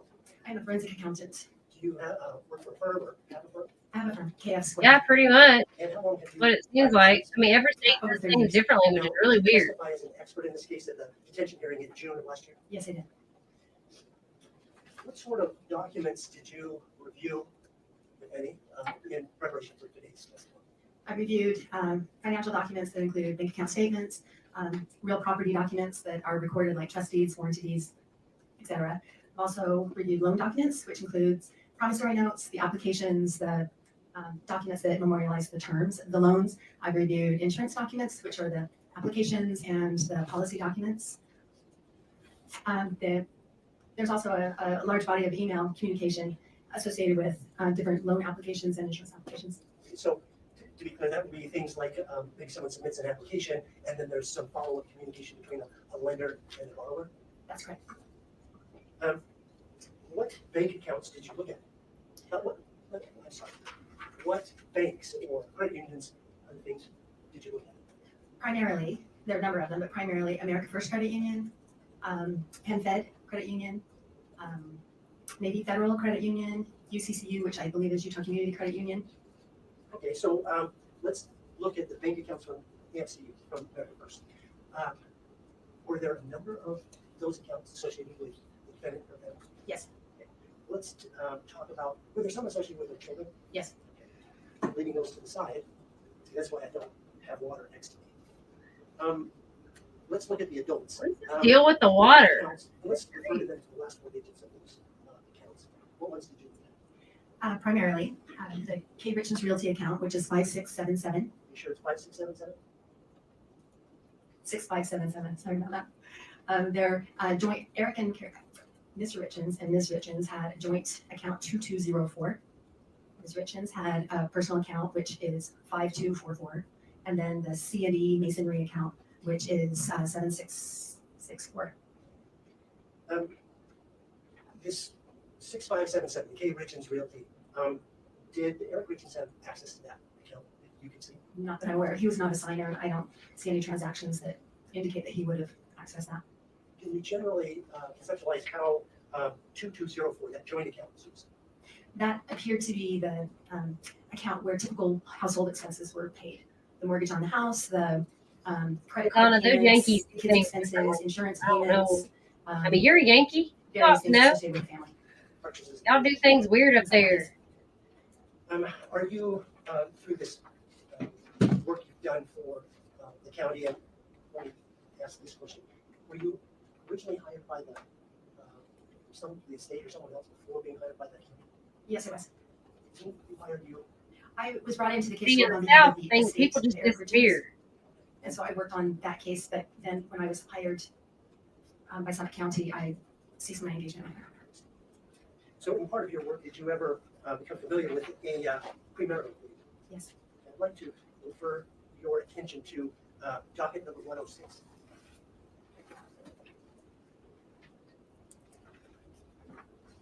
Up north, y'all like to spend money, taxpayer money, and like raise taxes and stuff. So Did you, that's why y'all systems are all messed up. and what is it? This is the premarital agreement between Mr. Richins and Ms. South, we Richins. don't have any money. That's And, why people I'd just like to disappear. Further direct your attention to section 2 of that document. Okay. In section 2, is there something relevant to today's inquiry? Yes, this section states that the business C&D Masonry would retain its character as separate property belonging to the husband. Even if funds were commingled, That's right. personal and professional? But was there an exception to that? Yes, if the husband should die prior to the wife, then his interest would transfer to her. So what was K. Richins Realty? That is Ms. Richins' business, primarily in the real estate business. Did she have other businesses that you were aware of? Yes, she did. They do. Do you know when that business? Yes, Gwen, thank you for Yes. explaining. 'Cause I was In, trying to April explain it. It's 2019. coming out of my mouth the way it was in my brain. To take a Told look at y'all, nobody section wants to be in here.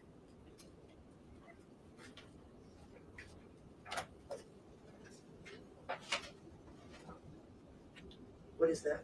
This is the certificate of organization of K. Richins Realty LLC. Does it indicate when the company was formed? It does on. Yes, it does. What is the? April 26, 2019. And does it also give an address for this business? Yes, it does. And what is that address? 282 Willow Court in Camas, Utah. Is that in Summit County? Yes, we know.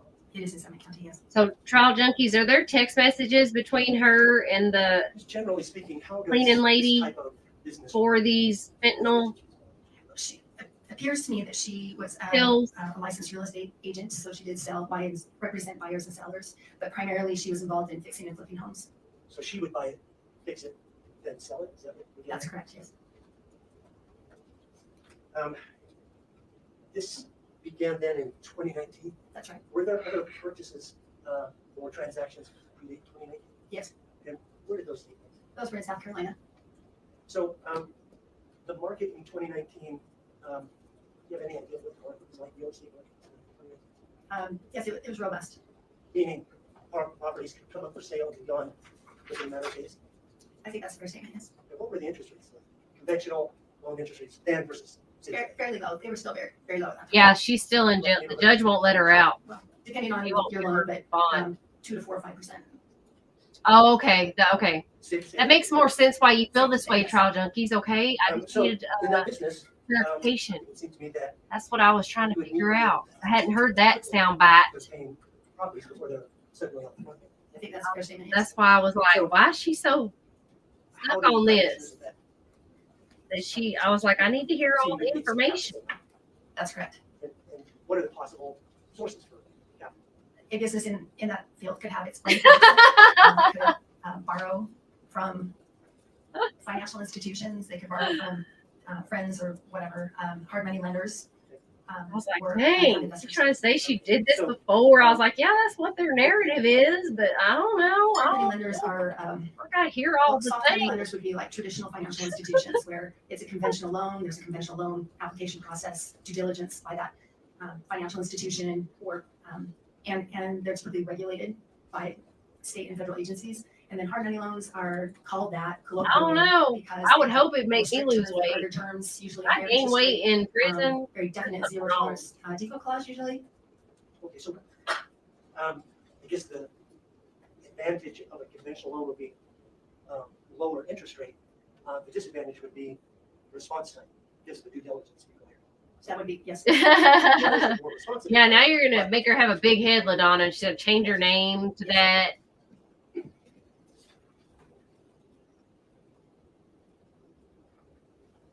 Prior to the April 26, 2019 date, was there something else that you found that was important or included today? Yes. What was that? The home equity line of credit that was taken out on the home. On the family home, marital home. The home on Willow Court, where the family lived, yes. Do you know his name? First of all, was there a mortgage on that home? Yes. Do you know who name was on that mortgage? The home was owned by Eric Richins. Eurocat, baby. The home equity loan that was taken out was also in the name of Eric Richins. Could you give us a very brief description of what a home equity loan is? It's a line of credit typically that is established. There's a loan application process. I'm There's a line of surrounded credit by that's established that just someone could tap into the equity that they already own. So how did this happen? Home improvements or whatever you wanted to do. a person Or could tap no, into the Kirsten, equity you don't have a choice. They don't give you like a In this menu case, of the there day. Home equity line of credit for how much? The special day is March 2019. And so does this in effect, is it secured by the home itself? Yes, yes. So this you is can have essentially- filet mignon, Your Honor, I know this is an expert, but we're doing a live meeting, so. or you can have meatloaf. I think it's just like foundation, so overrule, but if we can keep it.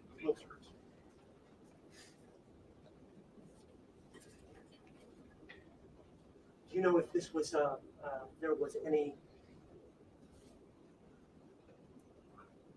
in order to obtain this, I guess is what we need to do this, in order to obtain this loan, home equity line of credit, at a home owned by Eric Richins, how does? Yep, that's like There's a loan application process. how I and grew in up. this instance, it was signed by Ms. Richins. You eat referencing a what power of you attorney. don't eat it all. I'd like to direct your attention to States Exhibit 123, States Exhibit 124, take 123 first. Are you talking about the dockets? Lots of I'm junk sorry, food. Docket number 123. That's all they have in there is junk food. Do you recognize those two documents? Yes. Is there the difference on the date it's signed by the reported author of it, I guess? Yes. What's the difference in the date? Docket 123 is signed and dated. Honey bun. 5/13, and docket 124. Love me a is good honey signed, bun. Dated 5/8/18. I love me some ramen noodles. Man, I'd make it. I'd be high on the hog in prison. Investigation. Shoot, honey buns and ramen noodles. Are you aware of whether those docket number 123? What you talking? That's right up my alley. I'd like to direct your attention to States Exhibit, or docket number 127. I don't have a 127. I do not have a 127. Wait, never mind. It's just in some order. Yes, Sorry. it's out of order. That was That's okay. totally my fault. Okay. You know what that is? I do. What is it? This is the expert report by Matt Throckmorton. And those examined 3 question documents. Girl, don't even mess with me about some ramen. 123 and 124, are they any of those question documents? Those are 2 of the 3. I'd like you to take a look at now.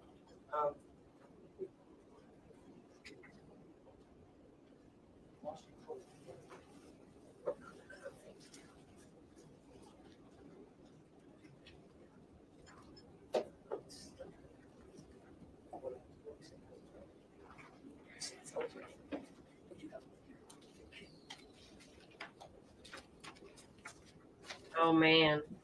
Yeah, we eat ramen all the time. I love it. My best friend like More refuses to eat ramen 70, for the court. ever. If she ate so much of it in college, she's like, I refuse. She won't even eat like at a fancy noodle place. Can you just describe Said it makes her the title of that document? sick just looking at it. This is the Willow Court Loan Advances and Payments. This is where they're trying to show the financial. It's March 26, I know, right? That's what I said. Like, you can't even get past it to go to a fancy noodle place. August 5th, 2019. Did you describe the next couple of withdrawals on that? Following that $2,100 in August, there are a series of Ramen's not good withdrawals for the you? next few months. Girl, get out of town. There's several. Does that strike you as important for today's? Yes. Could you explain to the board what you draw from that?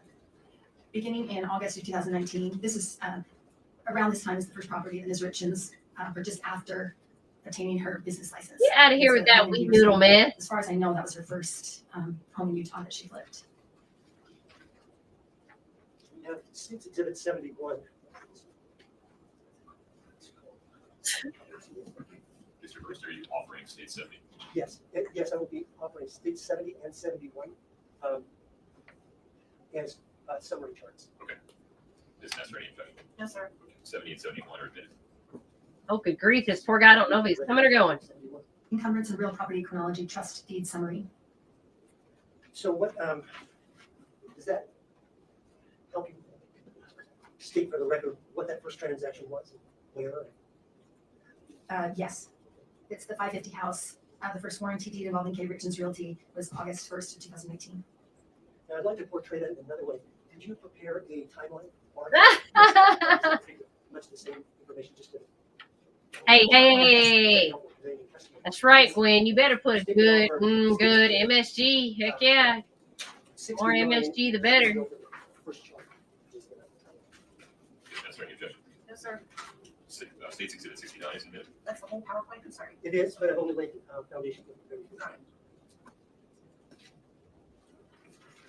Is that the bar chart you were just referring to? Yes. And so, can you just explain to the judge how this chart works? Sure. I think you've seen this before.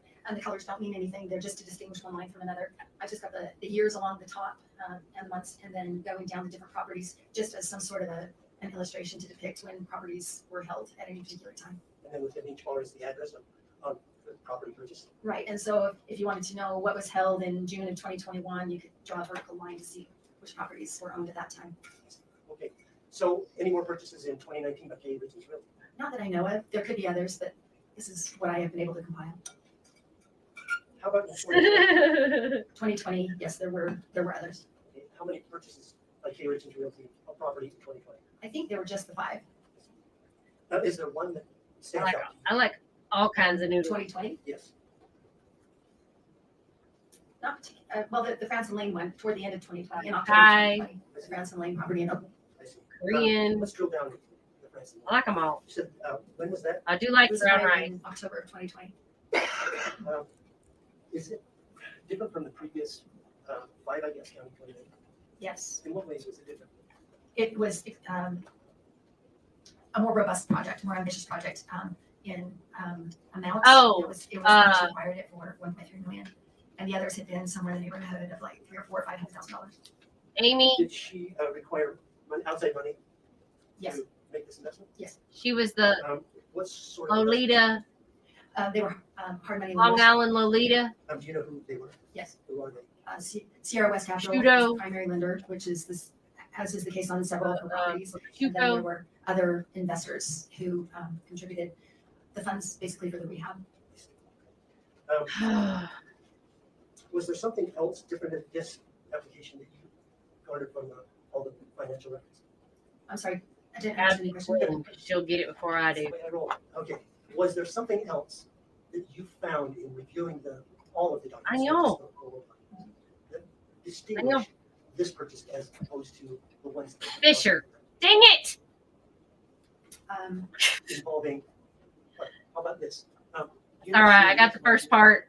Yeah, Buttafuoco. What did you discover? Buttafuoco. During after the acquisition of the Oakley property, Francis Lane property, C&E, there are several checks from C&E that were deposited to K. Richins Realty account. And they specifically have a memo on them that tie them to this property. And so over the next, between October and when this property was sold in March of 21, there are a series of checks. I think there were checks that are about $133,000 in it. Yeah. Well, she turned to porn. Was this property? What else was she gonna do? In March of 2000. Oh, I think he did too. Ew. What happened to the proceeds from that sale? This Right? Was, That was gross. This is a property where the net Ew. proceeds were about $466,000, which came into the K. Richins Realty account, that 6577 account. And then from that, $217,000 was paid directly to C&E. And then there were some other payments, transfers out from the account that were associated with this property as well, and left her with about, around $200,000 in net proceeds. In your examining of all the evidence in this case, were there other things that you looked at to inform your examination that took place in October 2020? There were other things in October 2020, yes. Did you take a look at State Exhibit 22?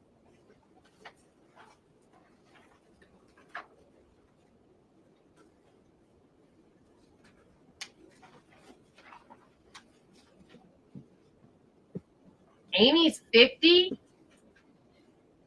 Are you familiar with that Wow. document? Yes. Could you explain what it is? This is an intake. She's my form age. Oh from, my gosh. A divorce attorney describing that Eric Ew. Richins was wanting to consult with his attorney on a potential divorce. I guess. It was dated October 8th of 2020. In the wake of that, are you aware of any other instruments that were created out of that? Yes, there are the notes that the attorney appeared to have handwritten during the course of that first meeting. Were there financial arrangements made after that meeting that you're aware of? Yes, Yeah. the notes indicate that there was some new information by Mr. Richins that there was the HELOC had been taken out on the home, that as if this was new. And then from this, he Ew, set up he does not look the Eric good. Richins Living Trust and also a will. Was there something dramatically different about the trust situation? She looks But, like she should Mr. go Richins Long was not Island. the beneficiary of his estate. It was to be for his children, and the trustee was going to be his sister, Katie.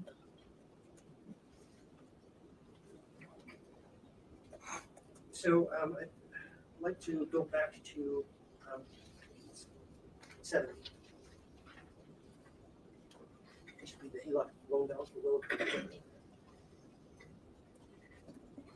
By August of 2020, what was the balance?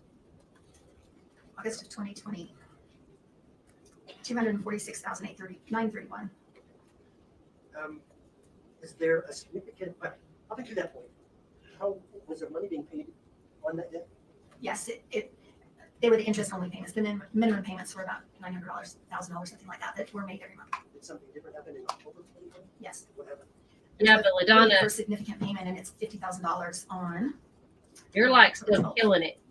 Do you know where the source of that money was? Yes, This Ms. girl. Richins had sold the Cleveland Avenue house in Salt Lake, and Oh, from that she honey. received net proceeds of about $63,000. There was a transfer, and then this $50,000 was sourced from that. October 12th. Yes. No. Bringing the balance to approximately what? $196,000. Do you know whether in October she was in a financial position? Yeah, LaDonna's crushing it. Amy Fisher, she looks like she fell out the ugly tree and hit every stick on the way down. I guess we still got it. Timeline up. Direct your attention to timeline. Could you describe for the record a summary of what purchases, et cetera, took place in 2021? Yes. So she acquired a property in Heber City before she got the proceeds from Francis Lane. And then after that, she acquired a number of properties throughout the summer especially, and then ending the year acquiring 3 on the same day in November. And I think there may be another property. Oh, he looks older than that 68. she was working on that I don't have on here, but all in all, she had about 15 properties in 2021. So did she go to the same lenders for all of these 15 properties? No, there is some consistency in the lenders, but she did diversify a little bit. Can you tell the court some of the lenders that you found? she use? So she primarily used the Sierra West, and that's pretty consistent through here. And those investors who would have been taking second, third, or fourth position were pretty consistent as well. Those are like Cockerhands? Cockerhands, Ellis, Soto, Lieb, there's a number of them. And then she also went to a company called Iron Bridge, a company called Boomerang. She did 4 projects with Boomerang. So let's take, when did she go to Iron Bridge? When did they- Those were in the summer of 2021. And Iron Bridge, how would you describe what Iron Bridge is or does?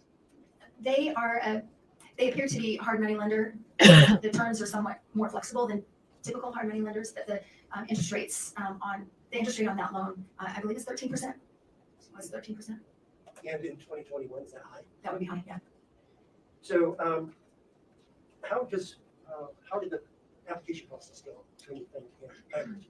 There is an original application that is submitted. It appears to be online. I don't know that for sure, but it appears to be online. And then there was a series of emails back and forth where the person analyzing the loan or underwriting the loan is asking her to submit some additional documentation.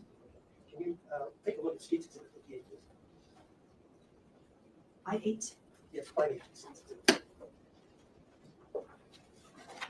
Is that what you were talking about? It's an email going back and forth between. Right, LaDonna, we all got our own trials and tribulations. Yes, it asks for personal bank statements, the most recent. Based on your experience in training, why do they want to know that stuff? Typically, they call that proof of funds. They want to, they need to verify. In banking terms, it's KYC, know your customer. Every financial institution needs to know and verify the individual and entities that they're dealing with. I'd like you to take a look at State's Exhibit 59. What is State's Exhibit 59? This is a secured promissory note for what I call the 299 house in Heber with Iron Bridge. And first of all, this is Richins Realty purchasing this, is that right?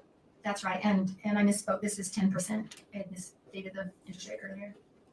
And what is the amount that they're loaning? $346,500. When? In this is in July of 22. I'm sorry, July of 21. Sorry.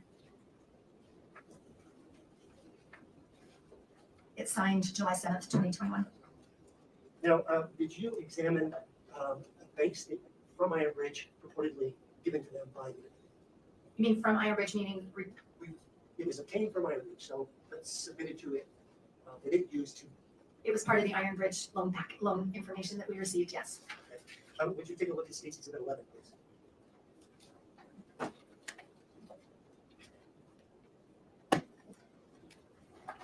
What is State's Exhibit 11? This is America First Credit Union bank account statement for May 31st, 2021 for Richins Realty, account number 6577. And Same. you know I where recovered this is from sourced from? This was sourced from Iron Bridge as indicated by the number on the top. my flight. And how do you know? I flew in and had to go straight to work. The header on the bank account statement. Saturday. Richins Realty.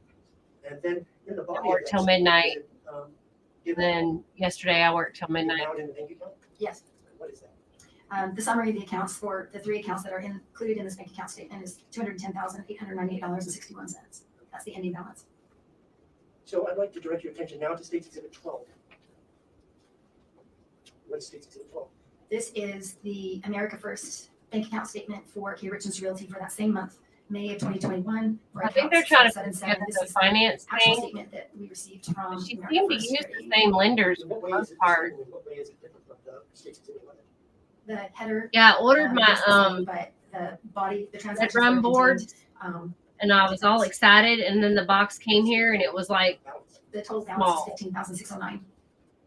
I was expecting like a huge board because I need a real This is the red actual rum bank account board. statement for C&E Stone Masonry, ending in 7664. This was the It wasn't, so now I have to document that order was received directly from America First Credit Union. an actual board. And how do you know And I even got the red thread. The header indicates that it's C&E's, and Uh, the transactions push appear to be pins consistent with what that I'm C&E gonna would put. be doing, and it matches the bank account statement that Iron I Bridge got my produced. red rum board that has for the different Samantha Wall investigation, so I can investigate. 11 has a header and from solve their that. account, I want to K solve Richins the Realty, but the then grunt. the body of CNE's May 31st bank statement. That's Their right. family is still going after Michael, and the prosecution's going to file an I'd appeal like you to take a look at State's on Exhibit the 60. double jeopardy.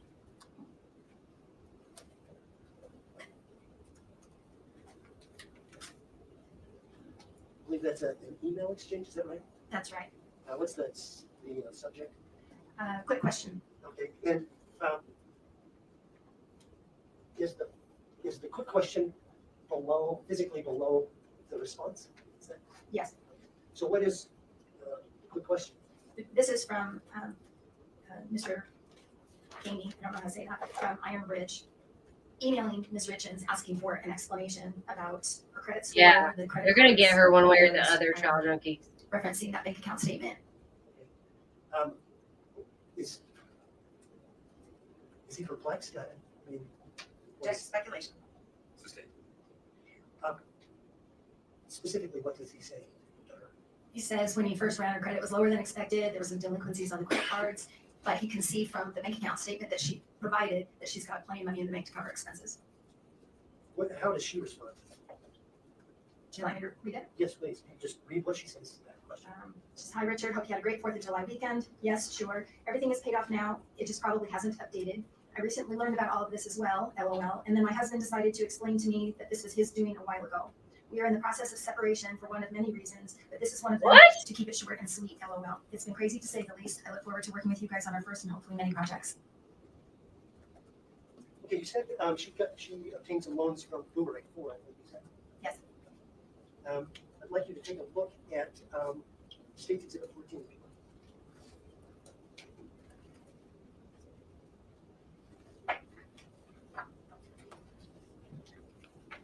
What is State Exhibit 14? This is from Boomerang, but it's an America First Credit Union bank account statement for Kate Richins Realty. Yeah, she does. Child junkies. June of 2021. And how do you know it's Kate Richins Realty? It's just the header. I know, right? That's what I'm saying, child junkies. I'm like, y'all y'all not have AC? Like, I mean, I just came from Arizona where it was like 115 every day. This is the actual statement that was obtained directly from America First Credit Union for Kate Richins Realty account 6577 in June of 2021. Yep. The header says Kate Richins and Realty in the 6577. That's right. What is the ending? Ending balance is $15,339. Okay, let's I'm take a look at sorry, State they don't do what? What is that? Michigan does not This do is what? the actual bank account statement that was obtained directly from Does not do AC? for C&D Stone What? Masonry LLC, account 7664 for Is June that- of 2021. And it presumably says CNE 67664 Yes. in the header? In the header, yes. What's the ending balance? The ending balance is $702,831. It's the same as State Exhibit 14? Bugs The come one that through was, windows. Issued to Boomerang, or submitted to Boomerang, yes. So once again, cut and paste of header, K Richins Realty, and the data, the amount of money on hand from CNE. That's correct. Direct your attention to State Exhibit 61. if you would. Oh my word. Oh, Could you describe for the record what this is? Yes, this is from Boomerang. This is a document that came directly from Boomerang. It's a kind of an internal review summary of a potential loan and ahead of that would be prepared in the midst of the approval process. And what was the property? This is for the 75 East Midway House, I think. Yes, the smaller Midway House. And in there, does it reference, first of all, how much is the loan? The loan on this is. I mean, even my cousins live in New Jersey. And, We even have. Does it talk Oh, about, come on. That is nutty. attendance, It does on the second page. what does it say? Let's see. I will say one of my Says, old ladies under liquidity and net worth, from Kouri has liquidity in the amount of $702,000. Wisconsin, and she said it was like they were out $2,719,000 made up of Bush, cash, securities, life she insurance, said and it was retirement like plans and real estate. in the 60s. And so that number 702,000 is that same? figure, Yes, from they do CNE live by the beach. submitted in You're right, State Exhibit child 14? junkies. I don't remember the exact exhibit number, but yes, that number's drawn from that bank account statement that was actually CNE, not Kate Richins Realty. I love it up there when it's Did you find any other fall. I love the instances fall of up similar there. type of cut and paste header with some other account is submitted to lenders? Yes, How many times did you find that, I found 6 so far. including these two? Yes.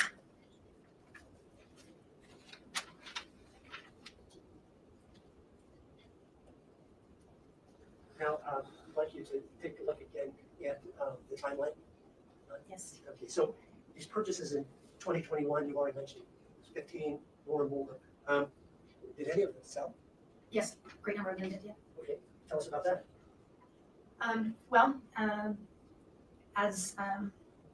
Like the Mill Creek House, for example, that was acquired in the spring. That's a home in Suffolk County. And so there was a primary lender on that and multiple investors who gave K. Richins Realty money for the rehab costs. And then when it was sold, most of those were paid from closing, like at the title company.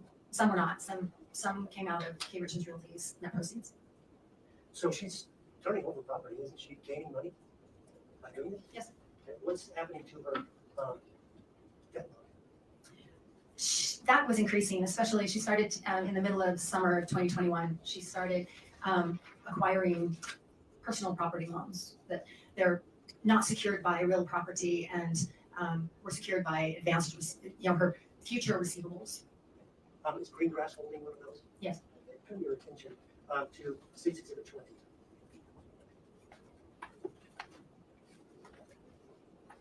What the heck? No, don't you put me in no 50-degree weather. So could you, first of all, tell us what State's Exhibit 20 is? This is Oh, a new is purchase it below agreement, 70? dated. I'm since in September my of house wearing a 2020. hoodie and flannel pajama pants Could you right now explain the basic terms? in my own home. This is an agreement with K. Richins Realty and then some other Like companies. in a Keanu blanket. Pledging $87,000 of advance receivables for $60,000 upon execution of the agreement, and e-signed by Kouri and Doreen Kouri. So let me make sure I understand this. So she's saying, I will give you $87,000 of money I haven't earned yet. But I'll pay it to you in the future if you give me $60,000 now. Yeah, and what's represented here that it's been earned and it's going to be coming in, but it's not in yet. And so she's saying, I'll pay you back $87,000 for $60,000 now. I'm wearing lipstick. And, That's all I got. I got lipstick and brows. I put lipstick and brows on now. every week. Might be in a hoodie, Pay that? but I got lipstick and brows on. For a series of payments, yes. How much did she pay you? I think she paid about $20,000. I'm not exactly sure the amount on there, but she paid about $20,000 and then defaulted in December. Did something happen as a result of that default? Yes, they My filed suit. sister had this kick butt Steve, lipstick. direct your attention. I know y'all noticed I had on makeup while I was in Arizona. She had got this kick butt lipstick off Amazon. I have This to is show the it to summons y'all. and the verified company associated It with that. stays on And so all once again, day. there's some alleged facts. It does not come off So direct your attention for to nothing. fact number 11. Yes. It's And what is awesome. the allegation there? That she did pay $21,752, leaving the balance of She's one of the lighter colored. $65,248. Oh, I mean, And then there's oh, I was default like, fees of oh, she said I was $2,500. so tiny. And then I saw the word box. Did you find any other agreements or attempted agreements? between the Oh, parties? God. Let me Yes, go I get found it. I'm going to show it to you. What are they? Because this stuff works. QFS like, Financial is one she entered into where she pledged $165,000, $167,000 for future receivables for $105,000. That was the largest one by far. Most of them are in the $20,000 to $30,000 range. Was it Blue Bridge, something like that? Blue Bridge is one, Delta Bridge Funding, Zahav, Asset Management, Crown Funding. There are over a couple of dozen, or I'm sorry, over a dozen, yeah. called 20 or 25. Unrestrained.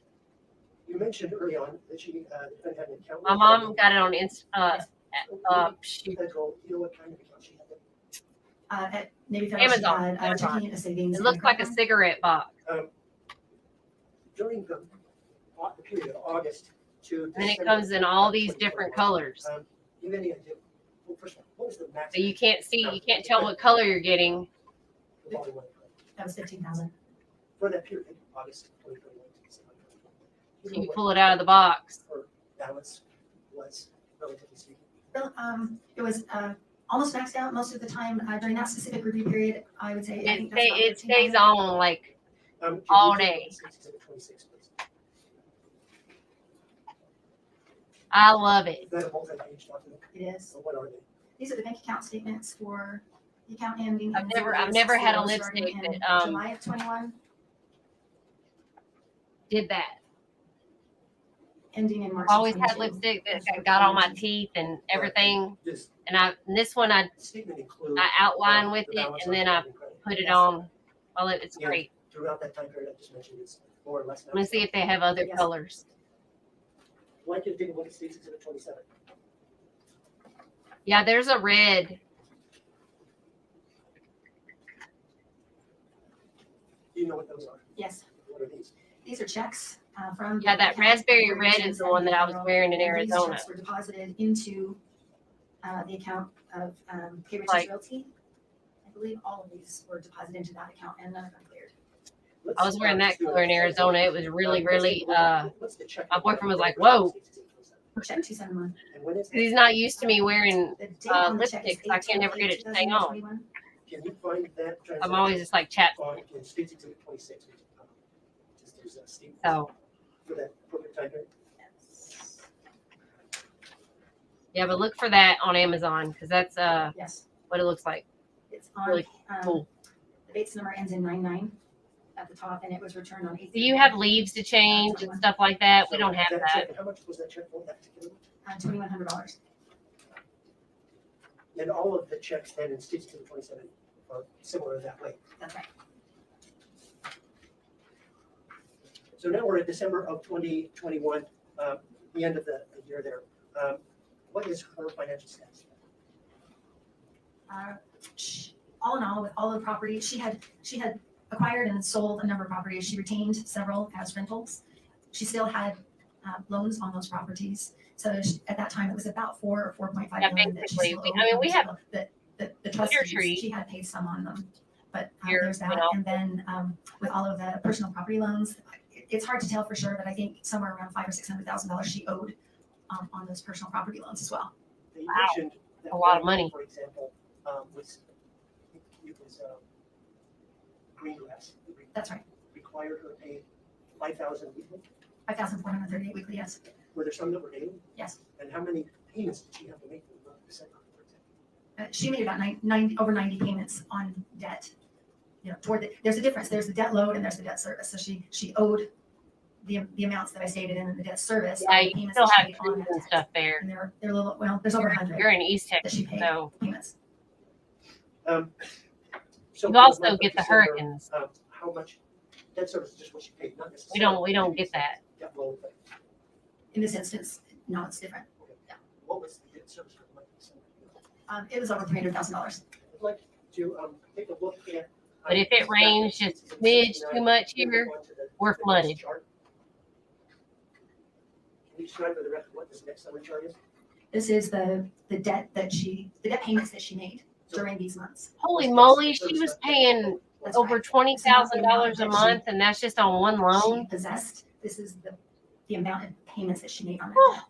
Okay, and for the month. that hurts my heart. Could you June imagine? of 2021 through February of 2022. And I do need to make a note that in preparing for this hearing, I've noticed that in December of 2021, I made a duplication. So we need to reduce that number by about $44,000 in December. It's still about $320,000.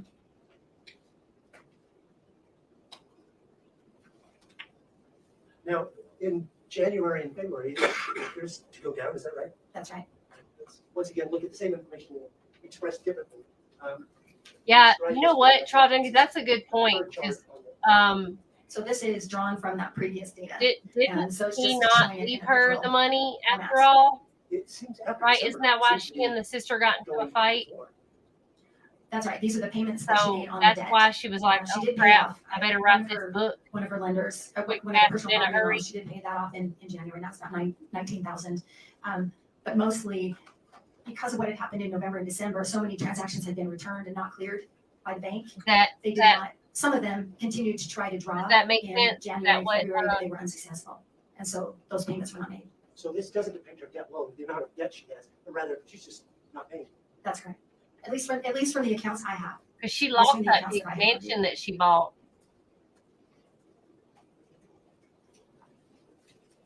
Apparently, it was like a really good investment. It just was bad timing. Sometime around this time period, she take on another project? Yes, she did. Is it different than previous projects? You're talking about the Legacy Way project, the large house? Oh, okay, yes. How Yes. about that? She, the first REPC, which stands for Real Estate. Oh, okay. Was in December of So 2020. yeah, right. and So it's we got into a fight over very large that. property, And then when she Legacy realized Way she Midway. wasn't getting anything, And, she had that's to the come up property with that she another did end up closing in March. plan. I guess that book was the plan. So, it begins though in December. How would you come up with a book? That's so strange. Well, the settlement statement I've seen is dated March 4th. Some documents were signed March 4th, some were signed on the 7th That's and so recorded on the interesting. 8th of March. How is this different from any of the other previous projects? It was an unfinished house. Sometimes and you just got to get just into the took mind that of someone. I just a very like, how do unfinished you? project. I just The purchase price, I believe, was 2.9 don't know million. how she would think of that. Like, What was its state of repair? It was under construction, so it didn't have much I inside. just wonder how she Down to knew the book studs, would exposed even wiring, things like that. like work. Did she ever, that you're aware of, give an estimate to lenders about what she anticipated those costs would be? There's got to be Yes. a trail Her estimate was between $3 and $4 million to rehab that property once it was acquired of her. And how did she obtain this property? Yeah. through hard money lenders. All borrowed then. Pardon me? All borrowed. Yes, all borrowed. Okay, I want to talk about life insurance. Yeah, that makes I had sense. the opportunity to look at life insurance I'm policies. glad we had this that talk. were owned by the Richins family. Yes. That makes sense. Do you know about how many there were? I think there were 6. This is the fourth chart, from State's Exhibit 69. Can you describe what that is? Yes, these are the life insurance policies on Eric Richins' life. And I've taken the effective date. Some of them were in 2015, 17, 18, and there's the one in 2022. And those dates, those years are the date of purchase. That's right. Are they different, for different purposes? It appears to be, yes. In what? Well, the first one on the top is a mortgage insurance policy. So basically, it would pay off the pay down the mortgage. I think some odd amount, like 72.05%. You know what's so funny is we watch so many of these trials and crimes and stuff, and never in a million years, we're always still surprised every time. Like, here, if that's oh, $1 million one or not. I never would have So, thought of I'm that. sorry, there is one on the business where Eric and his business partner, if one passed away, then it would benefit the other and allow the other one to buy out the business from the estate of the other. So it doesn't go to the spouse, but rather to the other business partner. The business partner. To buy out the spouse. Yeah. Are you familiar with a company, life insurance company called TrueStage? Yes. Is it some sort of business association with PenFed? Yes. Do you know what is that relationship?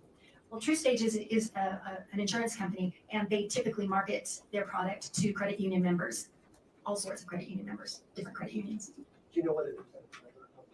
yeah, but some of the stuff they come up with, you're just like, what in the heck made you think that was a good idea?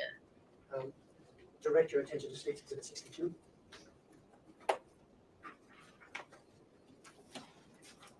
And what is that? These are the bank account statements for Kouri Richins at PenFed Credit Union, the account 9118, for the period starting in October 2021. It's just through April of 2022. And State's Exhibit 63. What is that? This is a declaration of custodian of records, no records, and this is from PenFed Credit Union, stating that Eric Richins did not have any accounts. That trial was awful. That was a hard one. That was rough. January. And he was deer in the headlights, shaking. He was a hot mess. Hot mess. What is State's Exhibit? This is the application Both for of them two-stage just individual term life absolutely insurance. disgusting people. I just. This is dated the end of January 28th or 29th. That's like that. They're just. And I'm pretty sure his mama knew. This is for life insurance. That family, that whole regarding family had Richins and for some Eric messed up Richins. people. Now, is there something unusual about the information provided contact information for each of those two applicants? I mean, they are from Tennessee. The contact information is the PO box that Ms. Richins used for her business. I don't know. Her email address is on there. There's no email address for Mr. Richins, and the phone number that's listed for Mr. Richins is not correct. Yeah. How is it different? Do you know? Yeah, I didn't know that about the toddler It says 892. His number starts 7. until they said that in the trial, and I was like, what the? Yeah. Oh, yeah. I mean, because the mom was like, she would The mailing tattle. address is the business address for K. Richins Realty for both of them? Oh, she Yes, shut the this is- front this is door. for I didn't Kouri. hear that. Oh, It my appears to be goodness gracious pre-populated, alive. yes, with Kouri I did not Richins hear and that. PO box in Dallas. Because he seemed terrified. This Like, policy was he effective seemed February just 2nd, 2022. like, Direct your attention to, I don't know. He just seemed weird. Before I go there, I'm sorry. Like, Early on, we talked about. That's document terrible. 27. I really do believe that. Oh, that makes sense. If I remember correctly, that was That makes Throckmorton's report. That's right. And in there, he has. how I many- do. I really do believe that people who turn out like Pre-questioned samples. people like him must have had Two are something the- traumatic happen in their childhood. Question number 3 is. It's the signature on this life insurance policy. For the most of So, them, maybe not all, but understanding- most of them. He calls them simulated forgeries, and that they're probably not Mr. Rich's signatures. Oh, she Okay, forged so his now. signature.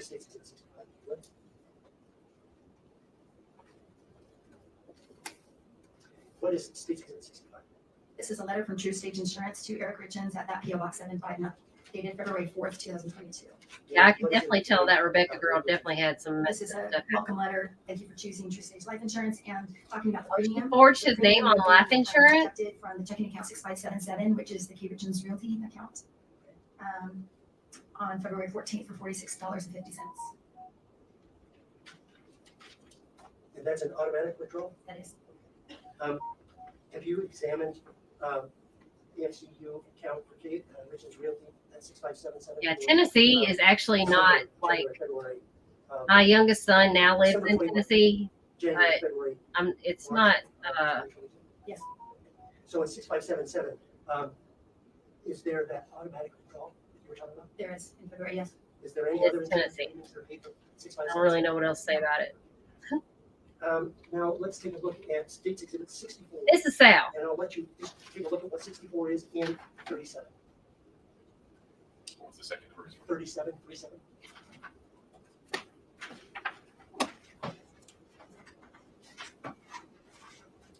Could you describe for the record, what is 64?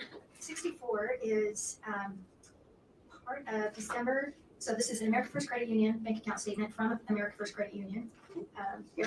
Eric Richins account 2204. So this is the joint account where the typical household expenses were paid. And it is for December 2021, pages, and it goes through March 1st of 2022. So looking at those, are there any of the insurance premiums that you've mentioned before paid out of 220? The payments that had previously been made, historically been made, I should say, are paid here, but not that one. But not the new one, just Not the all new the one. previous ones? That's correct. So, For Tennessee, yeah. And my son is thinking about being a cop there. No. so I'm looking at Nope. in your chart there, I guess that you find evidence of payment of those top 4 in your chart? I'm not From sure the which one. 204? The payment of the premium? Yes. Yes, But not the bottom line. that's correct. Do you know if the defendant made any claims on those insurance policies, Yes, she did. particularly the True Stage? Yes, she did. Okay. How does the claim process work? How does the claim process work? A claim is made, the insurance I company wish would he would. initiate a claim, give it a number, His and proceed wife, to do their due diligence. that's where she's from. Couple of things. It's from Gallatin. Based on your experience, Not training much with there, insurance but companies, is there a convention really close to for her naming family. these claims? They won't leave. Yes, everyone's got a little bit different process, but in this situation, there are 2 different claims, and we can see from the information contained in the diary that the insurance company kept, and also the name, the number of the Oh, claim. did they and say do what his date brain it was scan? opened. Oh, I guess we need to do his Okay, so, brain scan hearing and then go to the. in addition, is there any, are insurance policies treated differently if they're made, I forgot claim about is made that. on them near in time to when they're opened versus if you've had a policy in fact for 10 years or something? Yes, I worked on, I don't know, a few dozen death investigations, and what happens, every insurance company will have a different policy, but typically if a life insurance policy is taken out and there's a death of the insured within a certain period of time, usually it's a year or two, there's a standard death investigation that takes place. And I worked on many of those throughout my career. I'd like you to take a look at what has been marked as State's Exhibit 18.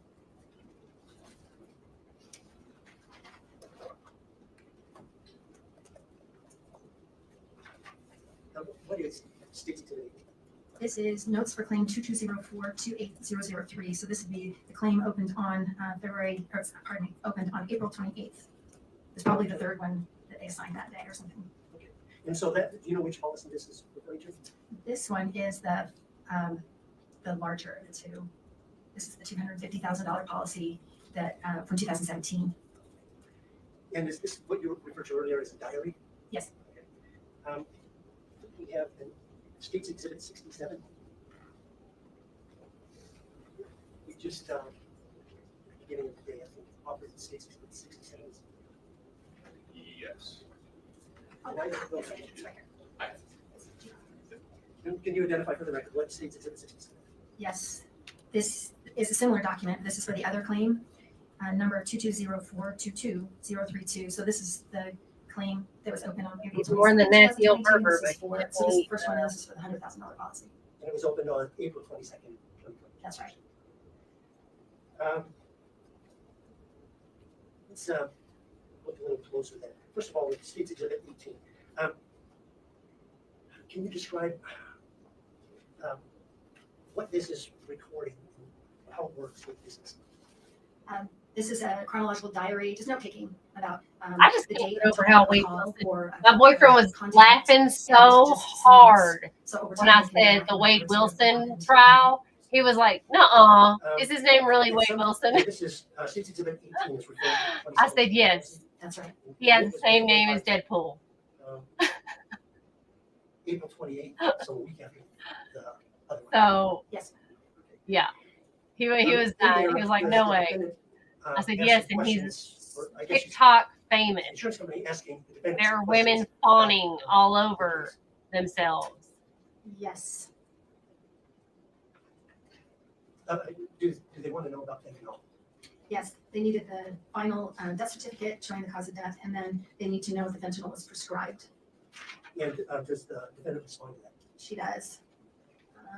Toward the bottom, she said the fentanyl was not prescribed, so she can't give any information about it. She also added that she don't have any idea how did her husband got that. Just for the record, that's what it says. That's not my grammar. Let's turn to State's Exhibit 67. He's not pretty now. Now, to be clear, this is Somebody drew all over his face. request. Yes, yes. And the policy that she opened, that I believe was effective, you said? February 2nd. Yes. At some point, I think in July of 2022, is there a conversation between the defendant and the insurance company about what's taking so long? They do. They've raised I think they've raised like $100,000 for him, Child Junkie. It's disgusting. Couldn't raise any money for Michael. Needing the medical But records from the medical facility. they've raised $100,000 for And then like that. finally in August, What the heck? that they say she called to know the status of the claim, and then they said that they had received the medical records from the clinic. Okay, I want to.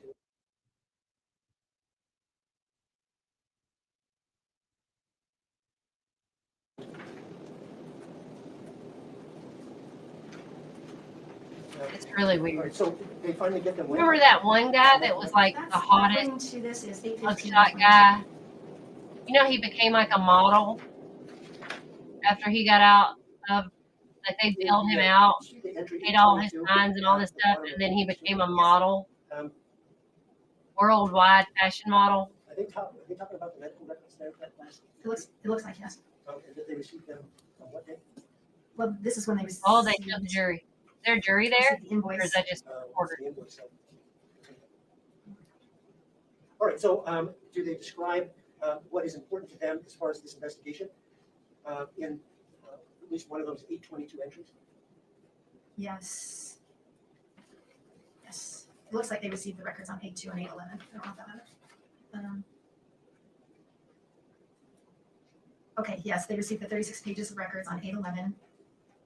And then there's substance use other than prescribed. It's marijuana once or twice a year, and no concerns about substance abuse in the household. Got a moment, you know? Yes. That's all the questions I have. good gracious day? That's why. Who's doing questions? That's your level. How much time do you think you have with this interview? 30 minutes. Do you have questions? Glitching.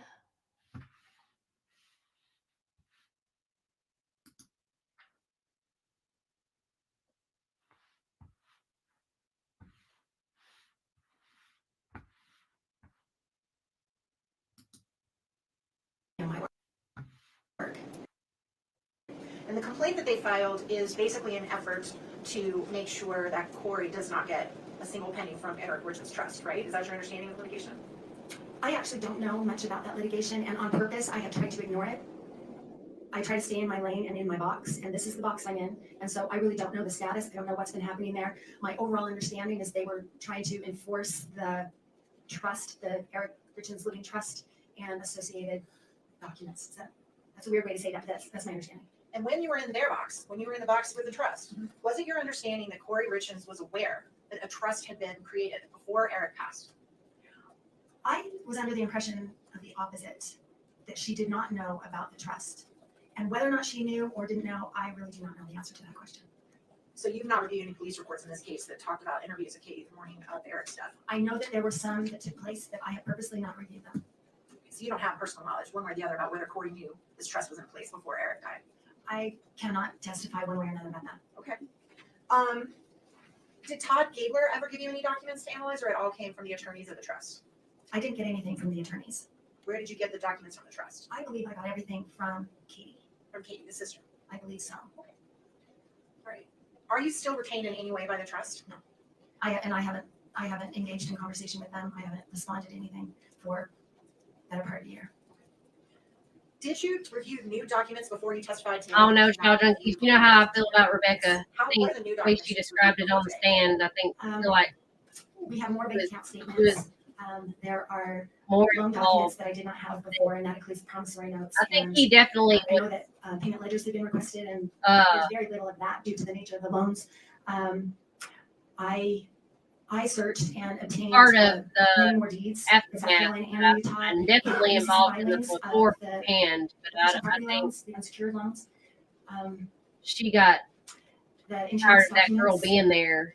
When I this- think and I'm sorry, I'm getting a little conversational, but he at took the a detention liking hearing, to her. it was early in the week, And say Rebecca Tuesday, didn't for like example, it. and I most think of the we documents, logged the financial on with documents it that I for reviewed, I had decided to take care of the situation I want to talk about these properties that you've looked at as based far on as her Ms. Richards. emotion It appears from your testimony with and the way she the county described how that you were looking at the debt that those properties put her taken in. care Is of. that right? Yes, and I did testify And the weird about part that about her exact saying point at the detention hearing, goodbye. because at that time, That was that's weird. all I had access to were those recorded documents. So I could see the amount of the trust deed, and I did acknowledge That to me that feels that like does not money. necessarily represent what she owes on it, but what she encumbered. That's why I'm calling it an encumbrance. So That's these not a charts case I'm that very went up familiar with. dealt with Basing what it off she of owed her on the property testimony to on the the best that you stand. could determine, looking at publicly available records, right?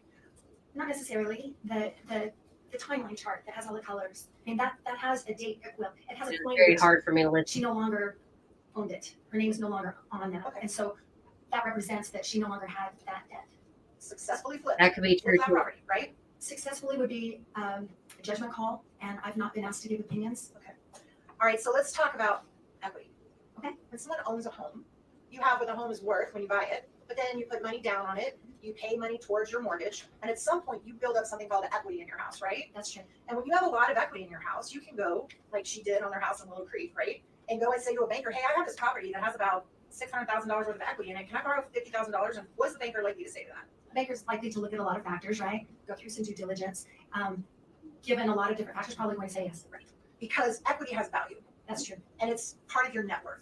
That is true. So when you're evaluating someone's net worth, you're looking at their debt for sure, but you're also looking at things they have that have value. That's true. Their jewelry, right? That's true. Their artwork, Yes. their stocks and bonds, Yes. their equity and property. Yes. You were not asked to make that evaluation by this county attorney's office, correct? Because I don't see that you did a net worth evaluation.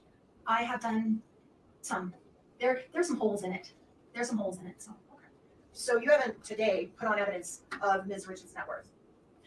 No, and there are a lot of things that I don't know. Like I'm aware that she has a tax liability. I know that I can estimate a range, but I don't know how much that is, and that would factor into her net worth. I know you're an experienced accountant. You would never make a statement about someone's net worth if you knew you were missing critical documents to make that evaluation. Fair? I would definitely put a footnote on that. Okay.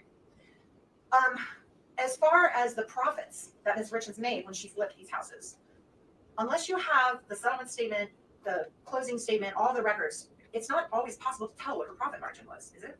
Well, profit margins, the answer is maybe yes, maybe no. Yeah, that's true because they only let so much in. Ms. Richins has a schedule Trial, that she has that's submitted the to some thing. lenders that talk about the projects that she's done. Especially And when people make included in there is the acquisition Yeah, price, the rehab budget, what it was sold for, and her profit. a lot of information. And I've gone through a few. I don't know. years, and I don't know what her they're not situation is, or accounted what for her real correctly. deal is. The sales, There's a the reason. sales price does not reflect what her margin is. You asked me about margin. Honestly, her and deal's margin so much is not better than correct. his. They both The got the profit is not same. correct on that. What I can tell you, I mean, the answer to they're- your question is I do have the settlement statements on a lot of those. And the settlement statements are prepared by the title company at closing. And so that would go down And he won't the go item, into the sales price the and DD. the deductions Yeah. from that, like the property taxes that need to be paid, the encumbrances, like the first trust. Live long enough to make. If there are more, some other agreed upon amount that needs to be on one side of the ledger or another. And then we get to a net proceeds amount. And then I could go to her bank account statement and I can see those funds hit the bank account statement. But the way she had borrowed money, not everybody who was involved, I use that term as, not everyone who had Yeah. participated financially in that project. Yeah. I mean, let's would be have real. had They're a deed both gonna, filed that would rot. have them hit the settlement statement. So once the funds hit her bank account, I mean, what kind of then plea she deal also is had like to pay some plus pay 50 out some years? funds associated with that property. So once she flipped That's the like the property, worst plea paid out deal everybody ever. that helped her out to buy it or rehabbed it, whatever's left in her pocket after she pays everybody is her profit. That's right. And you can't say that, what that amount was on every one of these properties, can you? Not every single one, but I count on many. And if you, as I understand it, she was servicing some pretty major debt and servicing it, right? Sending those checks out. That's correct. Check after check after check, making payment to her lenders, right? Yeah, they mostly were auto withdrawals, but yes. And out of all those properties that you have with the pretty colors on your chart, how many of those got foreclosed on before she flipped them? Before she flipped them, well, she doesn't own any anymore. So none is the answer, right? None then. So she successfully purchased the property, got what she needed to rehab it, flipped it, and it never went under on any of those properties, except for after she got arrested, before she was arrested. And again, I'm gonna not use the word success because everyone's got a different version of what that term means. I think what you're trying to say is, did she end up selling them? Yes, she did. All right. Did you ever interview any of Ms. Richins' hard money investors? Yes. Did any of them, other than Greengrass, did any of them ever file suit against her for defaulting on their deal, as far as you know? I do not know that. Right. The joint account with Eric and Kouri that they pay their bills out of and their kids' soccer fees and things like that. Did you ever compare the deposits from Eric into that account versus deposits from Kouri into that account? I'm aware of how much was kind of coming and going. And who put more money in that account? Eric's paycheck was auto deposited there, and that was more than Kouri's. There were funds coming and going, and so, but they were for different purposes. So Disagree with me that Kouri substantially deposited more in that account than Eric did in the joint account from her KRR account. I don't know if I would agree with that or not, because there's a lot. There are a couple of instances where C&E, there is money coming from C&E. I will say that there are a lot of instances where, say, like there's a $5,000 payment from K. Richins Realty account, the 6577 into the joint account. But there are some instances where there's a lot of money coming from Eric's resources too. Okay, now I want to back up just a little bit when you very first got on the stand and you were talking about the accounts, who had access or whose name they were in. So spouses have their own decision about who does the money, who doesn't do the money. And you were not privy to that arrangement between Eric or Kouri, were you? No. So you don't know if they sat down at dinner every night and looked at every one of their bank accounts together, do you? I do not know. You do not know if Kouri gave Eric the password to all their bank accounts and said, hey, it's shared money, look at whatever you want to look at. You don't know if that happened. I do not know. You don't know how often they talked about finances or what Eric knew or didn't know about Kouri's business. Let's come in. You do know that Eric invested in at least one property himself through his C&E account, the Branson Lane. Thank you. I would not call it investing. I know that there were the C&E checks that went into the K Richins Realty account. Looks like they invested in the property if you were just looking from the outside, fair? I have other information that tells me that's not the case. That's why I've not included it in my testimony. Okay. You also looked at the prenup agreement, and we all know what prenups or agreements are from TV, right? It's an agreement before you get married about how you're gonna split stuff up if you get a divorce, right? That's true. Okay. And in the prenup that was signed when they got married, was the home contained in that prenup that you reviewed? The home they lived in? I don't recall. I'd be happy to look at it if you want me Take to. a second, please. It's exhibit number, it's docket 106.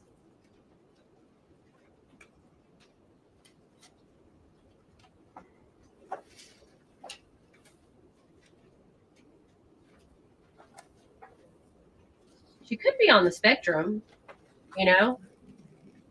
You think maybe that? Maybe she could be, maybe? I'm skimming this. I don't recall. It's in here. Was that correct? It's not. Okay. Thank you for checking.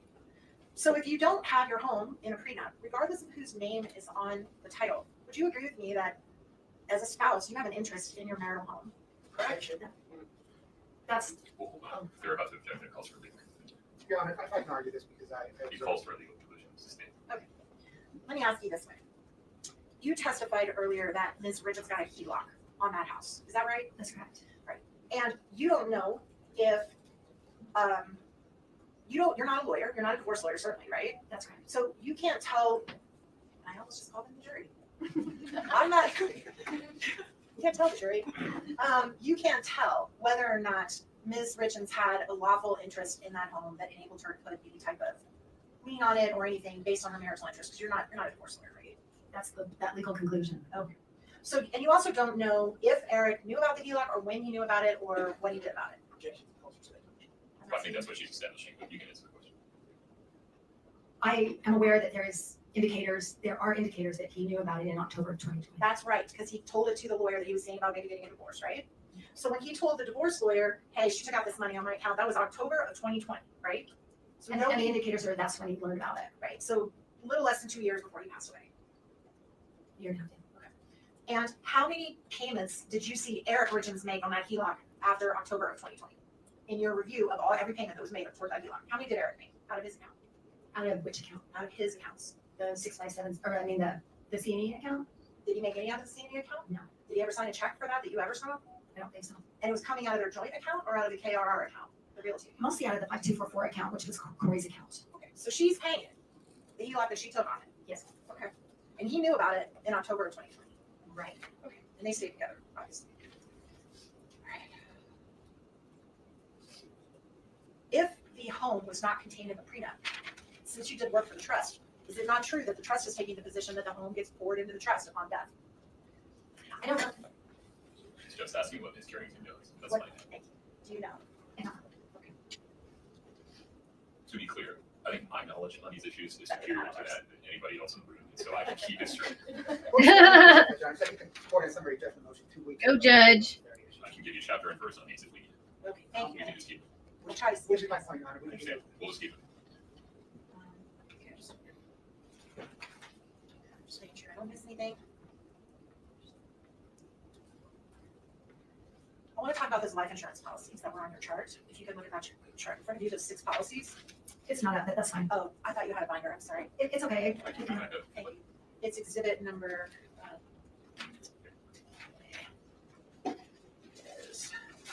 Exhibit 69. Yes, sir. Thank you, Your Honor. Now, of those policies on exhibit 69, the very first policy is a mortgage policy. That's correct. Which just pays off the mortgage if you die. It doesn't pay it off, it pays it down significantly. Right, sorry, you said that 70 some weird percent. Some weird percent, yeah. Okay, so that life insurance policy is made payable to the mortgage company. And as far as I know, it was paid directly to them. In your chart, it says it was paid to the trust. Do you see that? They were the beneficiary? I say they were the beneficiary, that was, no, that's not what I said, but It was paid toward the mortgage, is my understanding. So Kouri, and when was that policy obtained? 15. Okay, and do you even know Eric applied for that, right? Himself? I do not know. You don't know. I don't know. Okay, second policy, what's the second one? On my chart is the $250,000 Tristage from 17. And that's 2017. That's correct. And do you Well, know? Project, it could be a do you know whether similar Eric, situation as the That is Shonda not one of the and questionable signatures, right? You've agreed that's Eric's signature on the Tim. application. Let's make it clear, I'm not making any determination of signatures. That's Okay, so the Rebecca could report be you like read from the him. handwriting analyst didn't look I at that mean- signature of the True Stage $250,000 policy, correct? Actually, I don't know. He looked at, in his report, he lists a few dozen exemplars. I don't know if that's one or not. Okay. Do you know whether or not Eric Richins had to take a medical exam to get that life insurance policy? I don't recall. I think I got the documents for that, but I don't, off the top of my head, no. So you can't say right now, as you said, or whether Eric was involved in getting that policy or not, you just don't. talking about I don't recall. There's both of those next two. There's John Finnegan. the True Stage and the auto owners. Shonda That Vander. was part of a group of policies where there's one on Ms. Richins, one on Mr. Richins, and somewhere along the line, there's some on the kids too. That auto insurance policy, that's the big one. That's $1 million. The Right? auto owners. And what is the date that insurance policy was? Is that right? That's also in 2017. So help me with math, 5 years before he died. That's right. And that $1 million policy, there's no way have an insurance company autism can or if they don't what have have you. a medical exam. You think that's fair? I think He that's basically participated And then the in next insurance policy was what? picking out his little this is brother. in April of with 2015 with New York Life. So that's 4 years before he passed. That's right. And do you know who applied for that? I have the documents, but I don't recall. Yeah, so yeah. So Do it's you know a what very Mr. similar How much was situation. that one for? 500,000. And do you, again, that's a pricey, bless you, Gunnar. That's a pricey insurance policy. Again, I would imagine that would require a medical exam. Do you know if Eric submitted to one? I know that he did on a policy. I've seen that, and I can't recall which one it was. I just don't recall those details. So that really just leaves, and the policy that you have with his partner, the buy-sell policy, which partners do all the time, right? That's in correct. business, Yes, that money goes to the partner, that doesn't go to the spouse. they're set up specifically that way. Yes. So the only policy on there that was obtained within any short period of time before Eric died was the very last one for $100,000, right? Right, and that's usually, typically in my experience, that's an amount that probably would not have required an exam. Totally agree. And that policy is one of those ones that we all get in the mail if you belong to a credit union, where they send you a little flyer, get it in your junk mail, and it says, hey, you want to up your insurance? No exam, just sign here and we'll add some more for free. Please do that. Is that what that is?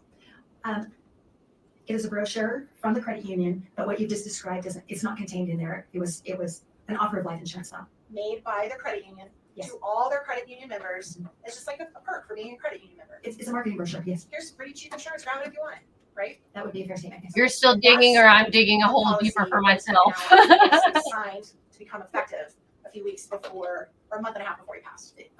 Yeah.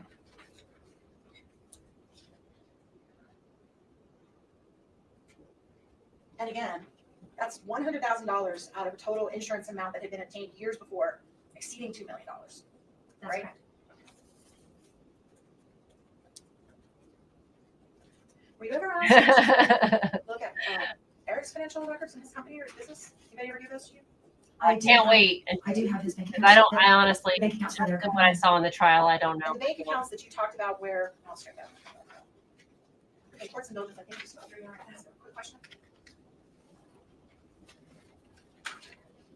Yeah, I hope he, Paul, that's it, Paul. Timothy was the younger one. Your Honor, thank you very much. Thank you, Ms. Carrington. Mr. Burns, ready to redirect and then let's go to process. Yes. Oh, good gravy. Ms. Carrington, you were asked about a successful flip. Yes. When if we're measuring success as an amount above and beyond all costs to go into purchasing, rehabbing, taxing, etc., the flip, that is a measure of successful flip.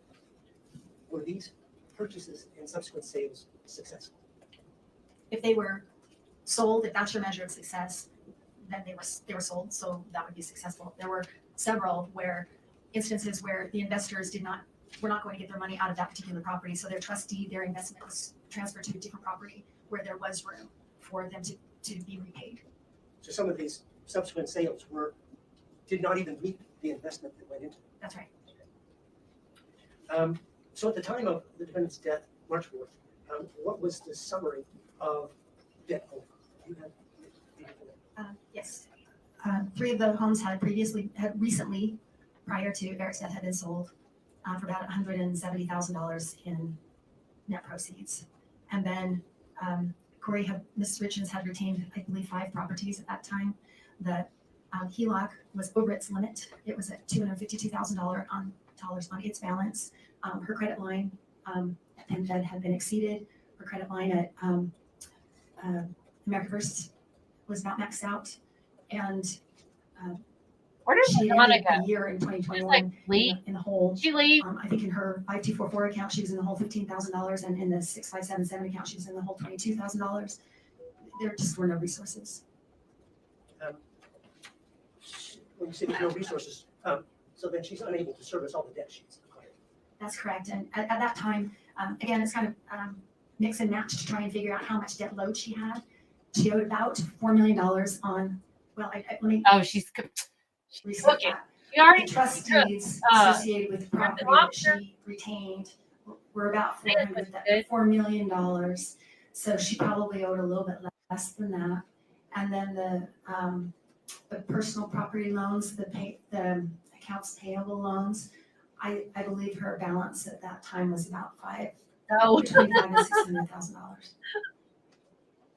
Somewhere then between 3 million and 4 million is her total debt load she has at the time of March 4th, 2020. No, it would go the other Y'all are direction. lucky. So she had I'm on roughly camera. $4 million in real estate that she owed on. Y'all can like And then just watch and another $500,000 to walk around your house in $600,000 your in underwear those and personal whatever property you want to loans. do. So $4.5 million, something like that. You mentioned the HELOC in talking to defense counsel.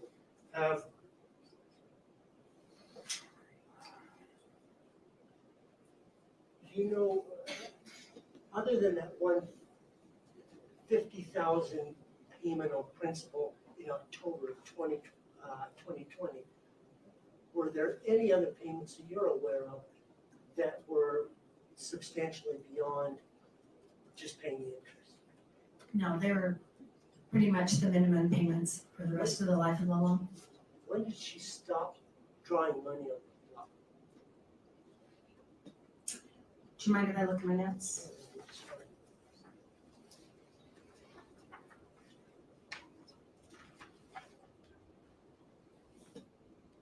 In October of 2021 is the last draw of $2,300 payable to K. Richins Realty. And why didn't she just take some more out of there? Objection to speculation, Your Honor. I think he's asking a financial question overruled. The balance of that account, the limit was $250,000, and as of that time, the balance was $253,199.25. Yeah, that's right. There's no room to draw more. I think that was the one that they hurt. Did these lenders that you're aware of analyze the defendant's net worth when she was taking out these loans? Accounts receivable? Yes, they did.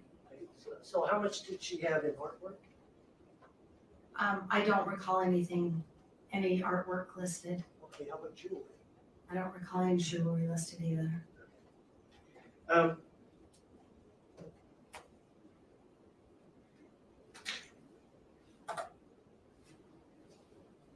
When you look at the AFCU bank accounts, from which bank account were the payments made to the top insurance 1 through 4? Those were paid from the joint checking 2204. And that's distinguished from the last one, the one made on February 4th, or entered into on February 4th, with apparently no notice to Eric. That was paid from which account? From the 6577 account for K. Richins Realty. I have no. Business. Nothing, Your Honor, thank you. Just guarantee you that. Thank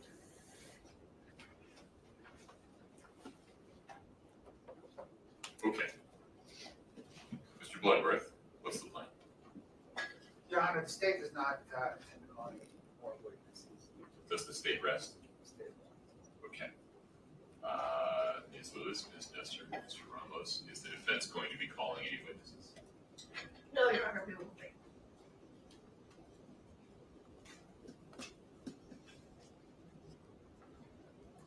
It's late. There's a lot of information here and a lot of counts. I'm disinclined to cram that in today. What's a reasonable time to come back to tomorrow? Confirm that Ms. Richins wants to waive her right to testify and argue about the showing of probable cause.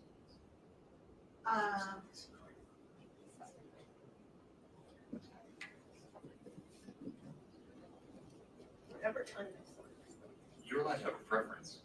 Later the better. Later the better. Later Okay. the better. Do you want to do it in the afternoon? How about 10 o'clock? 10 a.m. Mr. Bloodworth? Yes, sir. Okay. Very good. Mr. Ramos? Yes, sir. All right. Ms. Richins, we will retire for the evening. Court will be in recess until 10 a.m. tomorrow morning. I wish you all the very best. Please listen to the deputy's instructions. We do this in an orderly manner. We'll be back on the record at 10 a.m. tomorrow morning. Thank you. Okay, what time is that our time?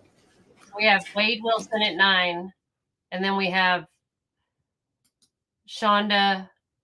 Darn, I'm looking at this down here. So we have Wade Wilson at 9. And what time is 10 a.m.? Where are they at? Again, are they in Idaho? For Kouri Richins?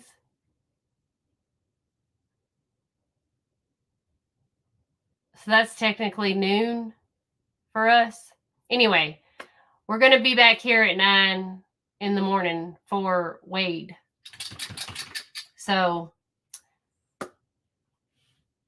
I will see y'all at 9 in the morning for Wade Wilson and figure out what's going on. I guess we're going to find out what's going on in that brain of his. I guess the state of Florida has a lot of money to spend on brain scans. Good night, Kirsten. Sorry you had to stay up so late. But we'll do Wade Wilson tomorrow. And I guess that's all they're going to do for Kouri Richins. We're going to find out if they're going to try her or not, which I'm pretty sure they are. So, see you tomorrow. Get some sleep, Kirsten. Bye, Gwen. I'll see y'all. Tell Adonna I said bye. Bye-bye.